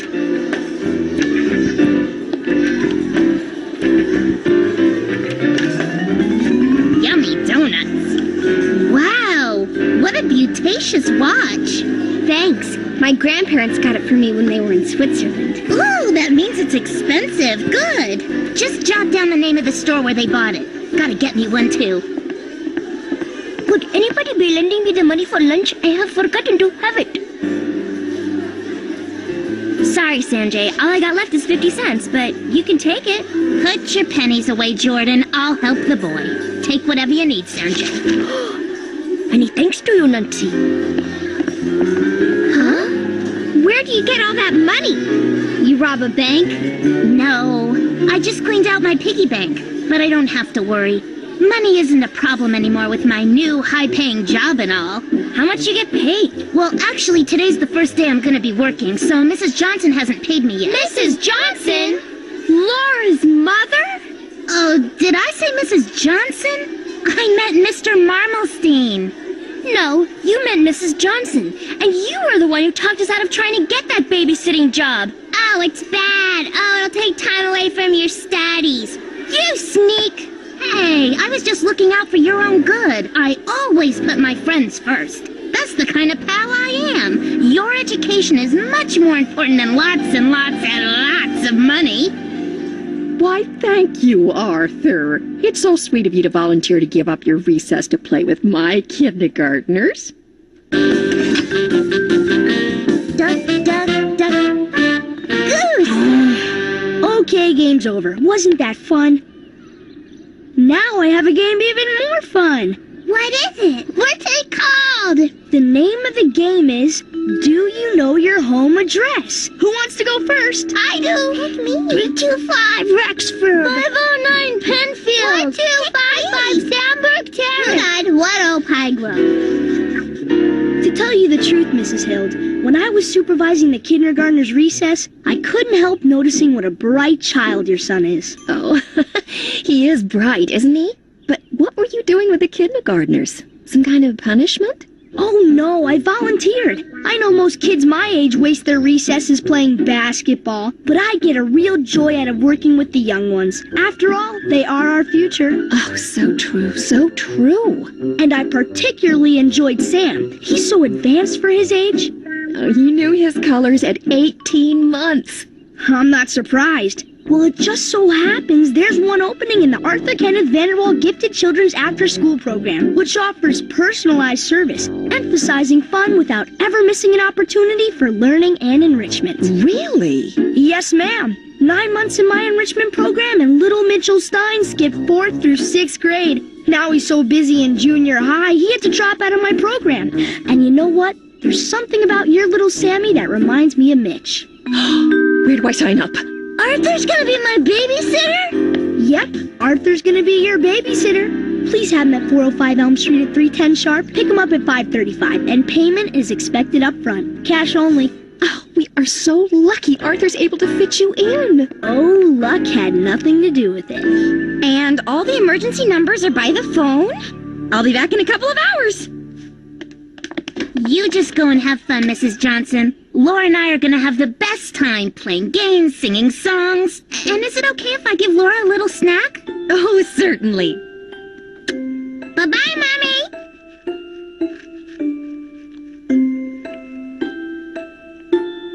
Oh, it's almost time for my favorite TV show, Chubby Bunny's Playhouse. Penny and I always watched it. Oh, it's much more fun to see how many cookies fit in my mouth. Oh, good. Butterscotch Babas. I want Chubby Bunny. I want Chubby Bunny. Here, let me help you.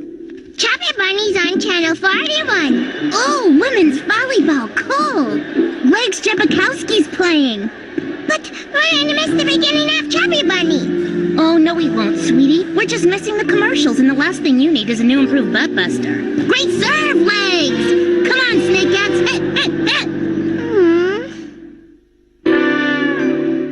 Now, please go and enjoy yourself, Mrs. Hill. Sam and Arthur have to get to their fun, too. Come on, Sammy boy.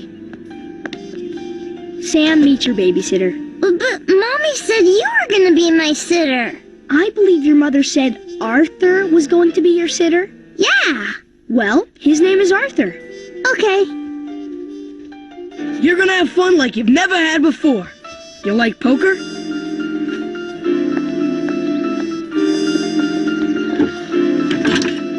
Harris, meet Arthur.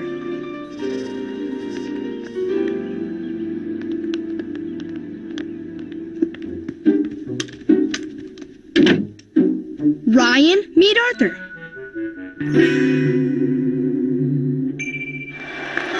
Wow, what a great game. Okay, sweetie, we'll watch your Chubby Bunny show now. It's too late. It's over. And it was a special show, Chubby Bunny's birthday. Oh, don't be sad. You didn't miss anything. Chubby Bunny will have another birthday show next year. Let's see, what to do. Penny always played games with me. King May! Oh, too bad. Game over. Oh, cheer up, sweetie. Remember, it's all about how much fun you have, not how long it lasts or how badly I beat you. But Penny always let me win.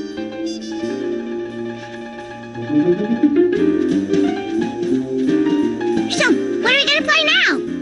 This one by Amber Amberset. Penny used to play school with me. I'm gonna tell my mama you won it. Okay, we'll play school. Yay! I'll be the teacher and you be the student.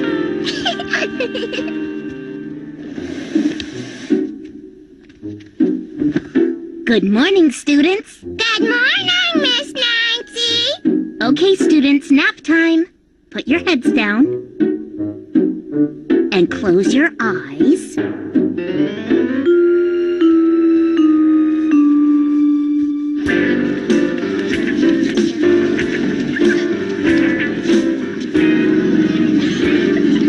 When you told me this kid was toilet trained, I didn't know you meant he was trained to go every 5 minutes. I'm gonna start charging you by the flush. Wish you could, but with all the money I paid you guys, I'm barely breaking even. Arthur, I gotta go now.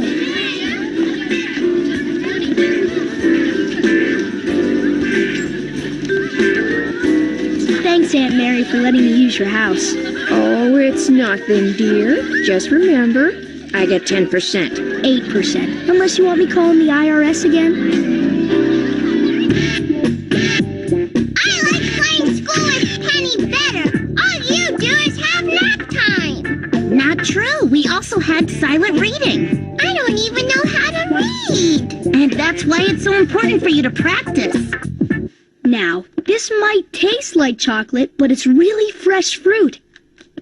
So remember to tell your moms how much you liked your healthy fresh fruit snack. You're doing an excellent job.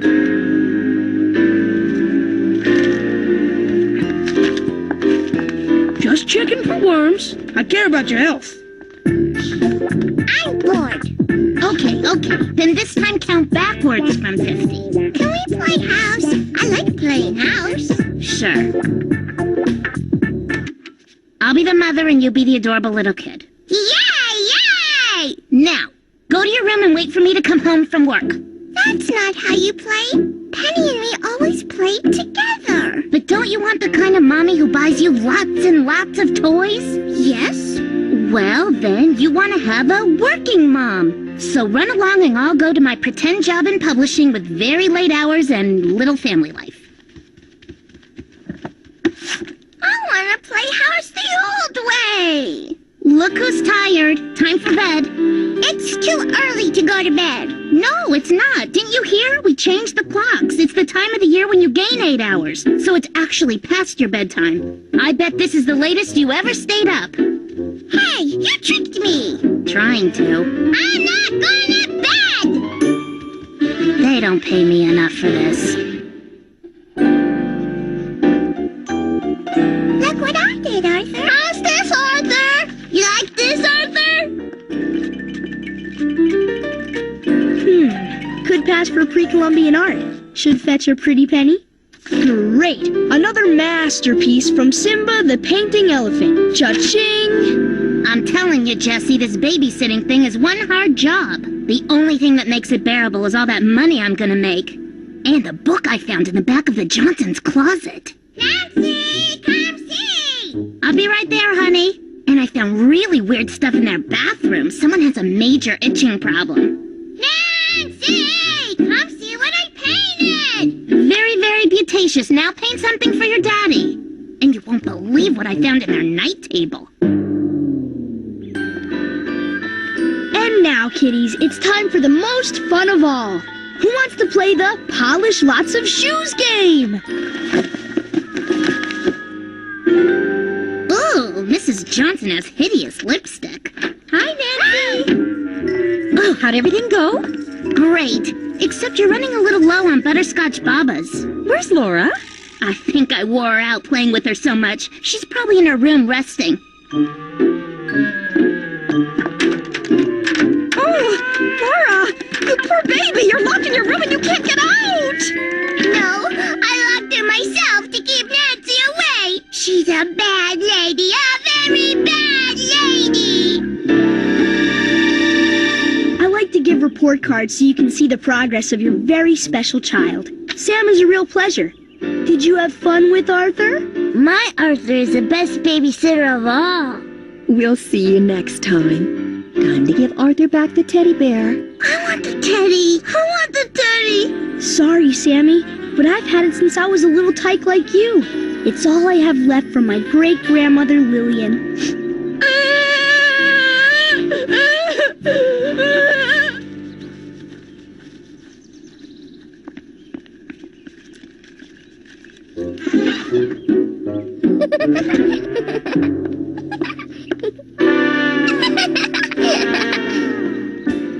And it's not like I really got fired, because I was thinking of quitting anyway. Yeah, who'd want a job where they pay you to eat junk food and watch TV? Where'd you say that kid lived? You wouldn't want the job. They only have one TV and one VCR. You can't even watch one show and tape another. How do they expect to keep a sitter? I know. Do me a favor. Don't tell the girls I quit. They'll somehow imagine I was fired. Yeah, okay. And since you were fired, guess you don't have the money to go to the movies this weekend. Shoot, that's right. I spent every cent I had. Save a seat on the aisle for me. I'm back in the bucks. Hey, Sanjay, I need that money I loaned you. And I really shouldn't have had to hunt you down to get it. I just borrowed it yesterday. So, like I was saying, pay me when you want. I don't like to keep a lot of cash on me. Thanks. I'll pay you next week or the week after. My mom will be here in a sec and drop us off at the bowling alley. Sounds great. Can she drive by my house so I can pick up my lucky socks? You can't come with us. Okay. This time I'll let someone else keep score. Sheesh. How many times do I have to tell you it was just an addition error?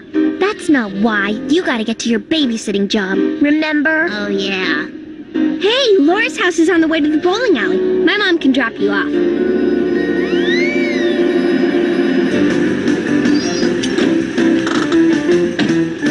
Thanks, Mrs. Alvarenga. Bye. Have fun. Better hurry.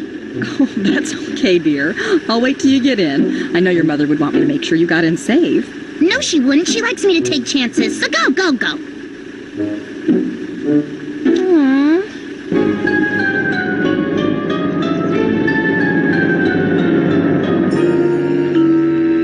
Good news, employees. Some of our satisfied customers are so happy with my personalized service that they have recommended me to their friends, which means all of you Arthurs get a raise.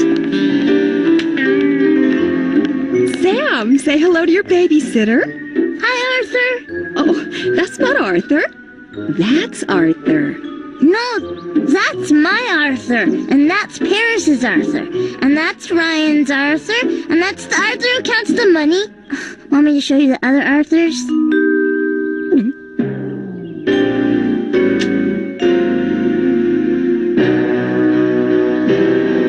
Faster, dear, faster.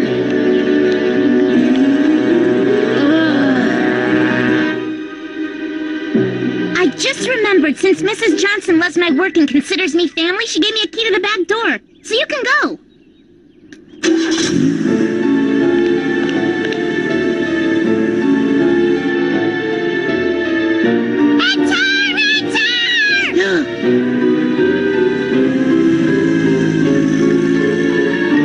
Harold, she's back! Call the police!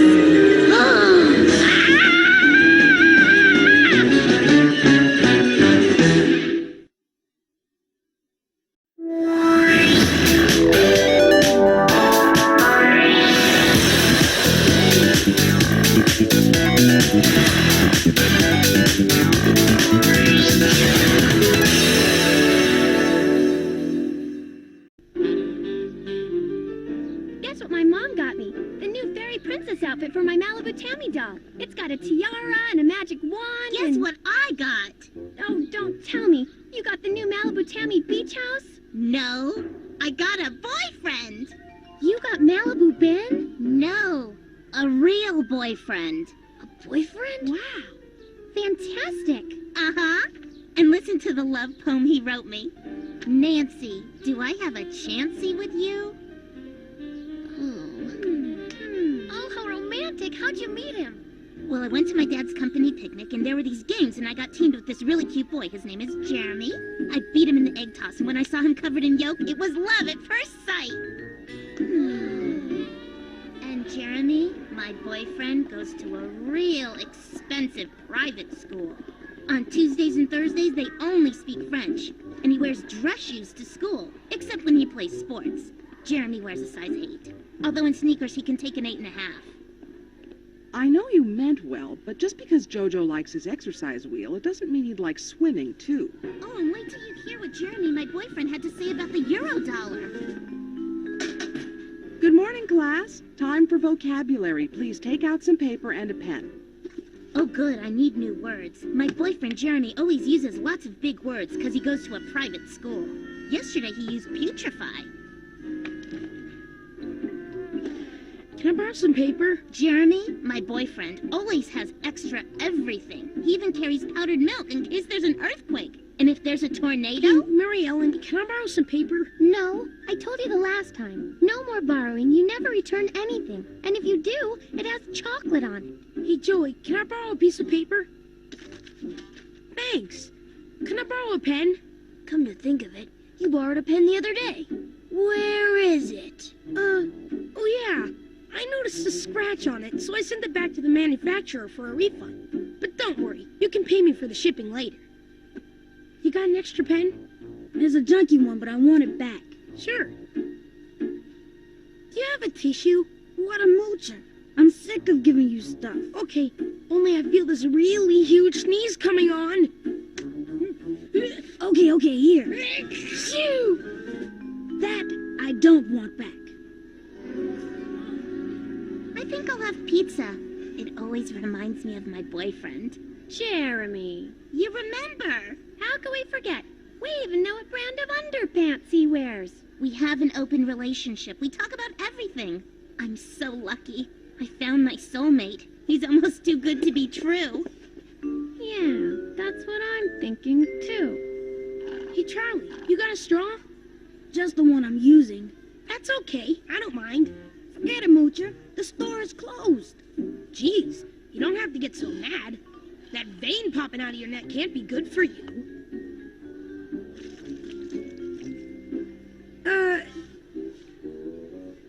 Don't even ask. Ew.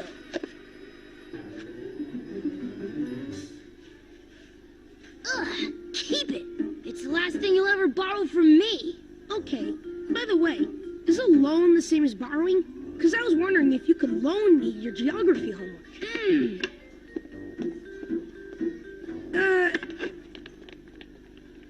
And Jeremy, my boyfriend, never drinks soda. He says it rots the teeth. Your perfect boyfriend seems to have lots to say about almost everything. He sure does. And you know, if you fixed yourself up, you could have a boyfriend, too. All right, class, please take out some paper, a pencil, and a ruler. Hey, can I borrow some...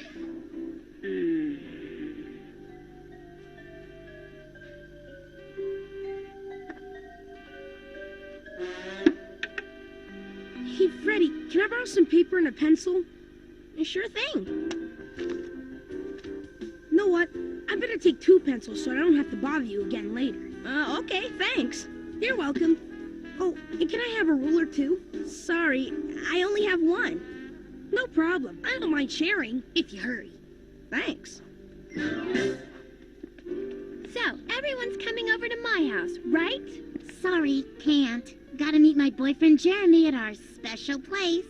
But Tilly found the key to her big sister's diary. I don't have to read other people's diaries. I'm too busy living it.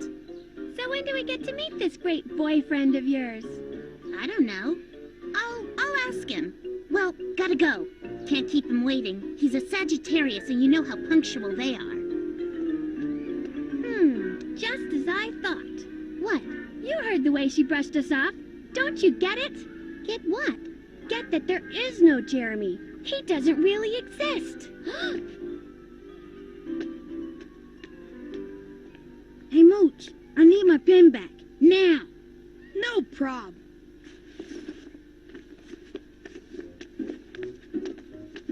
Hey, Freddy, can I borrow a pen? Sure. This is better than the one I lent you. Good. Now everybody's happy. The best girl in the world is Nancy. Even if you go to Germany, Spain, or Francie. Oh yeah, this one's even better than the last one. The girls will go crazy. They know all about you. I wanted to keep this private, but they kept asking and asking. Yeah, I told my friend Todd about you too. He's the one who came up with Francie. Of course you'd have a smart friend. Everything about you is so cool. You dress so cool, and your uniform's so cool. Although maybe when we go out, we could wear matching outfits. Or you could just wear a t-shirt that says I'm with my girlfriend, and then there'd be an arrow pointing to me. Yeah, I guess so. And your hair is beauticious. But you know what would look even better? Shaved on the sides. I don't think so. Oh, I do. And then everyone could see your earring when you get one. Gee, I don't know. I'm not sure my school lets us wear earrings with our uniforms. Oh, sure they will. You can get a topaz. It's my birthstone. Yeah, maybe. I better go. I got lacrosse practice. Sure, see you tomorrow. Same time, same tree. Want me to write you another poem? You bet. And I'll tell my friends to come on Wednesday. That'll give you time enough to get that haircut and the earring. Ugh. You never saw a love acorn before? No. And I bet you're gonna tell us it came from Jeremy. Of course. And want to hear the new poem he wrote me? Wild guess. It rhymes with Nancy. Aren't you getting a little tired of writing love poems to yourself? What are you talking about? I can't write poetry. And it's a good thing. Nothing rhymes with Jeremy. Come on, admit it. There is no Jeremy. That's why you didn't want us to come with you yesterday. Not true. Oh, really? I bet if we asked to meet him today, you'd say no. Yeah, well, you're right. Because Jeremy's expecting to meet you tomorrow. Good morning. Good morning. Here's my math homework, Miss Graves. Want me to collect the other kids and write down the names of the ones who didn't do it? Hey, Freddy, can I borrow your math homework? I don't know. We're not supposed to let anyone copy. Like I would. No, I just want to check and see if I got the answers right. And who else would I ask but a good friend? Good friend? I didn't even know we were friends. Cool. He loves me. He loves me a lot. He loves me. He loves me. He loves me not so much. He loves me. He loves me not so much. He loves me. He loves me not. He loves me. He loves me not.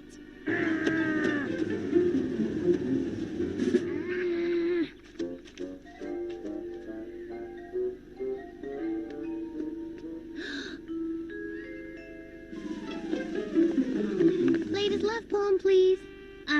You know, when you've been dating as long as Jeremy and me, you don't need love poems every day. Hey, is that a basketball game starting?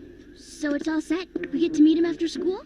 Yeah, well, we might have to postpone that. Jeremy's got a big test coming up, and me and his parents really want him to go to Harvard. So he's got to study real hard, and I believe girlfriends should be supportive.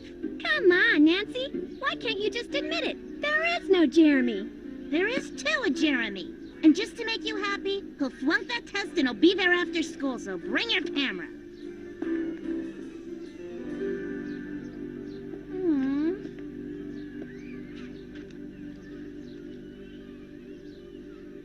Paper, pencils, fine line pens, candy bars.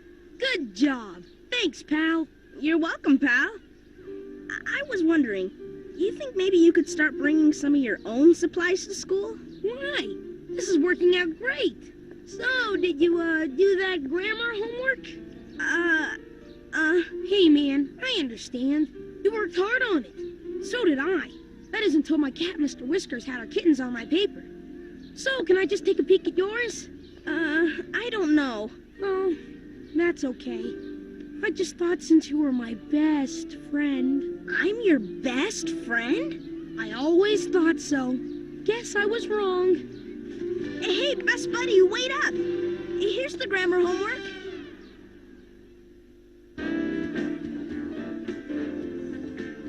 Something wrong, Nancy? Oh, yeah. But I don't think it's anything you could help me with. Well, try me. Thanks anyway, but you see, it's not like it's about science or math. Oh, is it about your boyfriend? How'd you know I have a boyfriend? You know, I'm not sure. I think Mr. Sorley, the janitor, told me. Anyway, he sounds like a very nice boy. Oh, he's the greatest boyfriend ever. Well, actually, I'm not so sure he is my boyfriend anymore, but anyway, everyone's supposed to meet him after school. And you don't want them to? Oh, no, I want them to. Oh, they'll just die. He's cute. And when he gets his hair cut like I want, he'll even be cuter. And when he gets that earring I told him about... You know, maybe you're better off without him. Apparently, he's not your type. Oh, he will be when I get finished with him. Nancy, as helpful as your suggestions may be, some people might not like that you want them to change. Gee, I never thought about that. Thanks, Miss Graves. You're very welcome, dear. She knows absolutely nothing about boyfriends. Maybe she should try a perm. Have a nice afternoon. And remember, those answers to the current events homework are due tomorrow. See you at the park later. Can't wait to meet Jeremy. And he can't wait to meet you, too.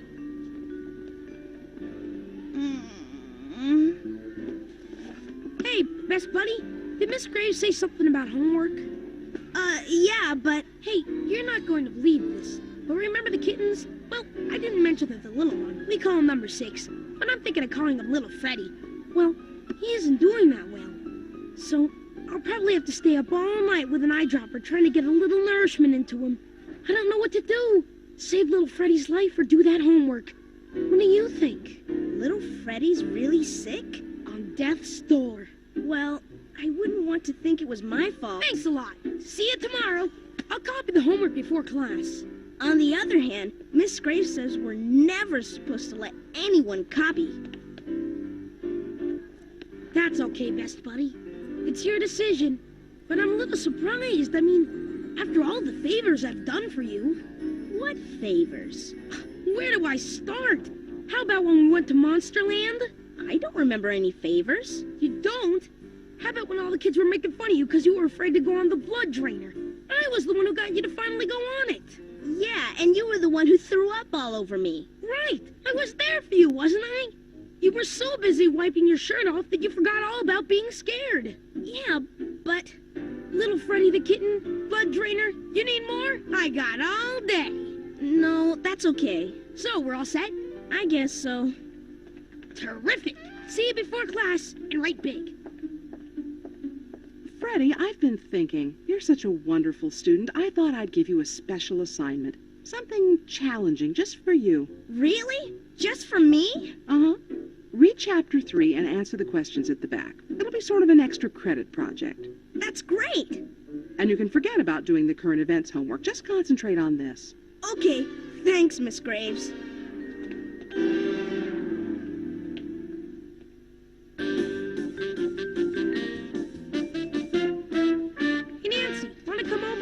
Showing the making of the Space Beast Christmas special on TV. Nah, I gotta go to the park and be humiliated in front of the girls. Glad it's you for a change.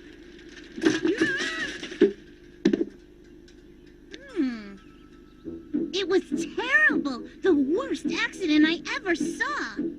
You're lucky you missed it.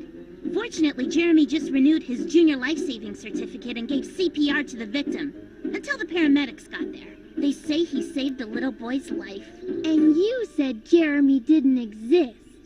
Well, Of course, Jeremy insisted on riding along in the ambulance in case they needed him. So, I guess you'll just have to meet him another time. Sorry. Oh, that's okay. Saving a life is way more important than meeting us. For sure. Wow, your boyfriend's a real hero. Yeah, well, I really know how to pick him. See ya.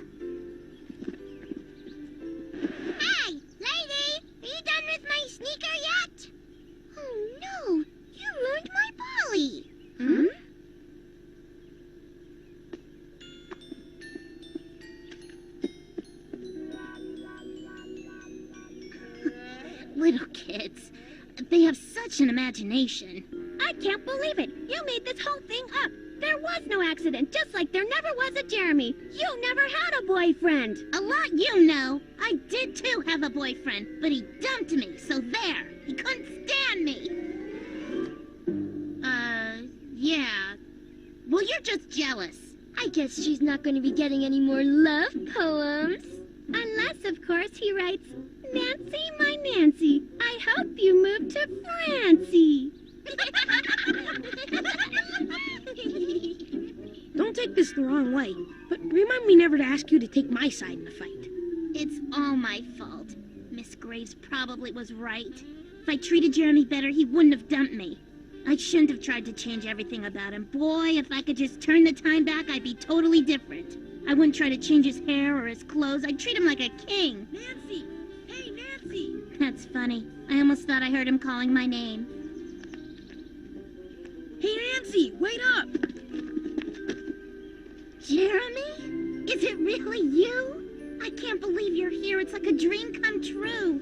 How could you do this to me? You made me look stupid in front of all my friends. Sorry. I thought you'd be mad because I didn't get that haircut and... Don't tell me about your problems. Go ahead. Be a sloppy moppy. You obviously don't care at all about my feelings. Sure I do, but... My friends think I made you up, which is ridiculous because if I made you up, you'd have a good haircut and an earring. Look, I'm sorry about your friends, What friends? From now on, I'm gonna have to start hanging out with the unpopular girls. They all have imaginary boyfriends, too.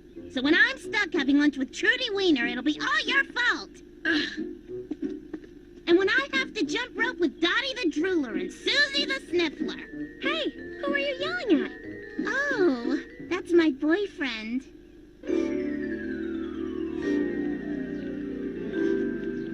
Good news, best buddy. Because of you, little Freddy made it through the night.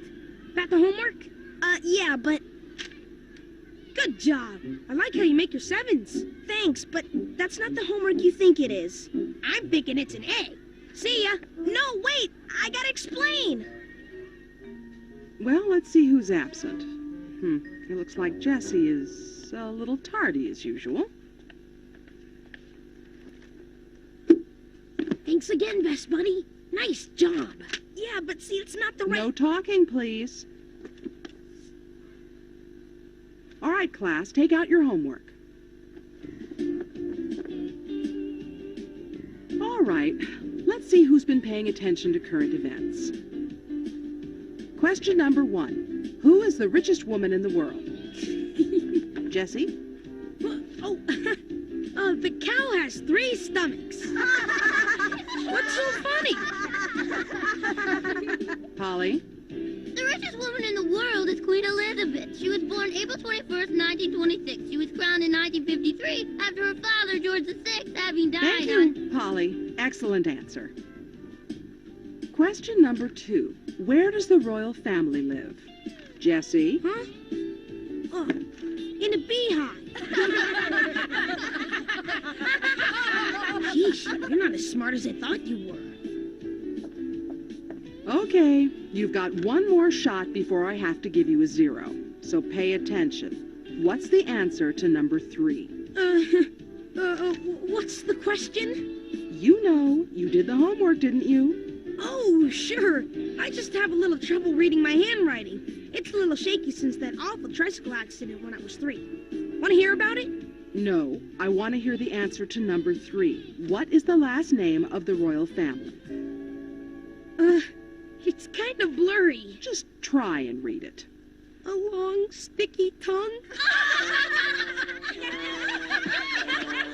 What are you laughing about? I didn't come up with these stupid answers. You did.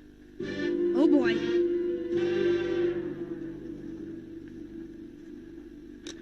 All done, Miss Graves. Okay, now you can start on last Monday and Tuesday's homework. Let me know when you're done and I'll give you the rest. But I'm running out of ink. Use a pencil and keep writing. But my hand's getting real tired. Keep writing. But I think my knuckles are starting to bleed. Use a tissue. Keep writing. Can I borrow one?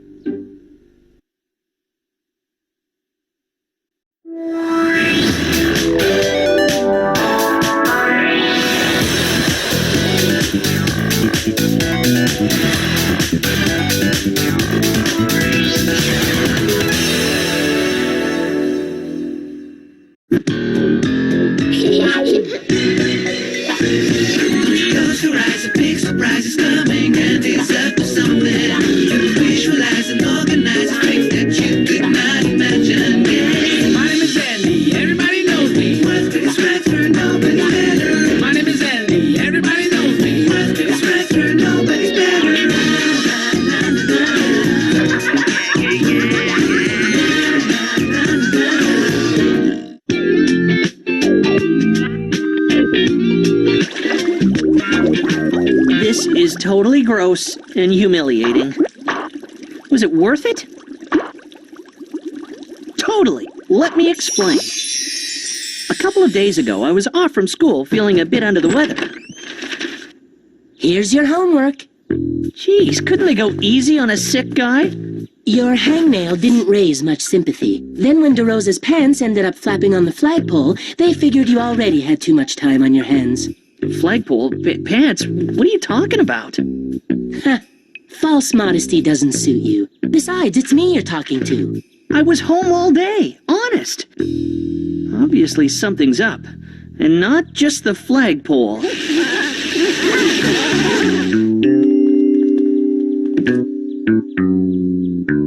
So anyway, Craig said he'd give me a copy of the team picture after the hockey season opener. Get out! I'm totally serious. You are like so lucky. I know. Boy, you must have really pathetic lives if you find a picture of apes on skates so exciting. Keep your mitts off my food. Aren't you supposed to be sick or something? Only sick of you, Jen. Yes! Good one.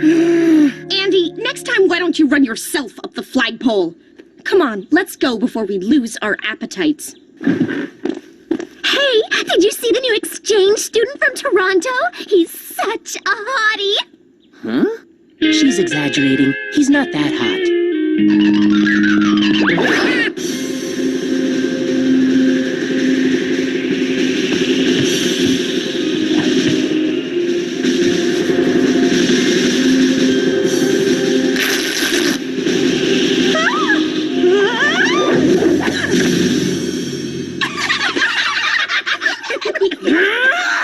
Andy, come on out! I know you're there somewhere!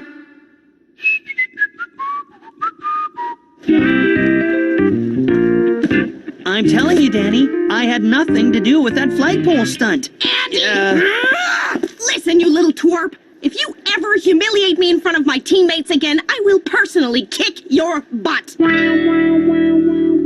You know, Jen, you generally don't make any sense to me, and this time is no exception. Don't even try! Only your twisted brain would think ruining my gymnastics routine would be funny. Jen, Andy's telling the truth. We've been in class all morning.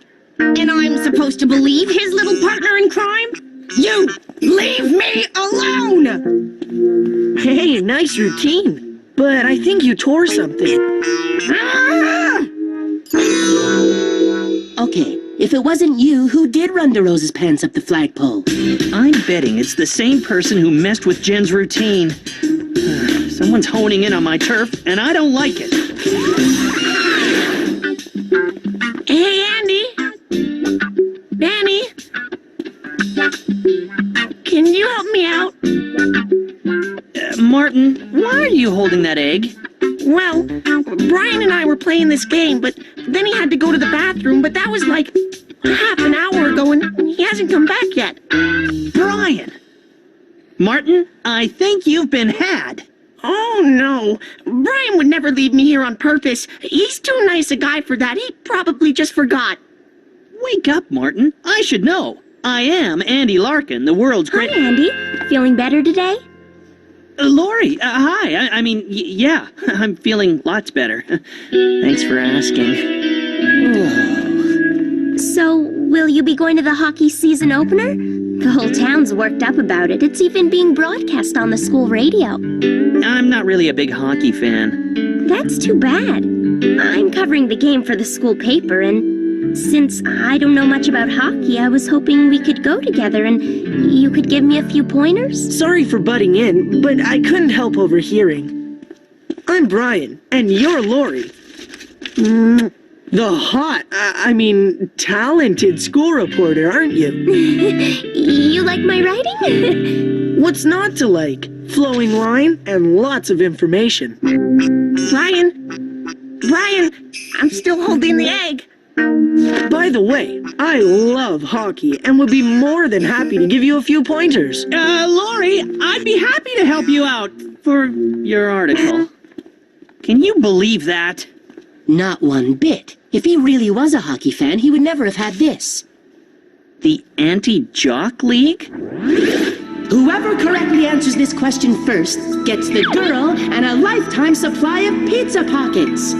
Is Brian, the smarmy new kid in school, a fraud and a hypocrite? Huh? You betcha. That's right!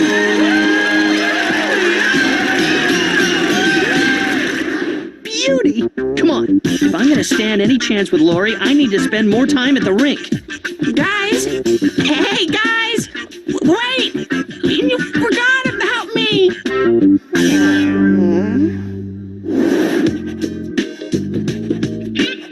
Oh, hi, Lori.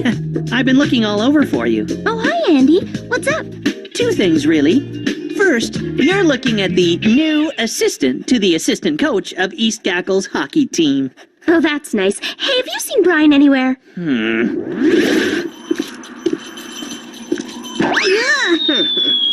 Brian? Yeah, I found some books for him to read on writing the perfect article. Which brings me to number 2.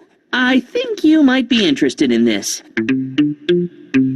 Yeah, and? And this fell out of Brian's pocket. He's a fraud. He's fooling you. He's not interested in sports or probably even writing. He likes pulling pranks. Right. You're sure you're talking about Brian? I know how this sounds, but you have to believe me. Oh, Andy, if I didn't know better, I'd say you're a little jealous. Well, who's jealous? I'm just looking out for you. Ah! No.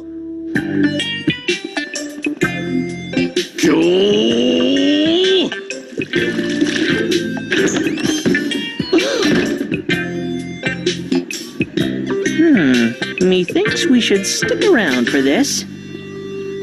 Now, Craig, hold your hands like this. All you have to do is pass your hands in between mine without touching them. That's easy. Ah, but the trick is to do it with this on. Oh.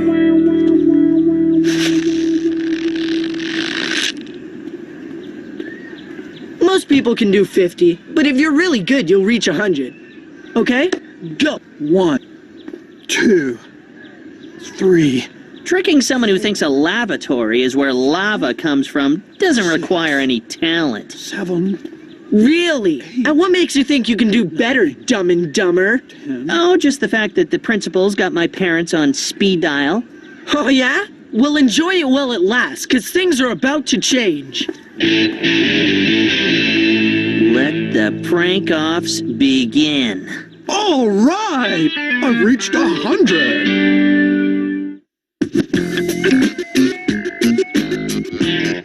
The trick is to tilt your head all the way back, like so, before trying to get the quarter into the funnel. Who'd like to try? That's easy. Let me do it. It's all yours.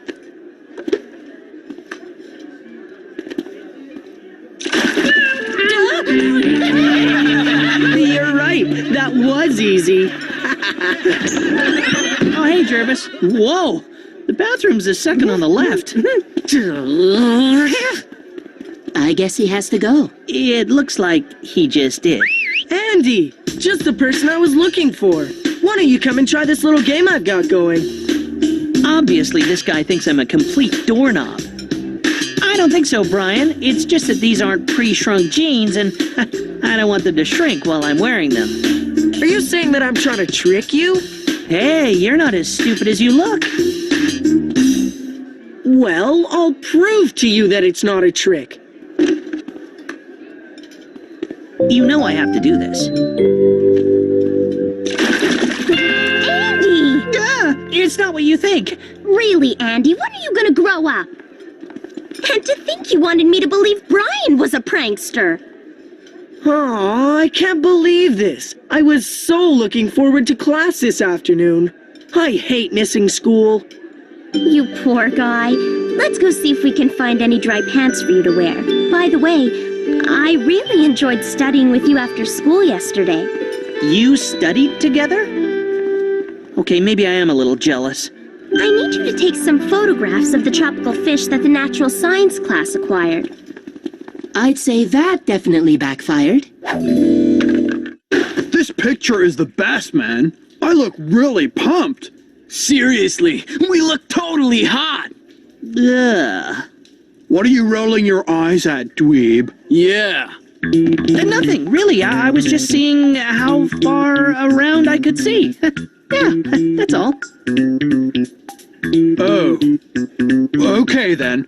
But you better not try any funny stuff, because I'm still mad about that stunt you pulled with Brian and me. Excuse me? Stunt? Brian told me all about it when I went to pummel him for making me look like a dope. You mean that gag with the blindfold? Yeah, that's it. He was testing my coordination skills, and you made him leave me there like a clown. No, I didn't. All right, let's hit the ice, boys. Just remember, no funny stuff, or else. Ryan.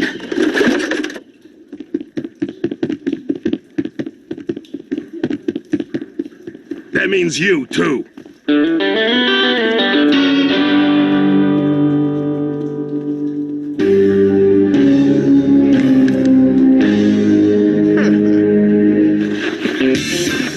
Hey, what's taking so long? Coming right up. I want some more. With you in a sec.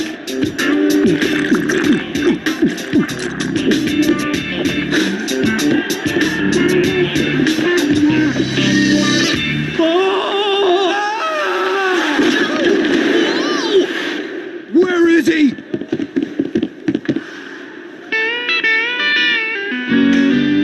You're dead meat. Grown up with you.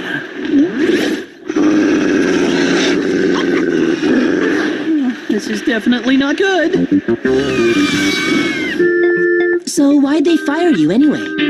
Fired isn't exactly the word I'd use. Well, at least we know that purple and blue are definitely not your colors. Oh, Andy. Defacing pictures? Isn't that like so third grade? You don't think I actually did that, do you? Who else would do such a thing? Nice eye. So you didn't get enough of scribbling on pictures in kindergarten? And where were you last night, Brian? Don't you ever give up?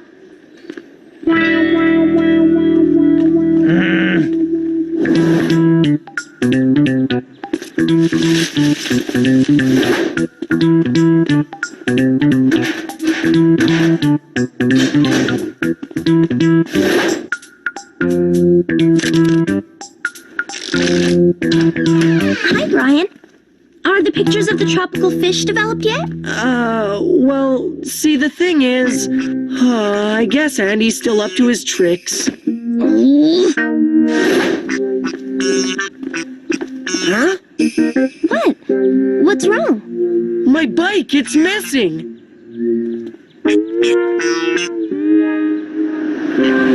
Andy! I can never be too careful these days. I wish I knew why Andy does these things. Oh, this Brian guy's real crafty, pranking himself and blaming it on me. And this is a problem because... Because Lori now believes I'm some pathetic pranking loser. Didn't Lori already think that? Yeah, but at least before it was true.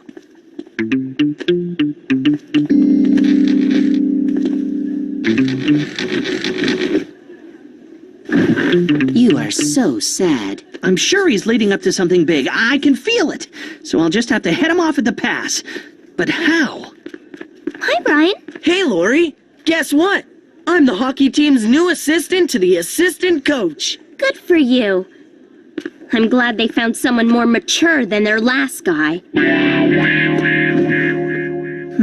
Ordinarily that would upset me, but with Mr. High and Mighty as the team's new assistant, I see a light at the end of the tunnel.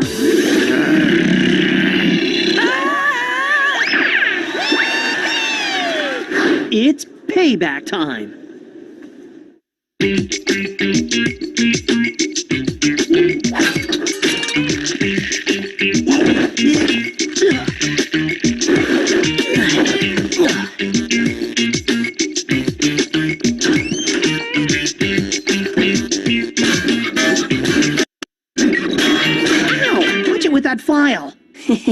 Sorry. A brilliant operation, well executed. James Bond's got nothing on us. Oops. Okay, 007, get up there.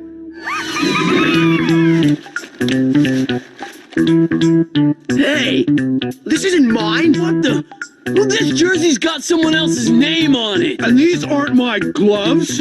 Brian! What's going on here? All of our stuff is mixed up. I don't know. Everything was in order before I left last night. Well, now it's not. So you'd better fix it before we fix you.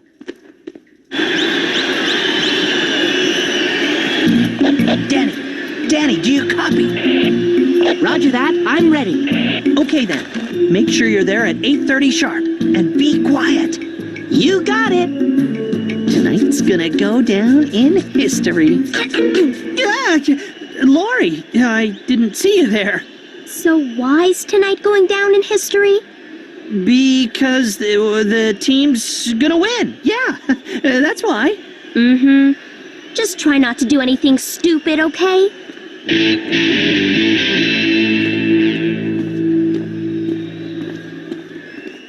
Craig Bennett, forward. Rodney Carter, goalkeeper. Thomas Dewey, goon. Hello? Hello? Is this the East Gackle School radio announcer's booth? Yes, it is. This is East Gackle's fire chief. We're at your home battling a 5-alarm blaze. I thought you might want to know.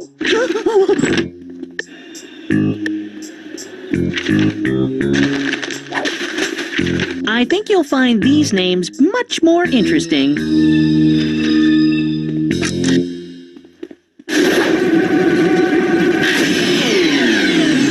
That should warm up the ice a bit. Let's see if those clowns know how to swim. Hey, my skates are blunt too. Man, you're even worse than that geek Andy. I'm telling you, they were all sharpened 24 hours ago. Brian! Oh, there you are. The radio announcer's gone AWOL. We need you to fill in. But Coach, I don't even know any of the players' names. Don't worry, the list is in the booth. Now hurry, the game's about to start. Number 27, Homer D. Poe passes the puck to number 44, You and I Are Gassy, but it's intercepted by number 8, Scott Free, and he's going in, but it looks like Melted Snow. Number 36 is not going to let it happen this time. What's going on, Coach? Why'd you stop the game? Because you're reading the wrong names. And you've got the mic on internal speakers. Idiot.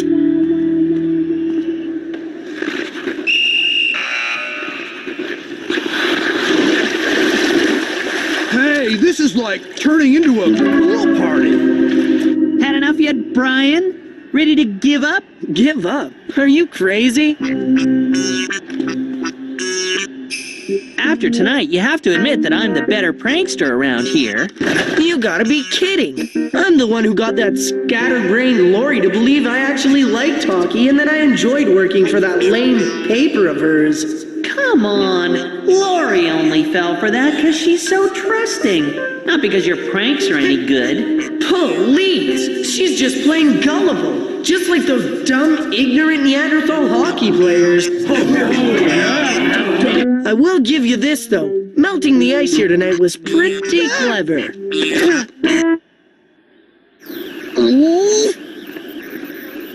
Hey, Danny, I think we better get out of here. Huh?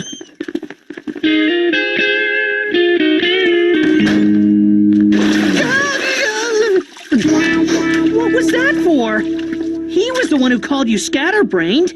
That's for doing something stupid after I asked you not to. And don't be too concerned about him. I'm pretty sure he's gonna get his any minute now. Dumb, ignorant Neanderthal, eh? This is totally gross and humiliating. Was it worth it? Totally. Here you go, wash boy. These jock straps are next, and they better smell minty fresh when you're done. Close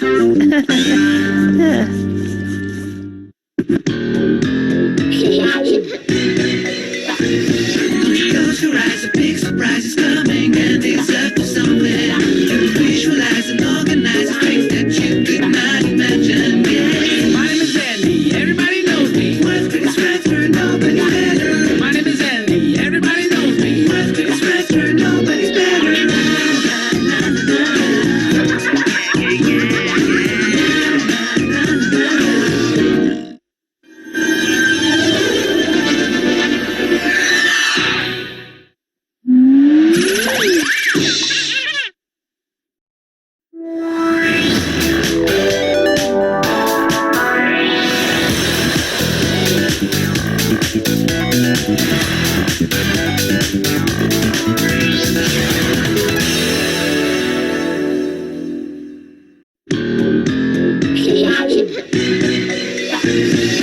Close your eyes, a big surprise is coming, and it's up to something. Visualize and organize a strength that you could not imagine. Yeah. My name is Andy, everybody knows me. What's biggest factor? Nobody's better. My name is Andy, everybody knows me. What's biggest factor? Nobody's better.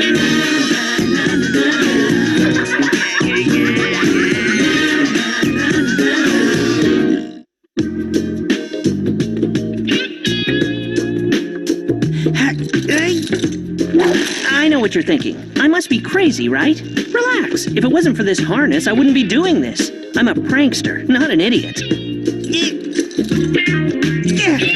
I should tell you how I got here. It was 2 weeks ago.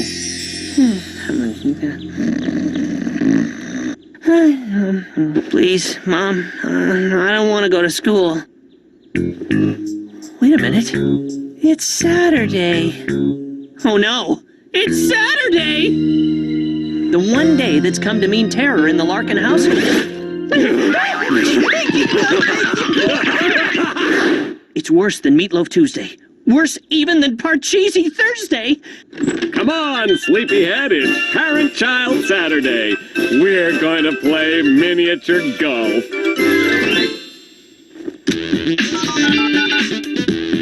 Danny, I need your help. Mom, if Terry calls, tell her I'm on my way. Parent-Child Saturday! Jen also has to spend the day doing boring stuff with Mom, which means that at least she suffers as much as I do. Remember, Jen, the plastic bowl dinnerware party begins at 2 o'clock. Maybe Jen should start her own collection for when she gets married. You're right. Remind me to phone Leslie and tell her that we'll be staying a couple of hours longer. Dear, you put my favorite Bermuda shorts in the bag of clothes for Goodwill. Again. Are you sure it's wise to wear shorts on a day like today, Dad? What are you talking about? It's gorgeous out. A snowstorm? In June? Yeah, freaky weather, eh? I guess we'll have to reschedule.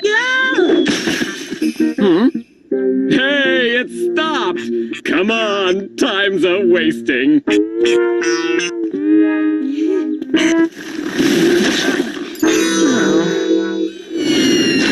I'm a rebel, baby. Can't hold me down. Gotta hit the road. Gotta leave town. I'm a radish, maybe. Can't holy brown. Gotcha in the roll. Gonna get down. Come on, kiddo, let loose. I wish I could, but you've locked the doors. That's funny, Andy. You're a real chip off the old block. I'm a radish, maybe. Can holy brown. Gotcha in the roll. Gonna get down. Hey, there's this new place, International House of Liver and Onions. We can try it out later. I prefer the 4 food groups. Fried, broiled, malted, and carbonated. You know, beans and burger.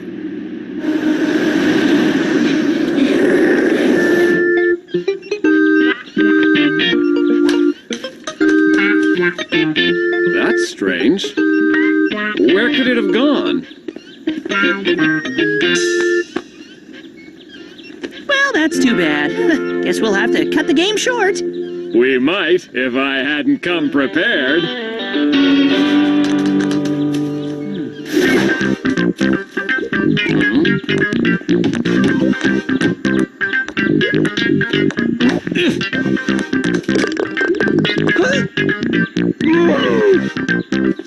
Best score yet. Ha! Boy, these obstacles really keep you on your toes, don't they?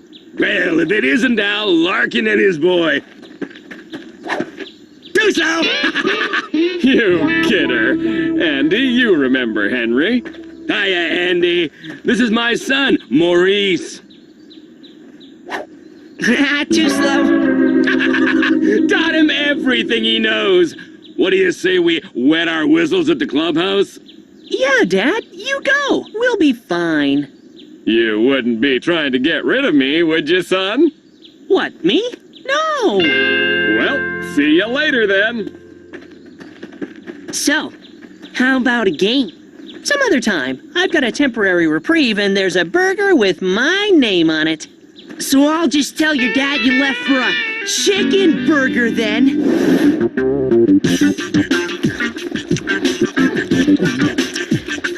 Thanks for the burger, Andy. Oh, don't mention it. You did save me from a fate worse than root canal surgery after all. Excuse me, can I borrow the salt? What are you doing here? What are you doing here? Where's Mom? Where's Dad? Who are we kidding? We abandoned our own parents. I prefer to call it a temporary break from the dullest sport on earth. Hi, Frank. Give me 2 burgers. It's a surprise for my son. He thinks we're going out for liver and onions. There's even a chipmunk living in the windmill. At least you're getting fresh air. The woman hosting the party has plastic covers on all of her furniture. Rita, guess who I just saw at Beans and Burgers? That's right, both of them.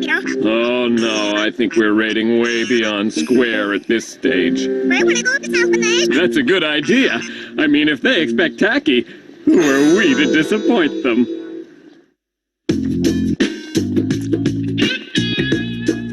Morning, you two. Gorgeous Saturday, isn't it? Is it Saturday again already? Why, I hadn't noticed. Your father and I have something extra special planned for today. We thought we'd all do something together instead of the usual boy, girl thing. Don't worry, you two. This time we asked someone your age what would be the best place for a teenager to spend an afternoon. So, Dad, what is that mysterious place? Well, it wouldn't be much of a surprise if I told you outright, now would it? But I can say that it's inside a large space with seats. And there are lots of people cheering. And it's a good, wholesome sport. And I may be giving too much away here, but it involves trying on footwear.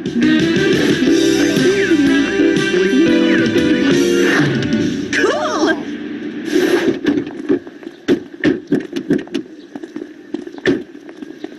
Okay, open your eyes. Surprise! We thought we'd sign up with the curling league.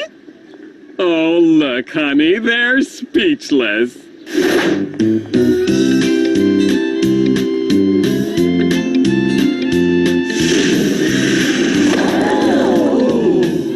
Dad, didn't you say you consulted with a teenager about this first? Sure did. What kind of freak thinks curling is the best way to spend a Saturday afternoon? Hey, guys! It's the Larkin family. How you doing? Too slow. You got me there. Say, how about you and your son join us? We could use a couple of extra sweepers. Don't mind if we do. For some reason, our teammates stood us up. Dad, you can't be serious. I can't play curling with you. I don't even know how. Oh, no, son, not with us, against us. Parents versus children. And don't worry, Maurice can teach you the game. He's a real pro. Why am I not surprised?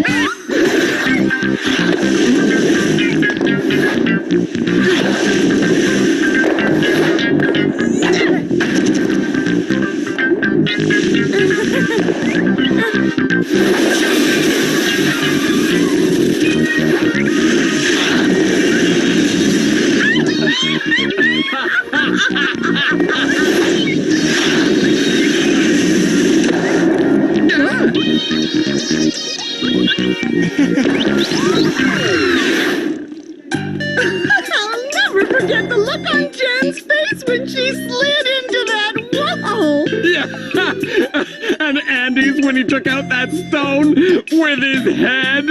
That'll teach them to ditch us. So, that's their game. Hey there. I think my stone needs a good polish. Rough game, huh?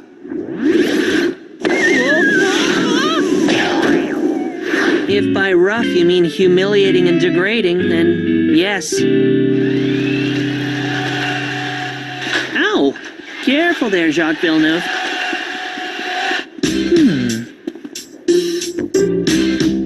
Oh, hey kid! Wait up! Wanna make $10? What are you grinning about? We're getting our butts kicked by Mom and Dad. Well, I think our luck is about to change. I know that look. You're cooking up one of your stupid pranks, aren't you? What's this? You're actually considering cheating against our own parents? Hello? Earth to Jen? Wake up and smell the humiliation! They're doing this on purpose to get back at us for ditching them last week! As far as I'm concerned, this is war, and everything is fair game. I don't think you realize what you're about to do. I don't think you realize that Mom just set you up on a date with Maurice. Okay, I'm in. Let's get 'em good. Come on, honey. You can do it. And if you don't, winning isn't everything. You still played a pretty good game for a beginner.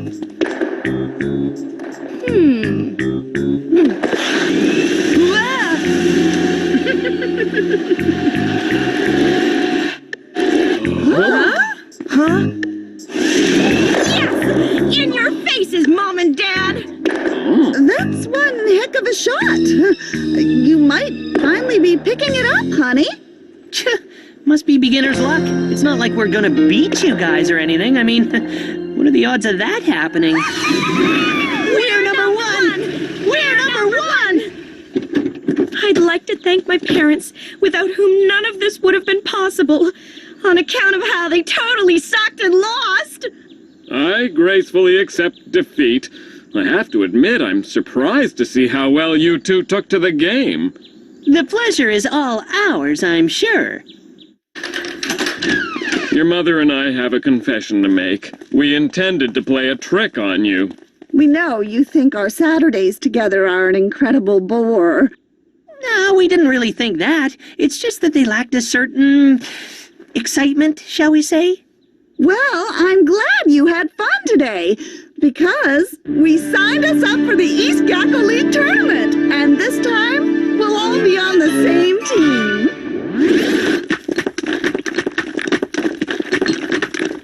Tournament? You mean as in every weekend? Saturdays and Sundays, starting tomorrow. But I can barely stand up on the ice. The way you play today, honey, you could go up against the pros. You've got a unique touch with the stone that seems to make it glide around obstacles as if by magic. Hey, sweetie, how's this for a team name? The Rolling Stones.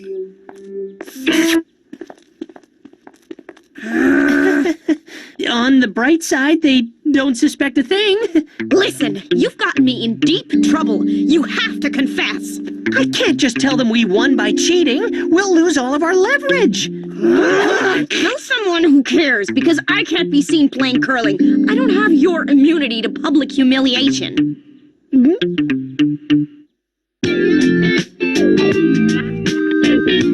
Okay, this is it. I'll confess quickly so as not to cause them too much pain. Parents are so fragile. Morning, honey. Here, try this on. Andre?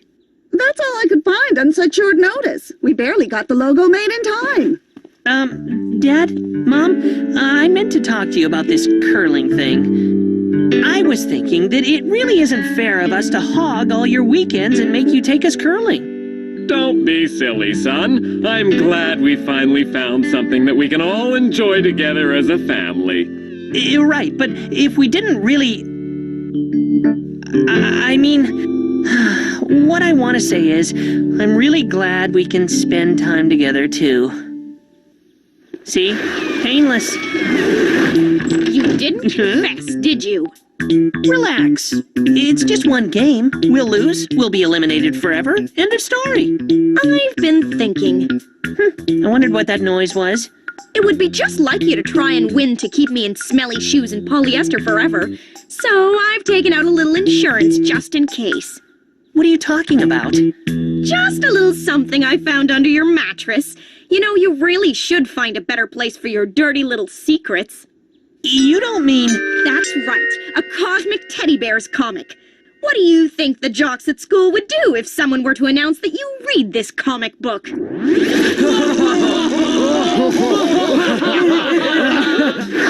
That's not a comic book. It's a collectible item. I'm sure you can explain the finer points to them right after they laugh you out of town. Or you can make it all go away by being sure to throw the game today. Remember, if I go down, you're going down with me.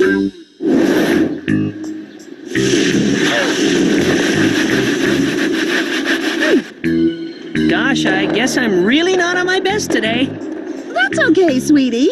We can still catch up. Score! That's my Rose, the other team's best player. Score! That's no good. My shot would have been out. So much for your plan. We're winning.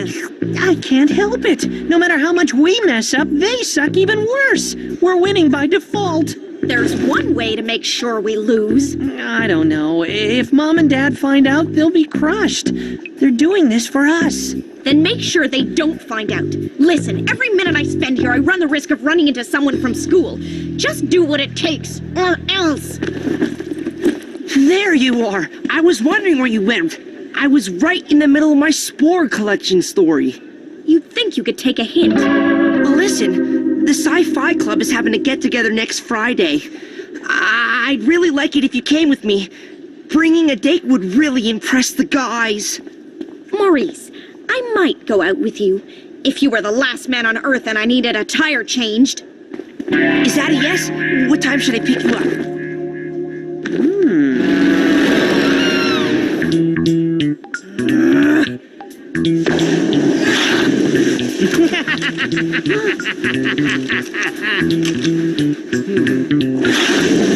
Not too shabby, dear. What's this? What are you up to? Oh, shoot. You caught me. I was cheating. What are you doing? Why did you let him see you, you idiot? So you're in on this too? Listen, it's not what you think. We're actually trying to lose. You can't snitch. Our parents would be devastated. I should turn you in and have you disqualified. I fully agree. You have to do what you have to do. No! Listen, I'll go out with you to your sci-fi geek fest. Just don't tell. When you put it like that. And then Jen can give all her friends an exclusive story on the private love life of a sci-fi nerd. So that's your little game. No deal. Excuse me. I think there's something I should tell all of you. The hallowed halls of curling have been desecrated by foul play. Why aren't you doing anything? Let the guy speak. I have here the evidence that someone whom we welcome into our midst has been abusing our trust and resorted to cheating to win the tournament. Do this! I'll even get dates for your friends. Heck, I'll bring the entire gymnastics team. When I move these controls, The identity of the cheater will be revealed by their very own trickery!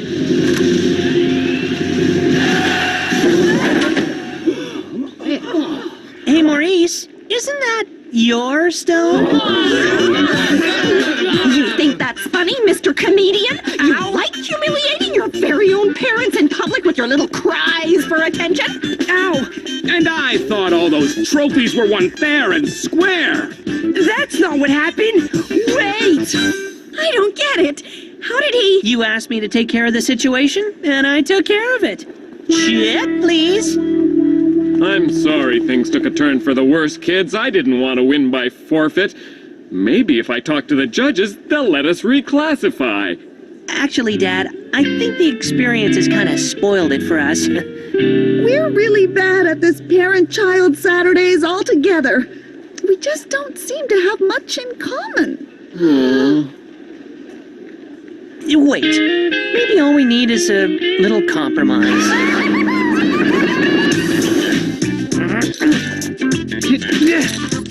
I'm getting dizzy! I can't move! I've broken a nail. I'm going back down. Come on, you two. You can't quit now. You know the deal. Andy and I decide every other Saturday what we're doing, and today's our turn. But this is insane. I'd rather be skydiving or something. That's next week. My pick. What? You don't get to pick 2 Saturdays in a row. You owe us, remember? We played curling twice last weekend. Life is sweet.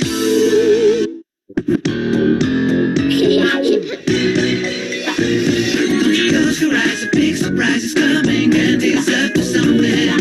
Visualize and organize a strength that you could not imagine. Yeah. My name is Andy, everybody knows me. Worth biggest factor, nobody's better. My name is Andy, everybody knows me. Worth biggest factor, nobody's better.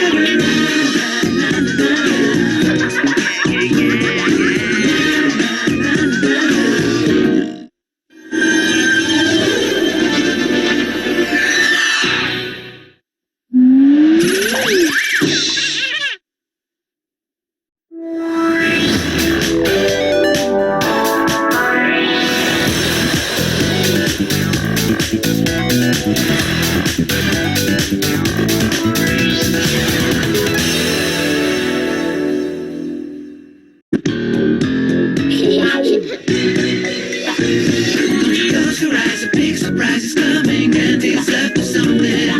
Visualize and organize a strength that you could not imagine. Yeah. My name is Andy, everybody knows me. Worth biggest factor, nobody's better. My name is Andy, everybody knows me. Worth biggest factor, nobody's better.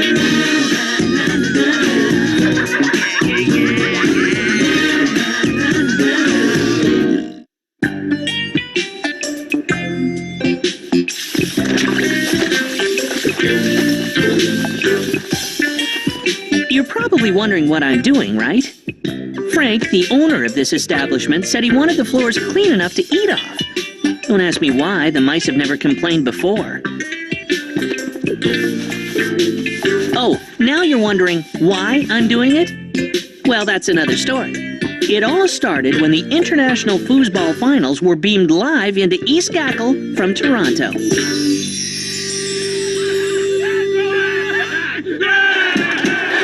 Against all odds, Canada, yay Canada, made it through to the semifinals, along with Iraq, North Korea, and France.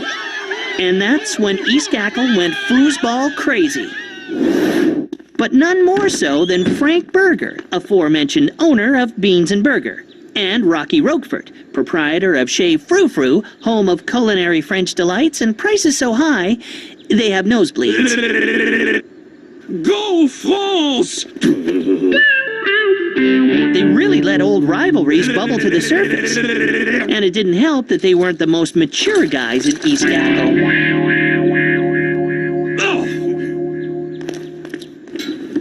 And now you'd better believe us, and now you'd better believe us. We're gonna win the cup. Talk about foosball fever. I'm gonna do it. There are laws against that sort of thing, especially when you do it in the school caf. I mean, ask Lori out for a date. Oh, Lori, I was thinking... There's a first for everything. Yeah, good one. I was wondering if, you'd like to go out with me tonight.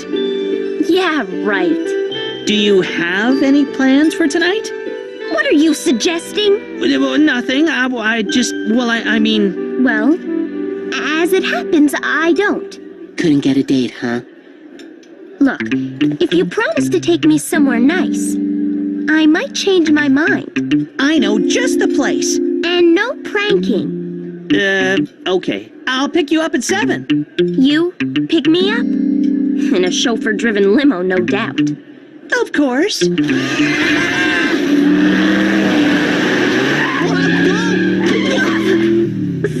limo.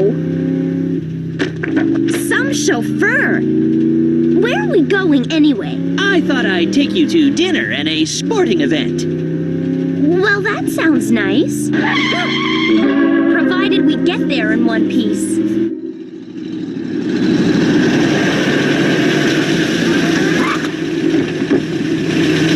Oh, Andy! No, over here. Beans and burger? What's wrong with beans and burger? They have the crispiest fries in East Gackle. I can't think of any reason why you don't take me to Frou Frou.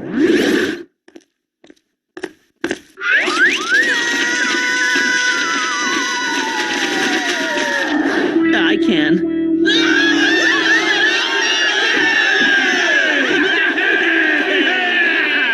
Don't tell me. This is the sporting event? Yeah, it's really cool. We can play a couple of games, then watch the international foosball semifinals over dinner. Frank put in a satellite dish, and... I don't think so, Andy. Find someone else to play with. Huh. Oh well, on the bright side, I can now get back to pranking. And that's cut my dinner bill in half.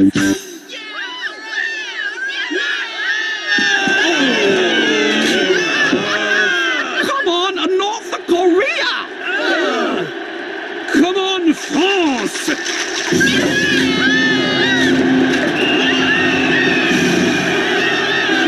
Go, France!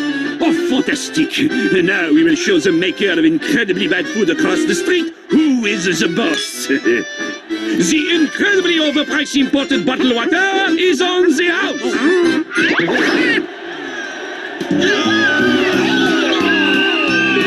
Yes! Go Canada!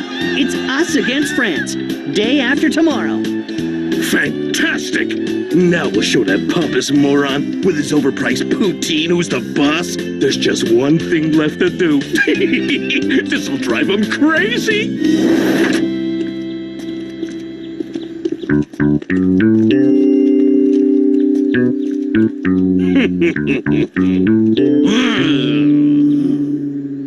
What's up, Roquefort? Is green your natural color? Your humor is like your food, tasteless.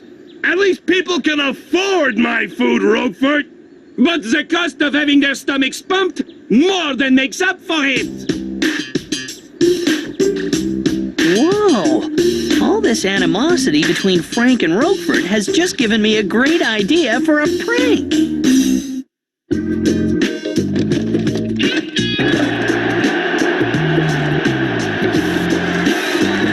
As you've witnessed, Martin is a freak about foosball. He has tapes of every game ever broadcast. All I have to do is edit together previous games involving Canada and France.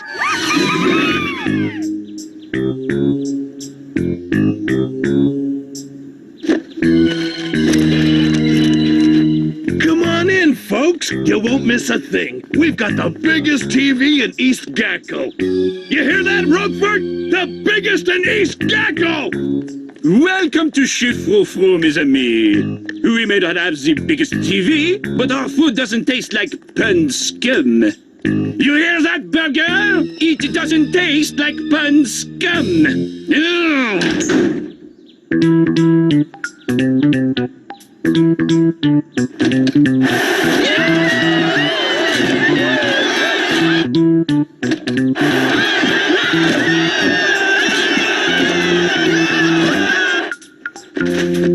Let the games begin.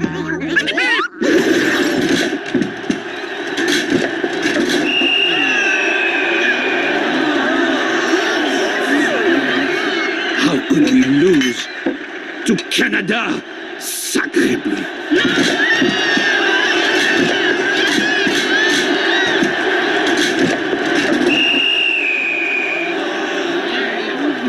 How can we lose? To France! Darn it! Beautiful. Frank thinks France won. And Roquefort thinks Canada won. If you thought these guys hated each other before the final, you ain't seen nothing yet. Shameful defeat must be avenged. I'm not gonna take this defeat lying down. Andy Larkin, is that you? Yes, that's me, but I can explain. I hear you're quite the little pranker. Maybe. I have, how you say, a little proposition to put to you. It could be very rewarding. In that case, yes. I am the world's greatest prankster. How about applying your skills in this so-called restaurant? It's about time Burger got his comeuppance. I, as Mr. Larkin's legal representative, must ask the question, what's in it for my client? Well, I could offer a beautiful dinner in my restaurant for two.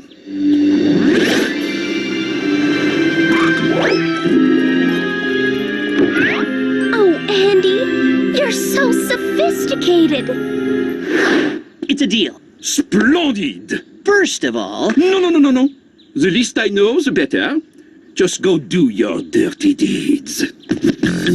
Well, I must say you jumped at that offer quickly. That's because there's someone I know who would love to dine at Chez Frou Frou. Oh, well, thanks, Andy. I am getting a little tired of burgers and fries. Laurie. And I guess that's what I'll be eating for the next while. The whoopee cushion. Simple, basic, and effective. And even better when the victims include family members. What'll it be, folks? How about the beans? They're always good.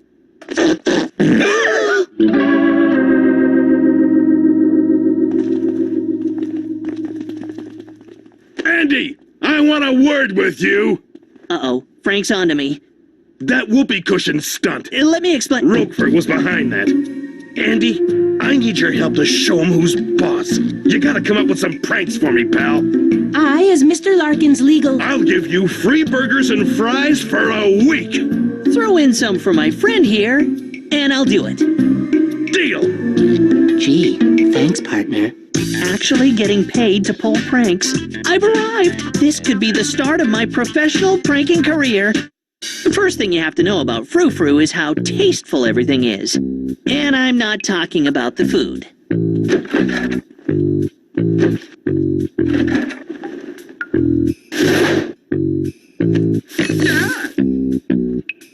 Yeah, I know, the old sugar dispenser trick. But hey, it works.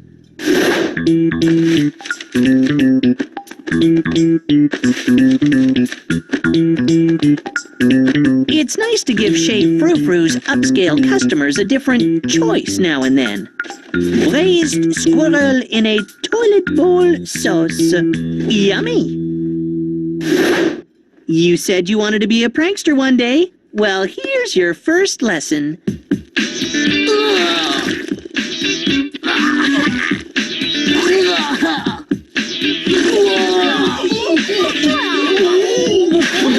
There's nothing like a little bit of cream of mushroom soup to put you off your dinner.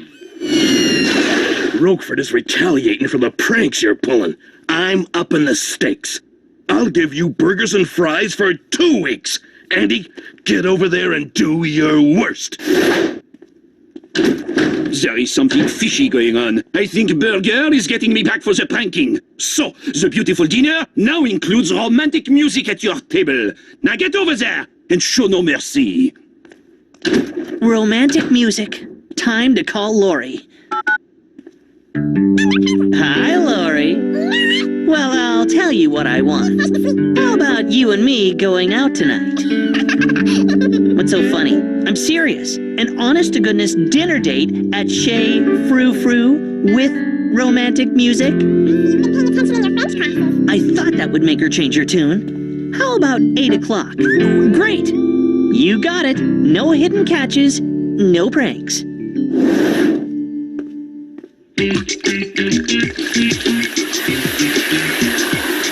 You've guessed it, the old non-stick food spray stunt. Here he comes.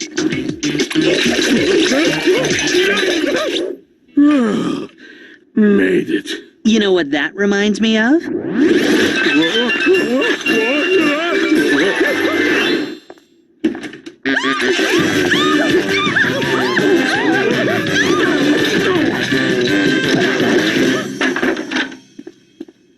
I need another prank, Larkin. Give me the best you've got, and you can eat free for a month!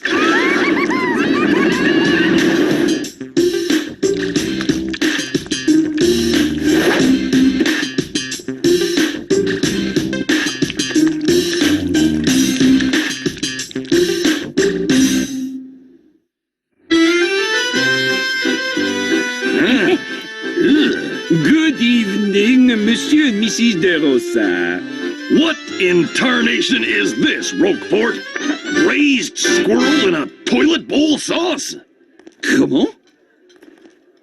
It is a printing error. Let me recommend you something. We have a very nice strip à la mode de Eastgackle. That is the lining of a cow's stomach braised in a nice light mayonnaise and sour cream marinade, invented by moi.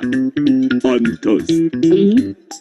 Or, if you prefer, we have langue de bœuf Scarborough. That is an entire braised cow's tongue topped with the potted foie gras. Do you have frog's legs? No, I always walk this way.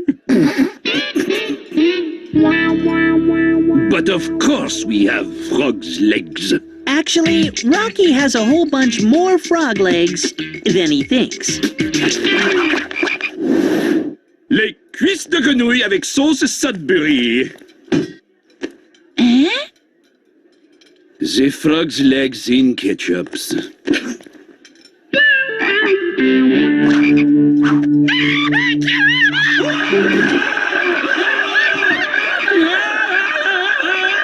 Maybe you prefer to help yourself to a nice simple salad instead. I think that went well. Get out! Get out! Get out! Something wrong? It is that Frank burger again! I think the rest is over.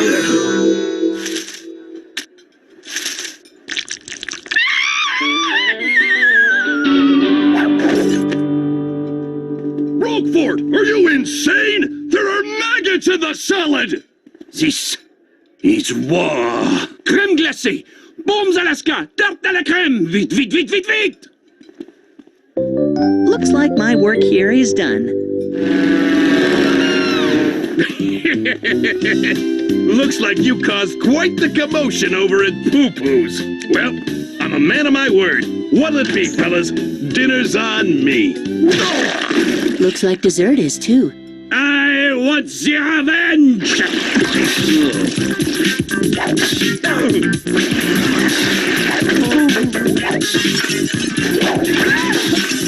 I'm gonna have a burger. How about you? Whoop.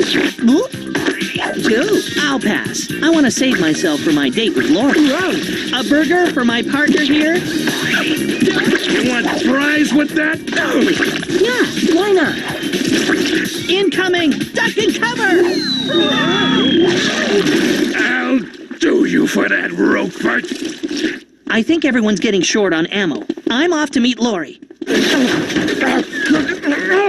Say your prayers, Roquefort. This wiener has your name on it. And this eclair is loaded! It is a heavy price you will pay for France's defeat. What do you mean, France's defeat? It was Canada that lost. Don't be ridiculous. I know what I saw on TV. And I know what I saw on TV. Yay. Wait a minute.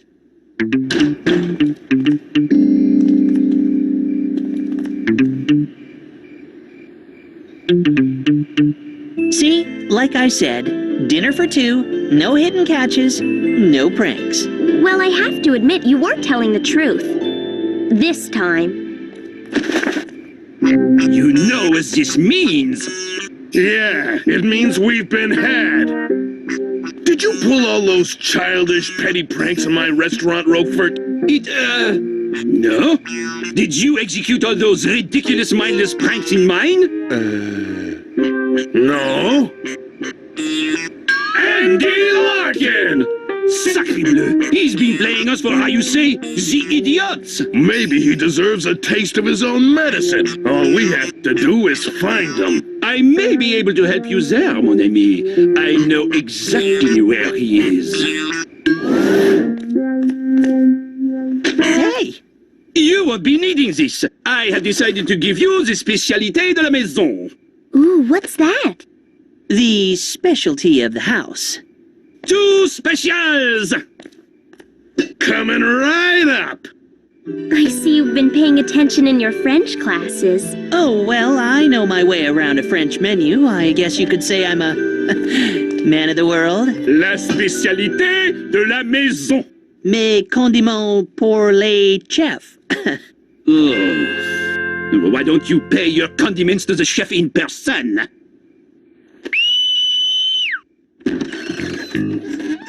A lot of work went into this dish. I'm gonna be real upset if you don't eat it all.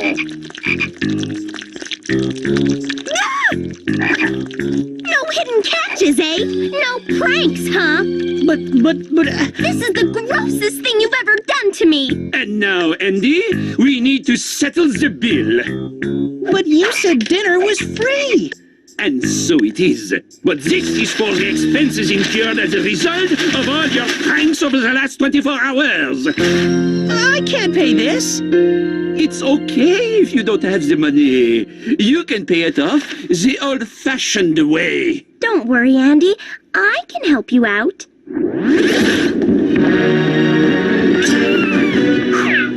Wow. Thanks, Laurie. You're a real lifesaver. Not!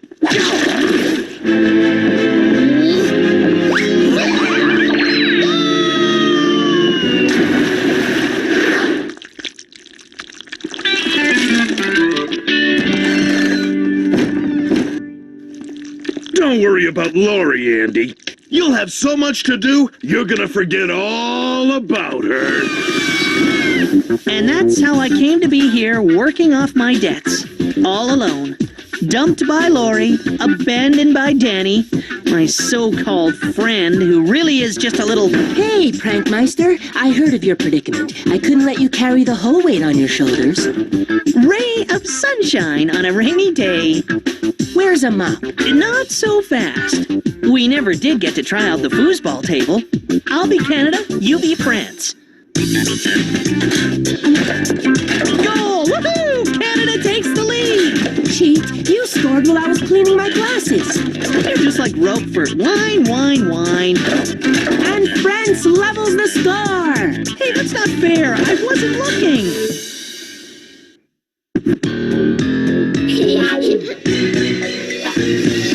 Close your eyes, a big surprise is coming, and it's up to something. Visualize and organize strength that you could not imagine. Yeah. My name is Andy, everybody knows me. Worth biggest factor, nobody's better. My name is Andy, everybody knows me. Worth biggest factor, nobody's better.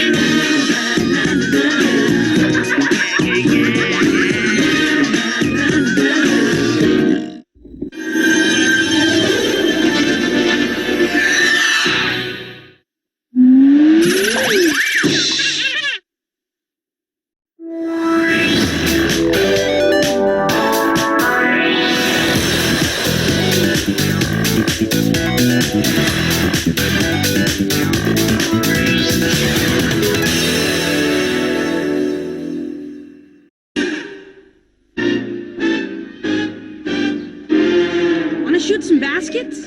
Can't. Gotta finish my book report. You done yours yet? Just gotta copy it over neatly as soon as I write it. There's a shock. What's it on? Oh, I haven't read it yet either. You know what I love about you? You never learn. You drink from the well of stupid over and over again. Not this time. I actually picked out what I was gonna read. But Miss Graves said she wouldn't accept the story I found in my cereal box. How unfair. I know. So I picked Tom Sawyer instead. Oh, I read that. You did? Any chance you have your old book report lying around somewhere? I read it for fun. You're weird. Any chance to write reports for fun? I'll give you $1. Great. 9,000 more reports and I can maybe buy half a car when I'm 16. So, we have a deal? No. But if you want, I'll tell you what Tom Sawyer's about. You bet I want. Okay. It's about a boy who tries to get someone else to do his work for him. Too bad I didn't read it. Sounds like my kind of guy. Come on, Nancy, the girls are playing volleyball. Volleyball? Count me in. Hey, you wouldn't play basketball with me. Right. Okay, let's play ball. Who serves first? I will. Hi, guys. Someone must have forgotten to tell me we were playing volleyball. So which side am I on? Sorry, guys. There's only one of me. I can't be on both of your teams. Tell you what, to be fair, I'll play on one team, then the other. Ow! 1 point for us. If you're not very good, you might want to just stay out of the way. Mine! 2-0. Too bad. Why didn't you go for it, Nan? Okay, team. Heads up. Look alive. Wait on the balls of the feet. Get ready. No snoozing or you're losing. 3-0. Jeez. Come on, guys. I can't be everywhere. All right. I know what's wrong. You do? It's obvious. We don't have any team spirit. Repeat after me. Our team is red hot. Your team is very not. Our team is sizzling. Your team is drizzling. Come on, guys. Our team is red hot. Your team is very not. Our team is sizzling. Mine's on Treasure Island. It's great.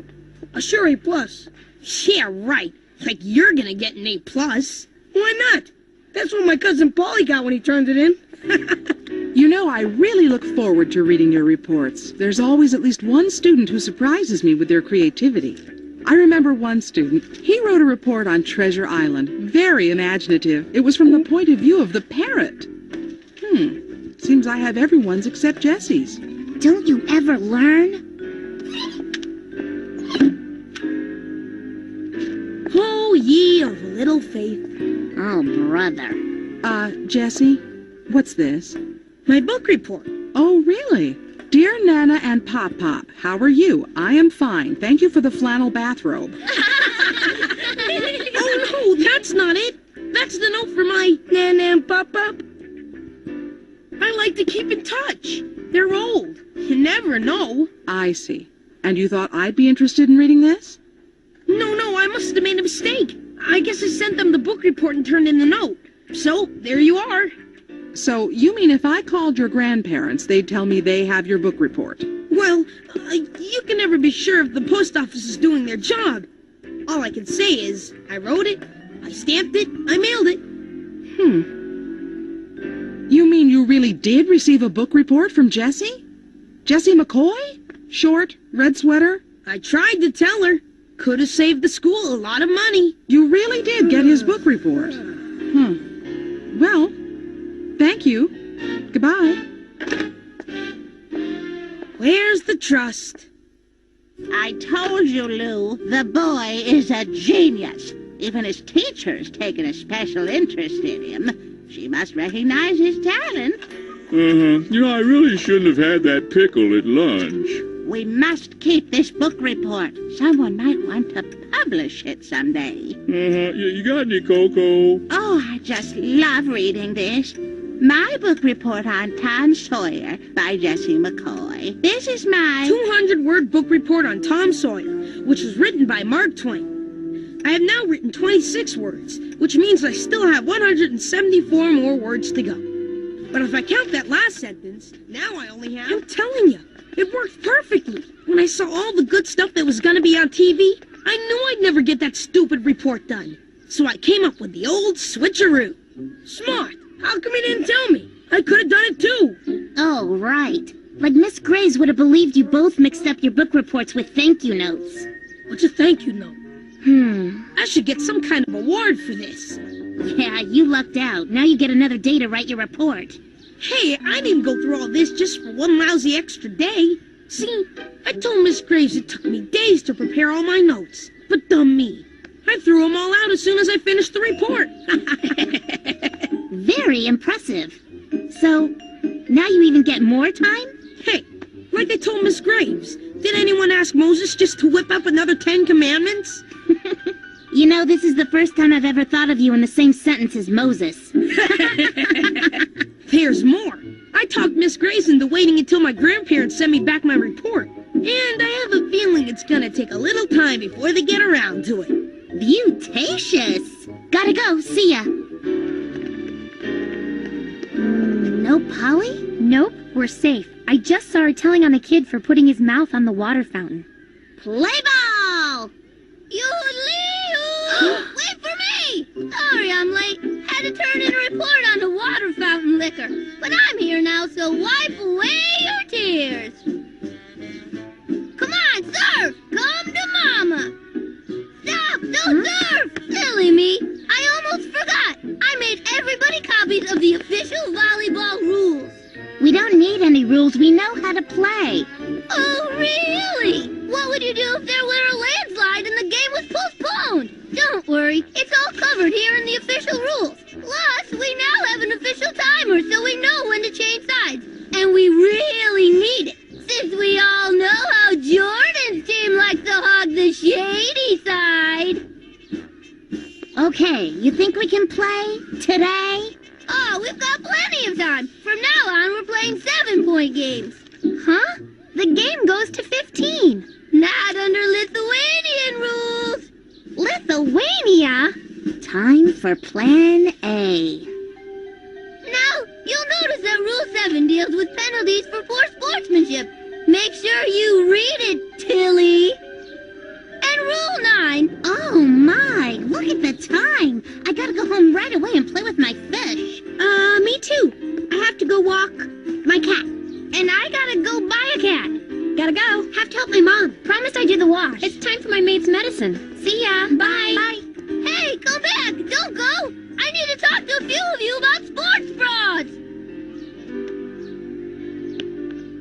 No Polly. Plan A worked! Let's play ball! Yoo-lee-oo! Wait up! I'm coming! Am I surprised to see you guys? I thought you all had to go! We all thought it was Thursday, not Wednesday. I really gotta get that underwear with the days on it. So, why are you still at school? Had to do some research, and just as I thought, several Central American countries are using Lithuanian rules.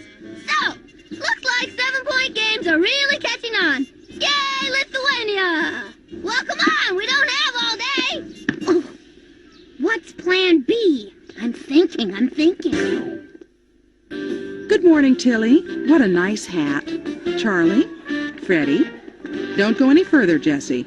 Your book report, please.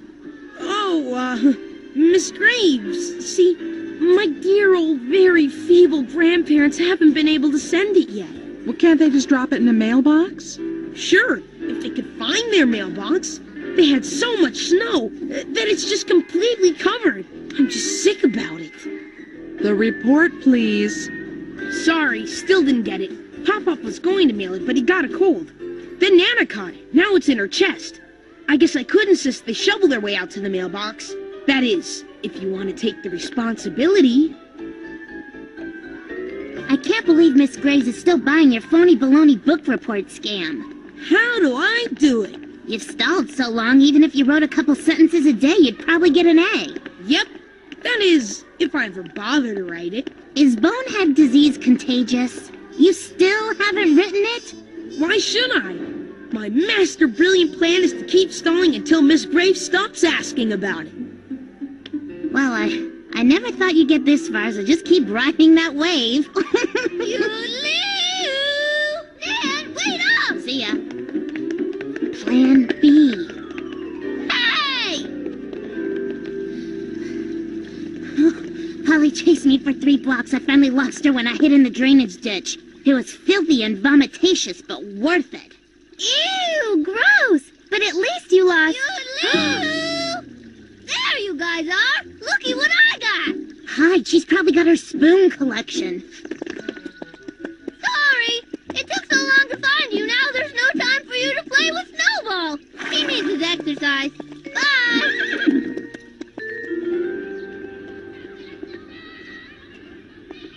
Hey, Gabrielle, wanna come over after school and... Sorry, I might be busy. Hi, Polly. Can I come over after school and play with Snowball? Can I? You guys won't believe this. Gabrielle just asked Polly if she could come over just 'cause she has a pony. Polly's here? Where? Hey, Polly, can I braid Snowball's tail? Polly said I could feed Snowball a carrot. Unbelievable. All excited about a stupid carrot. Ridiculous. I'll say, Snowball won't want carrots when he gets a sniff of these sugar cubes. Huh? Nana's much better, thank you. So she was finally able to take my book report to the mailbox. Even though it was storming something terrible. But before she could drop it in, this incredible tornado blew in and lifted the mailbox up and flung it 17 miles away. I hear it knock the cow unconscious. Uh-huh. Why don't you just have your grandparents fax it to me? That's a great idea, but no can do. The grandfolks keep away from those newfangled inventions ever since the Thrasher accident. You see, Pop-Up was wearing sandals and... Take your seat.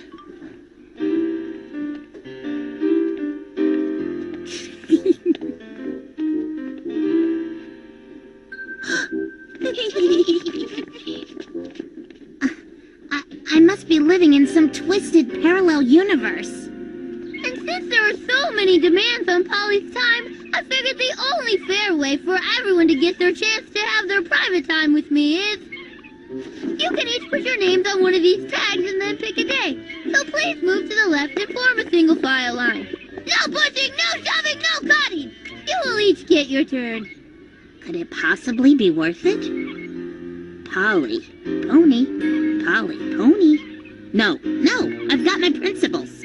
I got Thursday. Better hurry up. The calendar's filling up fast. I'm not signing up. What? Hey, Polly's the one who announced my name on the PA system because I threw an aluminum can in the wrong trash bin. She wants me jailed on my 18th birthday. I'll never sign up. But she's got a pony. And I've got principles. I can't believe how easily all of you guys are being bought off. I mean, if Polly got a little puppy, would you be friends with her? Polly's got a puppy too? Wow!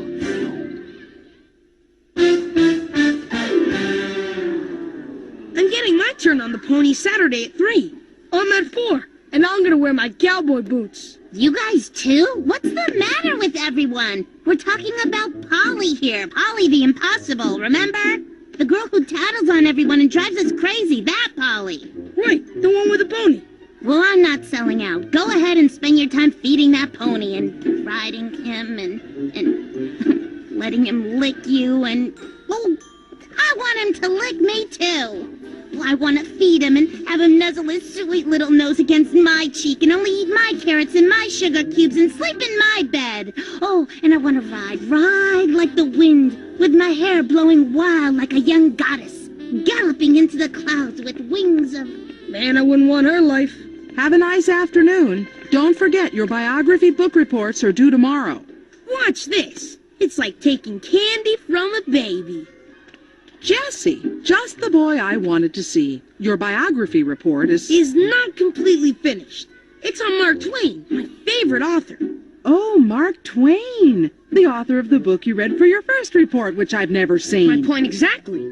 I want to expand on some of the ideas I discussed in that report, which I obviously can't do until I get the report back, which unfortunately still hasn't happened. So I've noticed. Of course, I could go to the library and do more research, but to me, that would just be stealing other people's ideas. I like to think of my own. So, I guess I'm stuck until my grandparents stop coming up with their feeble excuses. It's so frustrating. I understand.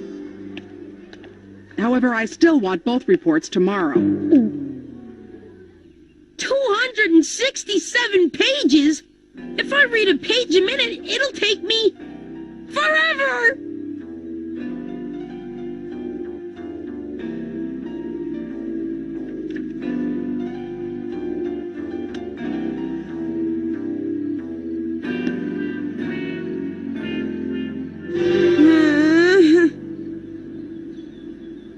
Tilly. Amelia Earhart. Nice choice. Robin Hood. Interesting choice.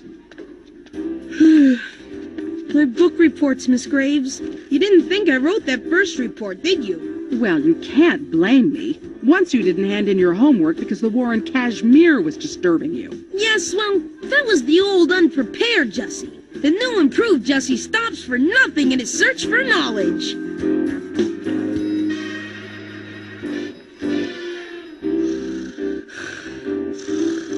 Jessie? Yes, Miss Graves?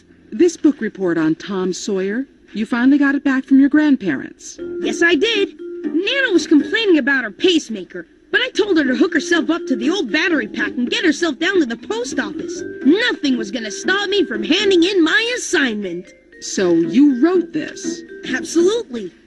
Tom Sawyer follows the adventures of a young boy on the Mississippi. Every word mine. Mark Twain used stuff from his own childhood in writing this book. For more on the author, read my paper on his biography. Wrote that too. Just one question, Jessie. Fire away. When you were writing this paper, how did you know you'd be writing the other paper?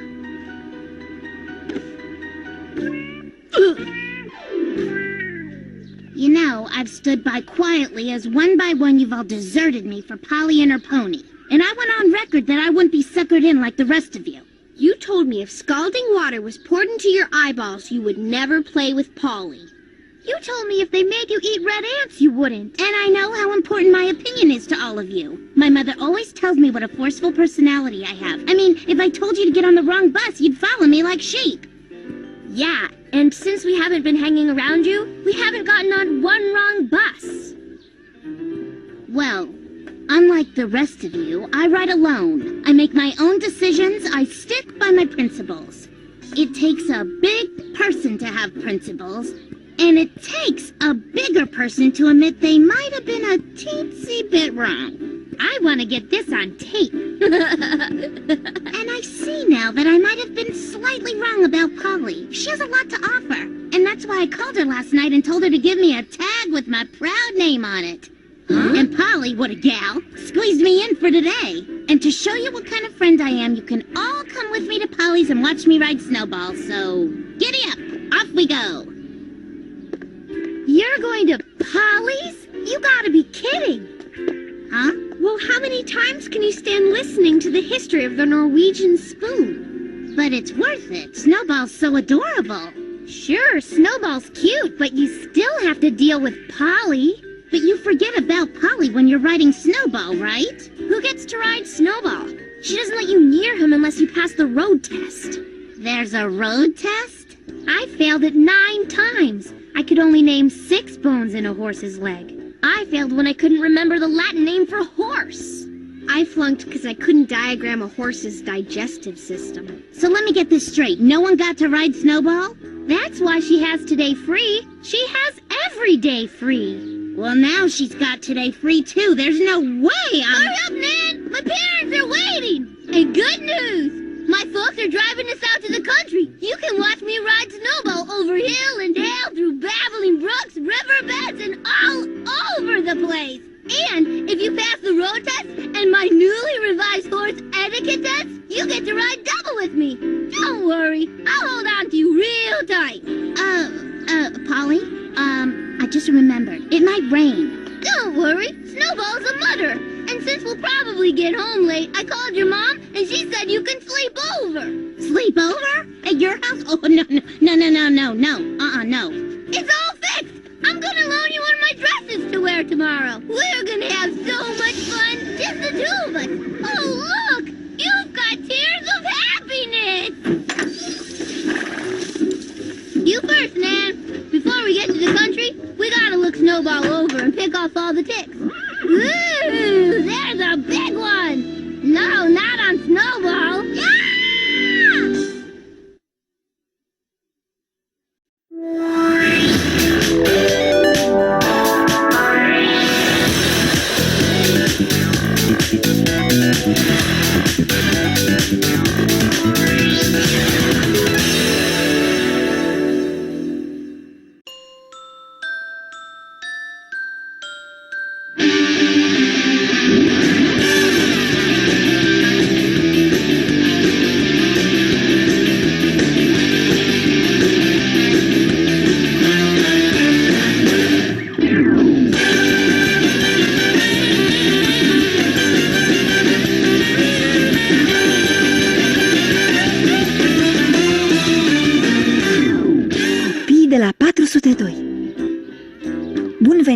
intersecția sigură. Ce vacanță urâtă! Am avut febră. Am avut febră și am tușit. Am avut febră și am tușit și m-a îngrijit mamaia care m-a învățat să fac varză umplută. Da, cea mai urâtă vacanță. Hola, amigos! A? Wow, ești bronzată. Oh, crezi? Cred că m-a prins puțin când am fost în Mexic sau Mexico, cum spunem noi. Să vedem! Oh, da, să-mi vedeți burta! Hei, ce brățară! A costat 46 de pesos, dar l-am convins să mi-o lase cu 45. E purtătoare de noroc. Și ție ți-a purtat noroc? Ha, doar am fost în Mexico, nu?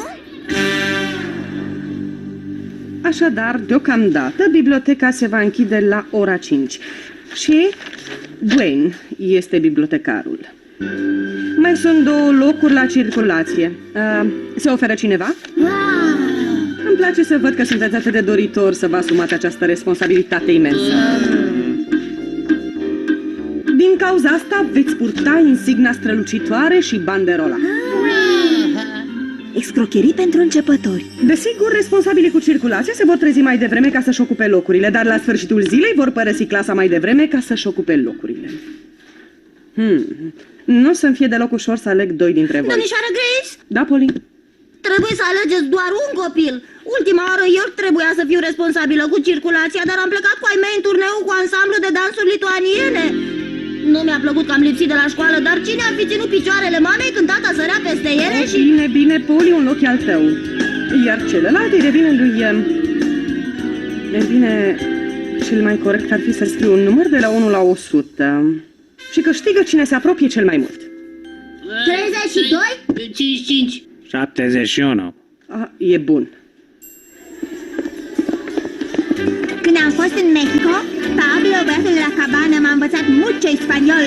De exemplu, terrocari. Super! Ce înseamnă? Mâță, vai mie o fiesta, cum spunem noi la sud de graniță. Când am fost în Mexico, m-am îndrăgostit de bucătăria lor. Știți ce-mi place? Burritos. Firește, la noi se face o imitație jalnică. Nu-mi pasă. Eu vreau unul. Piggy, tu n-ai călătorit ca mine. Lasă-mă să-ți fiu ghid. Señorita, un burrito, por favor, pentru mine cu sosiute și unul mai slab pentru gringo. Voi vreți? Nu, mersi. Oh, așa e. Am uitat. În țara voastră nu mâncați picant. Vezi tu, când am fost în Mexico, m-am obișnuit să mănânc foarte...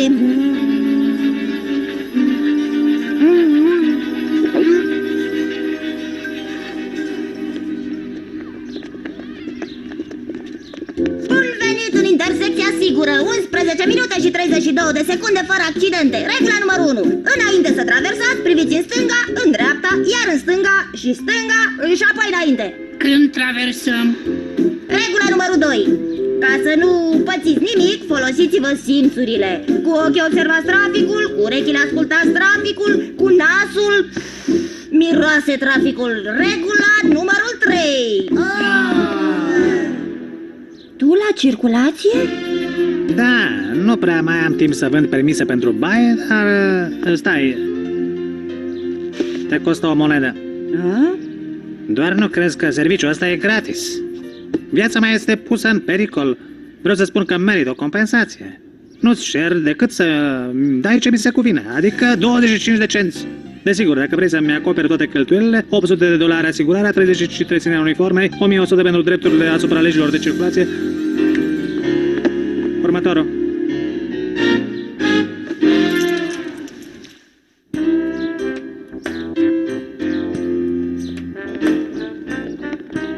Pregătește banii. Lui Arthur nu-i place să aștepte. Oh, e ok. Mary Allen nu trebuie să plătească. A cumpărat un permis lunar. Vi le recomand cu căldură. Să iată planul meu de buget. Doar 3 plăți de $10 plus transport și manopere.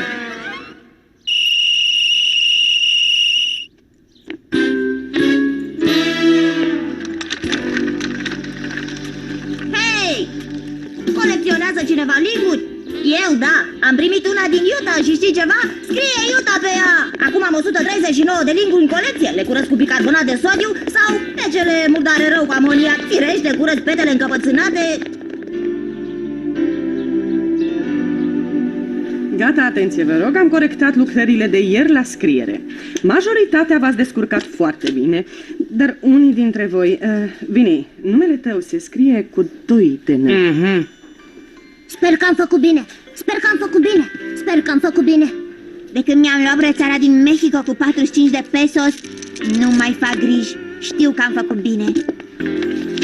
Ha?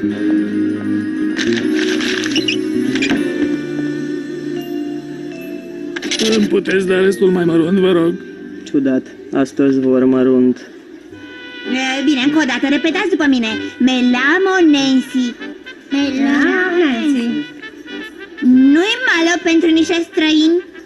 V-am mai spus că spaniol înseamnă de fapt spaniolă. De vreo 95 de ori.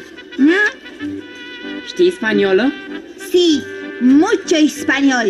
Me gusta tu sombrero.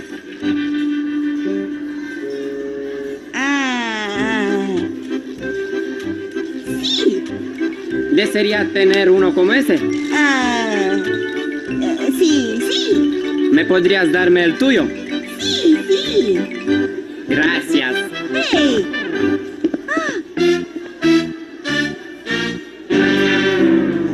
Ce-i? E o tradiție mexicană să-ți dăruiești lucrurile.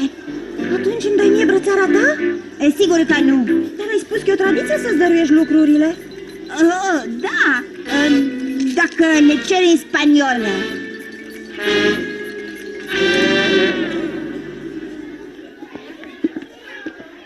Ador talismanele. Ei, ai observat că scrie ceva pe spatele măgărușului? E un burro penalita. Lasă-mă să văd. Noroc că știu să citesc în spaniolă. Făcut în inscripția e codată. Ți-a trecut rândul? Dă-mi înapoi. Îmi vine foarte bine, nu-i așa? Brățara, te rog. Mă poți învăța o brad frumos în spaniolă? De Crăciun aș putea să cânt colindre în mai multe cartiere. Știi, lasă-mă să te ajut să o deschizi, penalita. Hai, după mine. Obrado bello, o cetino, todo bello, todo. Ei, țăcănit! Respectă curea! Tu ai curea? Uite, eu am una. Ia să vedem. Cine are curea? Eu am! Hei, Nancy! Trebuie să-ți ating brățara pentru noroc. Mama o să mă omoare fiindcă am pierdut iar cutia cu mâncare. Păi, veniți și voi cu niște pretexte mai bune ca să-mi atingeți brățara. Nu! Zău că mi-am pierdut cutia. Avea înăuntru termosul cu doamna și domnul Sims. Bine. Oh, nu! Ce-ai pățit? Da, ți se duce bronzul. Nu, prostovane, brățara nu mai e. Trebuie să fie pe aici, pe undeva. Știi ce înseamnă asta, nu-i așa? Da, ai pierdut-o. Nu! Mi-a fost furată! Cineva mi-a furat brățara talisman.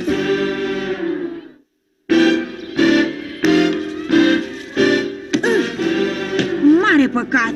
Când ai lucruri frumoase, nu ești lăsat să te bucuri de ele. Nu ți-a furat-o nimeni. Ai pierdut-o, așa cum eu mi-am pierdut cutia. Nu pricepi. Nu e o coincidență, nu e o întâmplare. Crezi tu? Normal. Avem un hoț în clasă. Serios? Categoric. A furat odată și va fura din nou. Da, mi-am pierdut cutia mai de mult. Așa cred. Eu nu cred, ascultă-mă, uite ce o să facem. O să prindem hoțul și îmi recuperez brățara de 45 de pesos, care se va întoarce la locul ei pe brațul meu super bronzat. Și eu o să-mi recuperez cutia. Da.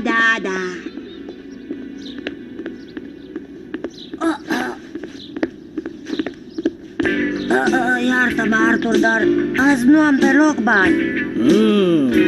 Ador fraza asta. Alege.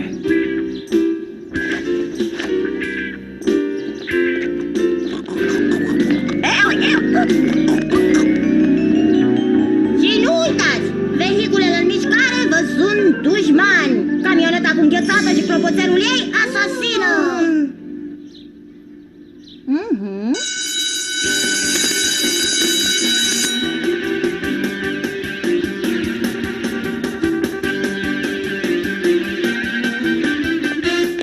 Iertați-mă! Arthur nu mai are mărunt.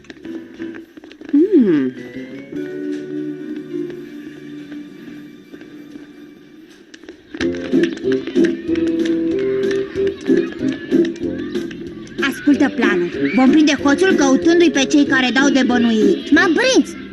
Billy Boy! Pune-l pe listă! Stai! Nu poate fi el. A lipsit ultimele zile. Știe ea, dar nu-mi place tipul deloc.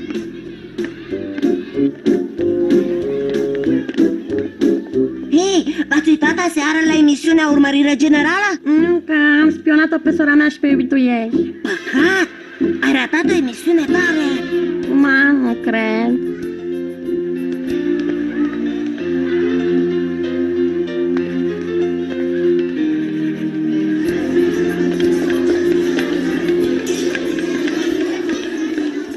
Uite!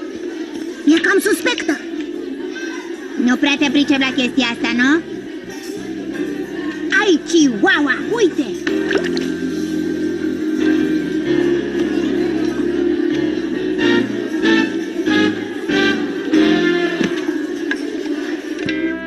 Dacă o mai aud odată pe Poli cum povestește despre infecția ei, o să mă urc pe pereți. Da, și nu mai vreau să-i plătesc lui Arthur. Dar ce să facem? Stăm acasă? Uite, pe Poli n-ai cum să o oprești, dar cu Arthur ar fi o soluție. Dacă refuzăm tot să-i plătim, va trebui să ne treacă strada. Sunteți de acord?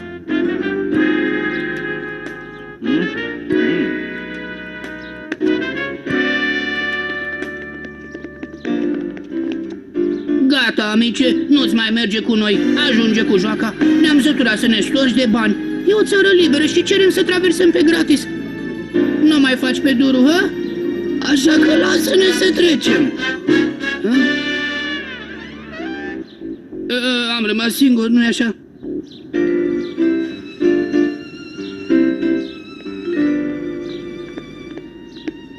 Am doar 24 de tenți.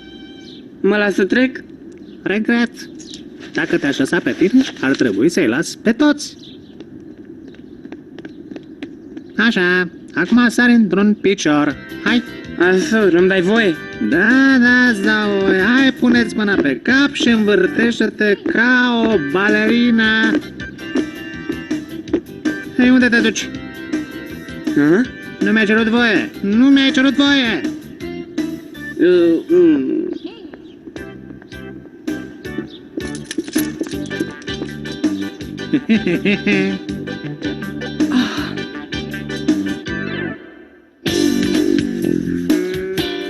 Data viitoare, nu uita să rămâi pe zebră. Asta este scopul lor. Hei, n-am timp toată ziua. Nu treci până nu spui cele 7 reguli. Hai că până acum n-ai spus decât 6. Nu te plimba în costum de baie ud. Incorect. Poli, dacă nu spui cele 7 reguli, nu te aud. Dar e vorba de siguranță. Doar asta contează pentru voi. Așa că puneți-vă șercile cu creier și să aud cele 7 reguli de siguranță. Siguranță, siguranță, de asta e vorba. Mă bucur să vă anunț că Poli se odihnește. Are doar câteva zgârieturi în urma ciocnirii cu camioneta de înghețată. Cred că ar fi un gest frumos să-i trimitem un cadou. Aveți propuneri, Arthur? Propuneri? Știu și eu, un animaluț de pluș. Excelent. Ce zici de un panda uriaș de pluș? S-ar putea să coste mult. Din fericire avem banii pe care tu i-ai strâns. Nu te-am văzut când strângeai banii de la copiii la traversare? Da. Dacă nu erau pentru Poli... Erau pentru Poli. Să-i transmiteți însănătoșire grabnică. Da. Ce drăguț ești, Arthur. Iar cu restul banilor pe care îi mai ai, o să-i luăm o felicitare cu adevărat frumoasă.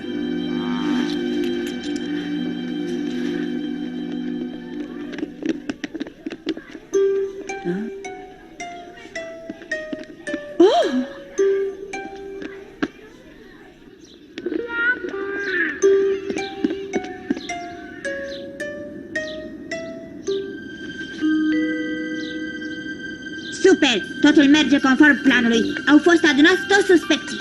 Și o să spui cine e hoțul? Da, așa voi face. Cine e? Habar nu am. Și ce faci? O să-l forțez să mărturisească.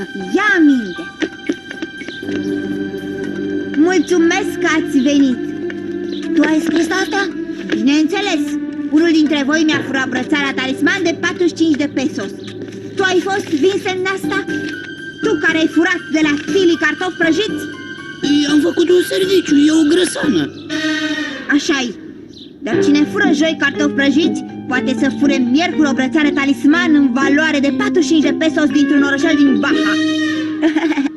Și de ce râzi, mă rog? Degeaba mă privești cu ochii tăi de cățeluș nevinovat. Pot să continu? Ascultă, Joe Tuna, dacă ăsta e numele tău, ce ai de spus despre asta? Dragii mei, Nana și Papa. Nu, stați, am scris sus în altă parte. Întreb eu, Joey, e doar o coincidență că emisiunea ta preferată e Urmărire Generală? Să te văd acum, tontule. De ce râzi, domnșoară?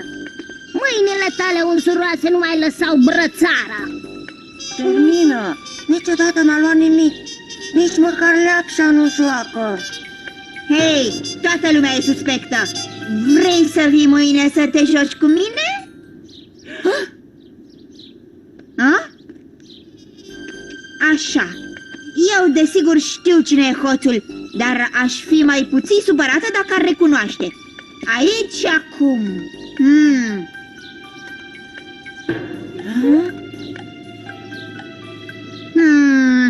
Bine, bine, spune odată, cine-i hoțul?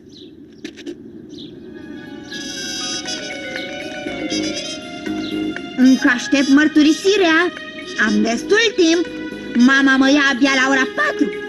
Hoțul trebuie doar să iasă în față. Acum. Aha, știam eu.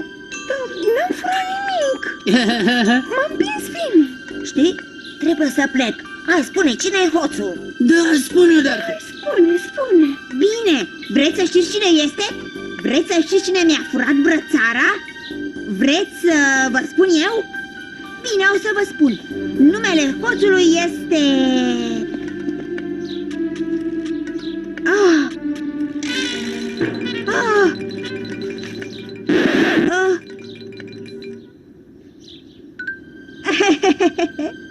Numele hoțului nu important. El știe cine este și că trebuie să se îndrepte. La revedere!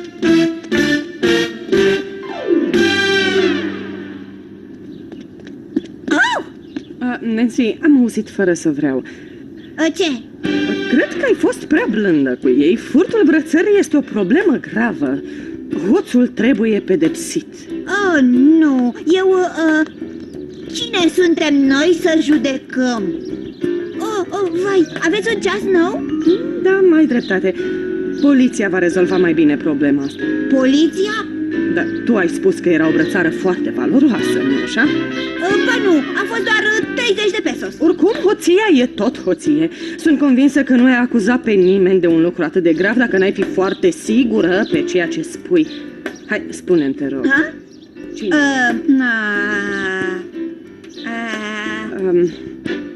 Cred că știu de ce nu-mi spui. Serios? Firește, nu vrei să fii o părăcioasă. Da, asta e. Nu vreau să fiu părăcioasă, e foarte urât. Atunci să zicem că nu s-a întâmplat nimic. Excelent. Știi ceva, ești cam roșie la față, din cauza stresului, cred. De ce nu-ți dai jos puloverul ăsta gros? Nu, mersi, mi-e bine. Trebuie să ajung la lecția de flamenco. Hasta la vista, señora Grace. E timpul să-mi refac averea. Ha?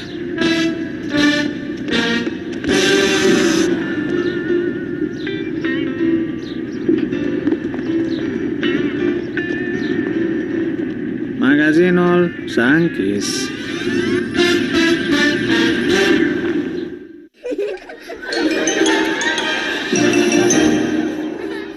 Fox Kids, Fox Kids, Fox Kids, Fox Kids, Fox Kids.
pulling pranks is that you never know exactly how they're going to turn out.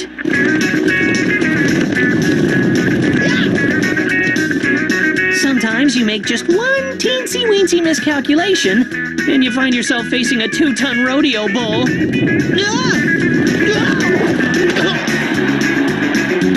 Still, it could be worse. How so? You'll see. Andy, what do you have there? Just a few stickers, Dad. These babies are going to help me win the Junior Rodeo at the East Gackle Stampede this weekend. Stickers. I fail to see the connection. But there's so much I fail to see around here, I should have a white cane and a seeing eye dog. You heard right. The East Gackle Stampede. It's an annual ritual. I cut my prankster teeth at this event.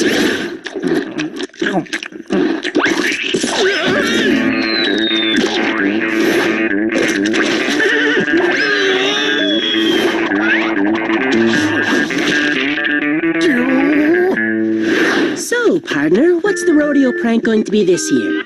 This year, I'm gonna win the rodeo, with you as my sidekick. Are you serious? You bet. It's about time I, Andy Larkin, the world's greatest prankster, won, along with the $200 prize money. And that's a good enough reason to get your head crushed by a large, insane bull? It is if I end up smooching with the Junior Rodeo Queen at the Square Dance Hoedown. And who, pray tell, will that be? Lori, of course. Last year she was runner-up, and as the winner has since moved away, Lori is a shoo-in. The lengths you go to lock lips with Lori never ceases to amaze me.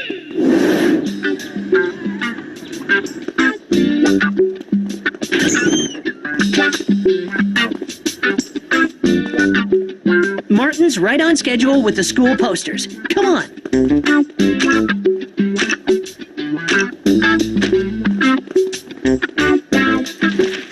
So, what are you doing? Changing the room number for the Junior Rodeo King volunteers meeting. If everyone goes to the wrong room to volunteer, then I win by default. Ingenious, isn't it?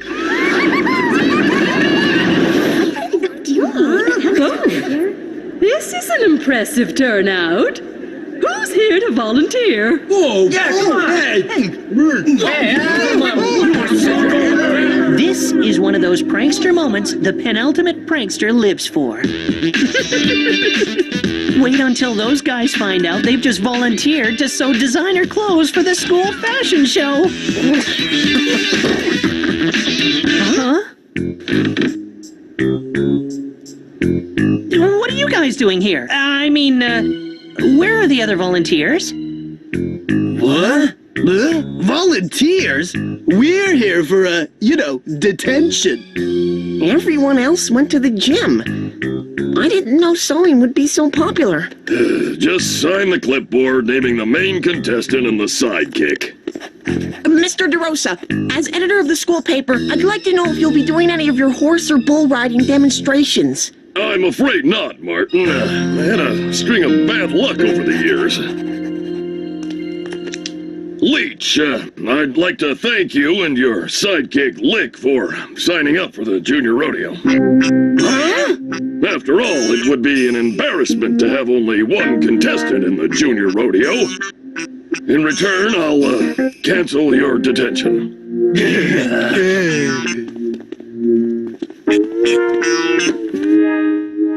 Okay, so I didn't plan on having any competition. But Leech? Come on! The fact that I have brain matter between my ears should give me the advantage. I think there's 2 E's in Leech.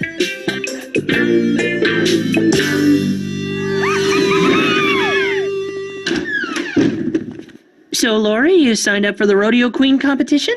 Uh-huh. Great! I joined up to be Junior Rodeo King. I didn't know you were a cowboy. Oh, sure. Nothing I like more than taming a wild, bucking bronco. Oh, brother. You competing as rodeo king might give us both a little extra enthusiasm. Nothing you like more than taming a wild bucking bronco? Newsflash! Neither of us have ridden a horse, not to mention a bull, since the incident at the petting zoo when we were 6 years old. Relax. I've set aside a little time for practicing, just to be on the safe side. Here is where the real cowboys practice. These are going to prepare us for the rodeo? Not those, the mechanical bull. Ah, the grown-up version of the kiddie horses.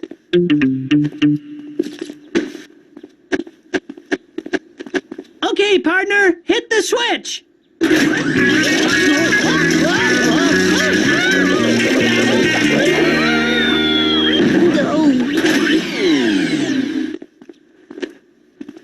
That one's got a little kick in him, doesn't he? Okay, losers, out of the way. The real cowboy is here.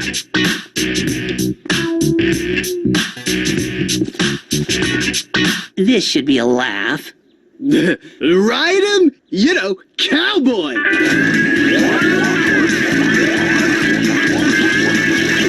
I'm sure it's just beginner's luck. Are you kidding, Larkin? Leech has been riding them bulls ever since he was a baby.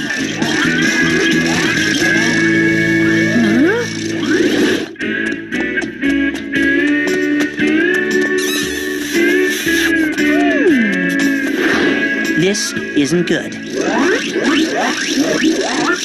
Now what, Tex? You know, Danny, the most important part of being a rodeo cowboy isn't the bull riding or the bronco busting. It's looking the part. And here's my dad to pay for my new duds. Nice! Cool toothpick. This will impress the judges and give me a definite edge over my slovenly dressed opponent. Huh?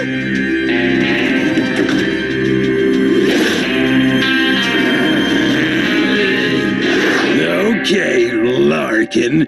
It's a, bet then. What was that all about? You just bet Leech's dad $200 I would win the junior rodeo competition. I got tired of listening to that loudmouth's bragging. Andy, you did say you were going to win, right? Yeah, of course. Good. When it comes to manly physical sport, we'll show the Leeches that we're not wet behind the ears.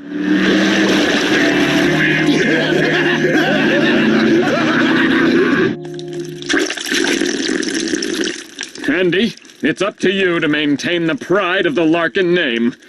Now you go practice. I need you to be in tip-top form. Remember, Andy, if Leech wins this bet, I'll never be able to show my face in town again.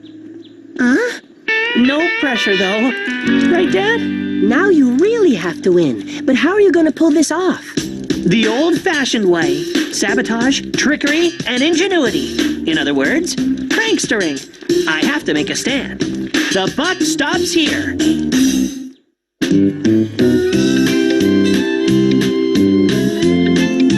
Did you get all the necessities? You bet. A bushel of hay, bushel of oats, a length of rope, nails, chocolate milk powder, duct tape, and a pair of shoe insoles. Shoe insoles? These boots are killing me. Listen up, Danny. The first couple of events are easy stuff. We just have to outsmart Leech. Ooh, do you think that's possible? You're finished, Sonny. I'll be taking care of you personally. Yeah! Yeah! Oh.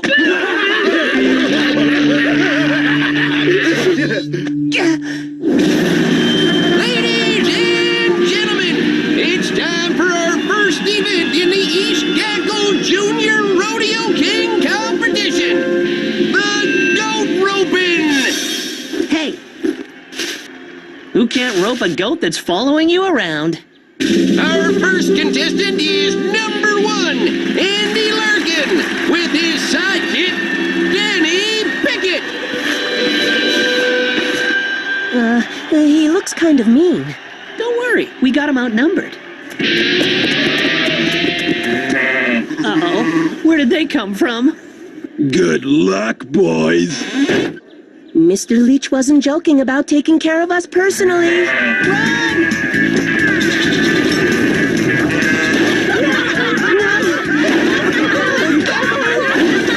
We're the laughingstock of the rodeo. Don't worry, they can't keep hitting this pole forever.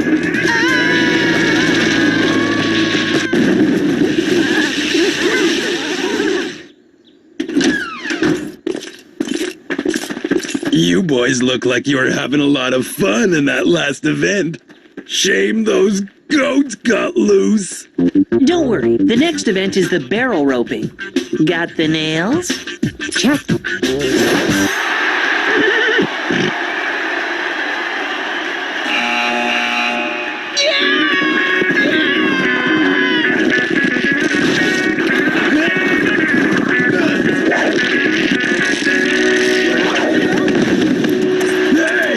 What's going on? Touche! Two can play that game. The professional prankster doesn't get mad, he gets even. Time for Operation Fat Horse? You're contestant number 1, so this must be your Bronco.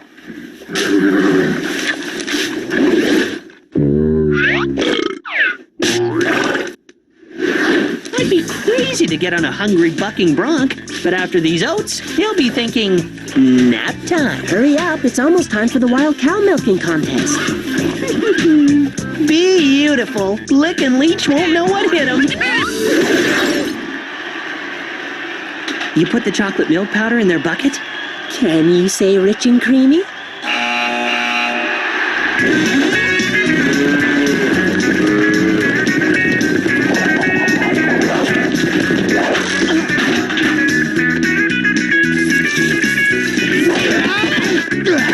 I heard that covering its eyes will make it think it's time for bed. I'm getting something.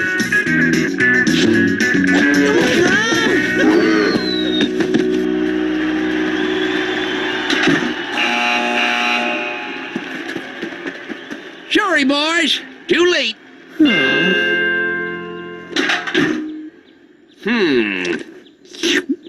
Chocolate milk? You crazy guys! I'm giving you bonus points for humor! Huh? Bonus points for humor? That one really backfired.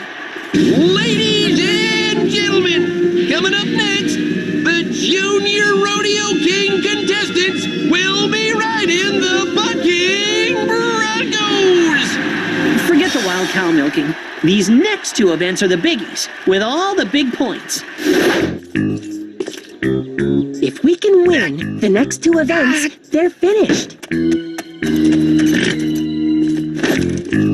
And then it's gonna be me and Lori square dancing and smooching till the cows come home. Andy, the number's been switched. You got the wrong horse.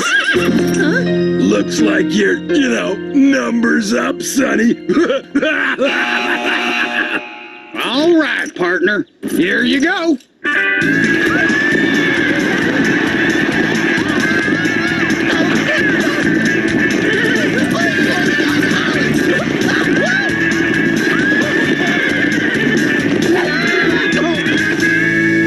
Are you okay, Andy? Ow! Ow! Ow! Oh, yeah. Perfect. Whoa, you Larkins better pack it in before you get hurt. I've been watching you from the bleachers, Leech. Enough's enough. From this point on, the gloves are off. Be prepared to lose your money. Too late, Larkin. We're already way ahead on points. Come on! Giddy up! Giddy, up! You stupid horse! Come on! That horse didn't stand a chance. I guess it's all over, Danny. Way to go, Andy! You creamed Leech in the bucking bronco competition! But how? You outscored him. They don't give points if the horse just stands there. But now the real war starts. They've given us no choice. You want me to get pea shooters? Banana peels? Nah, that's kid stuff. We're going nuclear. Nuclear? Mm-hmm. I've got a secret weapon. believe you're actually gonna go through with this. Sometimes a cowboy's gotta do what a cowboy's gotta do. Whoa, that's a lot of bull. I mean every word I say. No, that's a lot of bull. Mother...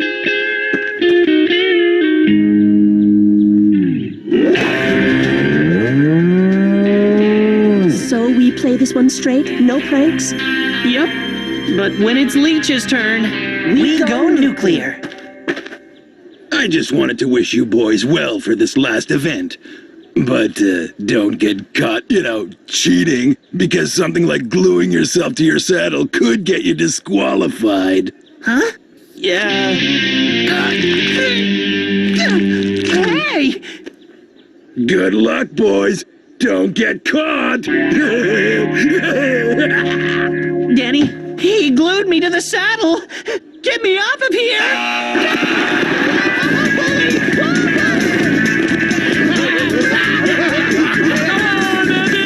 Way to do it, son! Ride 'em, cowboy! Woo!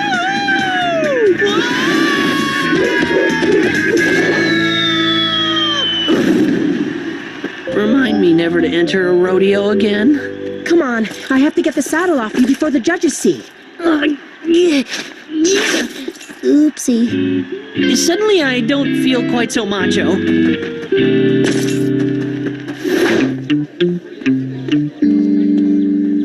Got it. Way to go, Mr. Larkin. Fashion police? Where'd you get those? Don't ask. Uh-oh. Have you seen Larkin? I was in the bathroom and oh, I know it was him! I know it! No, we haven't seen him, have we, Danny? No, not even a fleeting glimpse.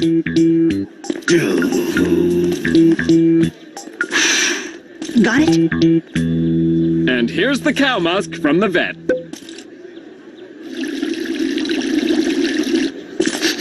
Yeah! Beats me why bulls find this stuff irresistible.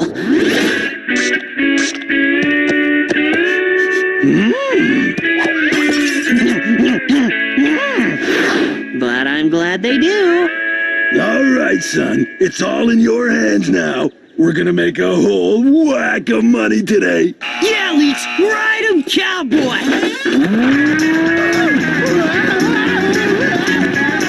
Way to go, Leech! All right, son. Way to do it!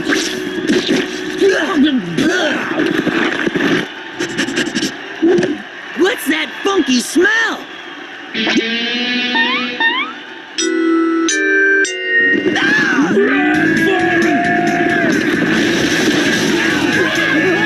Check, please. I'd love a photograph of when the bull catches up with them.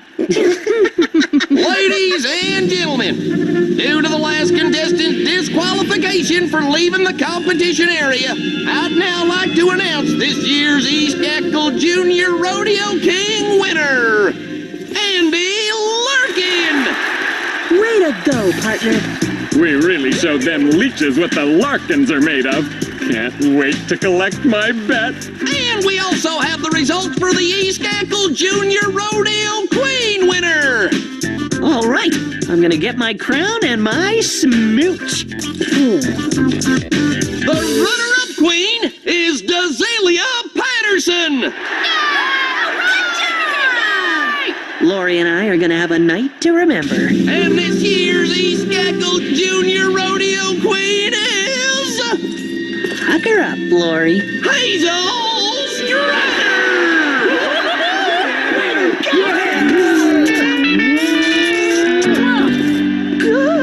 But what? How? Andy, Hazel won the girls' bucking bronco event. See what I mean? One teensy-weensy miscalculation. Come on, horsey! Giddy up! Giddy up!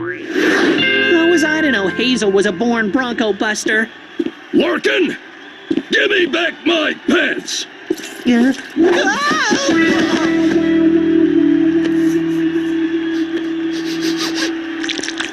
Oh no.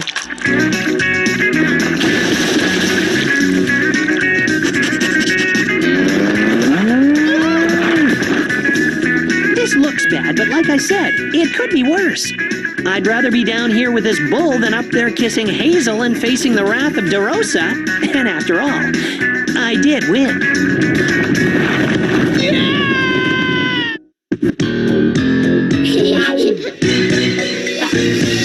Close your eyes, a big surprise is coming, and it's up to something.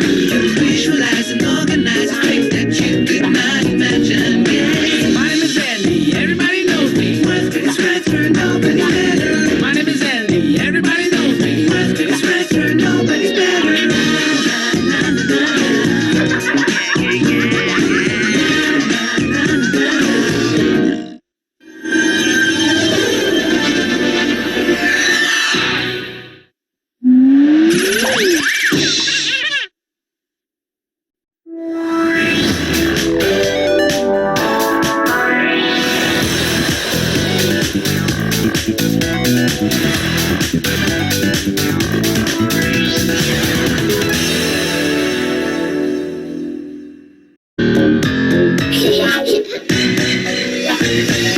Close your eyes, a big surprise is coming, and it's up to something. Visualize and organize a trick that you could not imagine. Yeah. My name is Andy, everybody knows me. Worth it is right for nobody's better. My name is Andy, everybody knows me. Worth it is right for nobody's better.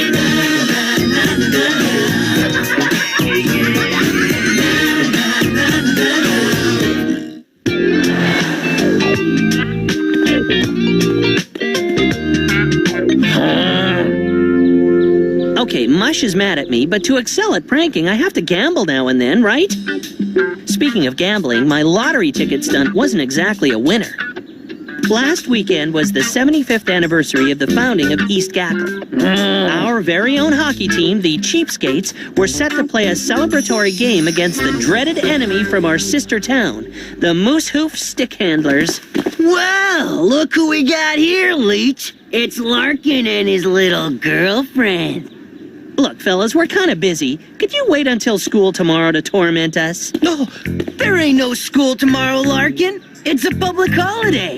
Yeah, because of the, 75th anniversary. I haven't heard anything about a holiday. Me neither. That's because you're too busy pranking all the time, Larkin. Yeah, and Dorothy here is too busy, helping you. Now, get lost! You're not gonna torment us? No. You're not gonna give us nipple twists? No! Not even a wedgie? No. Consider it our 75th anniversary gift from us to you. Now take off before we change our minds. One first needs a mind in order to change it. Look at them. So happy. They won't be laughing when they get detention for not showing up for school tomorrow. Yeah, a public holiday. That was, brilliant, Lick. And then after a nice relaxing lunch at Beans and Burger, I plan to go over to Mrs. Woolmer's house and egg it. I'll teach her to give me a C- in science. Count me out. There's a 2 o'clock showing of Meatballs at the Oneplex. Danny, Meatballs is stupid, and you've seen it over 50 times. It happens to be my favorite movie. Besides, what's so special about egging Woolmer's house? I happen to have laid my hands on several ostrich eggs. Ooh, that's interesting. But what are we going to do in the morning? I plan to sleep in. Even on the weekends, Mom and Dad get me up to do stupid chores. Well, tomorrow morning is finally going to be quiet time for Andy Larkin. And how, pray tell, are you going to pull that off? You'll see.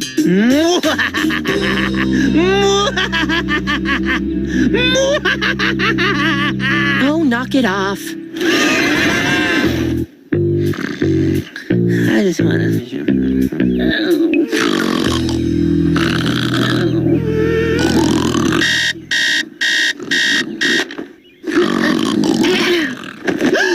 Oh my goodness!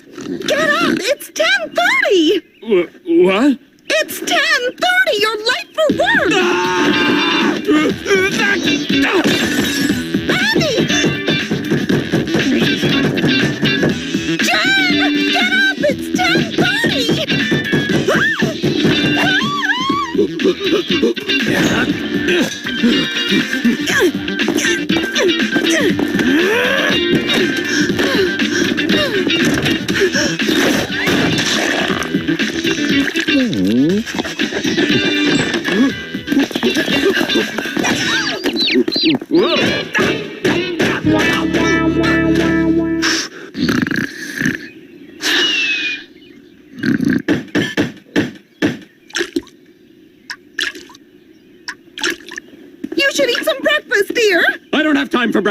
Just give me some coffee. It'll be ready in a moment. I don't have a moment.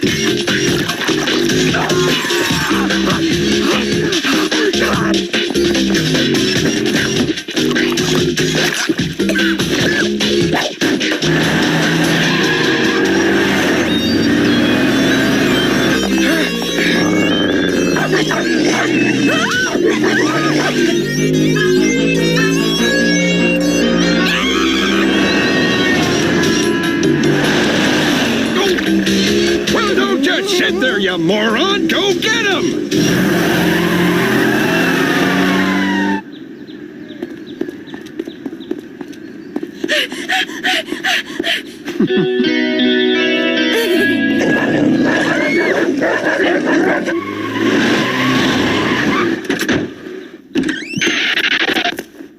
Good morning, Mr. Timberly. More like afternoon, Larkin. You're late again. What the devil were you thinking, mister? You just took a year off Grandma Toomey's life, and she don't have that many left to spare. Are you an idiot, Larkin? You arrive at work late, pursued by the police. I'm sorry, Mr. Larkin, but I'm gonna have to give you a ticket for going 50K over the posted limit. And you're 2 buttons off on your jacket. And for the endangerment of human life. And write him one for indecent exposure. Mom, I've got a confession. I altered the clock so we could all have a good lie-in on the holiday. Admit it. You feel refreshed and relaxed now, right?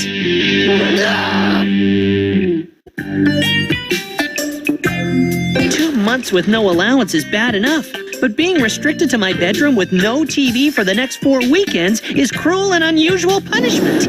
This means you're gonna miss the big hockey game tomorrow. Not if I can help it, but first things first.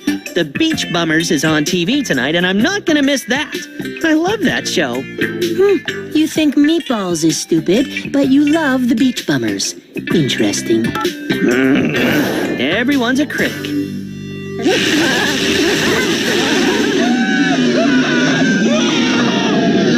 Whoa, I didn't see that coming. The show's crusty old curmudgeon being attacked and killed by a pack of rabid beavers. Ooh, time to get back to my room before Dad gets wind. There's tonight's 777 numbers on the ticker. Grab a pen, Frida. Please tell me you bought a ticket. I always do, dear. It's in the glove compartment in the car. I'll check the numbers in the morning. Wouldn't it be fantastic if we won? What would you do with all that money, Mom? Well, there's a few luxury items I've had my eyes on, but I'd certainly donate some of it to my causes. You know, save the Armenian aardvark, protect the environment from moose emissions. I'd buy one of those giant SUVs. Hey, take a look at Dad. That's the first time he's smiled since he got home last night. You know, if he's this happy just dreaming of winning, imagine how happy he would be if he thought he'd actually won. Happy enough to repeal my punishment, I bet.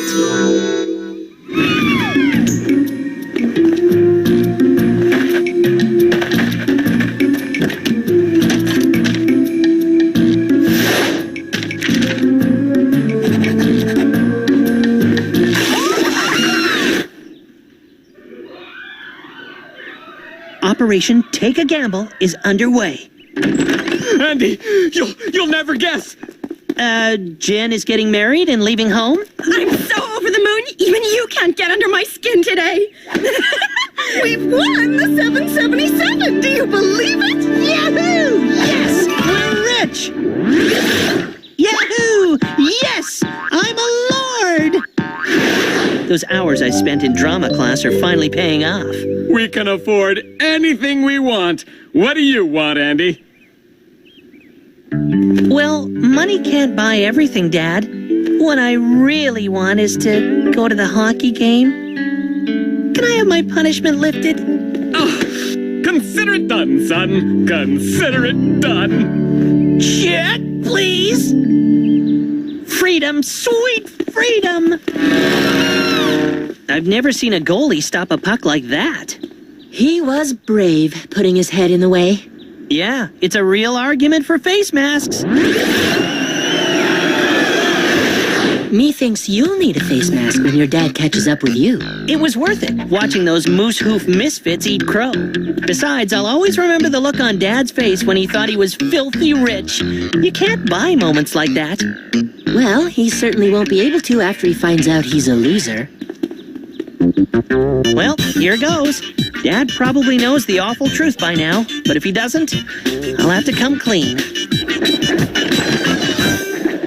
Ha! Take that, hitman from hell! What's all this stuff? Well, you don't think you were the only one out there having fun, do you? We've spent the afternoon doing a little shopping. A little? That's like saying Winnipeg winters are a bit on the cool side. But this is just loose change. How would you like to take a long ocean cruise? Sounds great. But Dad would catch up with me eventually. Well, now we can, as soon as the 50-foot yacht I ordered arrives.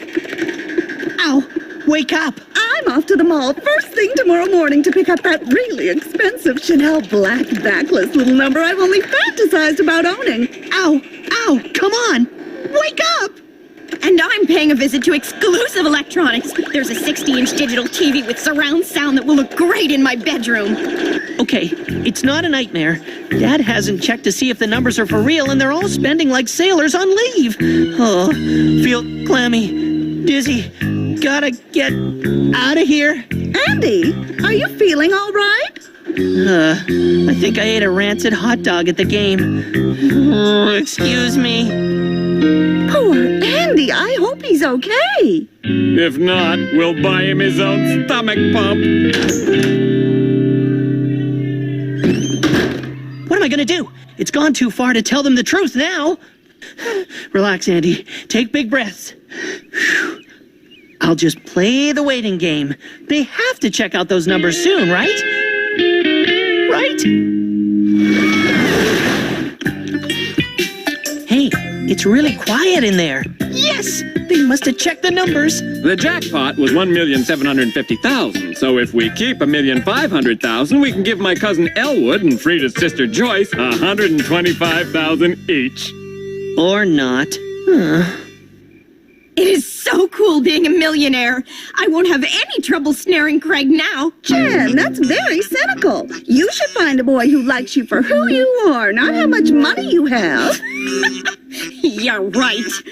Well, over the last few hours, I've given a lot of thought as to what I'm going to do. East Gackle has been very good to us, and I think it's about time I gave something back. I'm going to phone Mayor Roth tomorrow and arrange a noon press conference to announce that I plan to donate $100,000 to the town's Beautification and Heritage Fund. Things just keep going from bad to worse. Well, I'm gonna do something I've longed to do for years. Huh? First thing tomorrow, I'm gonna march right into Timberley's office down at the plant and tell him what he can do with his job. And from worse to hopelessly tragic. Okay, I'll admit it. My first plan was to barricade the door and never come out of my bedroom. But then I thought, hey, I'm Andy Larkin, the world's greatest prankster. I got me into this mess. I can get me out. Besides, the bathroom is all the way down the hall. All I have to do is keep Dad away from his boss and keep Mom from making that announcement. But I'll need Danny and Mush's help to buy me time. Dad and Mom have to check those numbers soon, right? Right? I can't wait to see the look on Mayor Roth's face. I can't wait to see a look on Craig's rugged features. I can't wait to see the look on Timberley's ugly kisser. I can't wait for this day to be over. What the? Supposedly, this is the strongest laxative around. This will keep everyone home for the day.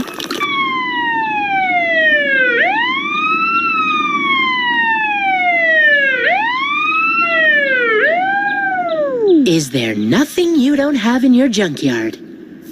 Must have just missed it. Those guys don't fool around. You know what, dear? We've had sausages every day for the last 10 years. No offense, but now that we're millionaires, I'm going out for a steak breakfast. You're right, Dad. I'll treat Craig to French toast at the Beans and Burger. He loves that stuff. Well, if that's the case, I'll phone my friends and buy them breakfast at the Women's Club. Knock yourself out, Spank. After all, you're part of this millionaire family, too.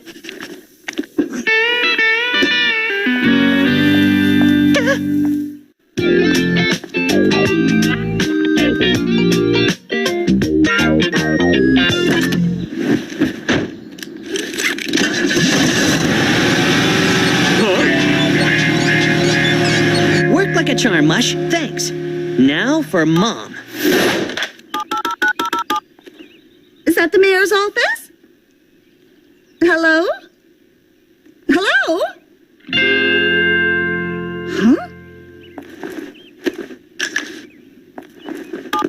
I need to use the phone.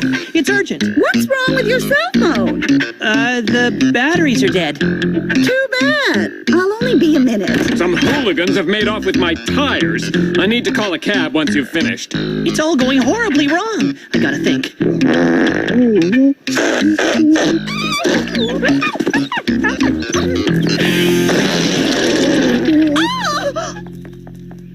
There's something terribly wrong with Spank. I have to take him to the vet. Whoa, poor old Spank. But at least he succeeded in delaying Mom. I hope he understands he's playing a major role in my survival. Yes, is this the cab company? Unfortunately, Dad isn't as maternal over Spank as Mom. Time to call Mush and Danny again.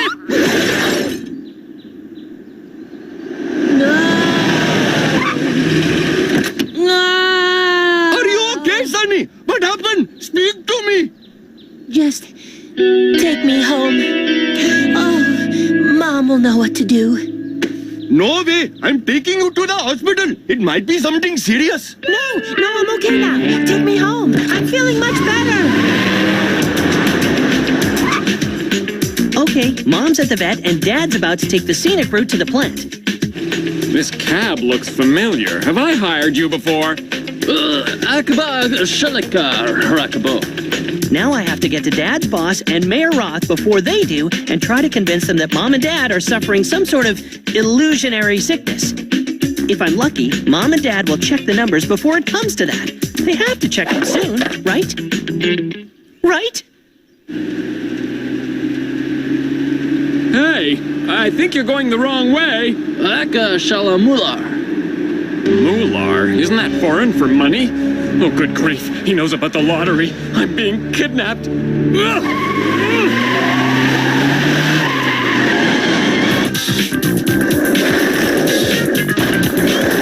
Mr. Timberley! I need to see Mr. Timberley! You've just missed him. He's on his way over to the town hall. Mayor Roth invited him to a press conference. Oh, no. I must have called from the vet's office. Mayor, ladies and gentlemen of the press, friends, thank you for coming here on such short notice.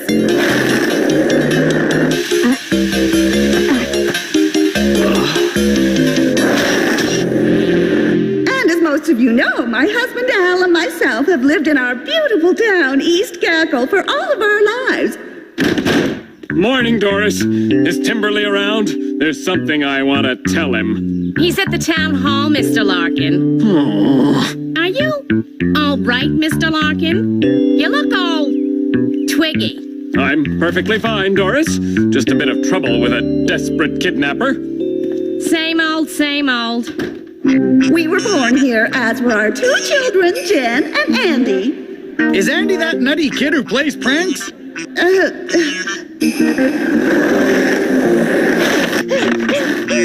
We went to East Gackle School together, and after a brief period of dating, Al and I were married. I hope you don't mind me interrupting, Mrs. Larkin, but I have an important meeting. Yes, Mayor Roth, I'm just about to reach my gist. Thank heavens for that. In conclusion, I feel that we being our family, have benefited greatly from living here, and I believe it is about time we gave something back to our community. I have My life is over. news to share with you all. Timberley, there's something I want to tell you. Oh. I'm the sole winner of Saturday's 777 draw. My arthritis. Yes! A reprieve! At the last moment! What are you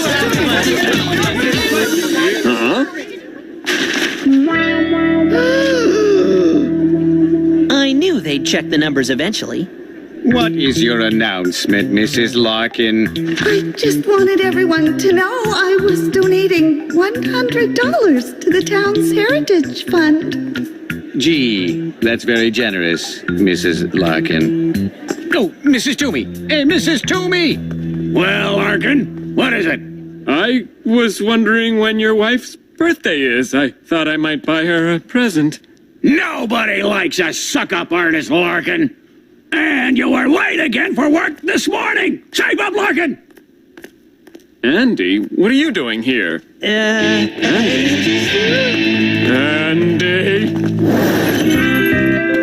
Apart from my original punishment being doubled, I got off pretty easy. I just have to return everything Mom and Dad bought. Mush is peeved because he has to help, and Danny still isn't speaking to me after spending a night in the hospital. But they'll get over it. Hey, Squirt, how'd you like the cool set of wheels your sister bought me? Oh no, I forgot about Jen. She still doesn't know we're not millionaires. I'll just play the waiting game. She has to check out those numbers soon. Right? Right?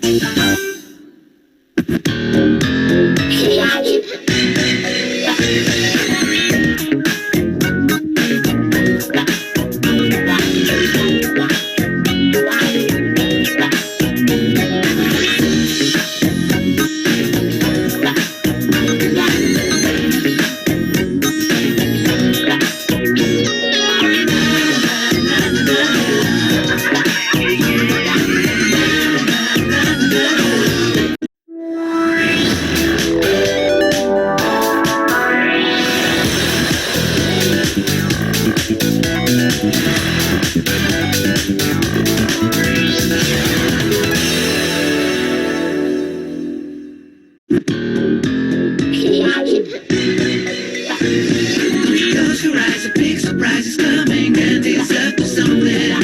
Visualize and organize a strength that you could not imagine. Yeah. My name is Andy, everybody knows me. Worth big scratch for nobody's better. My name is Andy, everybody knows me. Worth big scratch for nobody's better.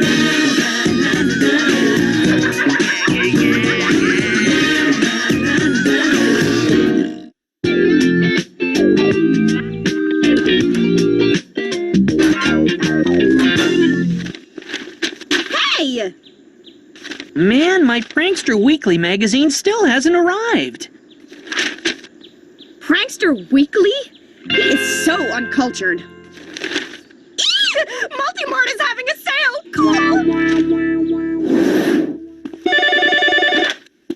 City Morgue, we're dying to please you. Gotcha! Prankster Weekly magazine, how can I help you?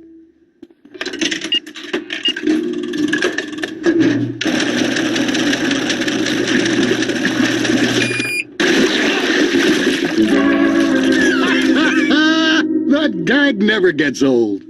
Sometimes I really hate working for this magazine. Listen, Gerald, I have a new assignment for you. Oh, great. Last time you gave me an assignment, I spent 2 days lost in a cave fighting off a grizzly.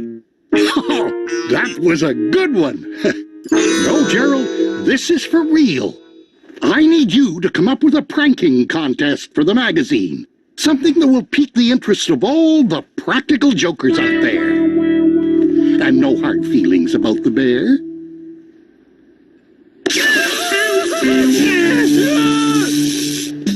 Boy, Larkin's pranks have sure been stupid lately. Hey, Jervis, what pranks are you talking about? Oh, come on, Larkin, you know which pranks. The kick-me signs pinned to the students' backs. The paint on the doorknob? The shoelaces tied together? How lame can you get? Man, those pranks are lame. We gotta find out who's responsible. I've got a reputation to protect. Contest that will pique the interest. Let's see. Oh, couldn't resist, could you, Harvey? What the? Okay, that's it. I'm gonna make this contest so dull and boring, he'll have to assign it to someone else. Stupid drawings of the students? Boy, Jervis was right. Lick and Leech have no idea how to pull off a prank. How do you know it was them? A keen eye for detail, a nose for hidden clues, and most importantly, they signed their names. I can't wait to see Larkin's face when he's blamed for all our stunts. Yeah, maybe we'll earn him a, detention. Game's up, fellas. All of those silly pranks lead us to you. I don't know what you're talking about. Come on, who else would spell kick me K-I-K-M-E-E? Yeah, okay, so was us. But they weren't silly. Yeah, they were, really clever. What? Those were really clever pranks? Well, the paint on the doorknob wasn't bad. We could out-prank you with our eyes closed, Larkin. Yeah, and we could do it without being able to, see, too. Now how about an apology before I thump you? Andy, you're going to be late for the doctor. Doctor? Yeah. I have these highly contagious pustules on my chest.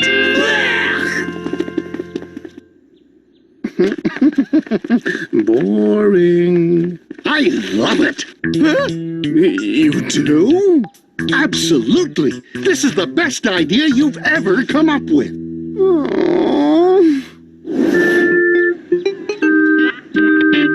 My Prankster Weekly finally came in. They're having a contest with the first prize going to whoever can pull off the most elaborate prank using nothing.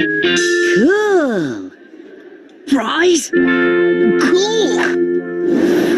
Narrators, NASA, nets, noses, notaries, noses. What? That's it? Nothing under the category of nothing? What are we going to do? We have to email our proposal to the magazine before the end of the day.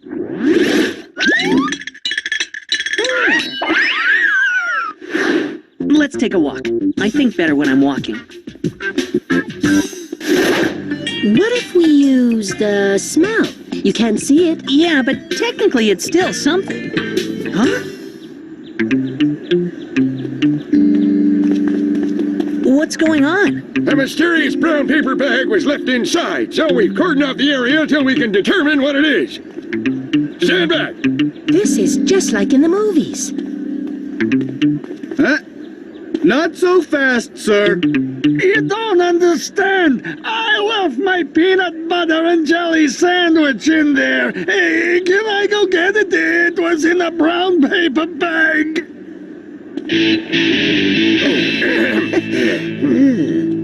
Okay, people, nothing to see here. Keep it moving. Wow, I can't believe a paper bag caused such a commotion.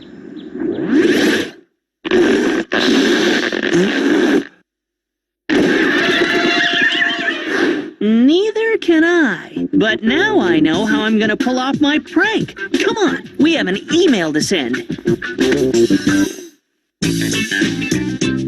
This, my friend, is what is gonna win me that contest. What's in it? An animal? An appliance? A vehicle? Nope, it's just an empty box. Are we gonna build something out of it, like a fort or a lemonade stand? Nope, we're just gonna leave it sitting there. Okay, let me get this straight. This box contains absolutely nothing, and you figure that's gonna win you the contest? Danny, you're forgetting the nature of the contest. We have to win it using nothing. But what about the box? The box is merely a container for what I am using. And what I'm using is... nothing? Exactly. And I guarantee in the next issue of Prankster Weekly, the headline will read, Andy Larkin is the world's greatest prankster. If you say so.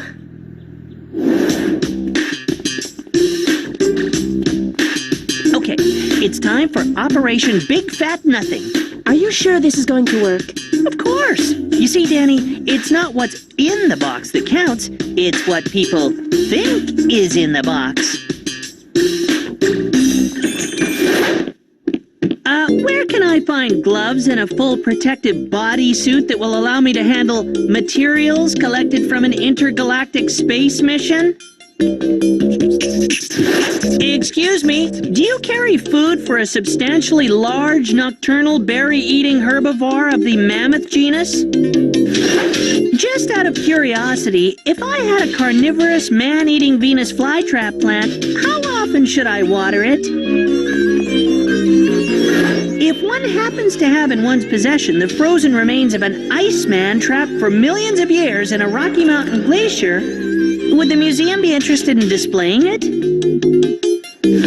Do I need a license to pilot a small single-engine microcopter, or would simply having the skills to operate a bicycle do? Would it be safe to drink directly out of the Stanley Cup, or should I use a straw? I gotta hand it to you, Andy. Everyone is curious about what's in that box. Yes! Check, please.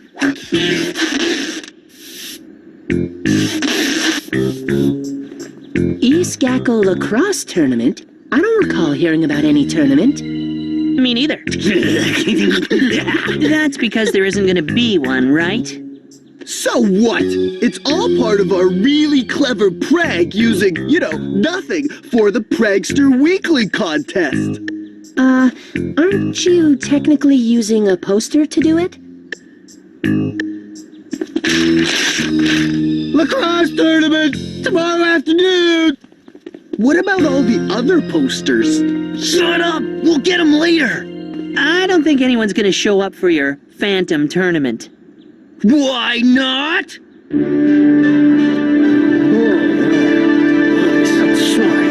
Hey, what's in the box? It's probably a birthday present for Mom. You promised we'd go halfers. Nah, I think it's an animal. I think it's a helicopter. I think it's ice cream. I mean, who cares? I think it's the Stanley Cup. Come on, Mr. Larkin, tell us. All in good time, all in good time. You've outdone yourself this time, partner. Come on, Andy, tell us what it is.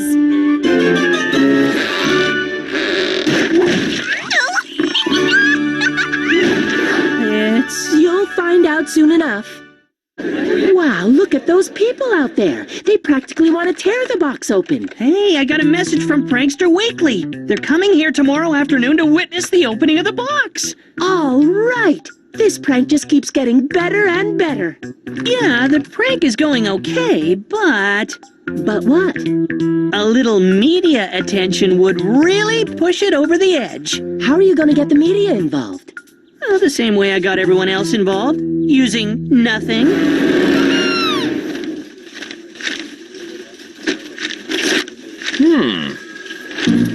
Nothing. A. Larkin. Wrigley, grab your camera and let's move. A buzzard? Nope. A foot bath? You're wasting your time. I'm not gonna tell you. Right on time. Hi, guys. What gives? This box. No one knows what's in it. But last night, I swear I heard noises coming from inside. Me too. It was like deep, glottal breathing. It was more like growling. It kept me awake. Helicopters don't breathe. Should we call animal control? Hey, Tony, we got a doozy of a story here. Send over the trucks.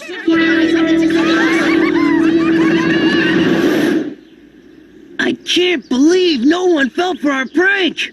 Me neither. So, what time does the tournament start anyway?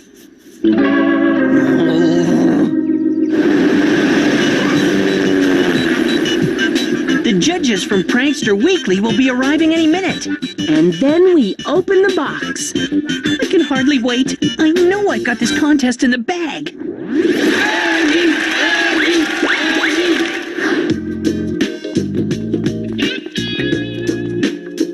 Hi, I'm Andy Larkin, the creator of the prank. Hi, sorry we're a little late.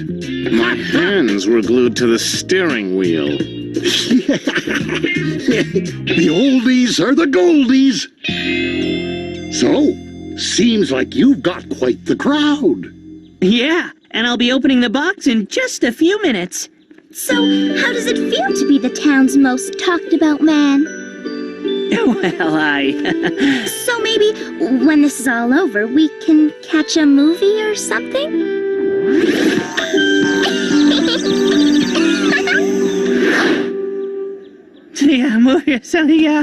Sorry to disturb you, but don't we have an important matter to attend to? Oh, right. Don't go away.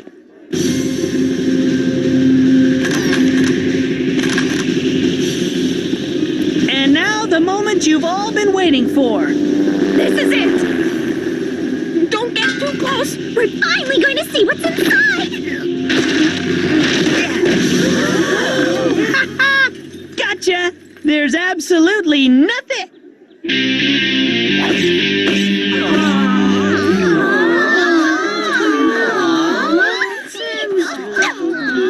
Some celebrity you turned out to be!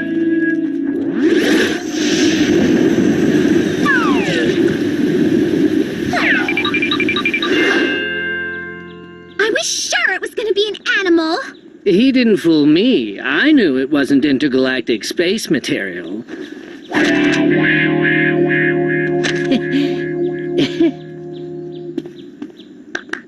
Nice one, Larkin! Makes our Kick Me prank look like pure genius! I don't think you understood the rules, son. We said nothing, not as much as possible. Wait! I had no idea there was anything in the box! I promise!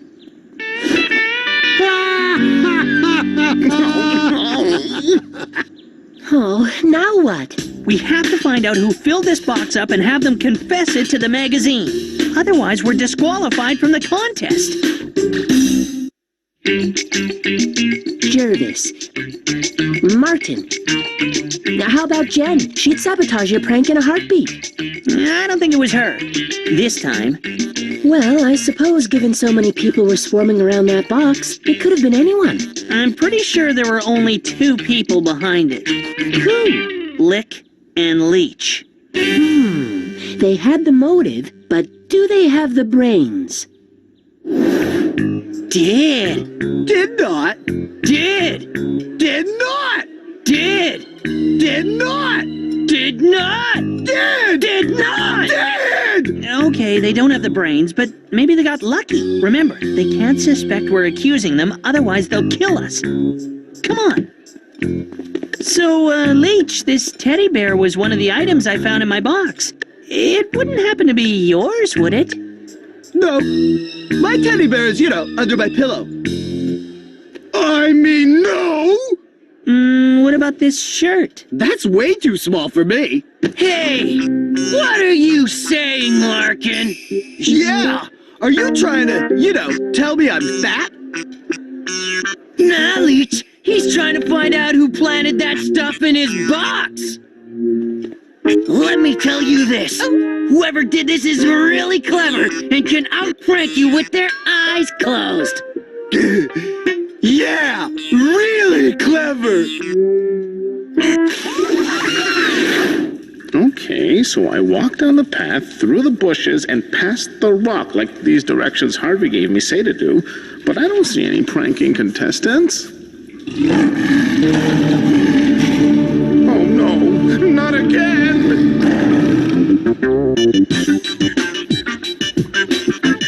Okay, divide and conquer. You take Leech.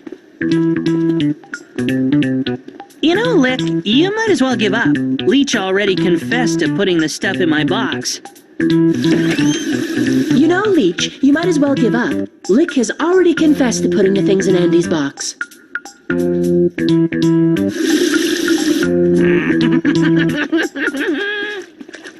How'd you make out? Not too good. You? No. What are we gonna do? This time tomorrow the contest closes.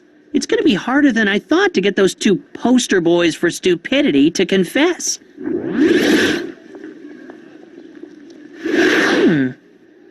poster boys. Hey! Larkin's giving a reward to the really clever prankster who filled his box with stuff if they confess to Prankster Weekly. Wow! We can just say we did it. We did? No, we didn't. But we can say we did and get the reward.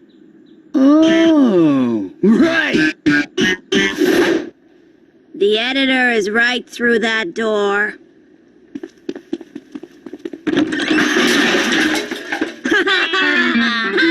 Gotcha! You should see the look on your face. It's priceless. Hi! Yeah, we're friends of Andy Larkin, and we have a confession to make. Oh? Yeah, we put all that, stuff in his box. Really? Well, that's interesting. So we confessed, Larkin. Yeah, where's our reward? Your reward? Why, it's right there in the driveway. Hey, it's just an empty box. And it's all yours. The sign said we'd get a reward. Hey, it never said what the reward would be. Enjoy! So, since the magazine now has proof that Andy's prank was sabotaged, I should still be eligible for the contest. You're right. And since your prank was so original, you get the prize. Yes! What is it? Nothing. Nothing? No! This is Prankster Weekly.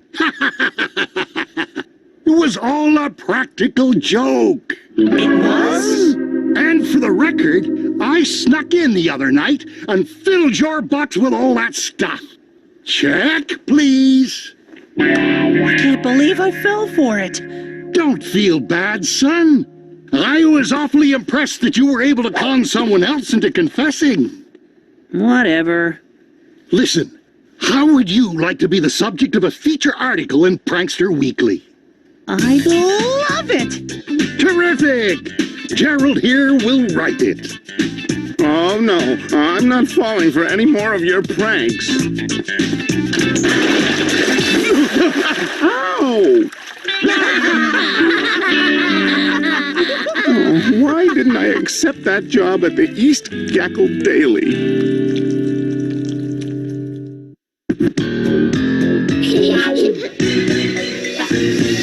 Close your eyes, a big surprise is coming, and it's up to something. Visualize and organize a strength that you could not imagine. Yeah. My name is Andy, everybody knows me. Worth pretty scratch for nobody's better. My name is Andy, everybody knows me. Worth pretty scratch for nobody's better.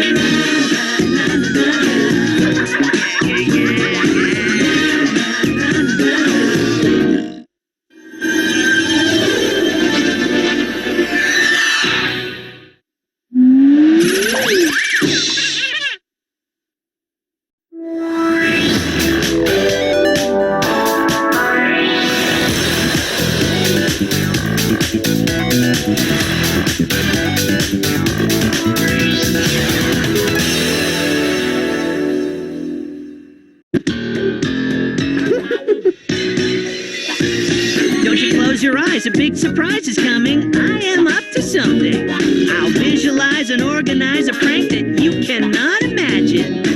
My name is Andy, everybody knows me. Worth pretty scratch for nobody's better. My name is Andy, everybody knows me. Worth pretty scratch for nobody's better.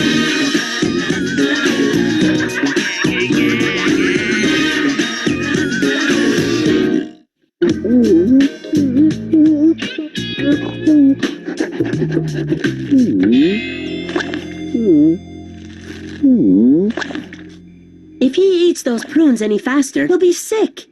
Do you believe this? Me waiting on Spank hand and paw. Why, you ask? Well, let me tell you how it all got started. It was another boring Saturday morning. I was trying to entertain myself as usual. Andy,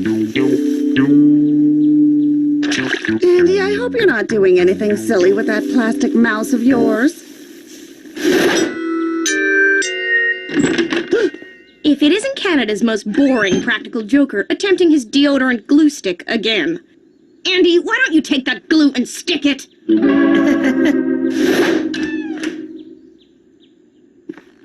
Andy, if I find any more snakes in my tie drawer, you're on garbage duty.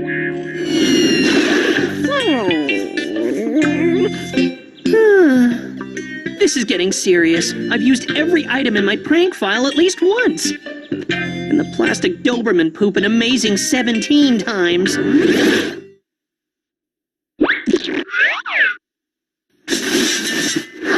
One of these days, I'm gonna have to lay that thing to rest. I need a new prop. It's been days since I've experienced the sweet smell of pranking success. Ew! Spank, that's disgusting! All right, you two. You know poor old Spanky has trouble with his digestive system. Those prunes you feed him don't help, Mom. They're his favorite snack. And I can't refuse Spanky his favorite snack, can I? No, I can't. Andy, why don't you make yourself useful and take Spanky for walkies? Spank, come. Spank, come! Well, it's obvious he'd rather sleep. There, you can put his leash on now.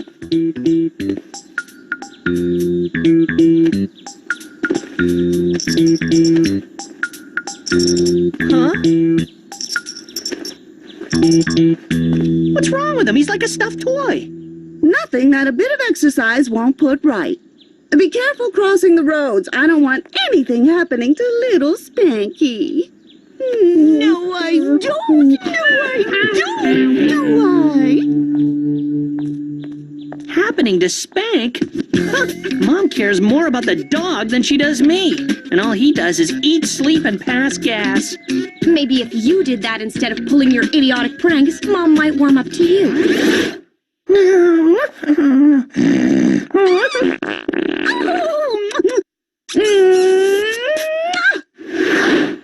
Hardy har har. Come on, Spank. Let's go give Danny a call. There's no reason I should suffer alone.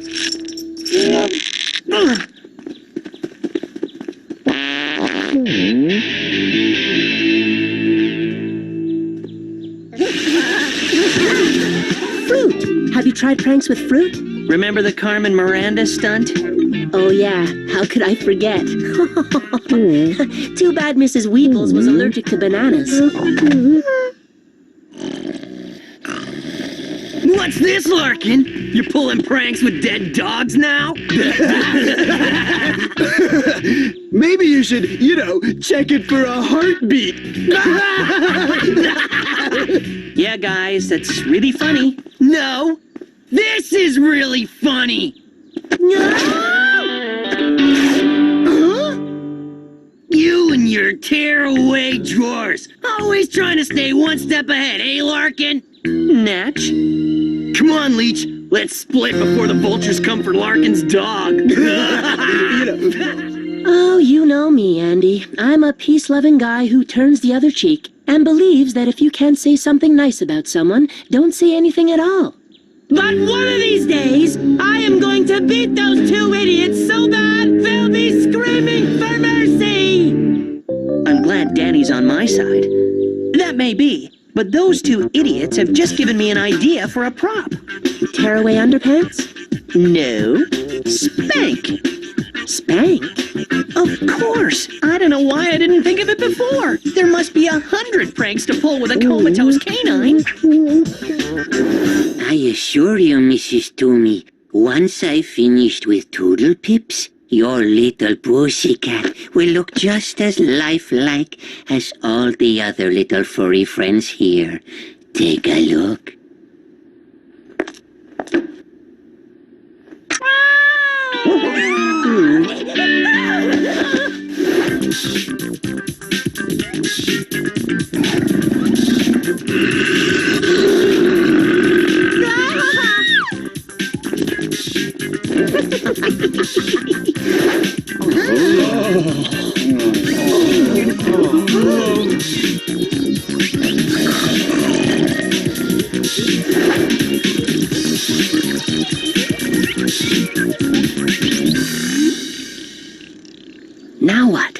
wait. My dad's boss will be leaving for his Saturday afternoon golf game any time now. I can't wait to see his face when he claps his eyes on Spank. Here he comes. Oh, he didn't see him. Dinner's at 7, dear. Don't be late. What? What is it? Good old Spank. He never can resist food. This is working out better than I expected. Kimberly, where in tarnation did that come from? Oh, Roger, he's so friendly and adorable. And he looks exactly like Precious. Precious? The first dog I ever owned when I was a little girl. It was my baby. He doesn't have any tags. Do you think he's a stray? Who knows? Who cares? I'm going. Tee-off's in 5 minutes. No, you're not. Look at him. He's starving. We have to look after him. Come on, I need your help. I'm going to call him Precious the Second. Huh? Hooligans. Oh no! This is terrible! Mom will freak! So what are you gonna do? Well, I can hardly go knock on the door and tell him the whole thing was a gag. All I know is I have to get Spank out of that house. Mrs. Timberly doesn't look like someone who appreciates her home being turned upside down. And when Spank sets his eyes on this kitten, he'll tear the place apart.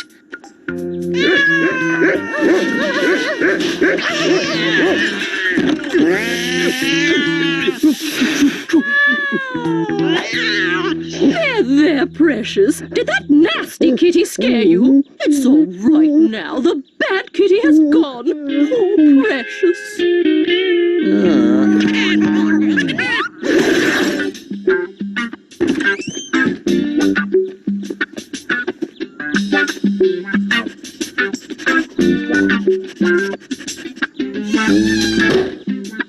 Okay. Are you sure this is going to work? Trust me.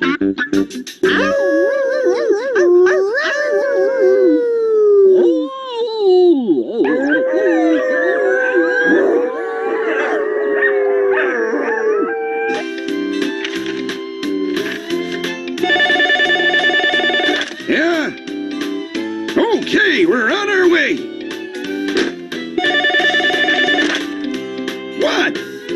Yeah, we're coming. Come on, Lindbergh, we got canine complaints.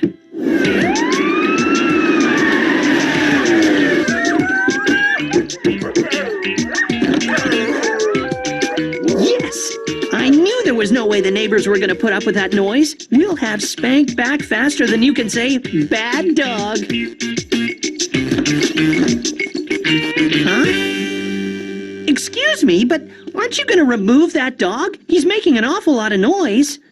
That wouldn't be too wise an idea, Sonny. Considering Mrs. Timberly just wrote us a big check for the mounted policeman's retirement fund. Steak. Toothpaste.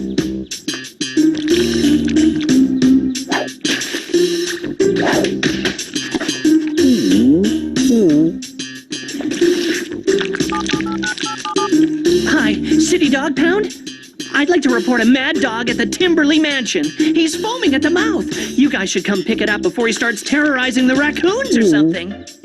Now all we have to do is wait for the dog catchers to remove Spank, then we'll go down to the pound and claim him. Come on.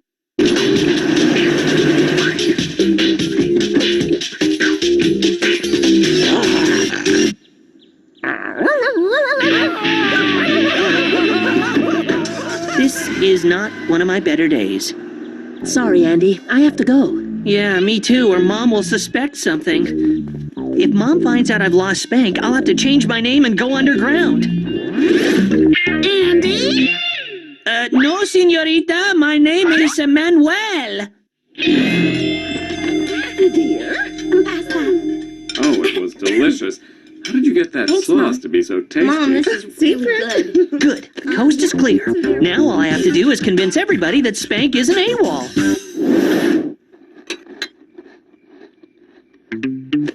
Andy, Hey, what if I told you about feeding Spanky dinner scraps? Sorry, Mom.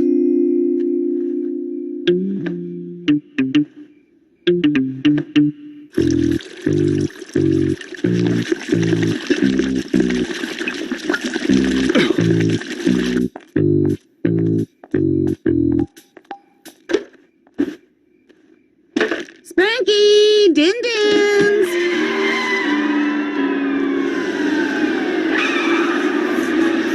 Come on, Spanky, eat up. It's liver and kidney. Yummy.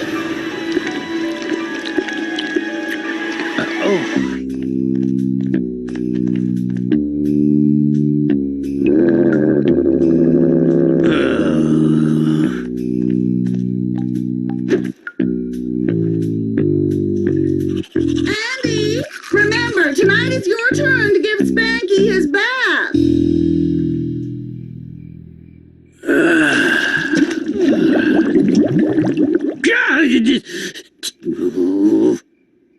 There you go, Spank. Does that feel good? Where have you been? You're filthy. Why have you locked the door, Andy? Well, I didn't want Spank to escape like he did last time.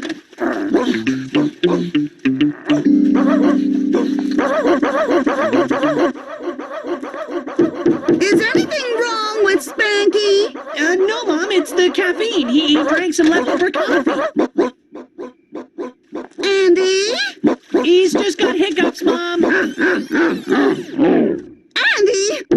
What's wrong with poor Spanky? He doesn't sound like himself.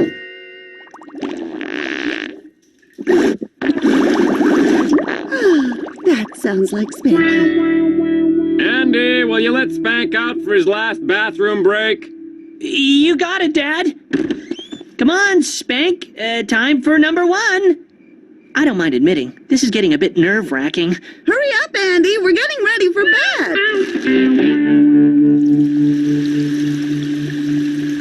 Wow, Spank must have drank a lot of water.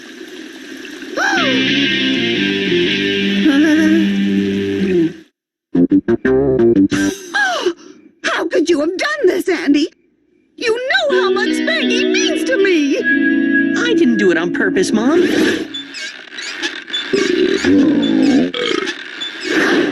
How was I to know Mrs. Timberly used to have a dog that looked like Spank and was her baby? Are you sure you've told us everything, Andy? You haven't left anything out? Like what? Well, a ransom note, for instance? I don't believe it. I feel terrible. Mom's having a breakdown and Dad's cracking wise. I don't think that's funny, Al. Come on, Mom. We all miss Spank as much as you do. The noise he makes when you rub his belly, the way he half opens one eye when the mailman arrives. The way we hold a mirror to his muzzle to see if he's still breathing? Mind you, that one was pretty good. All right, enough. First thing tomorrow, we drive to the Timberleys and demand they return Spanky. But Frida, Timberly's my boss. I can't just barge in and... Well, you should have thought of that before, funny man. They say there's a fine line between comedy and tragedy. I'm afraid Mr. Timberly isn't home at the moment. It's actually you we've come to see, Mrs. Timberly. It's about Spanky. Who? Spank, our dog. Oh, you mean Precious? I'm afraid our son, Andy, lost him yesterday, and we've come to take him back. Oh, no, you can't do that. Precious and I have become very close. But he's ours. Do you have any proof? After all, he wasn't wearing any tags. Well... Do you have a photograph of him? No, I don't. Why ever not? He wouldn't sit still long enough for us to take one. Look, I'll prove we're his owners. Spanky, here, boy. Come to Mommy. Come, Spanky. Please. There's a good boy. I think I've seen enough. Parker, come and show these good people out. Come on, Frida. Let's go. Spanky! Come, Spank! Oh, you mutt! That woman is intolerable! You've got that right. No wonder Timberly never smiles. Well, I'm not going to stand for it. I want my little Spanky back. You're going to have to talk to Timberly at work tomorrow morning. But, Frida, I don't know if that's such a good idea. And why not? Well, he is my boss. Besides, he'll never stand up to the old to his wife. He'll just put me in a no-win situation. I suppose you're right. We can always get another dog. Yeah, one that moves. I'd rather have no dog than live without my Spanky. You are in a world of hot water for upsetting your mother like this. I don't know how you do it, but you have a nose for trouble. Ugh, this whole situation stinks. Nose stinks.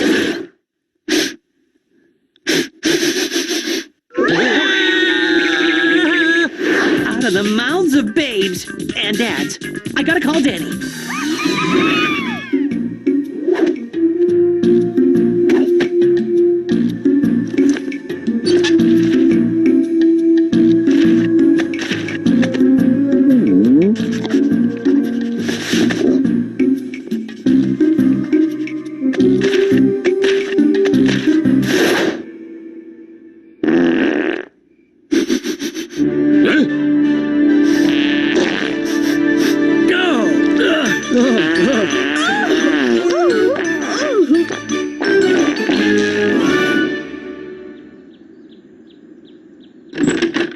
Good morning, Doris. I need to see Mr. Timberly. What a coincidence! He wants to see you.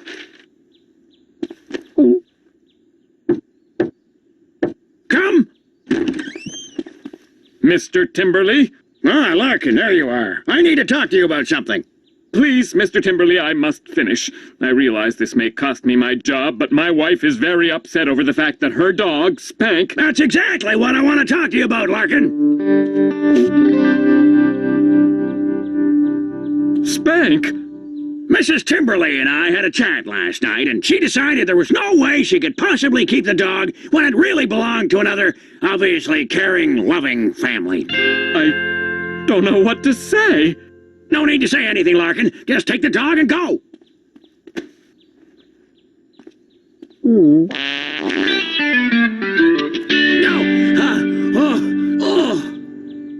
Remember when we first brought him home from the SPCA?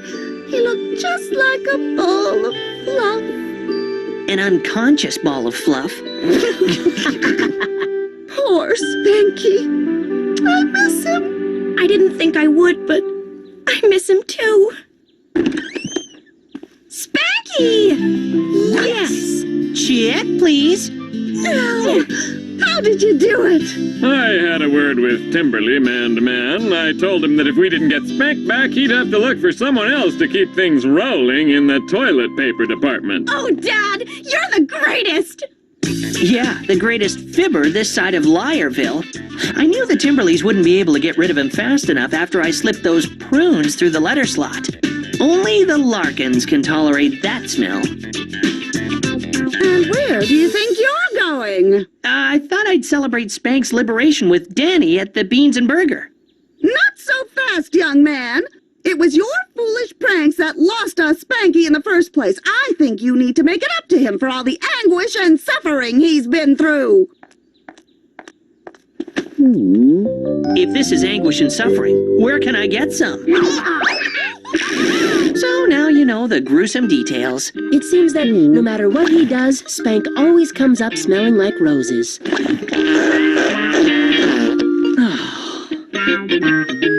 At least until the prunes start to kick in.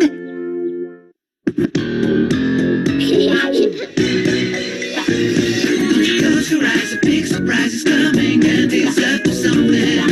Visualize and organize strength that you could not imagine. Yeah. My name is Andy, everybody knows me. Worth big scratcher, nobody better. My name is Andy, everybody knows me. Worth big scratcher, nobody's better.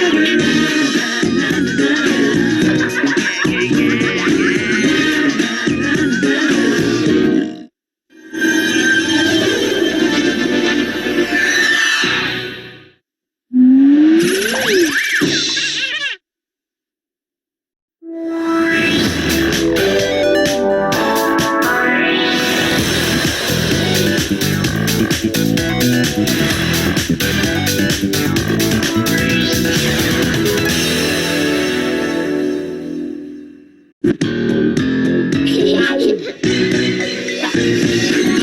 your eyes, a big surprise is coming, and it's up to something. You visualize and organize strength that you could not imagine. Yeah. My name is Andy, everybody knows me. Worth this factor, nobody's better. My name is Andy, everybody knows me. Worth this factor, nobody's better.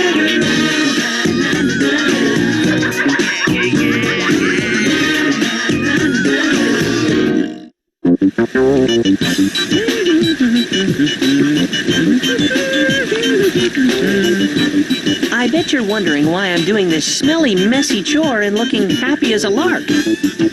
Let me explain. It all started a few days ago. Although you could say it really started a few years ago when Steve Rogie Sr. took early retirement, leaving his hard-working but incompetent son, Steve Jr., in charge.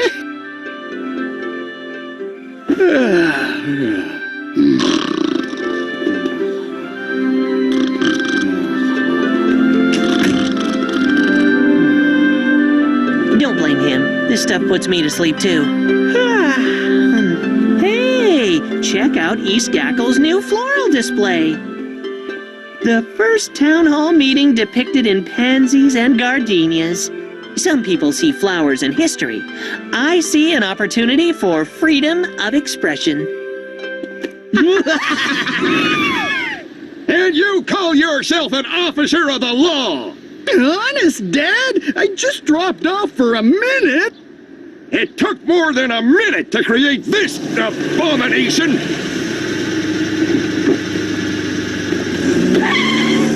Hi, boys. Are you ready for the opening ceremony?